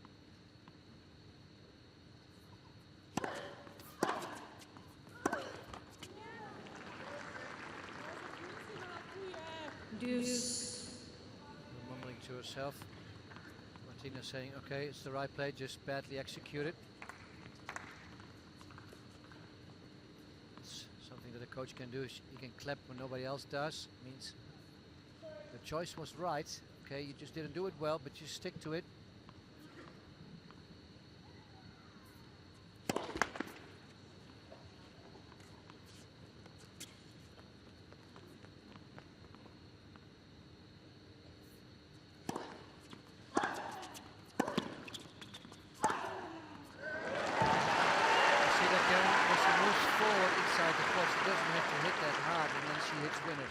Advantage. It's too easy for an error she made. She's trying to hit the ball too hard or too deep from a position where she shouldn't be. She doesn't have to hit that hard. Just keep moving forward and hit a little earlier.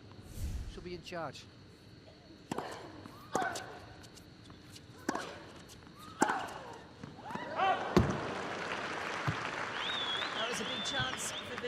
Use. First break point for either player in this match.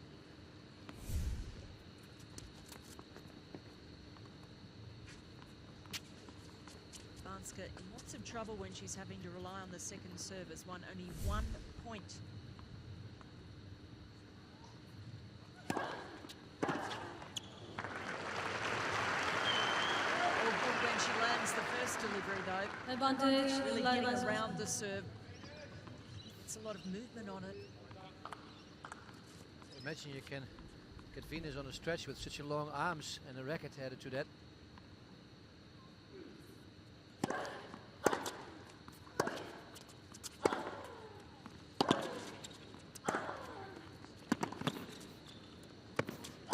So well played.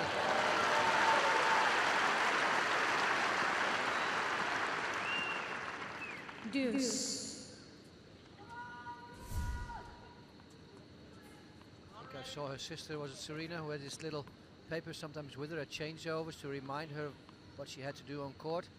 And that's what Venus should bring today too. Not harder, but sooner.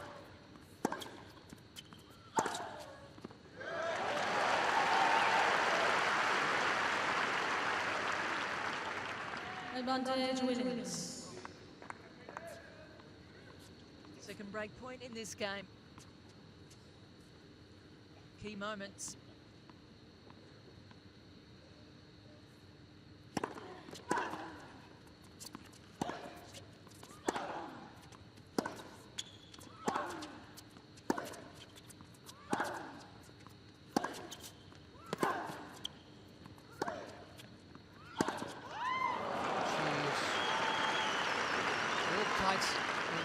Passing shots. First one on the backhand, this one on the forehand. Radwanska comes forward actually on nothing.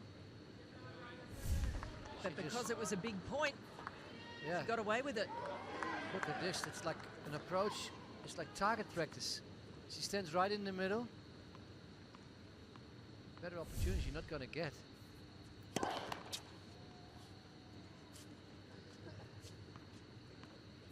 Where Venus positions herself right now to receive the second serve.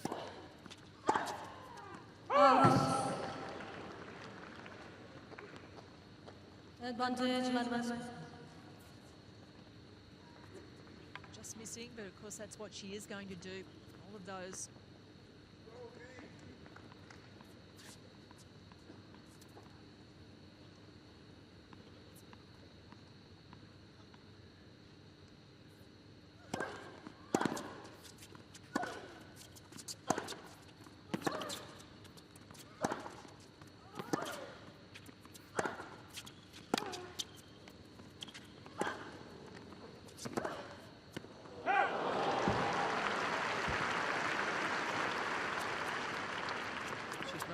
Really clean yet, Radwanska.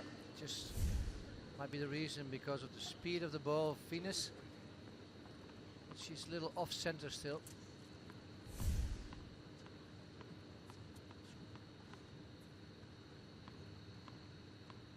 Seriously long game, over 7 minutes. She keeps serving wide a lot when she needs the point. Advantage, 1 points on that, but also on ad side. Down at T. Just need to see what she's going to do now. Well,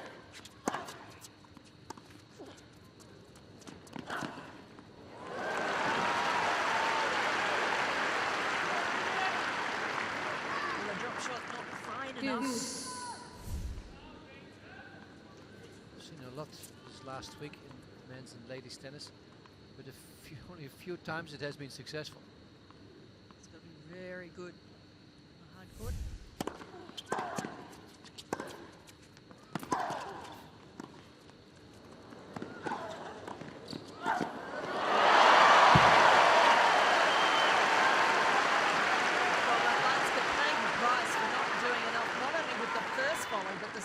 As well. Advantage Williams.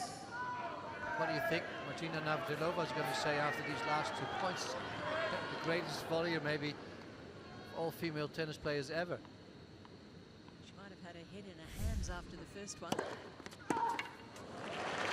she does it. She's a competitor. just like our opponent. Deuce. This game's such a battle. I almost feel like the winner is gonna take the set and maybe even take the match. Such a momentum.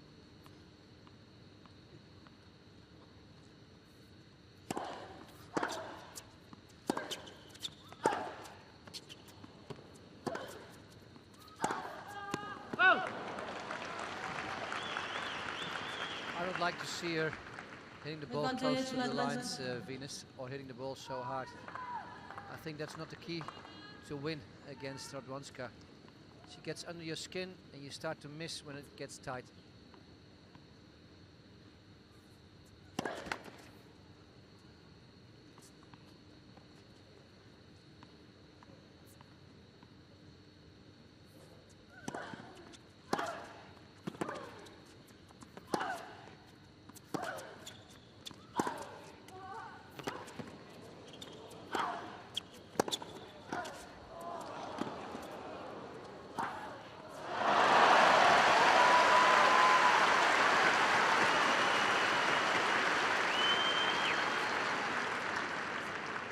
Deuce. You see her skills also as a doubles player, many times with the sister. Venus can volley well. And being that tall, that helps too when the ball comes high. Great reach at the net. This game really significant.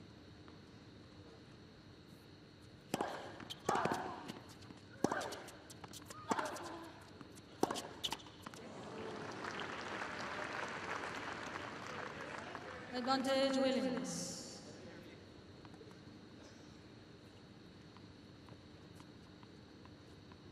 Fourth break point.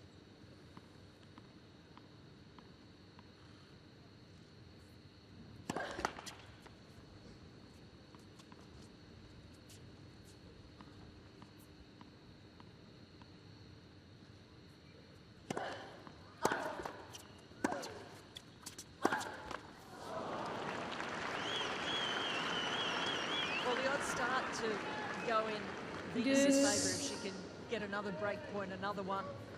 How long can Radwanska hang on for? Yeah. Sometimes you can say, if you don't convert your chances, sooner or later it might turn against you too.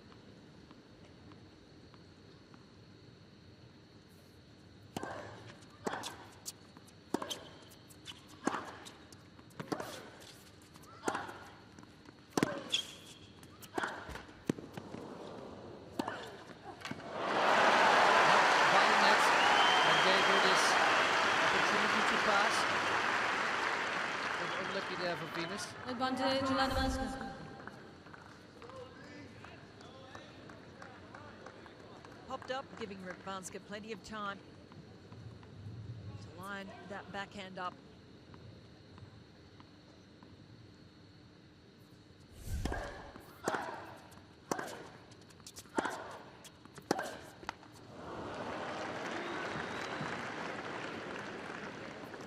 Deuce.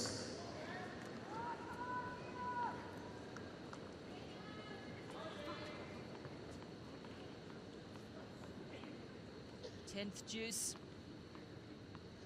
approaching 13 minutes.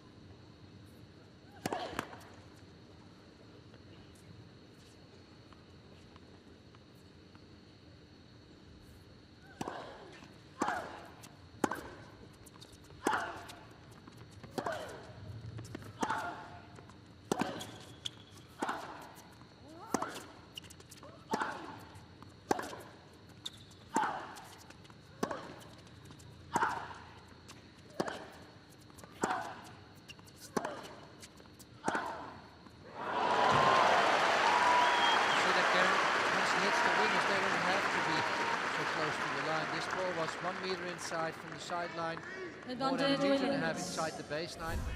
And if she hits it early and she places it well, it's enough. You see, it's without any risk. It was 50 centimeters above the tape. Good margins, finishing off an 18-shot rally. It's a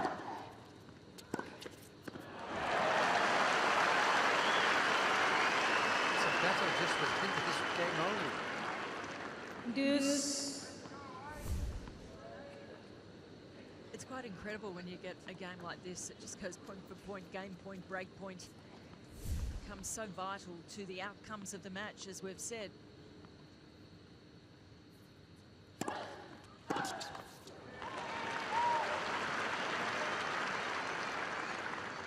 You should know by now that on Zeus, 70% of the serves they go wide to the forehand.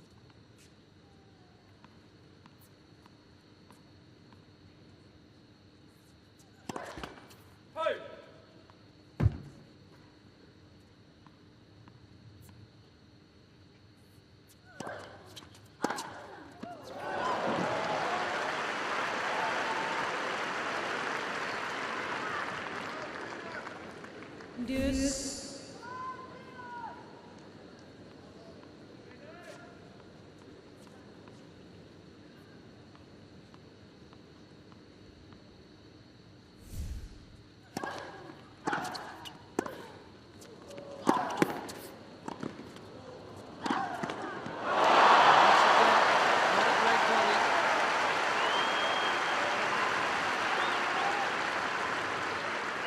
What a competitor she is, Venus. Advantage Williams. Well, she paid the price all right there. Beautiful movement from Williams.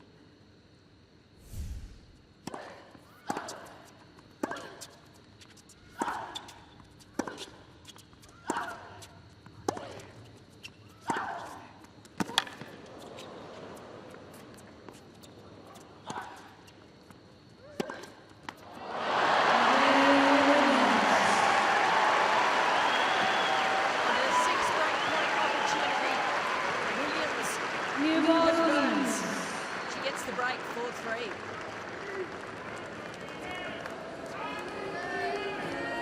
Wow, what a battle that was, this game.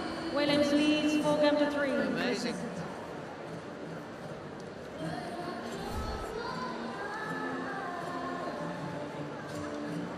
Just a little bit ball bounce just to make sure. I would have thought she would go for an overhead because she has a great smash finish. She hardly ever misses a smash.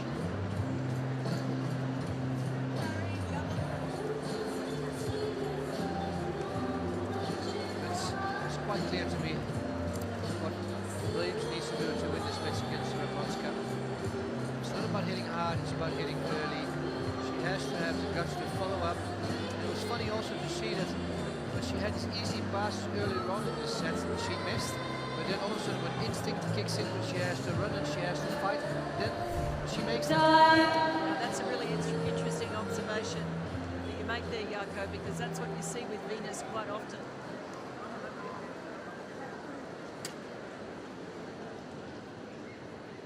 Well, being broken in that last Ladies game, and you just gentlemen, wonder how take much your that will seats take the quickly. wind out of Thank you. Radvanska's sails. Great disappointment. Now the job for Williams to step up, serve well, and consolidate her break. Stay on top. She's got on top with so much hard work in that last game.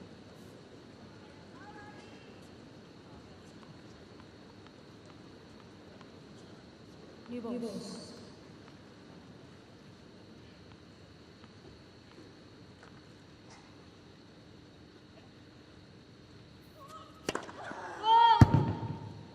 This was call on the left center system. Trying to use the new balls to a maximum. Trying to gain speed and hit the line. She is hit an ace. And funny enough, the first one of the match for Venus. Yes, Radvanska already with 2. She'll catch up.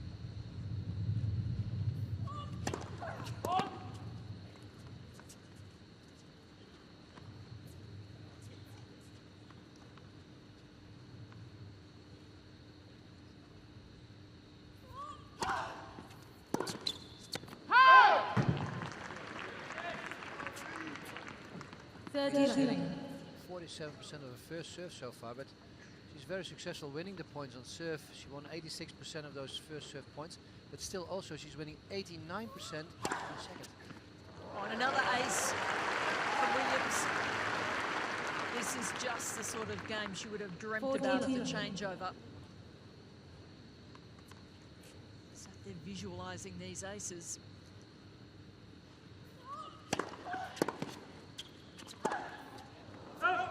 That's a great return from Radwanska. Venus thought she had done better with that last serve. And that serve for her, it really comes with confidence, doesn't it? If she have a break, they come better, they come bigger.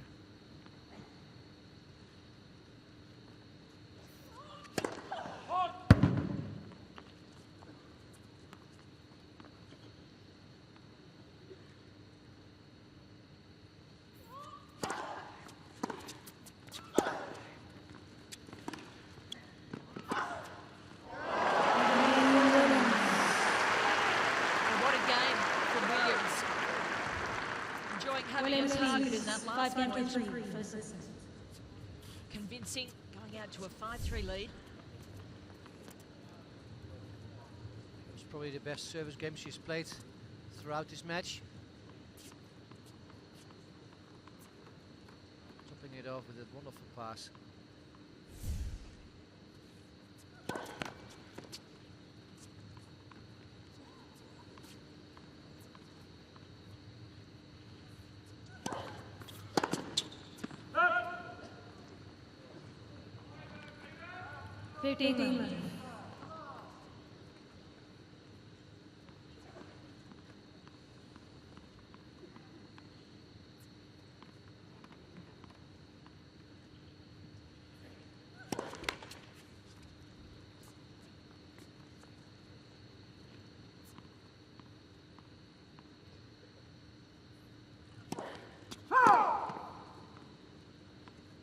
Just as we saw the confidence of Venus rise in her previous service game, perhaps Aggie's dropping off a little bit, feeling disappointment. 29% if she has to play a second serve.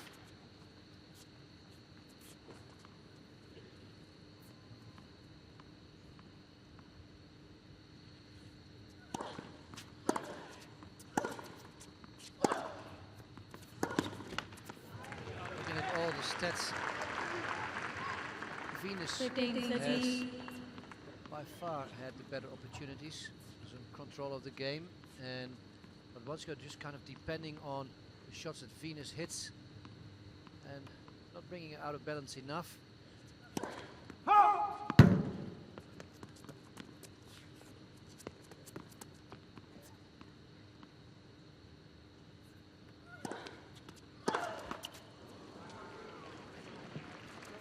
She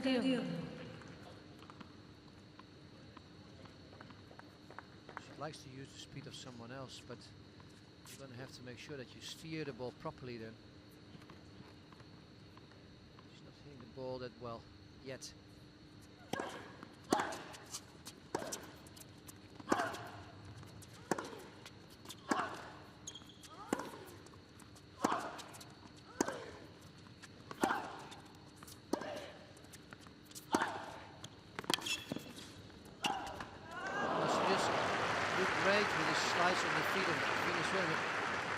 You could hear that at home. 3-4 shots before, not one shot was in the middle, in the center of the racket. Radwanska hit us. They're all off center, therefore not really deep. They don't have much in it. Still a game point here for Aggie.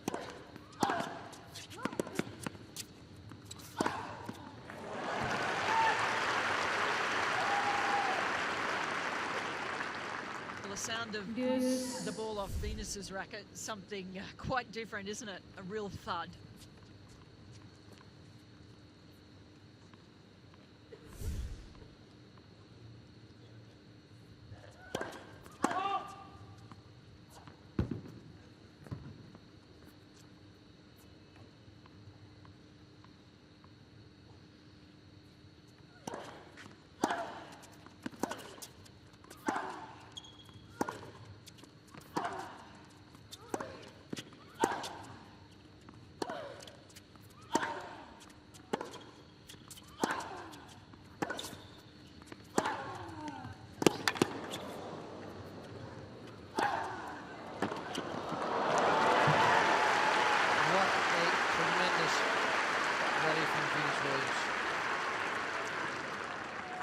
she's playing Advantage patiently wins. but aggressively. And as you pointed out earlier, not going for the line so much, but playing with some good margins.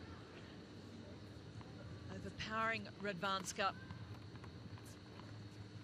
That winner sets up a set point for Williams.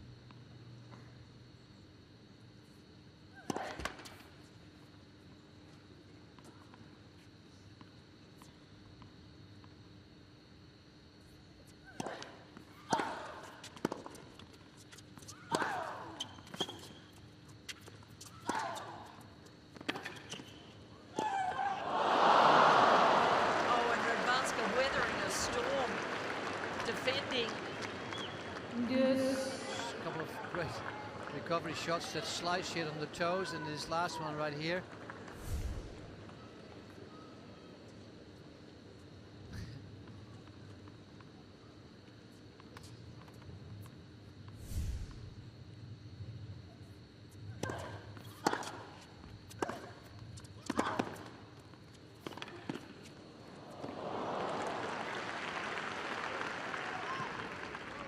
Advantage wins.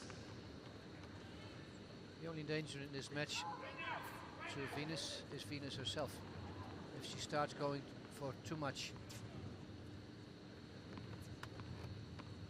Radwanska is not giving her any trouble. Just by smart serves, sometimes like this one here, or by making remarkable recovery shots, but she's not punishing her on anything else. She's not hurting her. Well, 19 winners tonight in favour of the American. Radwanska not making many errors either, but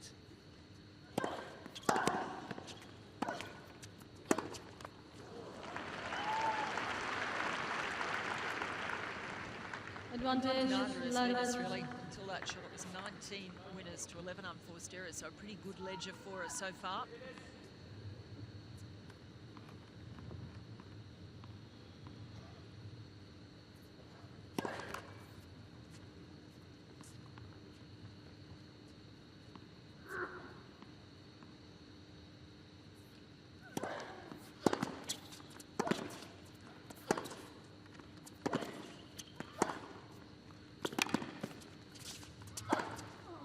Oh, super start from Venus Williams. Great footwork and preparation. Deuce. it'd be nice to see in the highlight. There you go. These steps around. Look how quickly she made it. She's pretty tall legs, but even these small steps at the end.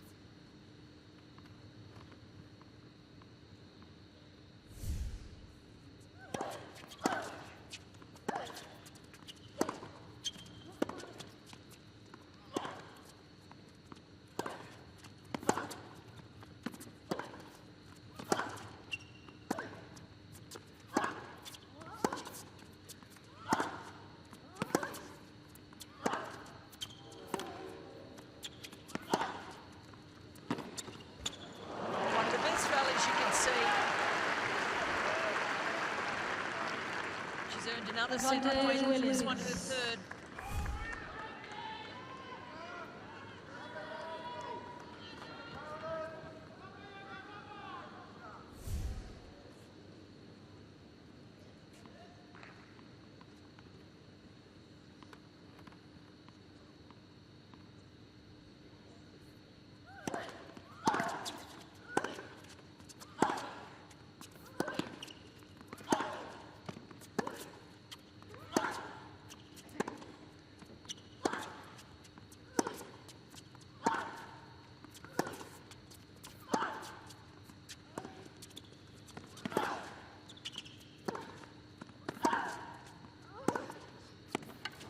That's well played. That's the winner. We haven't seen one for a long time coming off Jessica's racket. And there she played a rally, which is more like her, the slice. Backhand she hit, the forehand down the line, and the backhand to another direction. This is the mix-up what we used to see from her. That was such a tough point. 19 shots.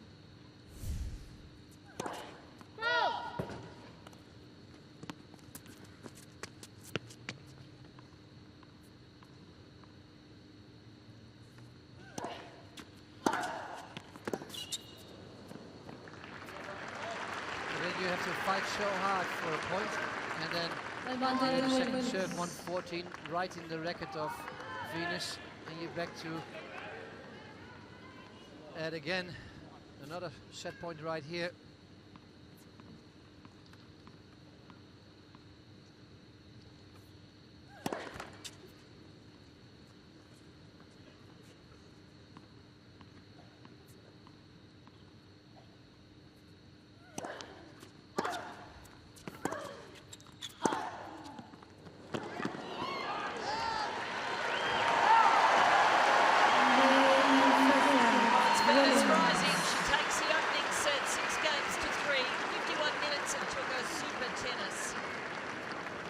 Game to 3.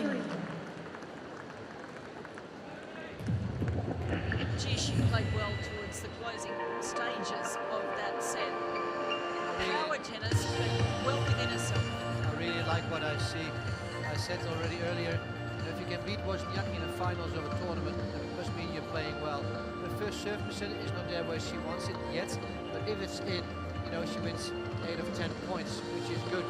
But look at the winner statistics. She hits 12 over 10, and only just a couple more unforced errors than Radwanska. That's a good balance to have, you know, against a counter puncher. Going to the net, she's not as successful. That means Radwanska is a smart player. Once again, coming back to the fact she's a counter puncher. And all the statistics show skills to both players, but Venus just having the best of it at this moment.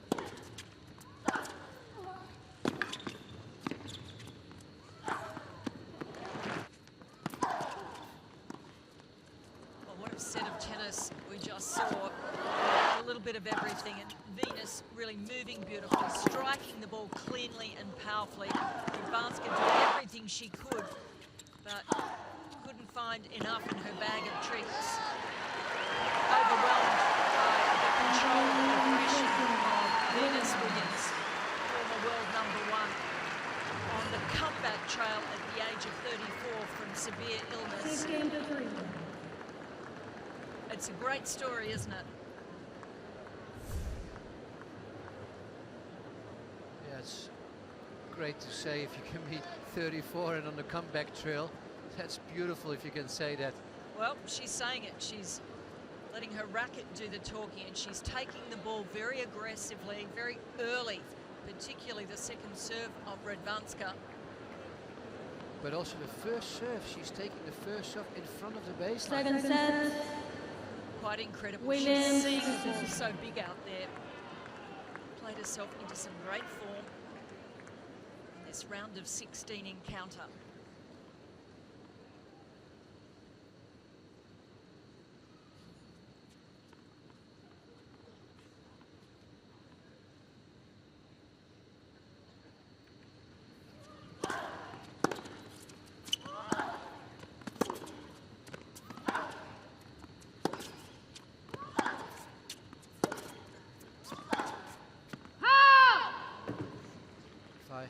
Counted correctly, Venus did play 16 tournaments last year.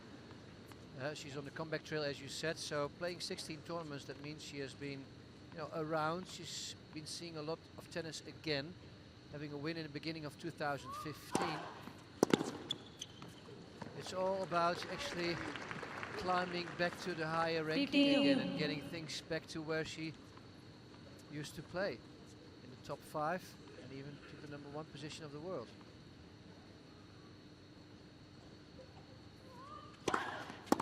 Another quick correction, so I'll replay that.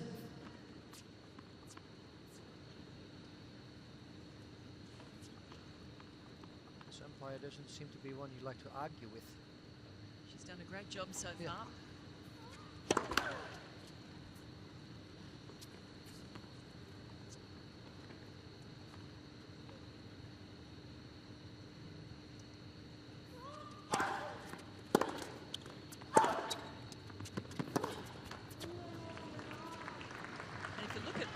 Has happened in the career of Venus. 46 titles in a career spanning 17 years of professional tennis. Things were still going well when in 2011 she started feeling a lot of problems with illness. Only played 4 tournaments before being diagnosed with Sjogren's syndrome, an autoimmune disease.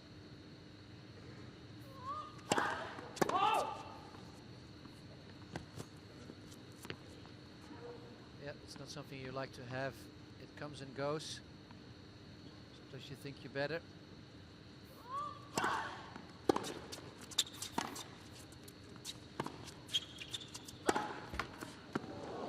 little unlucky there, and it can show itself in different symptoms, from being really tired and having problems with your muscles,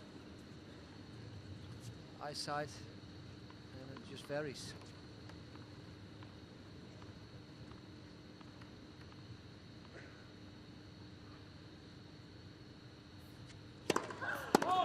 So she's had to change her diet a lot, make a vegan diet. Although she did call it a chegan, saying she cheats a lot.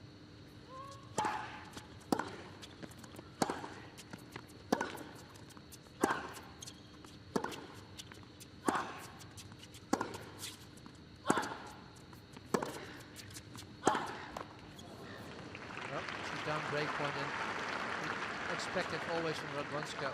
And look at the stats from the last 7 years.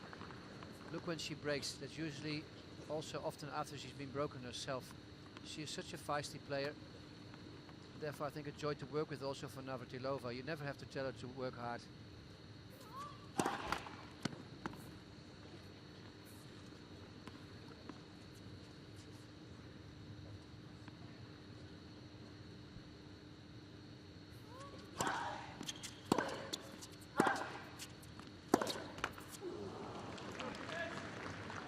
As I said before, she's a femininely built. She has good legs, but she doesn't have a lot of strength like a lot of the other girls do.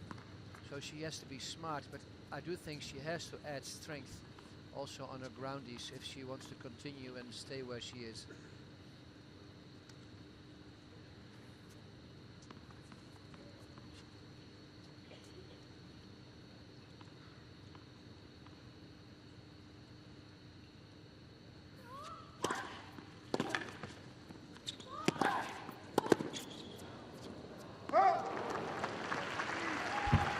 It's early days in the collaboration between Radwanska and Navratilova. Just had a little bit of time together in Miami before Aggie came to Hopman Cup, where Poland won, defeating USA in the final. Mainly because of her achievements, because she did so well. Yes, had a win over Serena, first of her career.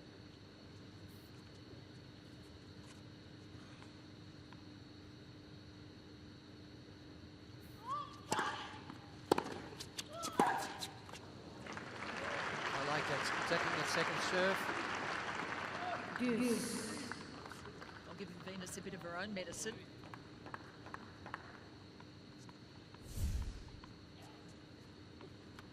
Well, another Dutch saying, we say it's a cookie of your own dough. I like the Dutch sayings. As long as no one eats their socks out there tonight. Does it make any sense at all in English? No, it does.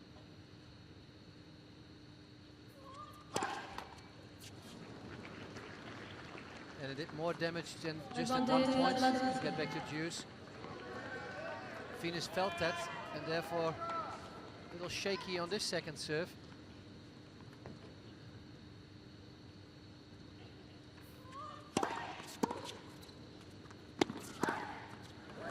She saves the situation with a big serve, recovering from the double fault. I wonder if this is going to turn into another marathon game.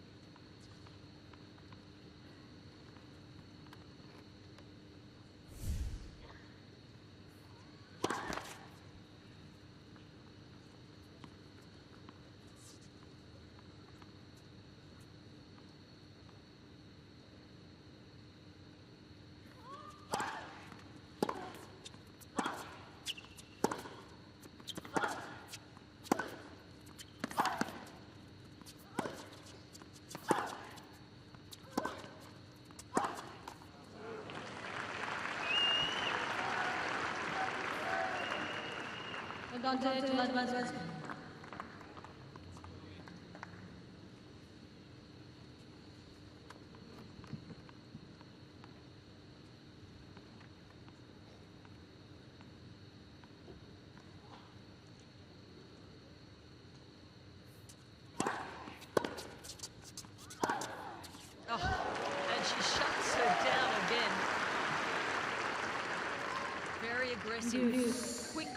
the ball.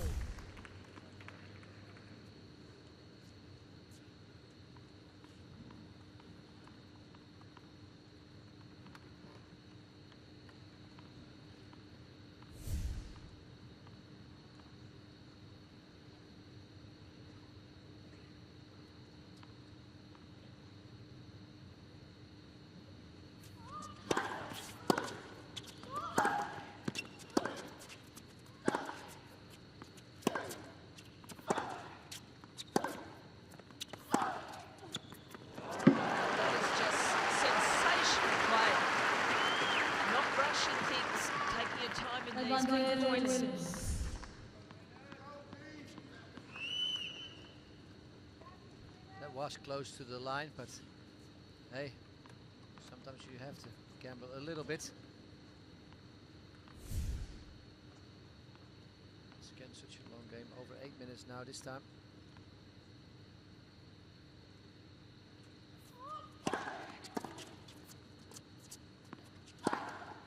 And then you see when she knows she has to go for it, and the ball comes kind of slow, and she has to give some more speed to the ball herself, then she misses often. But she has time to think. Especially on that forehand side.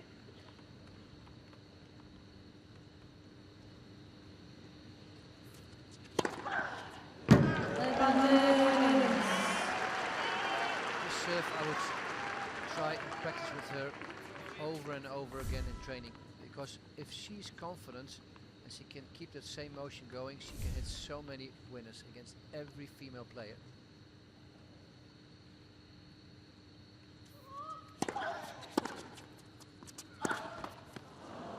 Same thing here again. It's a sitting duck, she knows it. She sees out of the corner of her eyes Radwanska move to the direction where she wants to hit, and then she wants to change it, and then she misses.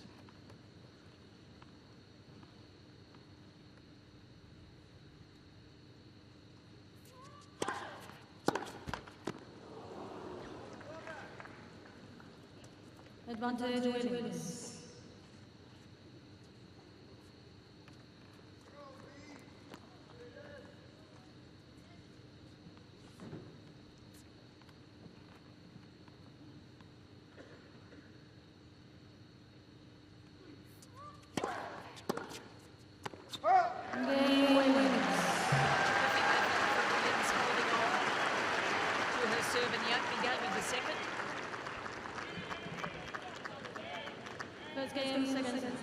Radwanska having 3 break points in that game. Her first break opportunities of the match, unable to convert. That's a good sign she's getting there. That's one thing. Well, she rebounded from the disappointment of losing that first set. Came out looking like she is not going to go away in this match. And the conditions here in Melbourne, superb. The evening, a little bit cool, bit of a breeze. But we're not seeing the effects too badly down here on the court in Rod Laver Arena. Rallies won. If the rallies are short, it's about even, but if the rallies go long, look at this, 31 Thank you. against 18 for Ladies and Williams. gentlemen, Normally ready. you would have thought that would be the opposite.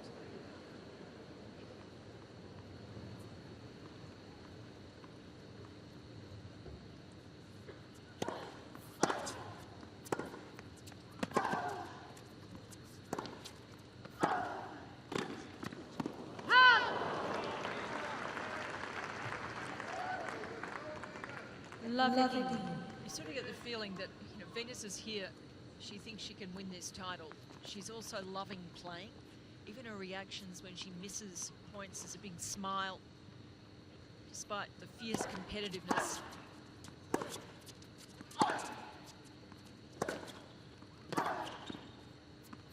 It's in. Just floated a little. Radwanska thought it was going to float long, but it dropped.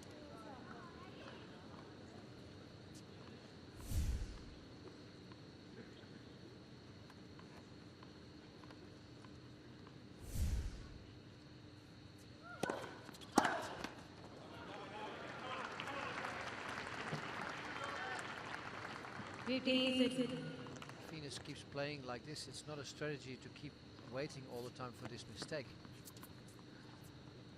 It's time that Radwanska's gonna find plan B somewhere in her backpack.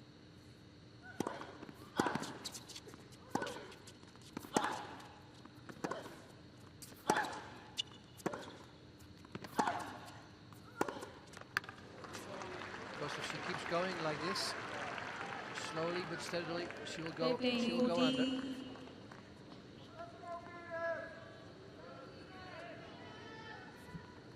She'll have to start making some more angles, but maybe she can't because the speed of the balls is just too high from Venus.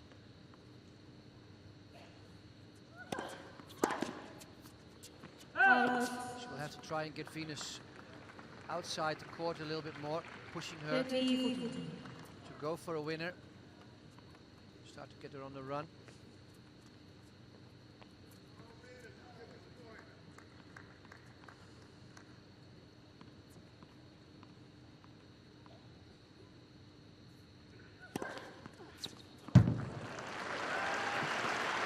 Just keep hitting aces. It's never strategy. Deuce. Doing a good job getting out of immediate trouble there. Sam Gruff to way to get out of trouble.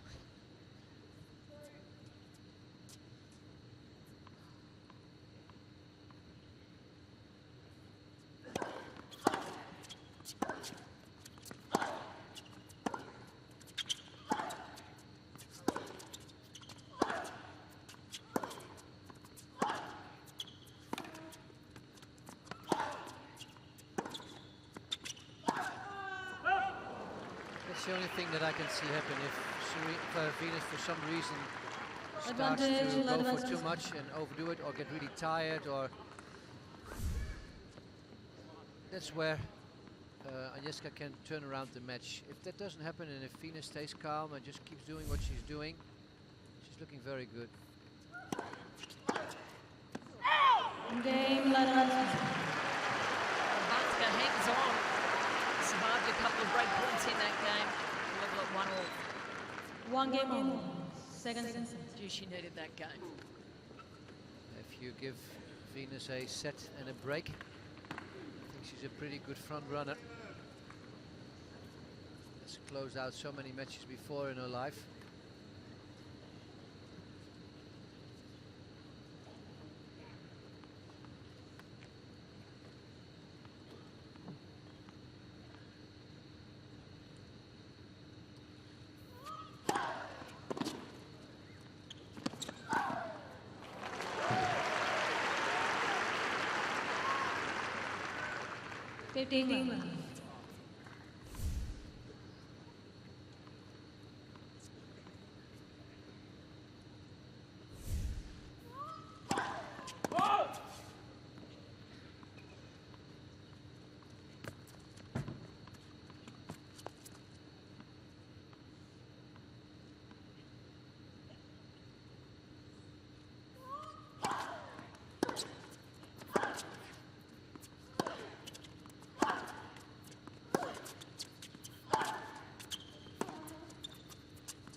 Came across that both girls don't have to travel far to practice. They both have a sister that plays professional tennis.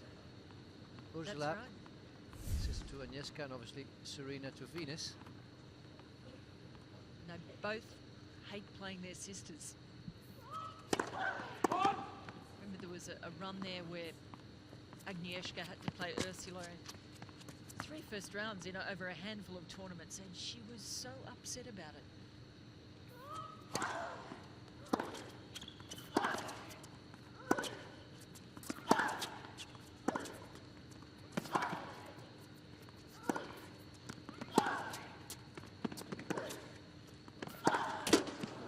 She's working the court now, Radwanska. You can see it clearly in this last couple of rallies.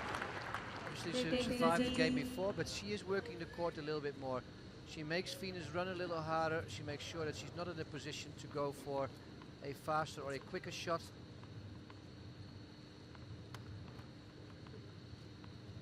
So she is working on plan B.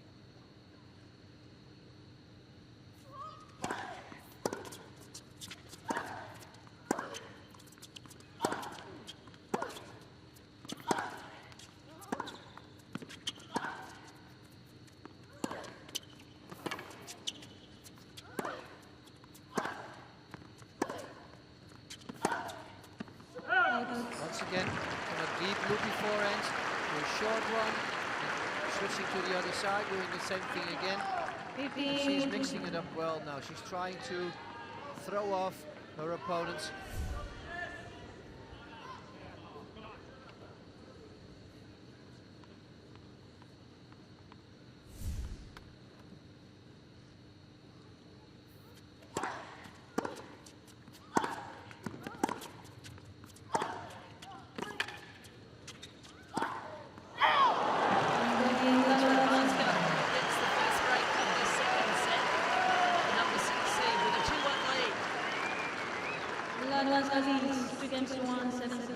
And those errors creeping into the Williams game, just pressing a little bit too hard to try and get the ball away from the great road runner, Radwanska. I don't know how she does it, but she does it again. She's under the skin of Venus, and while you thought Venus was just cruising, all of a sudden she isn't.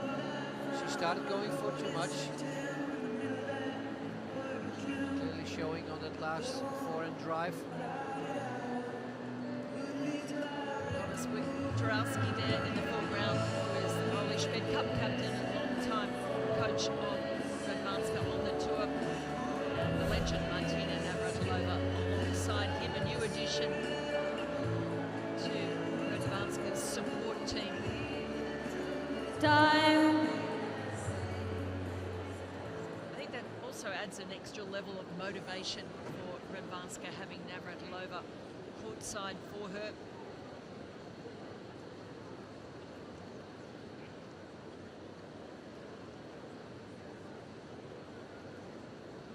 Well, Radwanska finding a way to turn this match around in the last 10 minutes or so.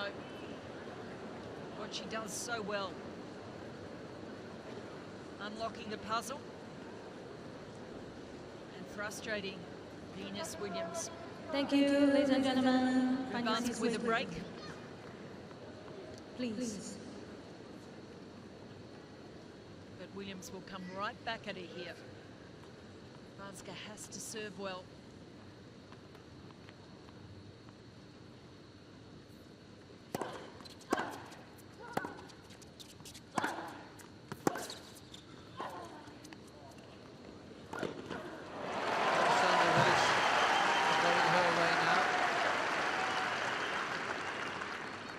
England.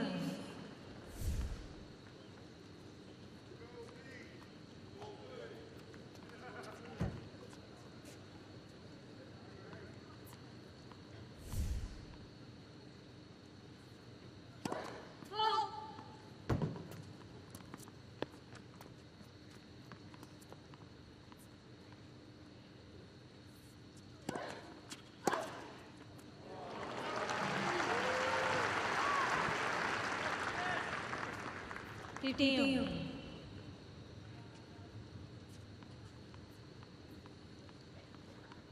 7 winners to 2 in favour of Williams. The unforced errors have crept up. And another one off the return. 30.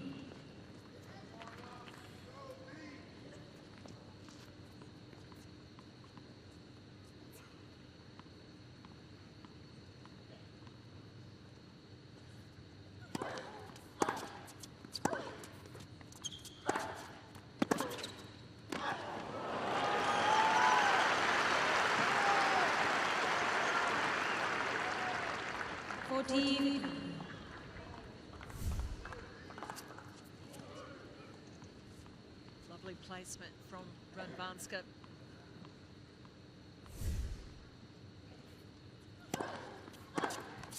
Game, Radwanska. And such a quick game, consolidating the break. 3-1, and she has the momentum. 3 games to 1, second set. Amazing how things can change. Just being able to stay in the points, get a few more angles, frustrate Williams.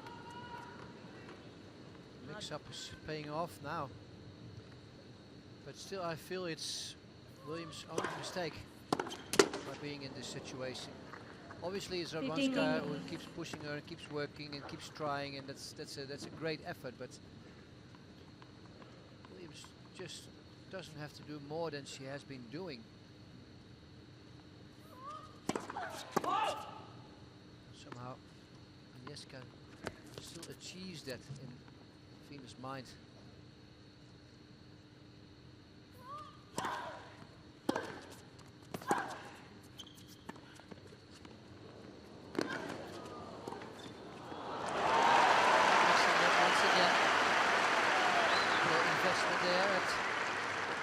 Love.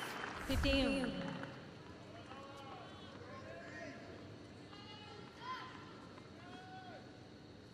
At this stage of the match, Radwanska is always there, anticipating the next shot.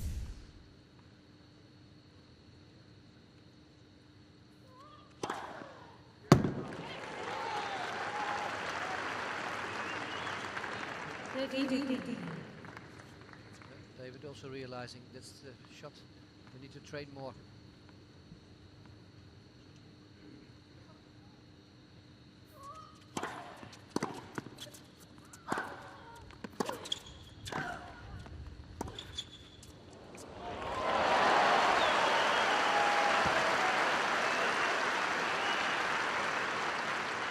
Played it perfectly.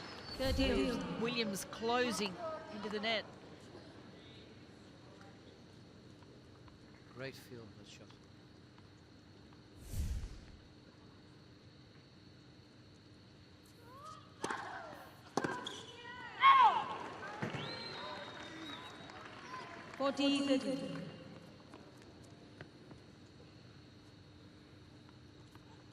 Venus can't wait for Radwanska to be on the outside, ready to play straight away.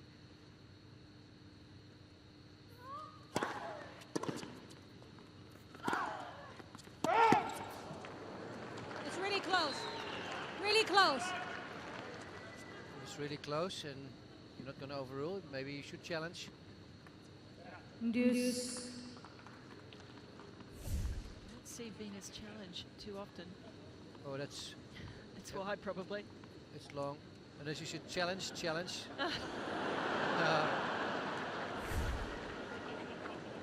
Serena not realizing that she was also on the screen here in Laver Arena with that last gesture.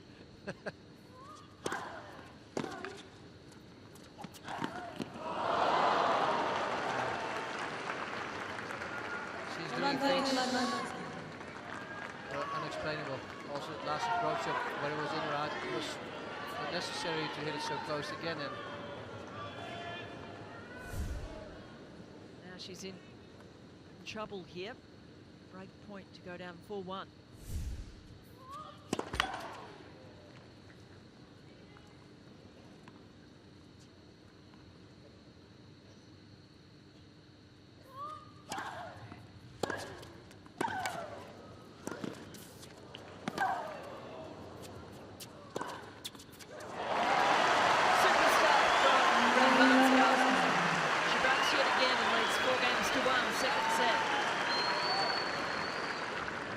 Radwanska leads 4-1, second set Williams.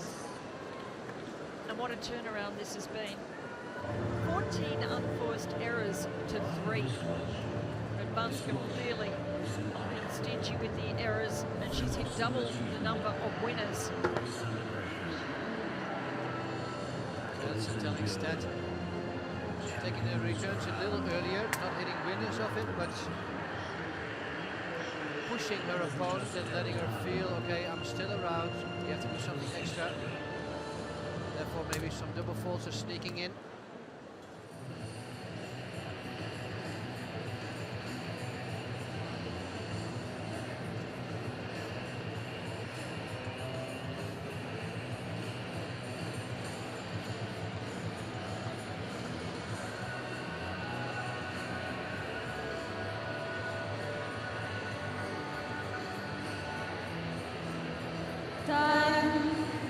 determination from Agnieszka Radwanska, finding a way to turn this match around. Keeping Williams off balance, finding her own rhythm more in this second set.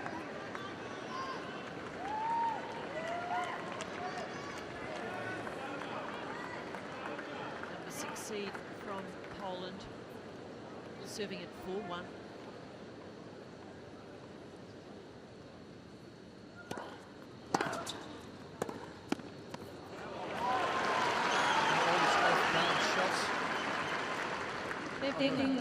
Big return, just all go into the right direction, right over the net. Even hitting winners like this.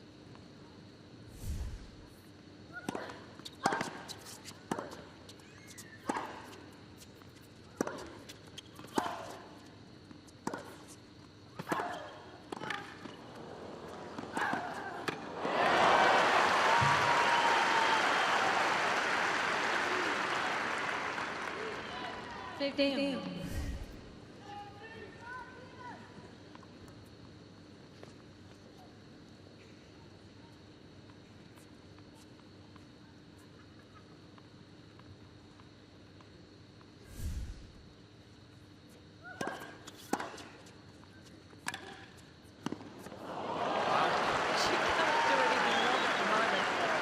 Sensational.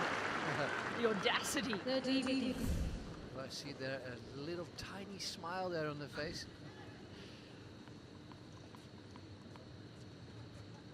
Completely open racket face and just slices it right underneath.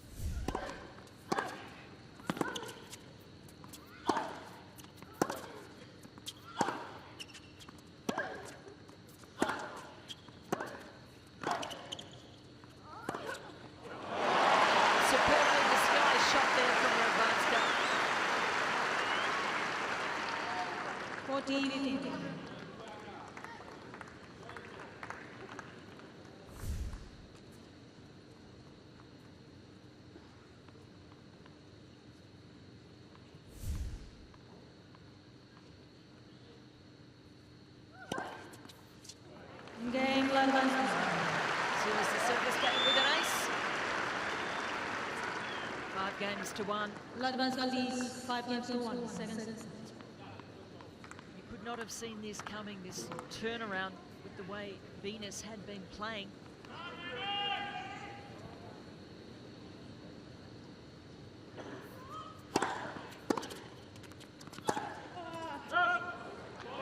It's unbelievable.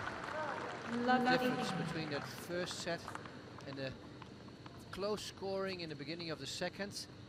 Venus didn't convert, but Radwanska from there is just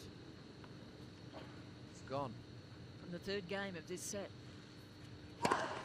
Net versus.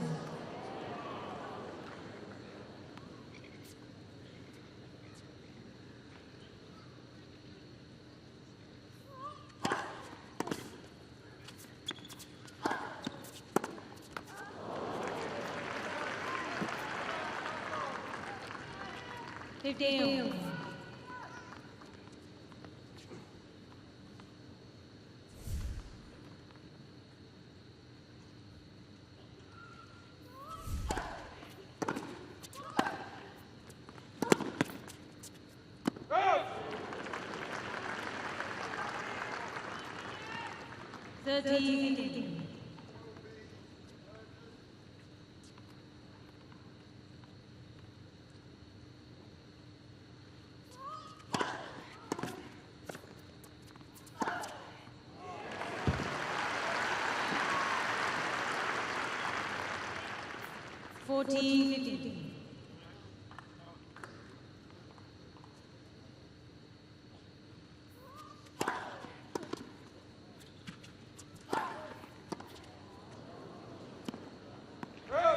Game winners. Williams does her job and holds on. New ball winners. Though is great, and Radwanska will serve for the second set. 5 games to 2. Second set.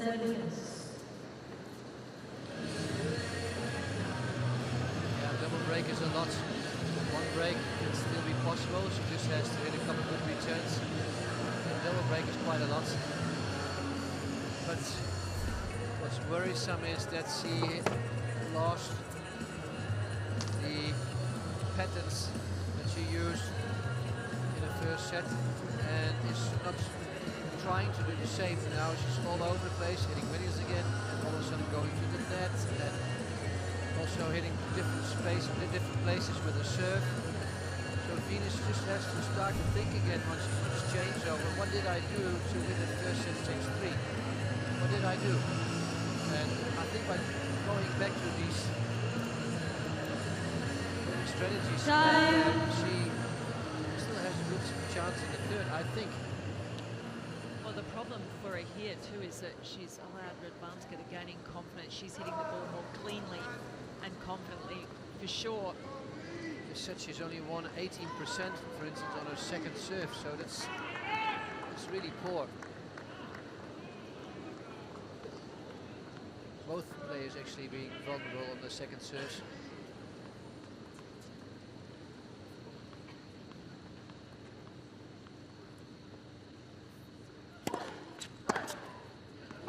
The serving stats for Radwanska in this set, the thing that stands out is the 95% of first serve deliveries landed. She really picked that up.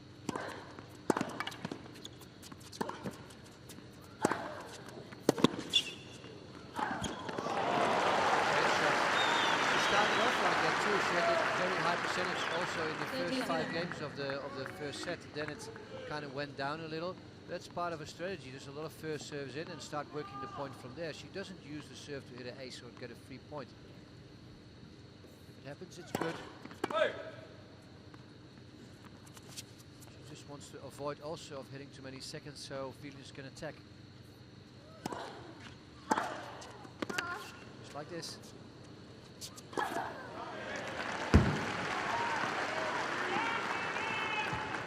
Putting in first serves, minimize chances of hitting double faults. It sounds very simple, but it's really important. She's only hit one. Both girls actually only hit one throughout the match, and that's a good step.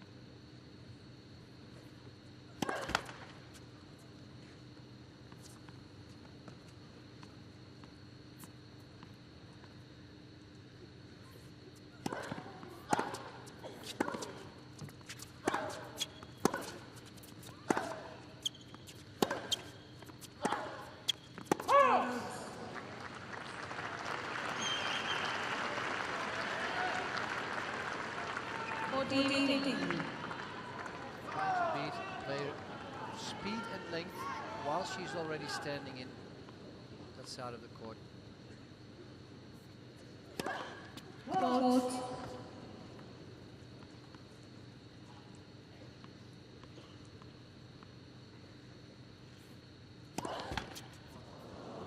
Double faulting on her first set point. Mr. Jaco. I said if you miss your first, there is a chance of a double fault. Still a set point remaining here for Radwanska.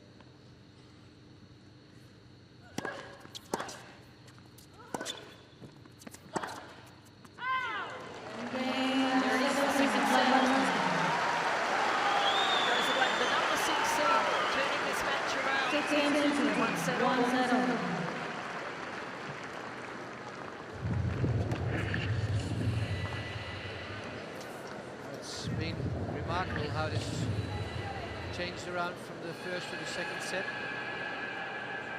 A couple of long games were important. We get this second set summary. Radwanska 83% first serve in. Great stat to have. It was actually even higher just going into this last game. Winners are the same, but unforced errors. She's been tidy, Radwanska. Tight, you can almost say. Not giving away any free points.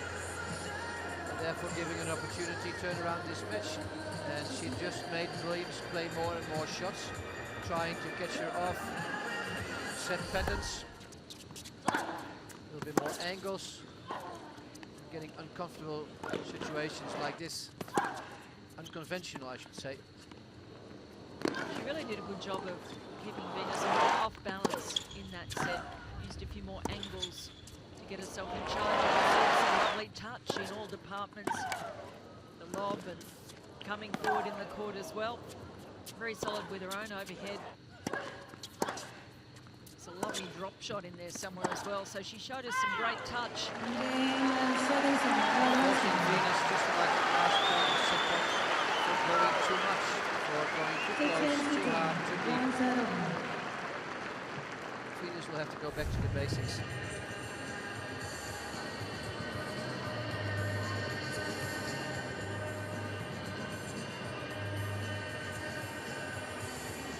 We are awaiting Jessica to come back from the locker room.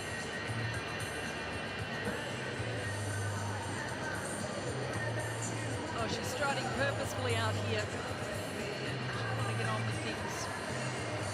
Very happy with what's happened in that second set.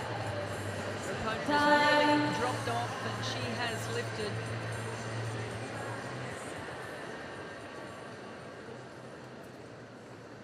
Well, they only had one time before where they split sets after the first two sets. It happened all the way up in 2009. Seems like in a different life.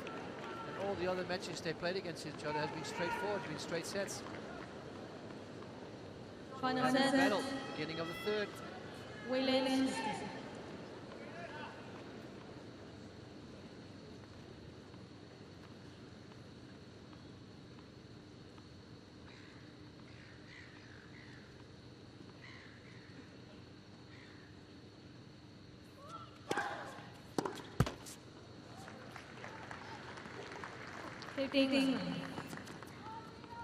Only 1 point in it to start this third set. It was 71-72. Now 72 points all.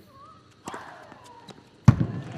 in it if you look at that. And these early stages of the deciding set just so important.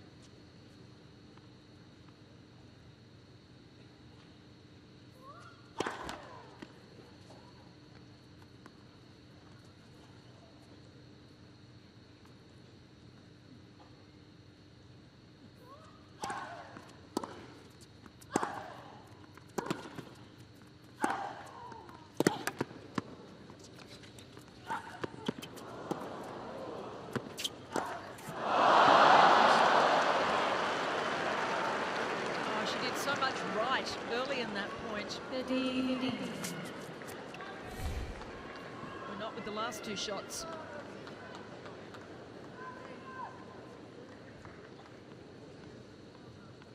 Disappointing miss from Venus, who's normally so good around the net.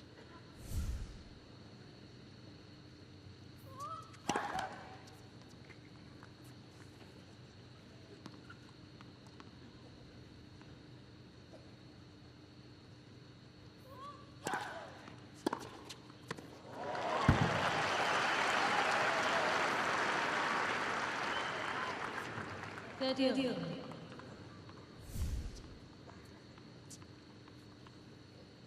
aggressive return, taking it on the rise, the apex of the ball.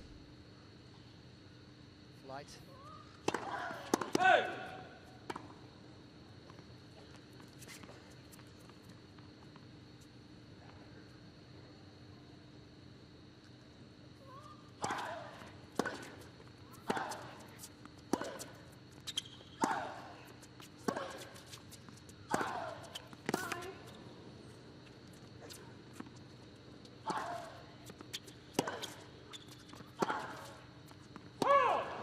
Makes her play that extra ball, doesn't she?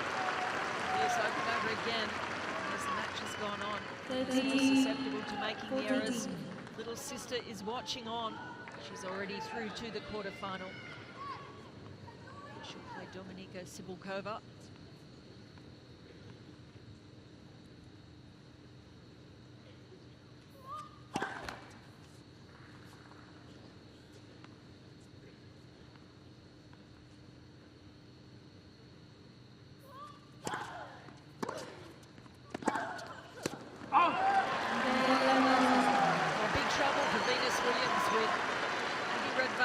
Getting the break in the opening game of the third. Can you believe what happened at 30 love? That first that backhand and then that overhead, that costed her dearly. It would have been 40 love, and just put it away. Thank you very much. Now she's break down. Third set. Serve coming up here from Radwanska, and in the second set, look where she served. A lot of first serves. In 83%. Placement mainly to body forehand. As we've seen all along, she is kind of afraid of that quick two-handed backhand return of her American opponents.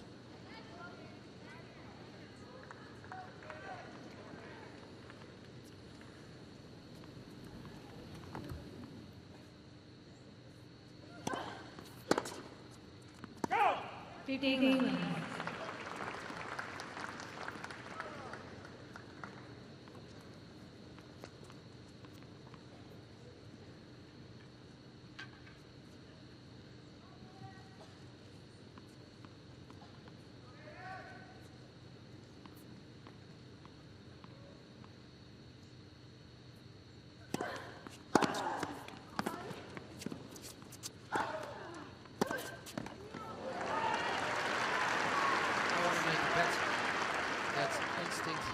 Is going to thrive again in the next couple of games for Venus Williams. Competitive as she is, she's not going to let this happen without putting up a fight.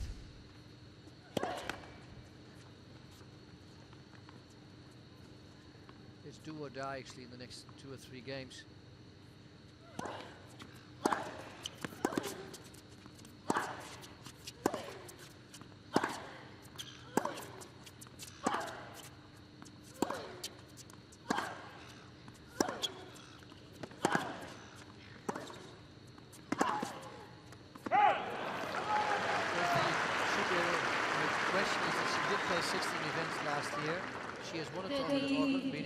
Toughest, but she hasn't had an awful lot of match practice against top 10 players over the last 4 or 5 years. It's not an awful lot, and this is really one of those matches where you play against a player who has been playing lots of tournaments, lots of great matches.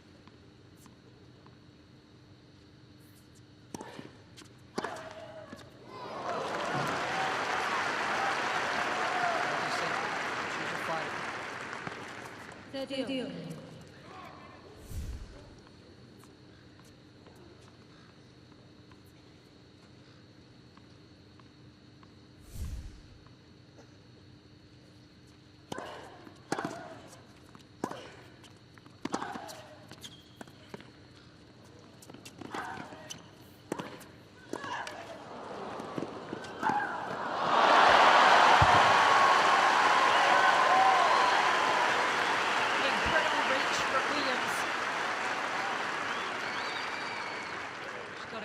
Wingspan, but even for her, they were great gets. This shot right here, Radwanska should have done better.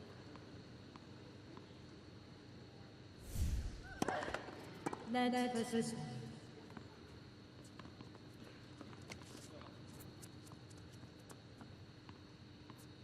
Point for the break back.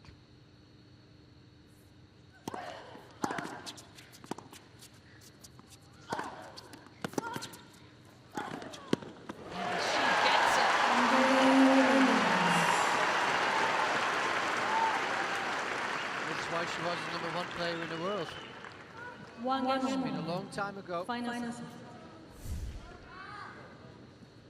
Because it's a fierce competitor. Sometimes you wonder where they find that energy, where they find that guts to do it all of a sudden. Serena has the same in her.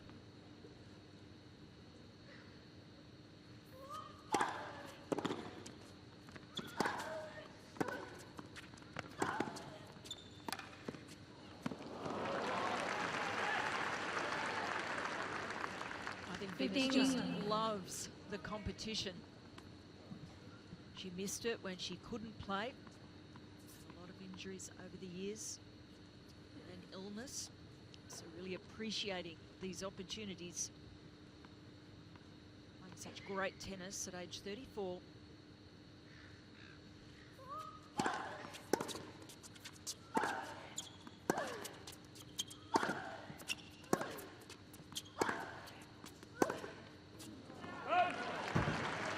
Have been competing from such a young age.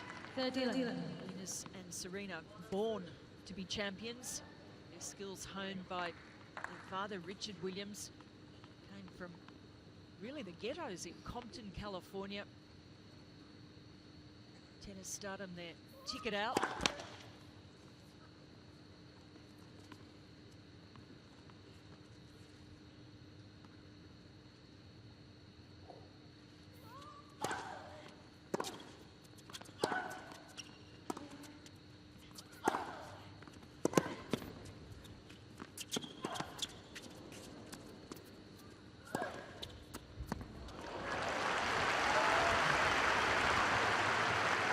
Something happens out of the ordinary. It's usually around once in a rally.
Clever return.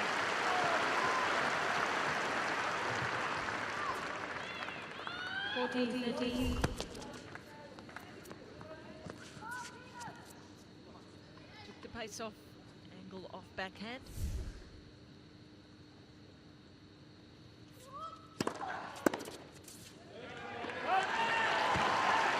Plenty of pace on that serve. It's a challenge. If this is in, it will be 2-1 to Venus. Venus already set up. Whether she can intimidate. It's taken the line. Stands 2-1. Williams leads 2-1.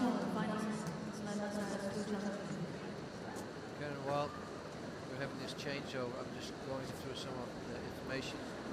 It's in our package. And I was just looking at all the tournaments Venus Williams has won in the past, where she was a runner-up, where she was a semi-finalist, and also doubles with the system. If I just look at all that, it's incredible. But also the traveling that she has done over all these years. 34 years old, 18 years, highest level of the tour. All that traveling, sitting in the aircraft, waiting at airports, finding another practice court, checking in a hotel, finding your way around. Quite exhausting having to think about that. Lovely tennis. She's deep in thought at the changeover. Time. A couple of breaks to open this set.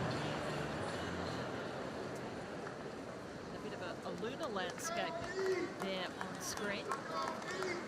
And what's going to happen? We're right now looking at a time about 12 past, quarter past, and the score is around 2-1 in the third set. We all know there's going to be Australia Day fireworks at around 9:30.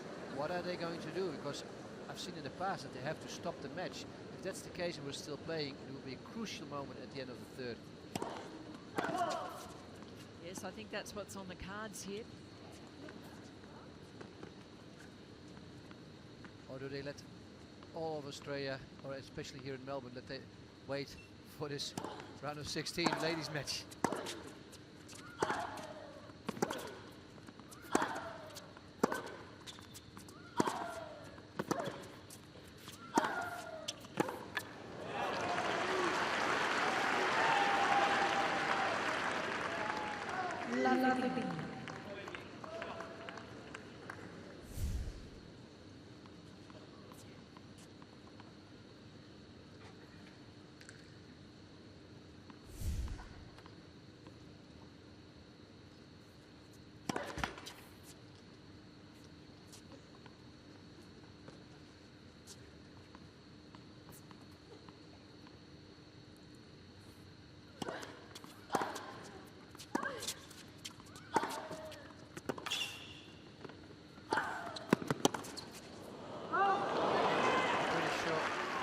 Players are not thinking about that, but it would definitely be a reason for Venus to kind of push it a little harder to make sure you're done, because you can have great momentum, and then if there would be a break for several minutes.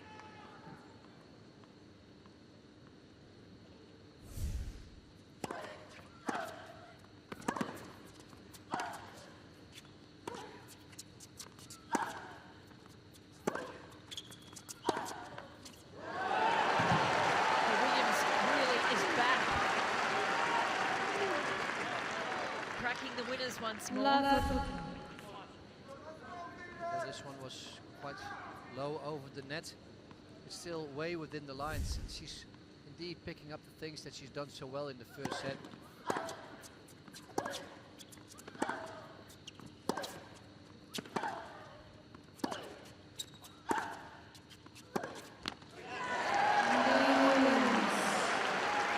Now the momentum with Williams, 3-1.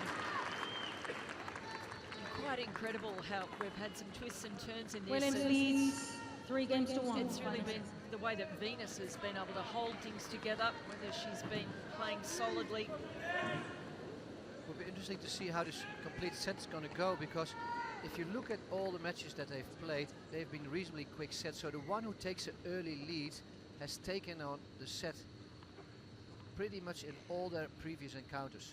Yes, the front runner comes through.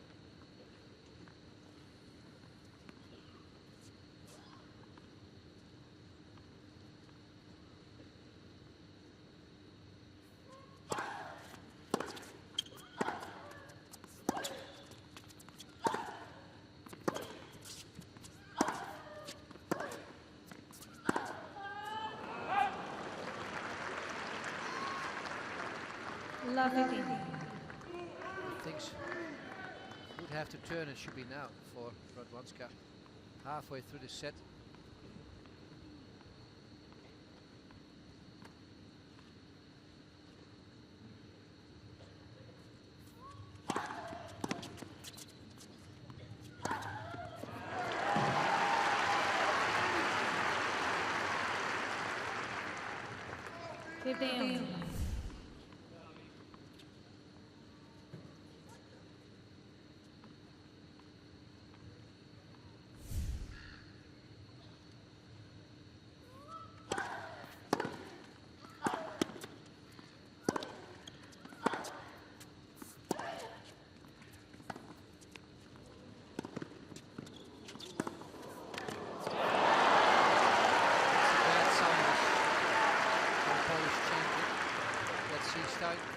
Even the awkwardness. Yes, because normally she is the one who handles all the improvisation. She's the creative one out there. But that was a terrific response from Venus, handling all the movement on that shot.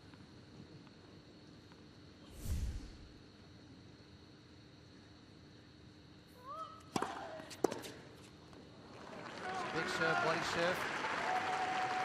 180 kilometers an hour.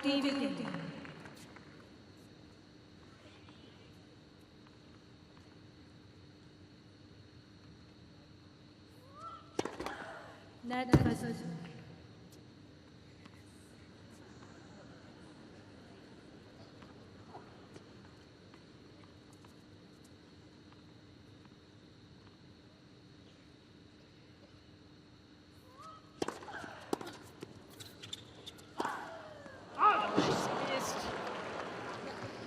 white to me, yes. Looks white to me. 40. Taking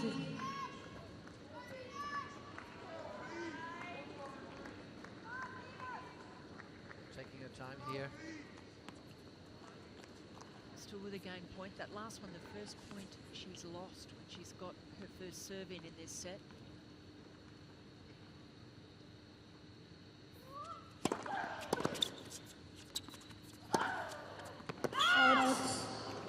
Once again, she's overcooked it. She doesn't have to go so close to the line. She's winning. Yes. Once again, she's up 3-1, 40-15. It's not necessary. She's already in control if the balls are 1 meter inside the lines.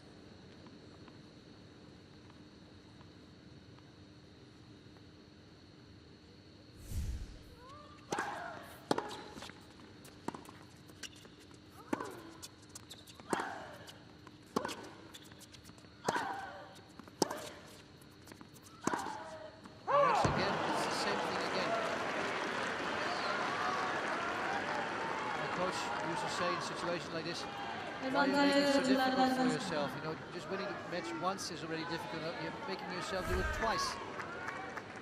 How many times do you have to make the same errors? Right point for Radvanska to get right back into this.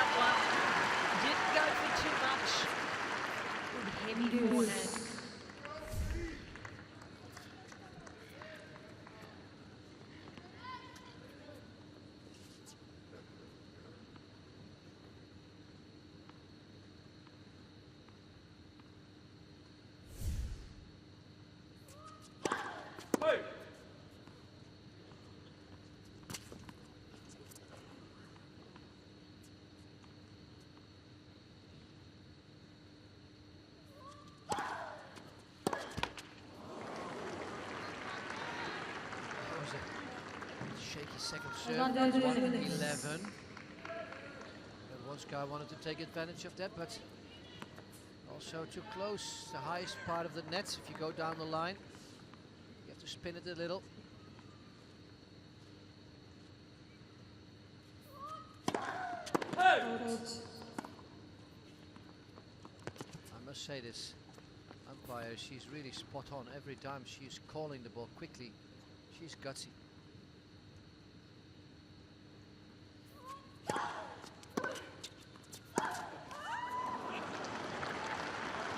We've had a few marathon games in this match, and I'm feeling this is going to be another of them. 40-15 up. Emotions start to play a role, clearly, in this game. Can't deny that.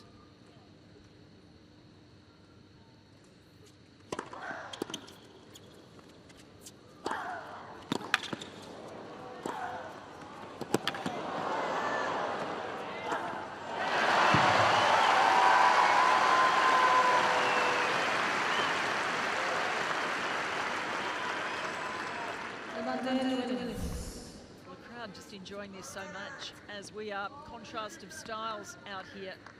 The two players, Radwanska making Venus play the extra shot every time.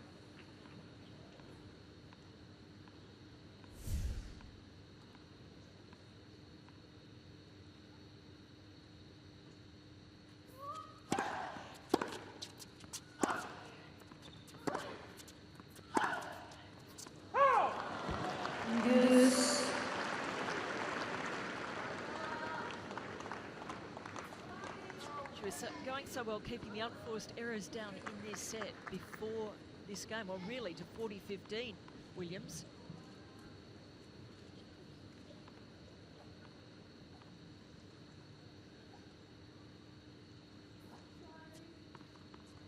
It's been overhitting in this game.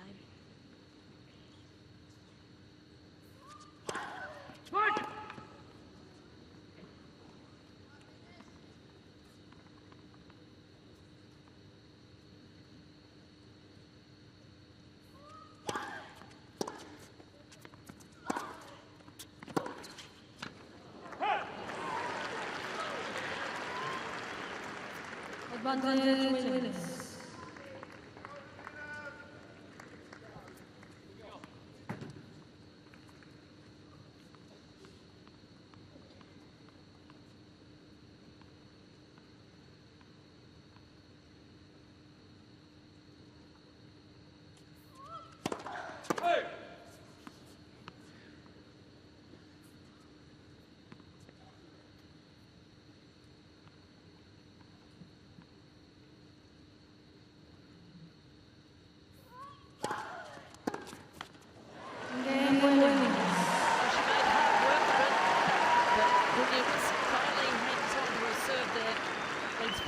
Deciding set. Williams leads 4 games to 1. Final. Nervous moments for her supporters during that game. And I hope I don't make it sound the wrong way, but that is so difficult being a coach, in this case of a women's match, because at one stage it's not about tactics anymore. Emotions do start to play a role, and from there on it's very tough to coach. All you can say is just keep thinking, go back to what we talked about, take your time. That's all you can do, because you can't help from point to point. We've seen within this game, we've seen red shots, terrible decisions, beautiful points, bad execution, just follow each other up one point after the other. That makes it so difficult also to call, because it's not about tactics at all times anymore. It's also about how the players feel on the court.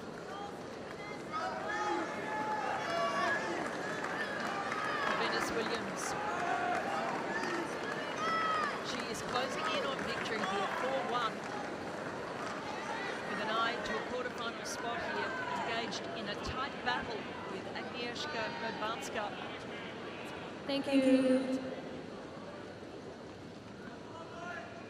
She's getting on top of her here.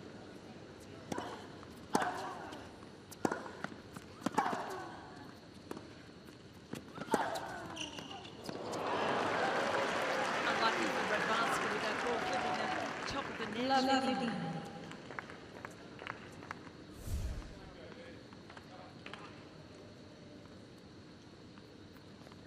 Dipping low anyway.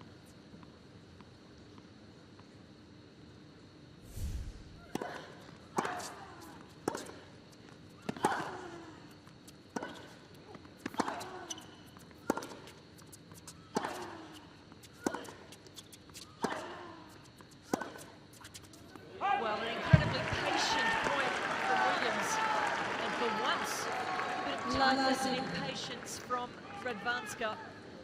Just feeling the pressure of this situation.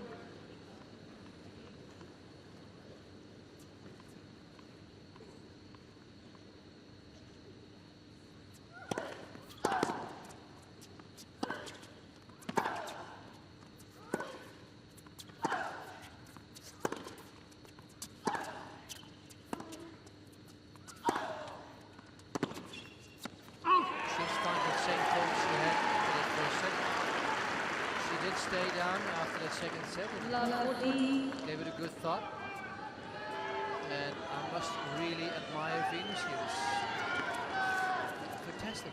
Tremendous fight back to go back to that winning strategy. Play more consistently. Such fine margins.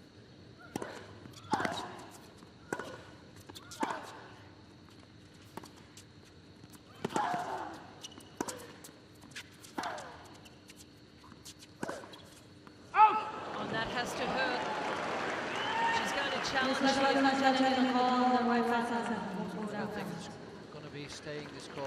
I think it was wide. Good wide from where we are up here with Laver Arena. And it will make 5-1. So that ball has missed. It's a break of serve to Love. When Venus Williams will serve for the match in a place in the quarters.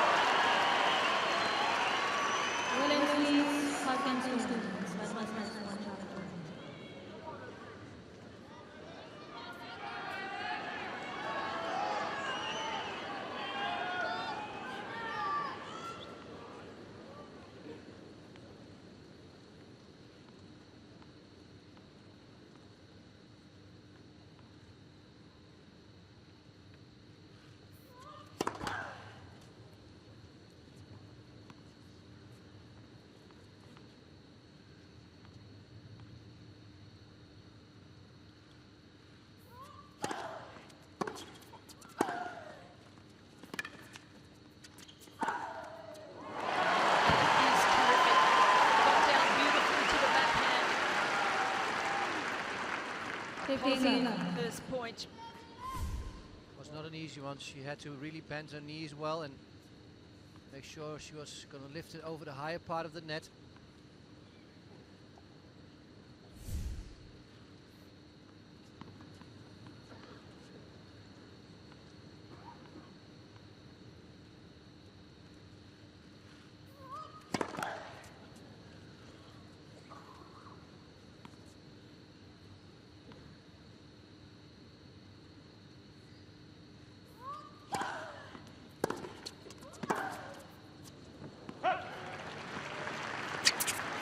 Massive match for both women, but for Venus to really make a statement coming back into contention for a slam, to being really in the wilderness rankings-wise in 2012.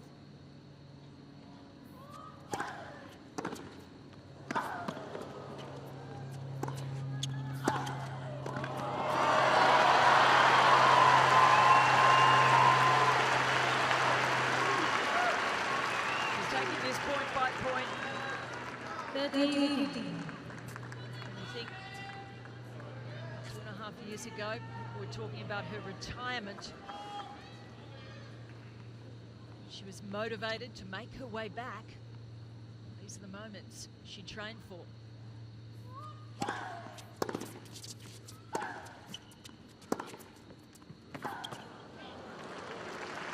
have taken a piece of the line.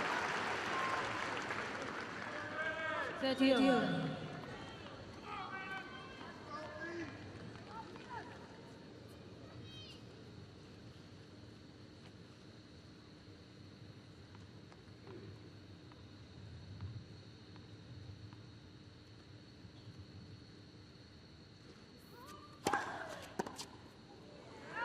Excellent body serve from Williams. 2 hours and 4 minutes they've been playing.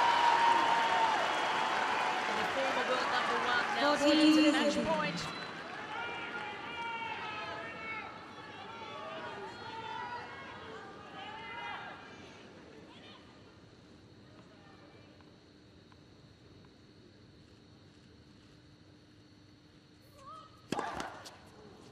Oh, she wanted to go out there with a big serve, 188. It's the hardest she's tried so far.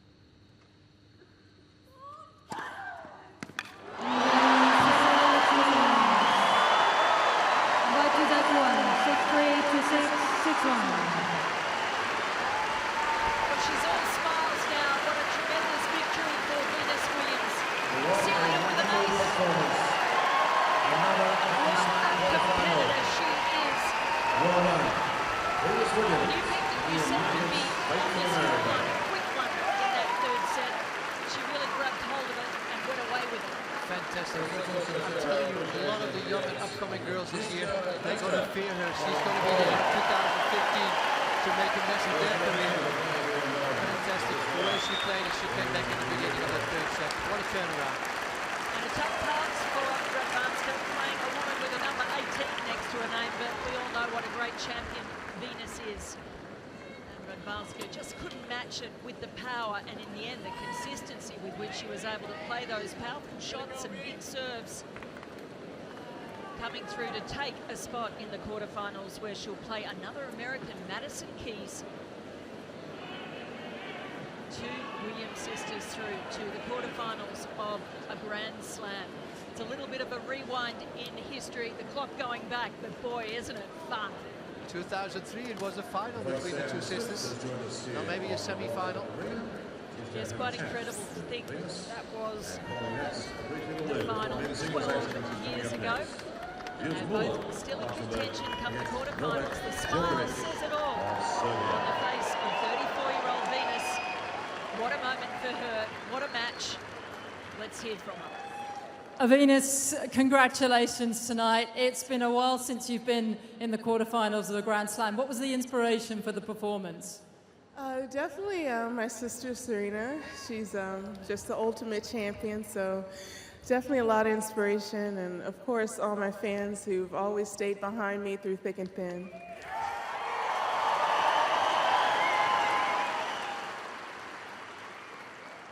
In terms of the match tonight, you won the first set and you went away a little bit in the second set. What was the mindset to get you back and finish off one of these matches? Yeah, the first set wasn't easy. It was 6-3, but it was about an hour. And in the second set, she just started to play even better. And that's what I had to expect from someone like her at her level. And I think I was a little bit impatient. But in the third, I think I went into a trance. And I just wanted to win. Now, this week there's been a lot of Twitter traffic between yourself and the legend Billie Jean King. So if you had a tweet for Billie Jean, what would it be? Oh, what does she always say? Pressure is a privilege. That would be my tweet for Billie Jean. So okay, we'll send that over to her. Now in the quarterfinal, and we're looking forward to seeing that match. You're 34 and you're playing a 19-year-old. How are you going to prepare for that one? Yeah, apparently she started playing because she saw Serena and I. So she started watching me when she was in diapers. So. But she's a wonderful player and a great, great girl, and I'm always wishing her the best of luck. Of course, I want to win, but I'm so happy. Sorry. That's okay. But it's awesome to see, a young American advancing deep into the majors. Well, Venus, many congratulations tonight. Ladies and gentlemen, Venus Williams into the quarterfinal.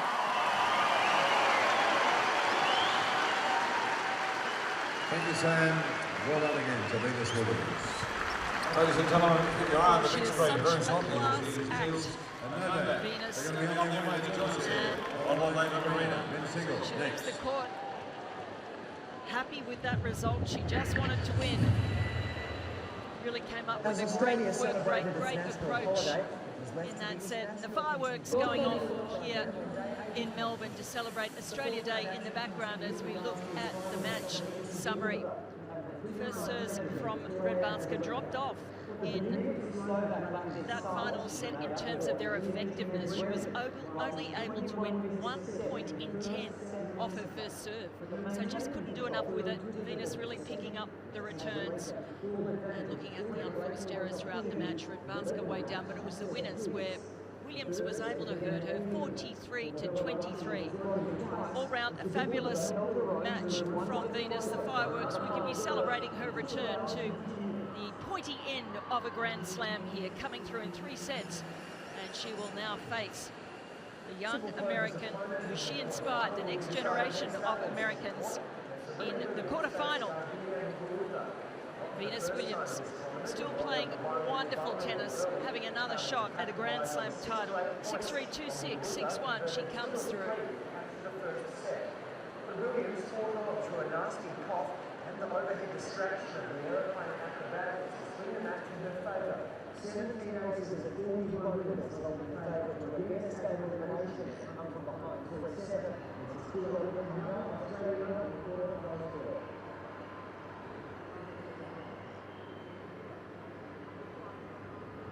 Just in consecutive within all of the half of the World Premium Champions today, America with a 4-credit match against Emiliano Garcia Lopez, the man who knocked him out at the French Open. Just to say, he was competitive in the opening set, and went down in a one-sided tiebreaker. Rivera played his best against him in the second, and with just 9 unforced errors, as he shot with 2 sets in the long lead. But Garcia Lopez responded gallantly to make third, putting his opponent on the back foot. The fourth set lasted almost an hour. The pair slowed it out all the way to another tiebreaker. There's a slight chance for both players. It was Laver who eventually prevailed. World number 4 advancing to the last 8 of the Grand Slam for the 5th time from his last 6 attempts.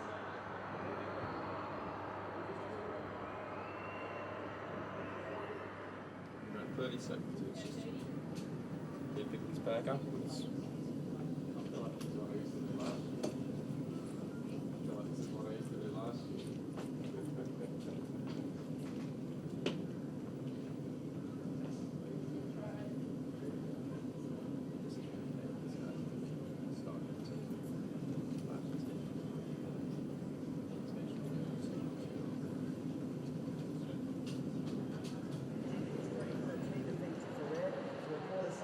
Victory, booking the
open and keep walking straight all the way through, huh?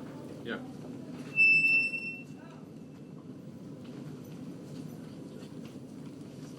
And we're good to go, gentlemen.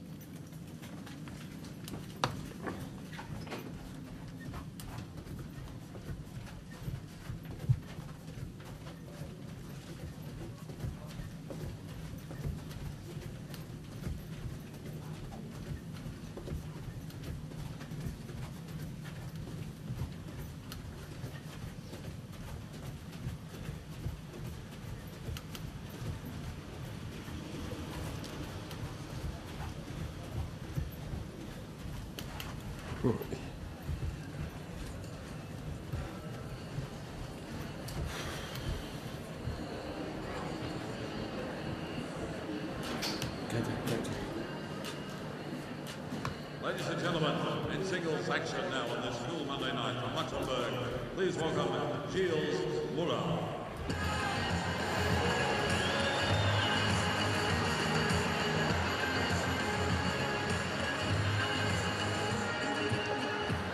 This man from Australia is Novak Djokovic.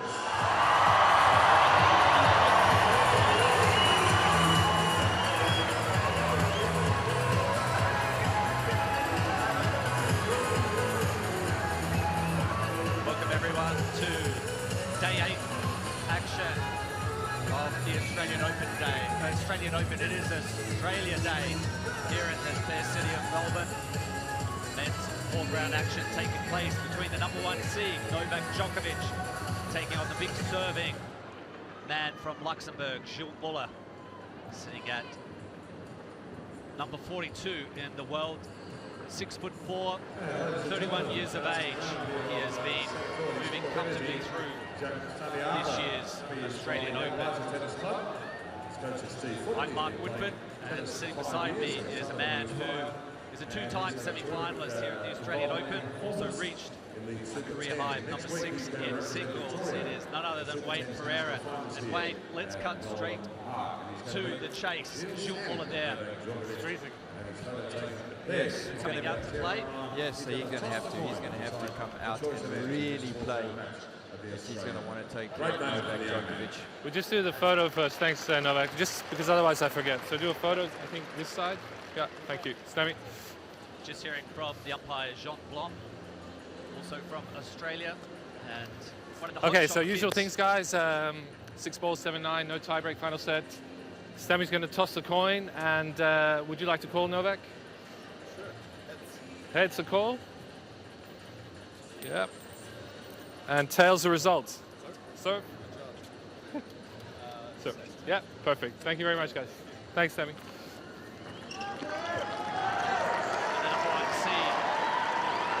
Dressed in blue. Thank you, Sammy. Well done. And Sammy was the youngster that was out there. Last year, Gilles Muller won 5 titles on the Challenger circuit, and he made his Grand Slam debut in 2004. That was here, the Australian Open Championship, and in 2008, he was a quarter-finalist at the US Open at Washington. It's a difficult one because his serve is very, very good, but unfortunately the biggest problem is that Novak Djokovic has by far the best return of the game, in my opinion. From Luxembourg on the school Monday night on 7 guys with big serves Gilles Muller. very, very ordinary. So Muller has a difficult task ahead of him tonight. Novak Djokovic has now won 48 singles titles during his career. 7 of those titles coming at Grand Slam level. The Australian Championship here in Melbourne in 2008, 2011, 2012 and 2013. The Wimbledon Championship in 2011 and of course last year. And of course last year he did not play. His ranking also in 2014 did not allow he him won titles entry at Indian into Wells, even the Miami, qualifying Rome, of the Australian Beijing Open, nor and Paris. And the Roland ATP Garros World Tour has Finals bounced back in London. from He is the world a low number 1. of He is our top seed here 300 in region, 2015. region. Back on center court on this Monday night High from Serbia. Let's welcome also top Novak 50 at the Djokovic.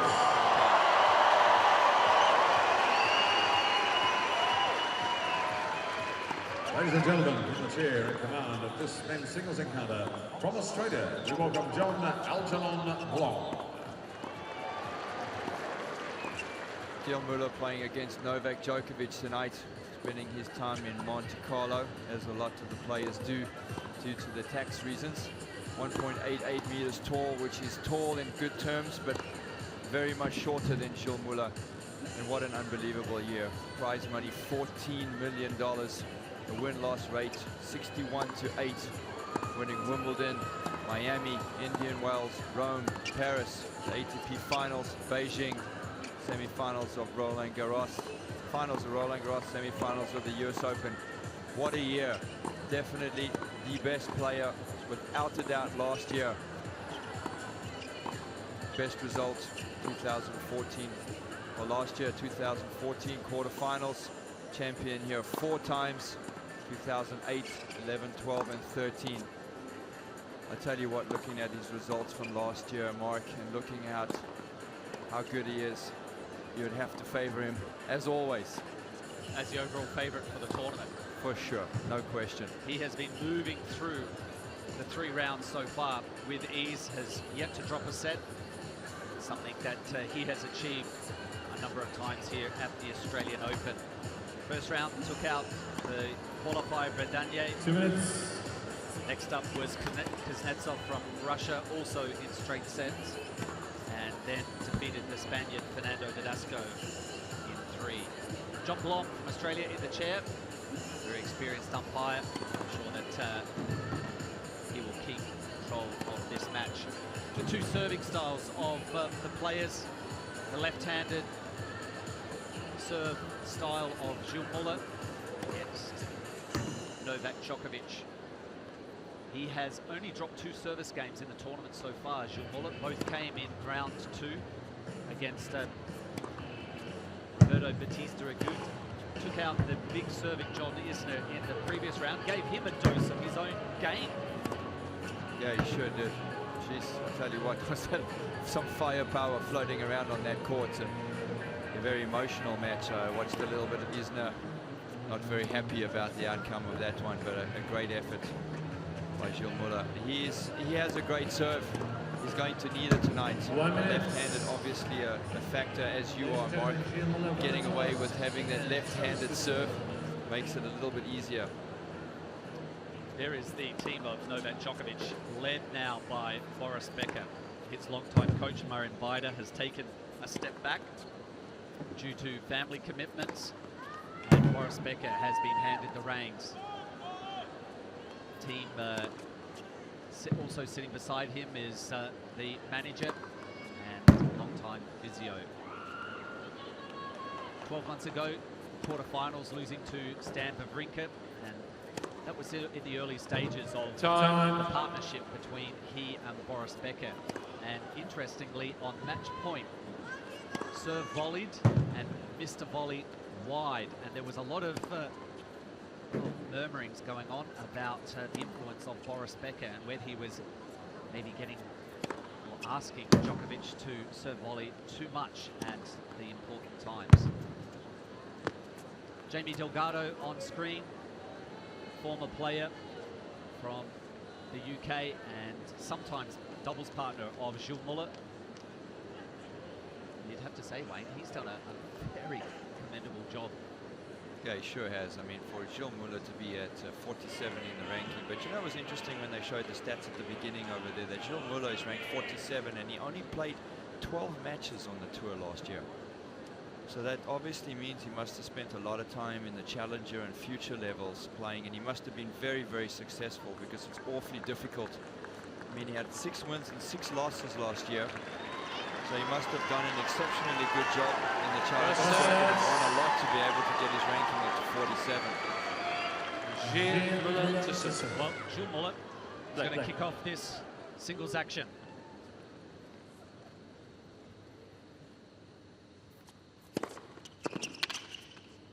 And I think for me, with the serve of Gilles Muller, he's going to have to slide this one wide on the ad. He's probably going to go out wide on both sides to open up the court. But he started with a good one there already.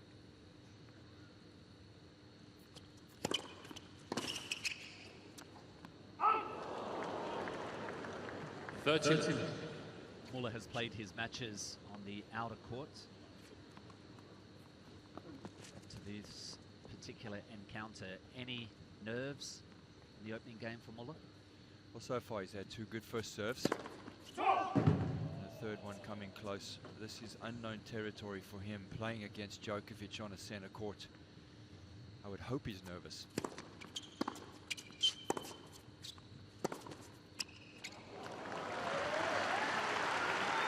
that's what we're going to see a lot of tonight. He's going to have a lot of free points on that first serve, but once that second serve goes in, he's going to have to battle his way through Djokovic. Extremely tough.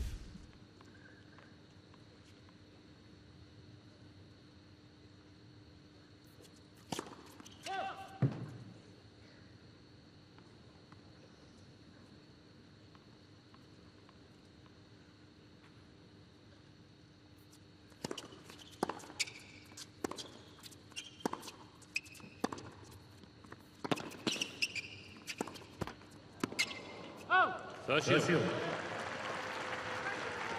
That backhand just angling wide. Back to 30 all in the opening game. I think Gilles Miller's going to have to take a lot more chances. He's going to have to use that forehand when he gets Djokovic on the run. He's going to have to sneak to the net a lot tonight.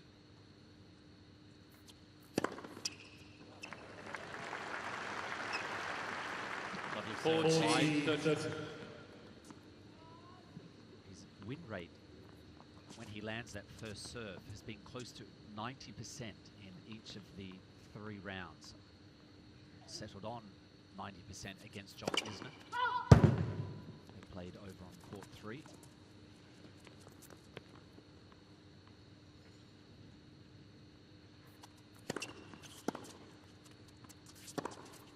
Game The forehand down the line with the opening game. Gilles Muller.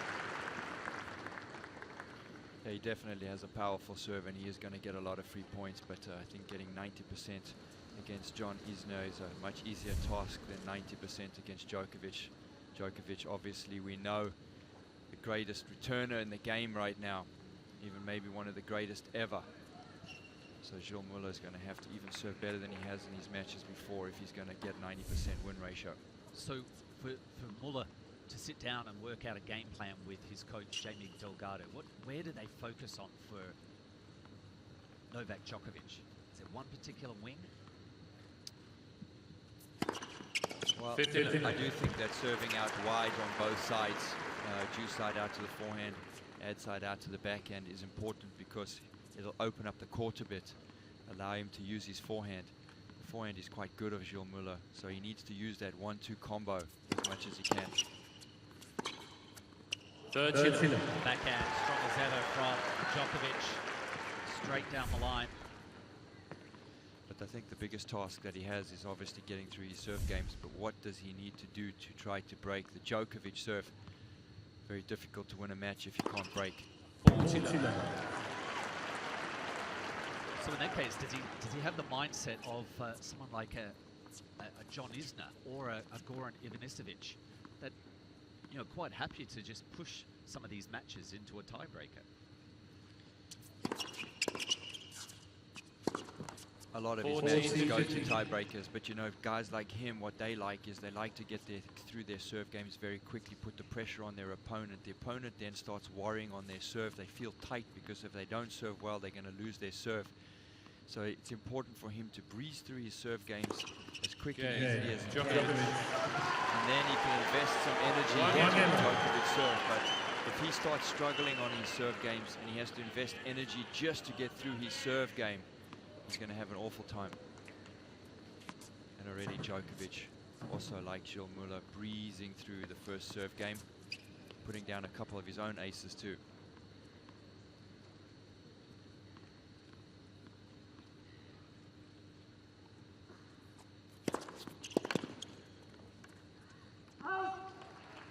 And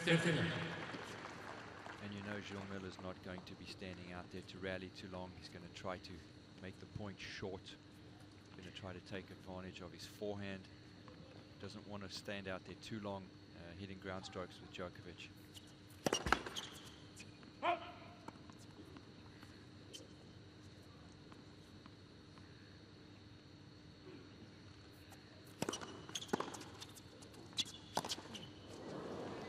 There's the ability of Djokovic to make the return. His returns into play through the tournament as well, hovering between 65% and 75%. That's returns into play, and that's something that Gilles Muller does not want to see happen. No, absolutely not. But I think the biggest stat that we need to focus and pay huge attention on tonight is not necessarily the amount of percentage that Muller gets on the first serve, but how many points can he win on his second serve.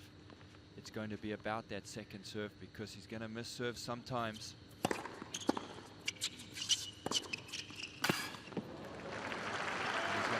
Suffer through those games. He has 1 or 2 games missing first serves. He's going to have to suffer through trying to win off the second serve.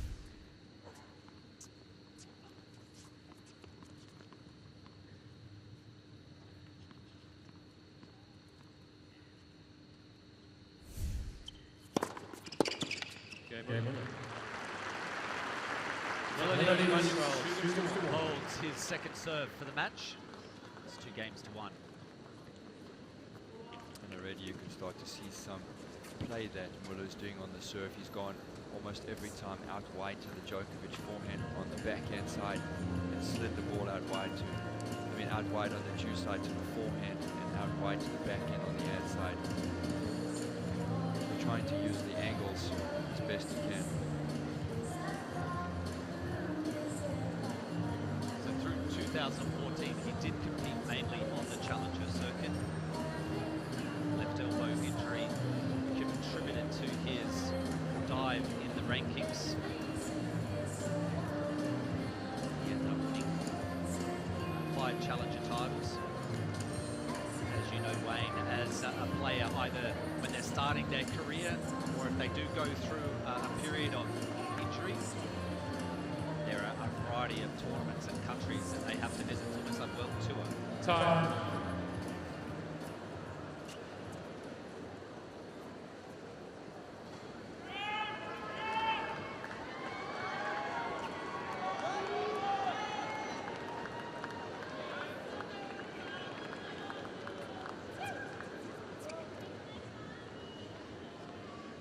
Seats please behind the players. Thank you.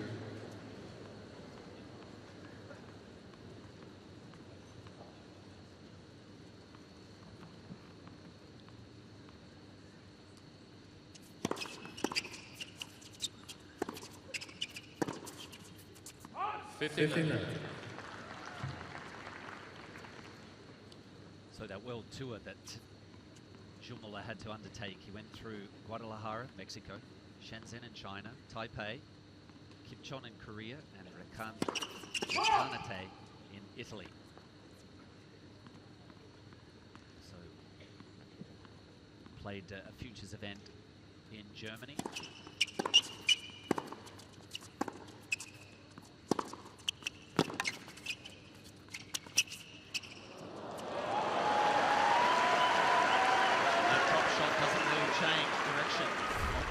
Side, Djokovic.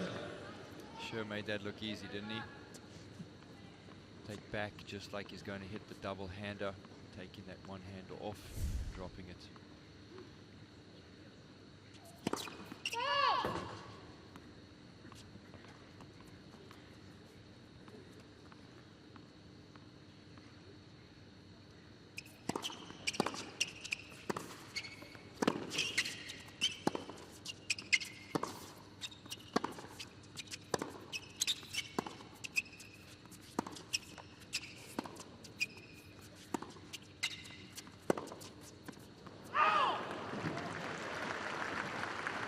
Opting to go for the 2 backhand slices, take the pace off the ball, make Djokovic generate his own pace, managing to get an unforced error out of him.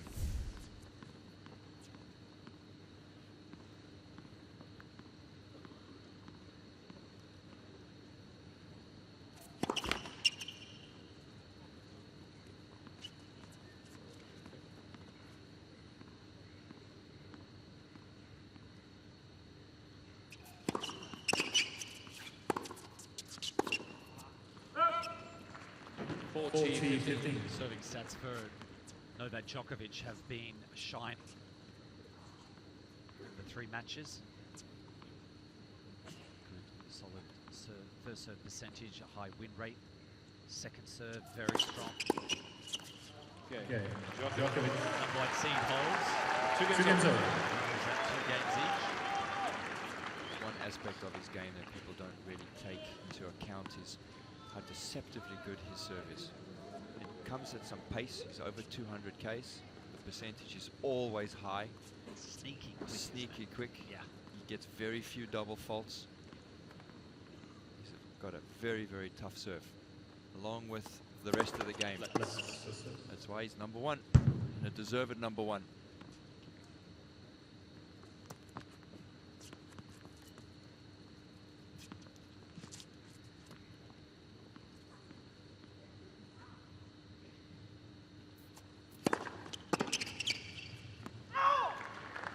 Another good serve by Muller again to the Djokovic forehand. That one giving Djokovic more of a look at it, a little bit closer to the body, but the pace getting him still.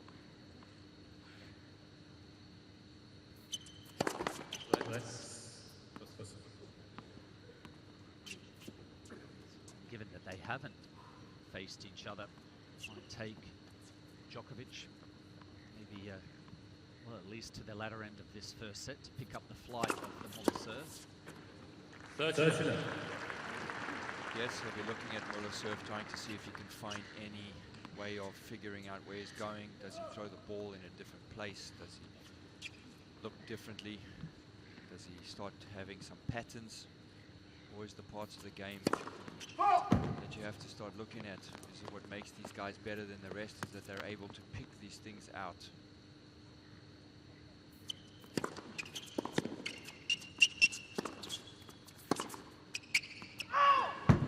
14. So as predicted, not many long points. I don't think we'll be seeing too many of them tonight. Service games being rushed through by both players.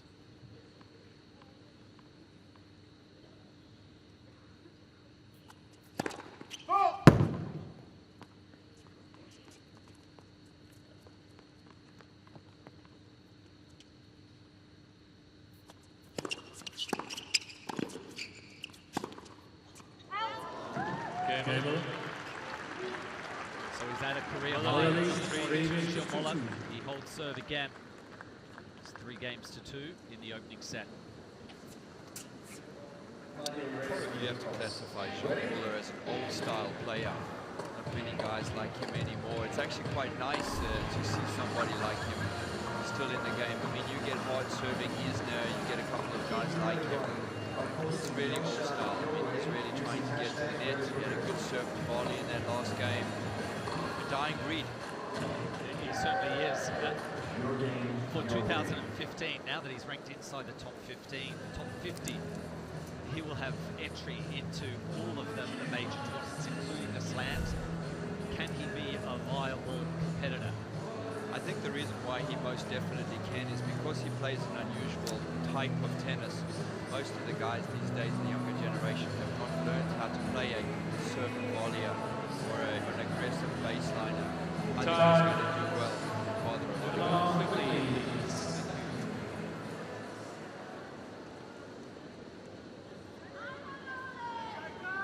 Number 1 seed walking back, handing the towel to the ball kids. Games are still on serve.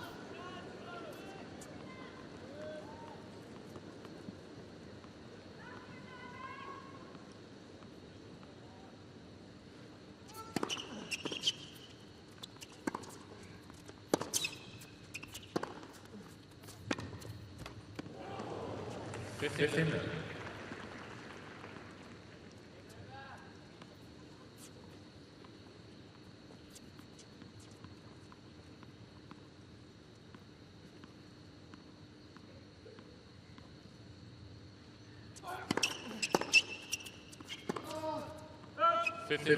Ball just climbing up high on the backhand, Novak Djokovic.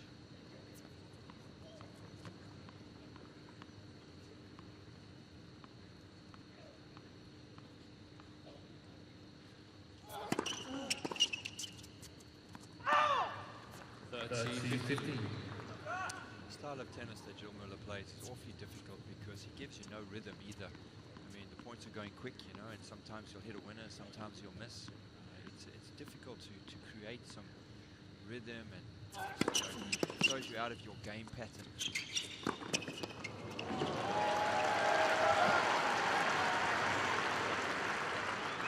40-15. And Wayne, we often talk about players trying to unsettle the rhythm of a player like a Rafael Nadal, something that Muller possibly unsettled Djokovic. Okay. Djokovic. Well, he was certainly frustrated if he takes three serve games very, very easily. Djokovic has always been a good returner, and he's always in the game. I'm sure he'd be very frustrated if he doesn't get a shot of coming close to the Muller serve. And playing a guy like Muller is difficult because you're under the gun all the time, because if you play one bad game on your serve, you almost feel like the set's over. And it's a lot of pressure. It's a lot of pressure on your own serve. That was the opening point of Muller's serve, the 7th game. That's a very compact swing. A little lucky, maybe a slight shank.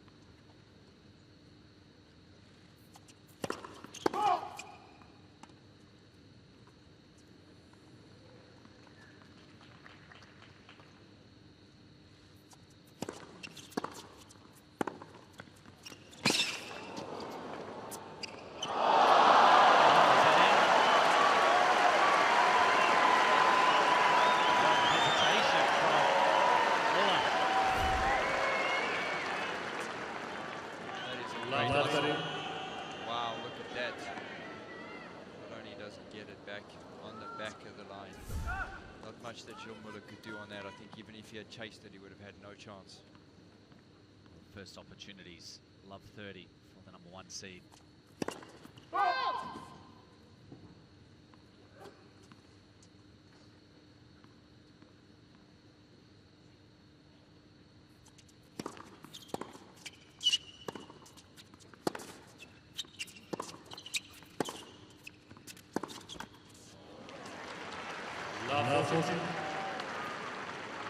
Now, 3 break points for Djokovic.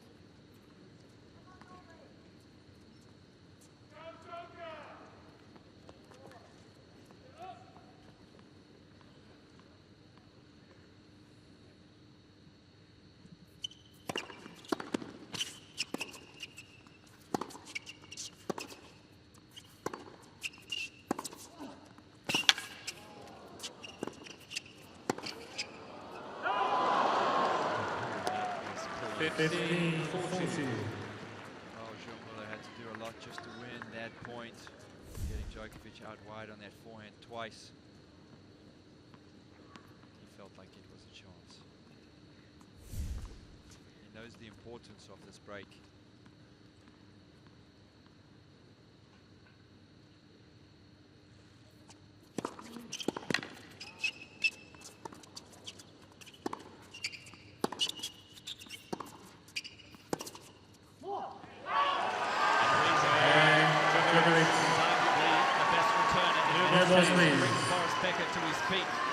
The opening service break to the #1 seed.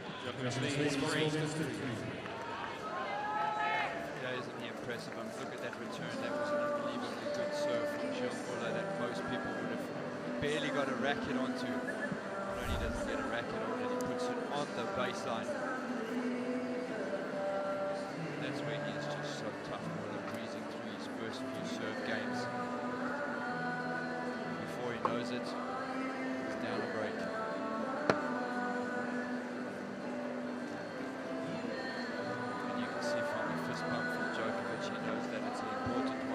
Get on top of Muller, get on top of him early, maintain that pressure on him. When you play against guys who serve hard like Muller, it's a lot of times you also want to turn the tide on them, make them think about their serve, make them worry about getting their own games. He's put on a lot of pressure.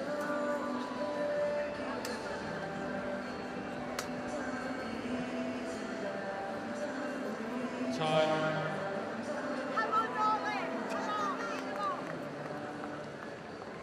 4 days after winning the Wimbledon title last July. Novak married his longtime girlfriend, Jelena Ristic, in Montenegro. In late October, they welcomed their first son, named him Stefan. I haven't seen Stefan around. I'm not sure if Jelena has even made the trip down to Australia this year. I haven't seen her, actually.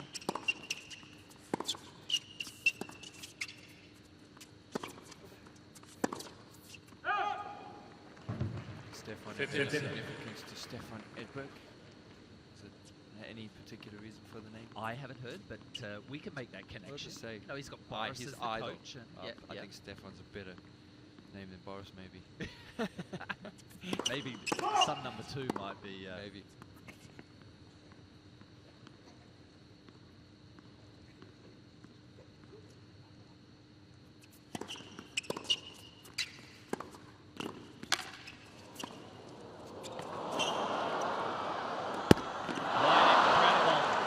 First time we've seen Muller mount the attack behind middle Djokovic serve.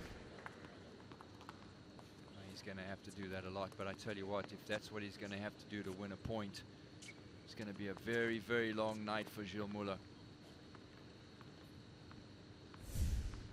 Muller is moving in the direction of that backhand down the line too.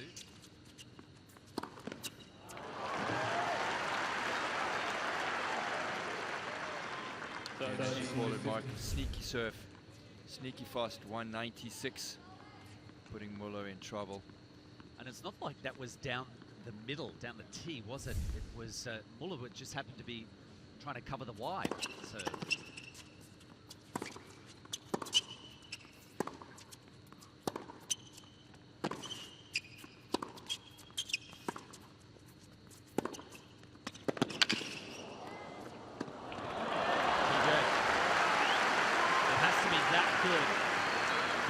To win a point. 32. That is well played by Muller, using that forehand, being aggressive inside out, coming in. And great touch. It's good knee bend for a big man. Stands at 6'4".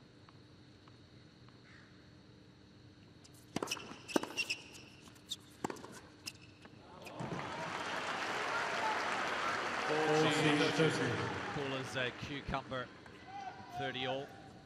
First time he is under a certain amount of pressure. Winners tallying up already for Djokovic, 12-4.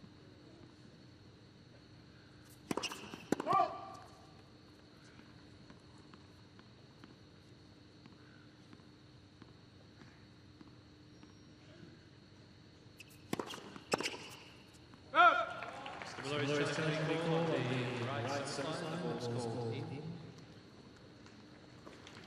First challenge of the evening.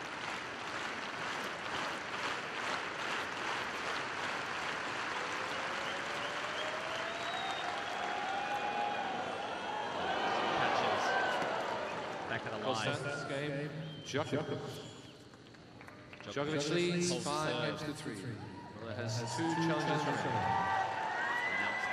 5 games to 3. Another good serve game by Djokovic, getting through that fairly easy. Some good points from Gilles Muller, but not enough pressure to get any breakpoint chances.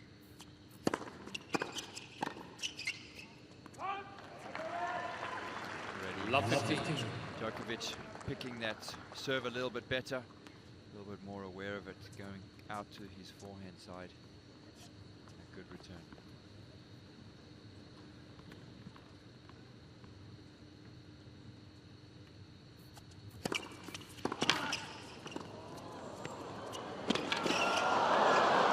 There it is again, Wayne. I think 15 all. The fact that Djokovic, even though he loses the point, he made Muller play another shot or 2. And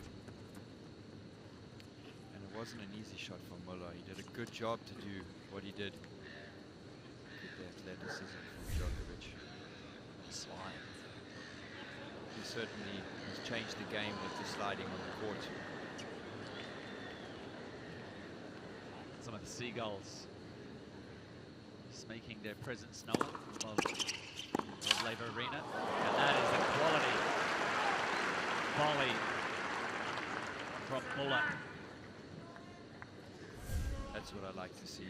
Don't see too many serves and volleys anymore in the game of tennis, and doesn't that look beautiful? He went out after it. There was no hesitation. Just met the ball firmly. Fantastic volley. Again,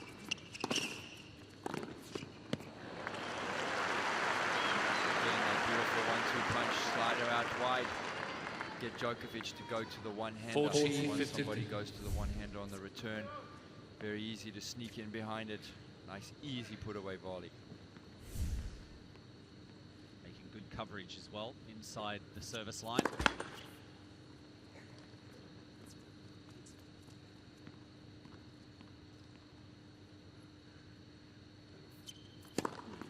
Game. And a sliding serve down the tee. Djokovic leads 5-4. Muller hold serve. It's Novak Djokovic who will serve for the set after the sit down.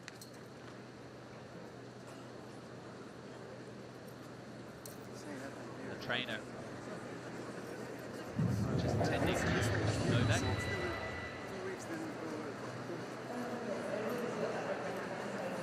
You might have to take the medical because it's pretty deep. I think he has a cut on his leg from when he slid on the baseline. The trainer telling the umpire that he's going to take a medical time out because the cut is very deep. So I'm not quite sure where it is. Maybe when he slid, maybe the racket hit on the leg, the hand. I'd like to see where it goes. On the finger.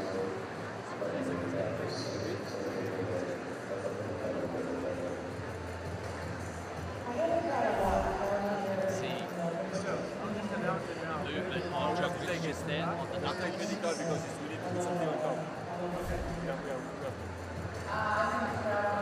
We're just looking at Mr. Djokovic is now receiving a medical timeout. Novak Djokovic. See those two cuts. Trainer is just applying some ointment after returning serve, showing us his amazing agility, willingness to slide on these hard courts. Just took a bit of a tumble. Top of the skin from the knuckle.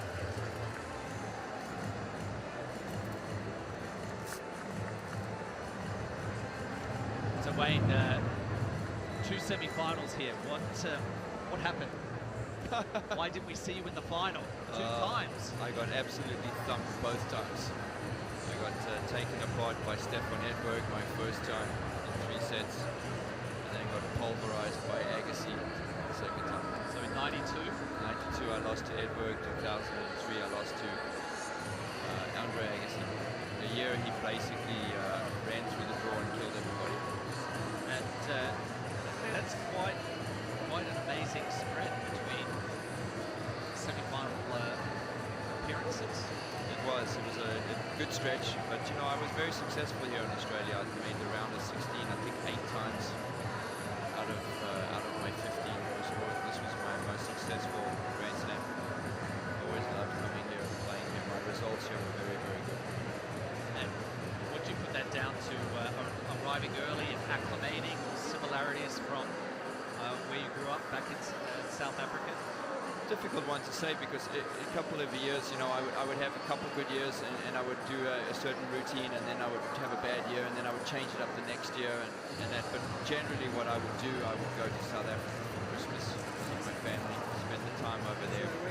Obviously the weather very similar, more accustomed to the heat. A lot of the Europeans have a very, very tough time coming down here, and even though they do come 2 to 3 weeks before the Open, don't really acclimatize as well coming in. 30 seconds more is going to try. I just think that I was more ready for it, weather-wise, humidity-wise, and I just loved being here. I loved coming and playing, and loved the environment. It was a special place to start the year.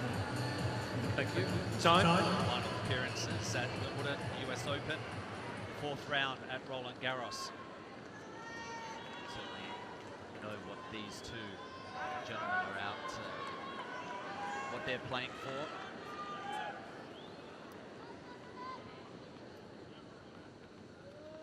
Time since the last point. Djokovic stepping up to serve at 5-4.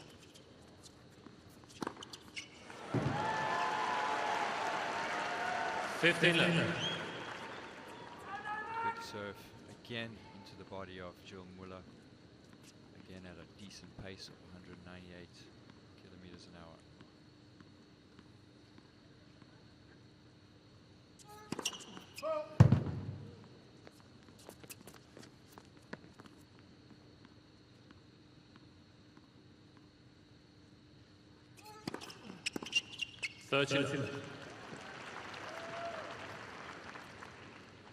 Djokovic having a pretty easy time on his serve. The set hasn't really been pushed too much.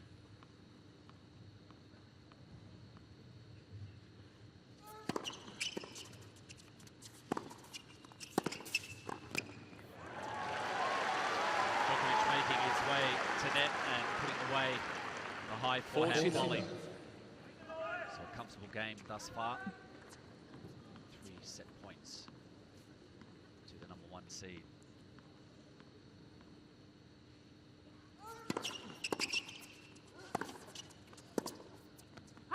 Game, first set, Djokovic. Jill Muller. 6 games to 4. To Novak Djokovic. 6 games to 4, taking all of 32 minutes. 8 years now, Djokovic has been inside the top 5. First hit #1 at the end of 2011. He's been vying for that top spot ever since.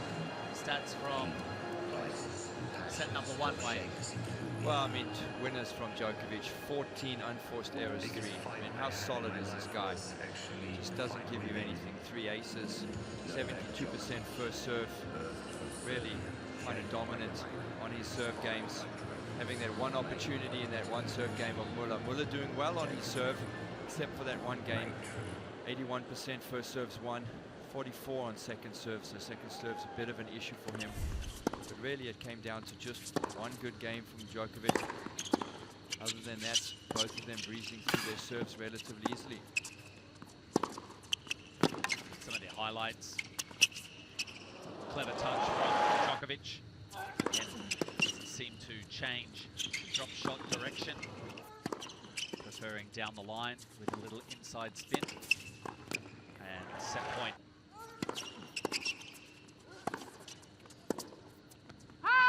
Game, first set, Djokovic. 6 games to 4. He just plays such solid tennis, doesn't he? I mean, he's so solid on his serve. Returns so well. I mean, there's just nothing in his game that is a weakness at all. I mean, it's hard to pick what you can do against this guy. I mean, he Second has set. everything. I mean, that's why he's just so dominant at the moment.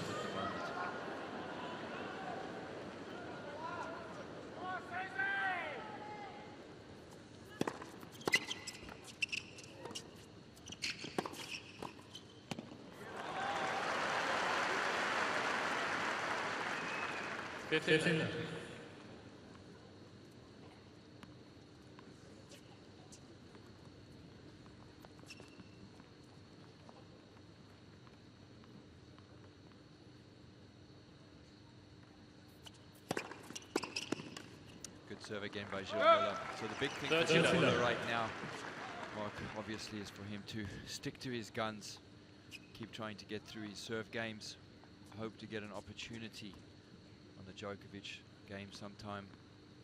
He's got to stick to the same game plan. There's not much else he can do right now.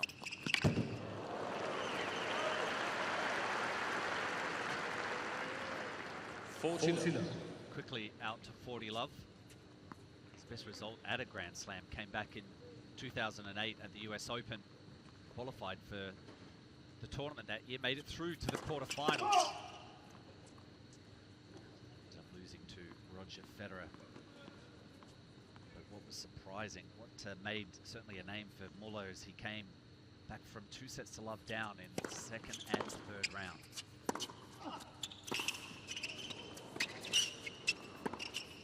Off balance, with his weight leaning back.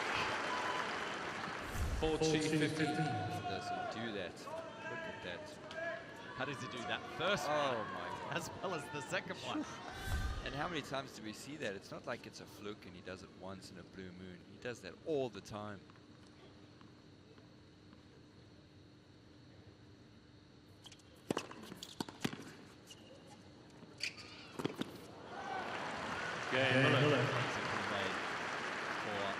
First game, second set. Another bumper crowd through the gates this evening. Total of 14,972 in attendance. They saw the first match tonight. Venus Williams taking out Agnieszka Radwanska. Capacity here for RLA, Rod Laver Arena, is 15,000, so near capacity. Spider Can flying across the crowd. Beautiful pictures.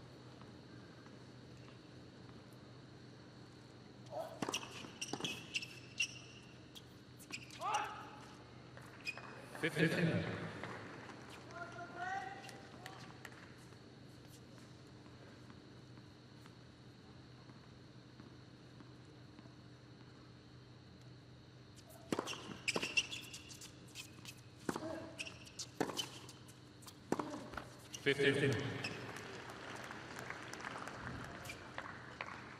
Just giving those quads a bit of a tap. Djokovic and lazy forehand into the net. He's got to be careful of not getting too passive. He's got to stay focused and pumped.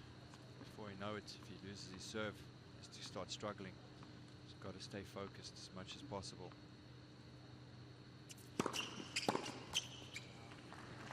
13-15.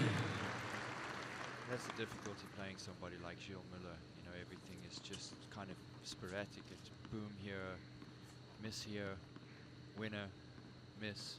It's very hard to stay focused. You have to really concentrate hard, especially on your serve games. You can't play a bad serve game. Fourth ace for Djokovic. 1 point away from leveling the second set. Oh, scorching. Winner, return. 14-13.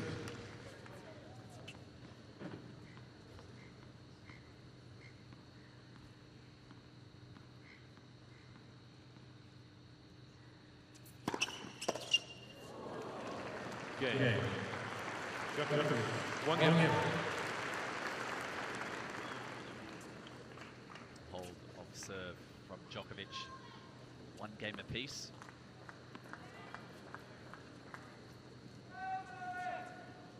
Fellow player on the WTA tour is sitting in the box tonight of Gilles Muller, Mandy Manella, so from Luxembourg, sticking around to support Gilles in this fantastic Australian Open.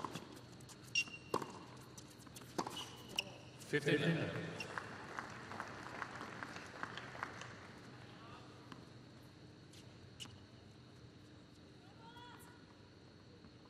374 was his ranking in December 2013.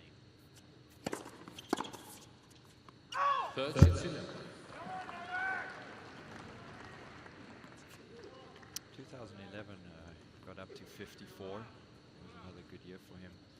But this, I think, is really the best he's played. He's definitely improved drastically and he's playing his best tennis.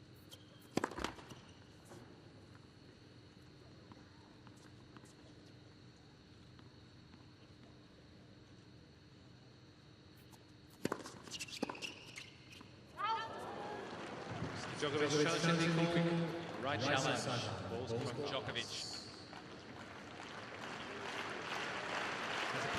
record when he throws out the challenge.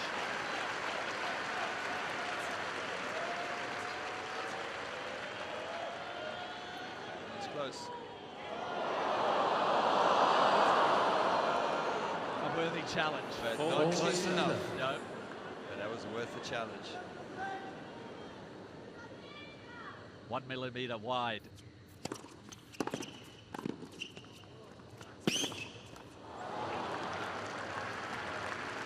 Game and that's a rough game for Muller. The umpire just informing everyone. Djokovic has 2 challenges remaining. Early stages of the second set. There are some nerves like at the beginning, but then once like get onto the court, the nerves go away and you just enjoy the atmosphere.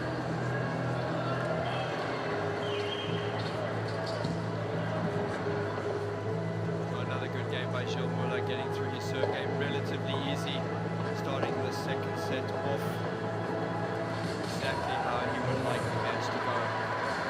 The good thing about it for him is that he is serving first. If he can hold serve, he'll be ahead the whole set, give him that opportunity to look into trying to get a break off the Djokovic serve, which is awfully difficult.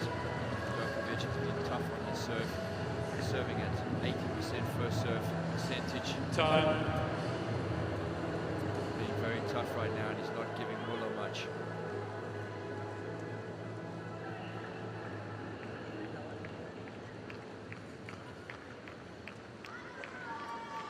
Back here with live action.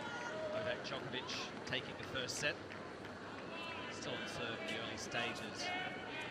Set number 2. It's men's 4th round action from the top half. 3 results earlier today. Raonic winning in 5. Wawrinka 15. In 4 sets. Nishikori straight sets over David Ferrer. Raonic waiting the winner of this matchup.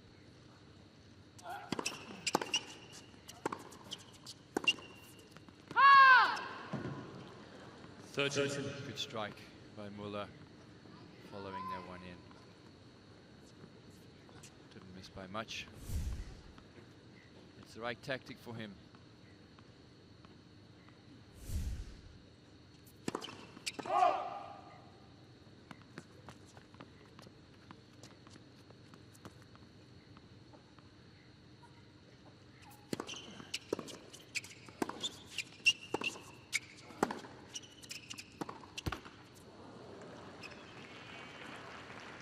Fortune. Again, Muller having difficulties when he's on the baseline against Djokovic to win a point.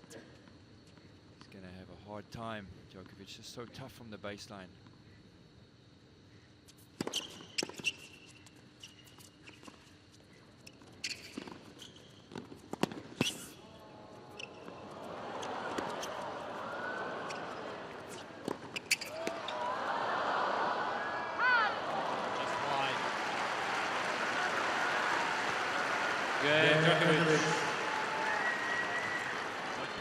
Two games running. Another lob gets over the head of Muller. I would think it'd be difficult to get over the head of a 6'4" guy. They have to hit a good lob to do that. He was on that final forehand. Just catching it a tad early. 2 games all.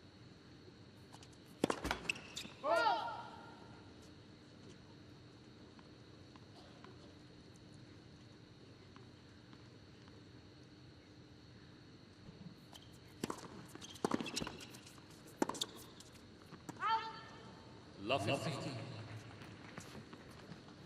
Ball coming off the net on that return, making it a little bit hard for Muller to change his foot direction.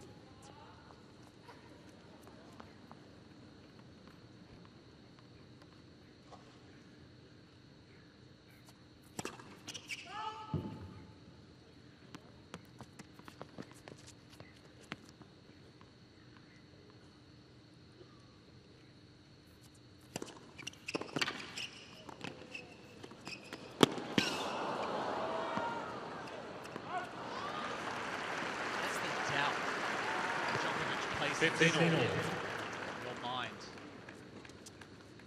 Too many players that would have been able to scamper over there and just, even though he hit the lob long, just asking the question, just forcing you to go closer to the lines, closer, a smaller target. Points are just never over, are they?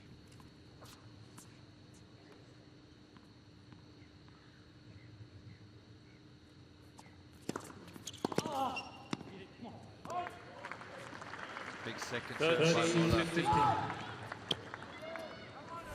67. The action of Muller taking that step back before he steps in, launches up. He really does have a good solid service motion. 40-15. Ball really far out in front, uses his whole body to go forward, good shoulder rotation. And it's not like he's hitting fast-paced serves. They are fast, but they're not in the...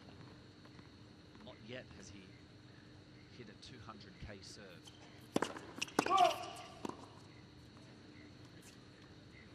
Someone like earlier today we saw Rayonic, Feliciano Lopez, both were in the 215k range.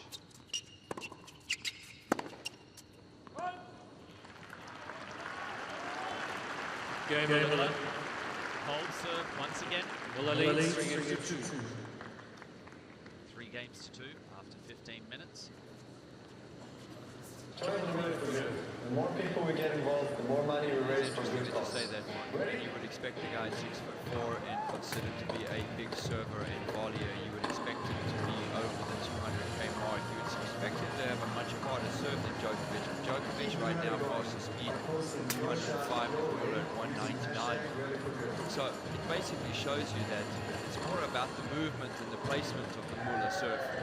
Obviously the left-hander makes a big difference. It's always more difficult to return a left-handed server if you're a right-handed tennis player. But he's moving the ball around nicely. He started off going wide to Djokovic on the due side. He's now sliding it up the middle, keeping Djokovic, not kind of guessing and winning 3 serve games so easily.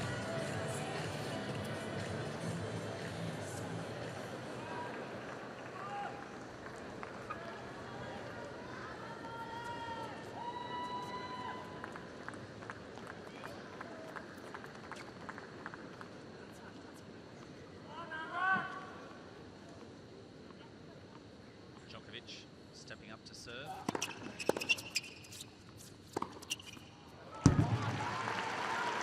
Again, it's just too easy. Muller needing to do a little bit more. The serve was not far away. He had a shot at it, but too short.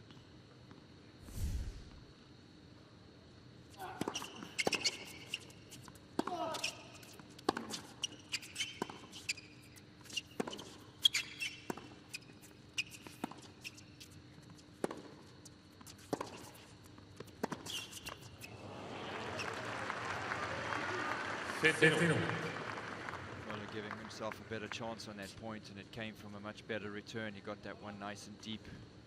Got Djokovic on the back foot, allowing himself to work the point around. Good point by Muller. One of the few times he's won a base round rally.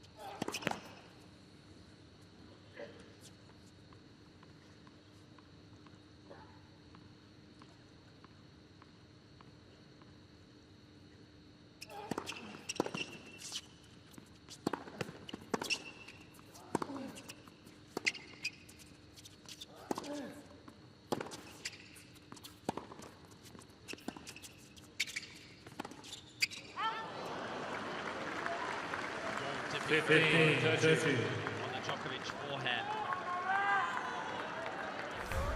Wayne, I want to ask you about the service action of Djokovic. It just seems to be, that's a slow motion replay there, but there seemed to be a little kink in the service action. Let's see if we can pick it up here.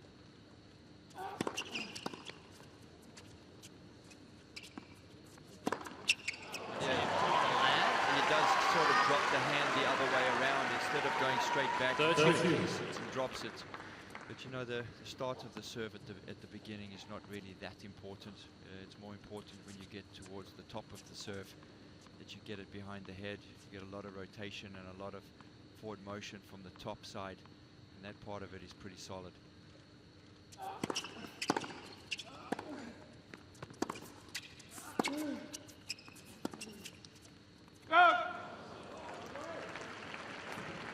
Full point there at 30 all. Not under too much duress, just sliding the backhand wide.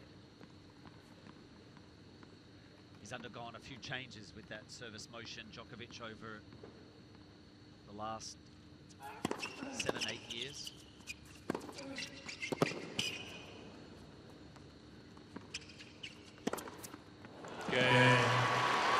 Djokovic. New balls, please. 3 games apiece.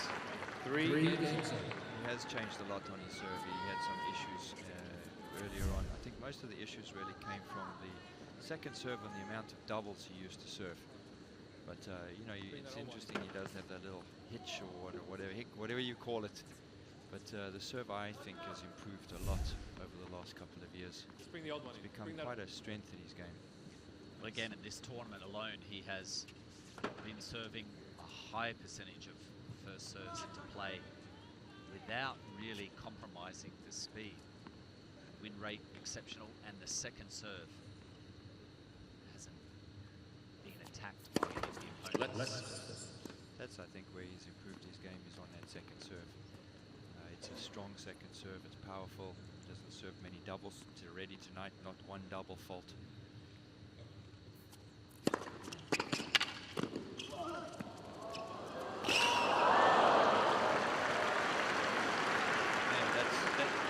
Shot over there, 95% people just stand on the baseline and watch it and say, good shot. Not him. Look, he's chasing everything. And he almost got it too. Isn't that impressive? But new balls, and Muller pulls off a drop volley. That's a good drop volley. I don't know if it was intended to be that good, but it ended up being a good one.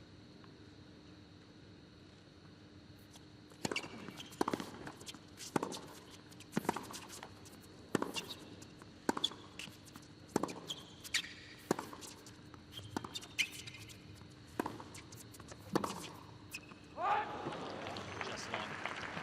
15 all.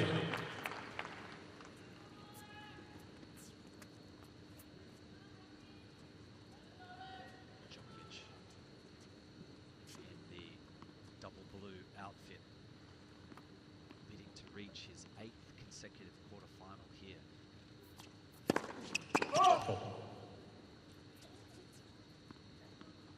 Trying to emulate Roger Federer, Stefan Edberg.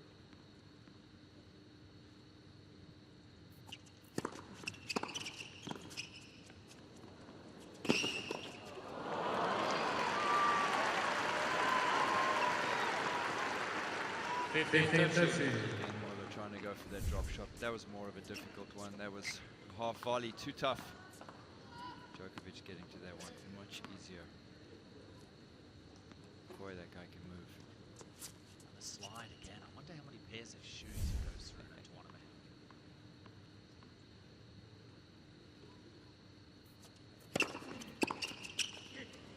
He's picking up.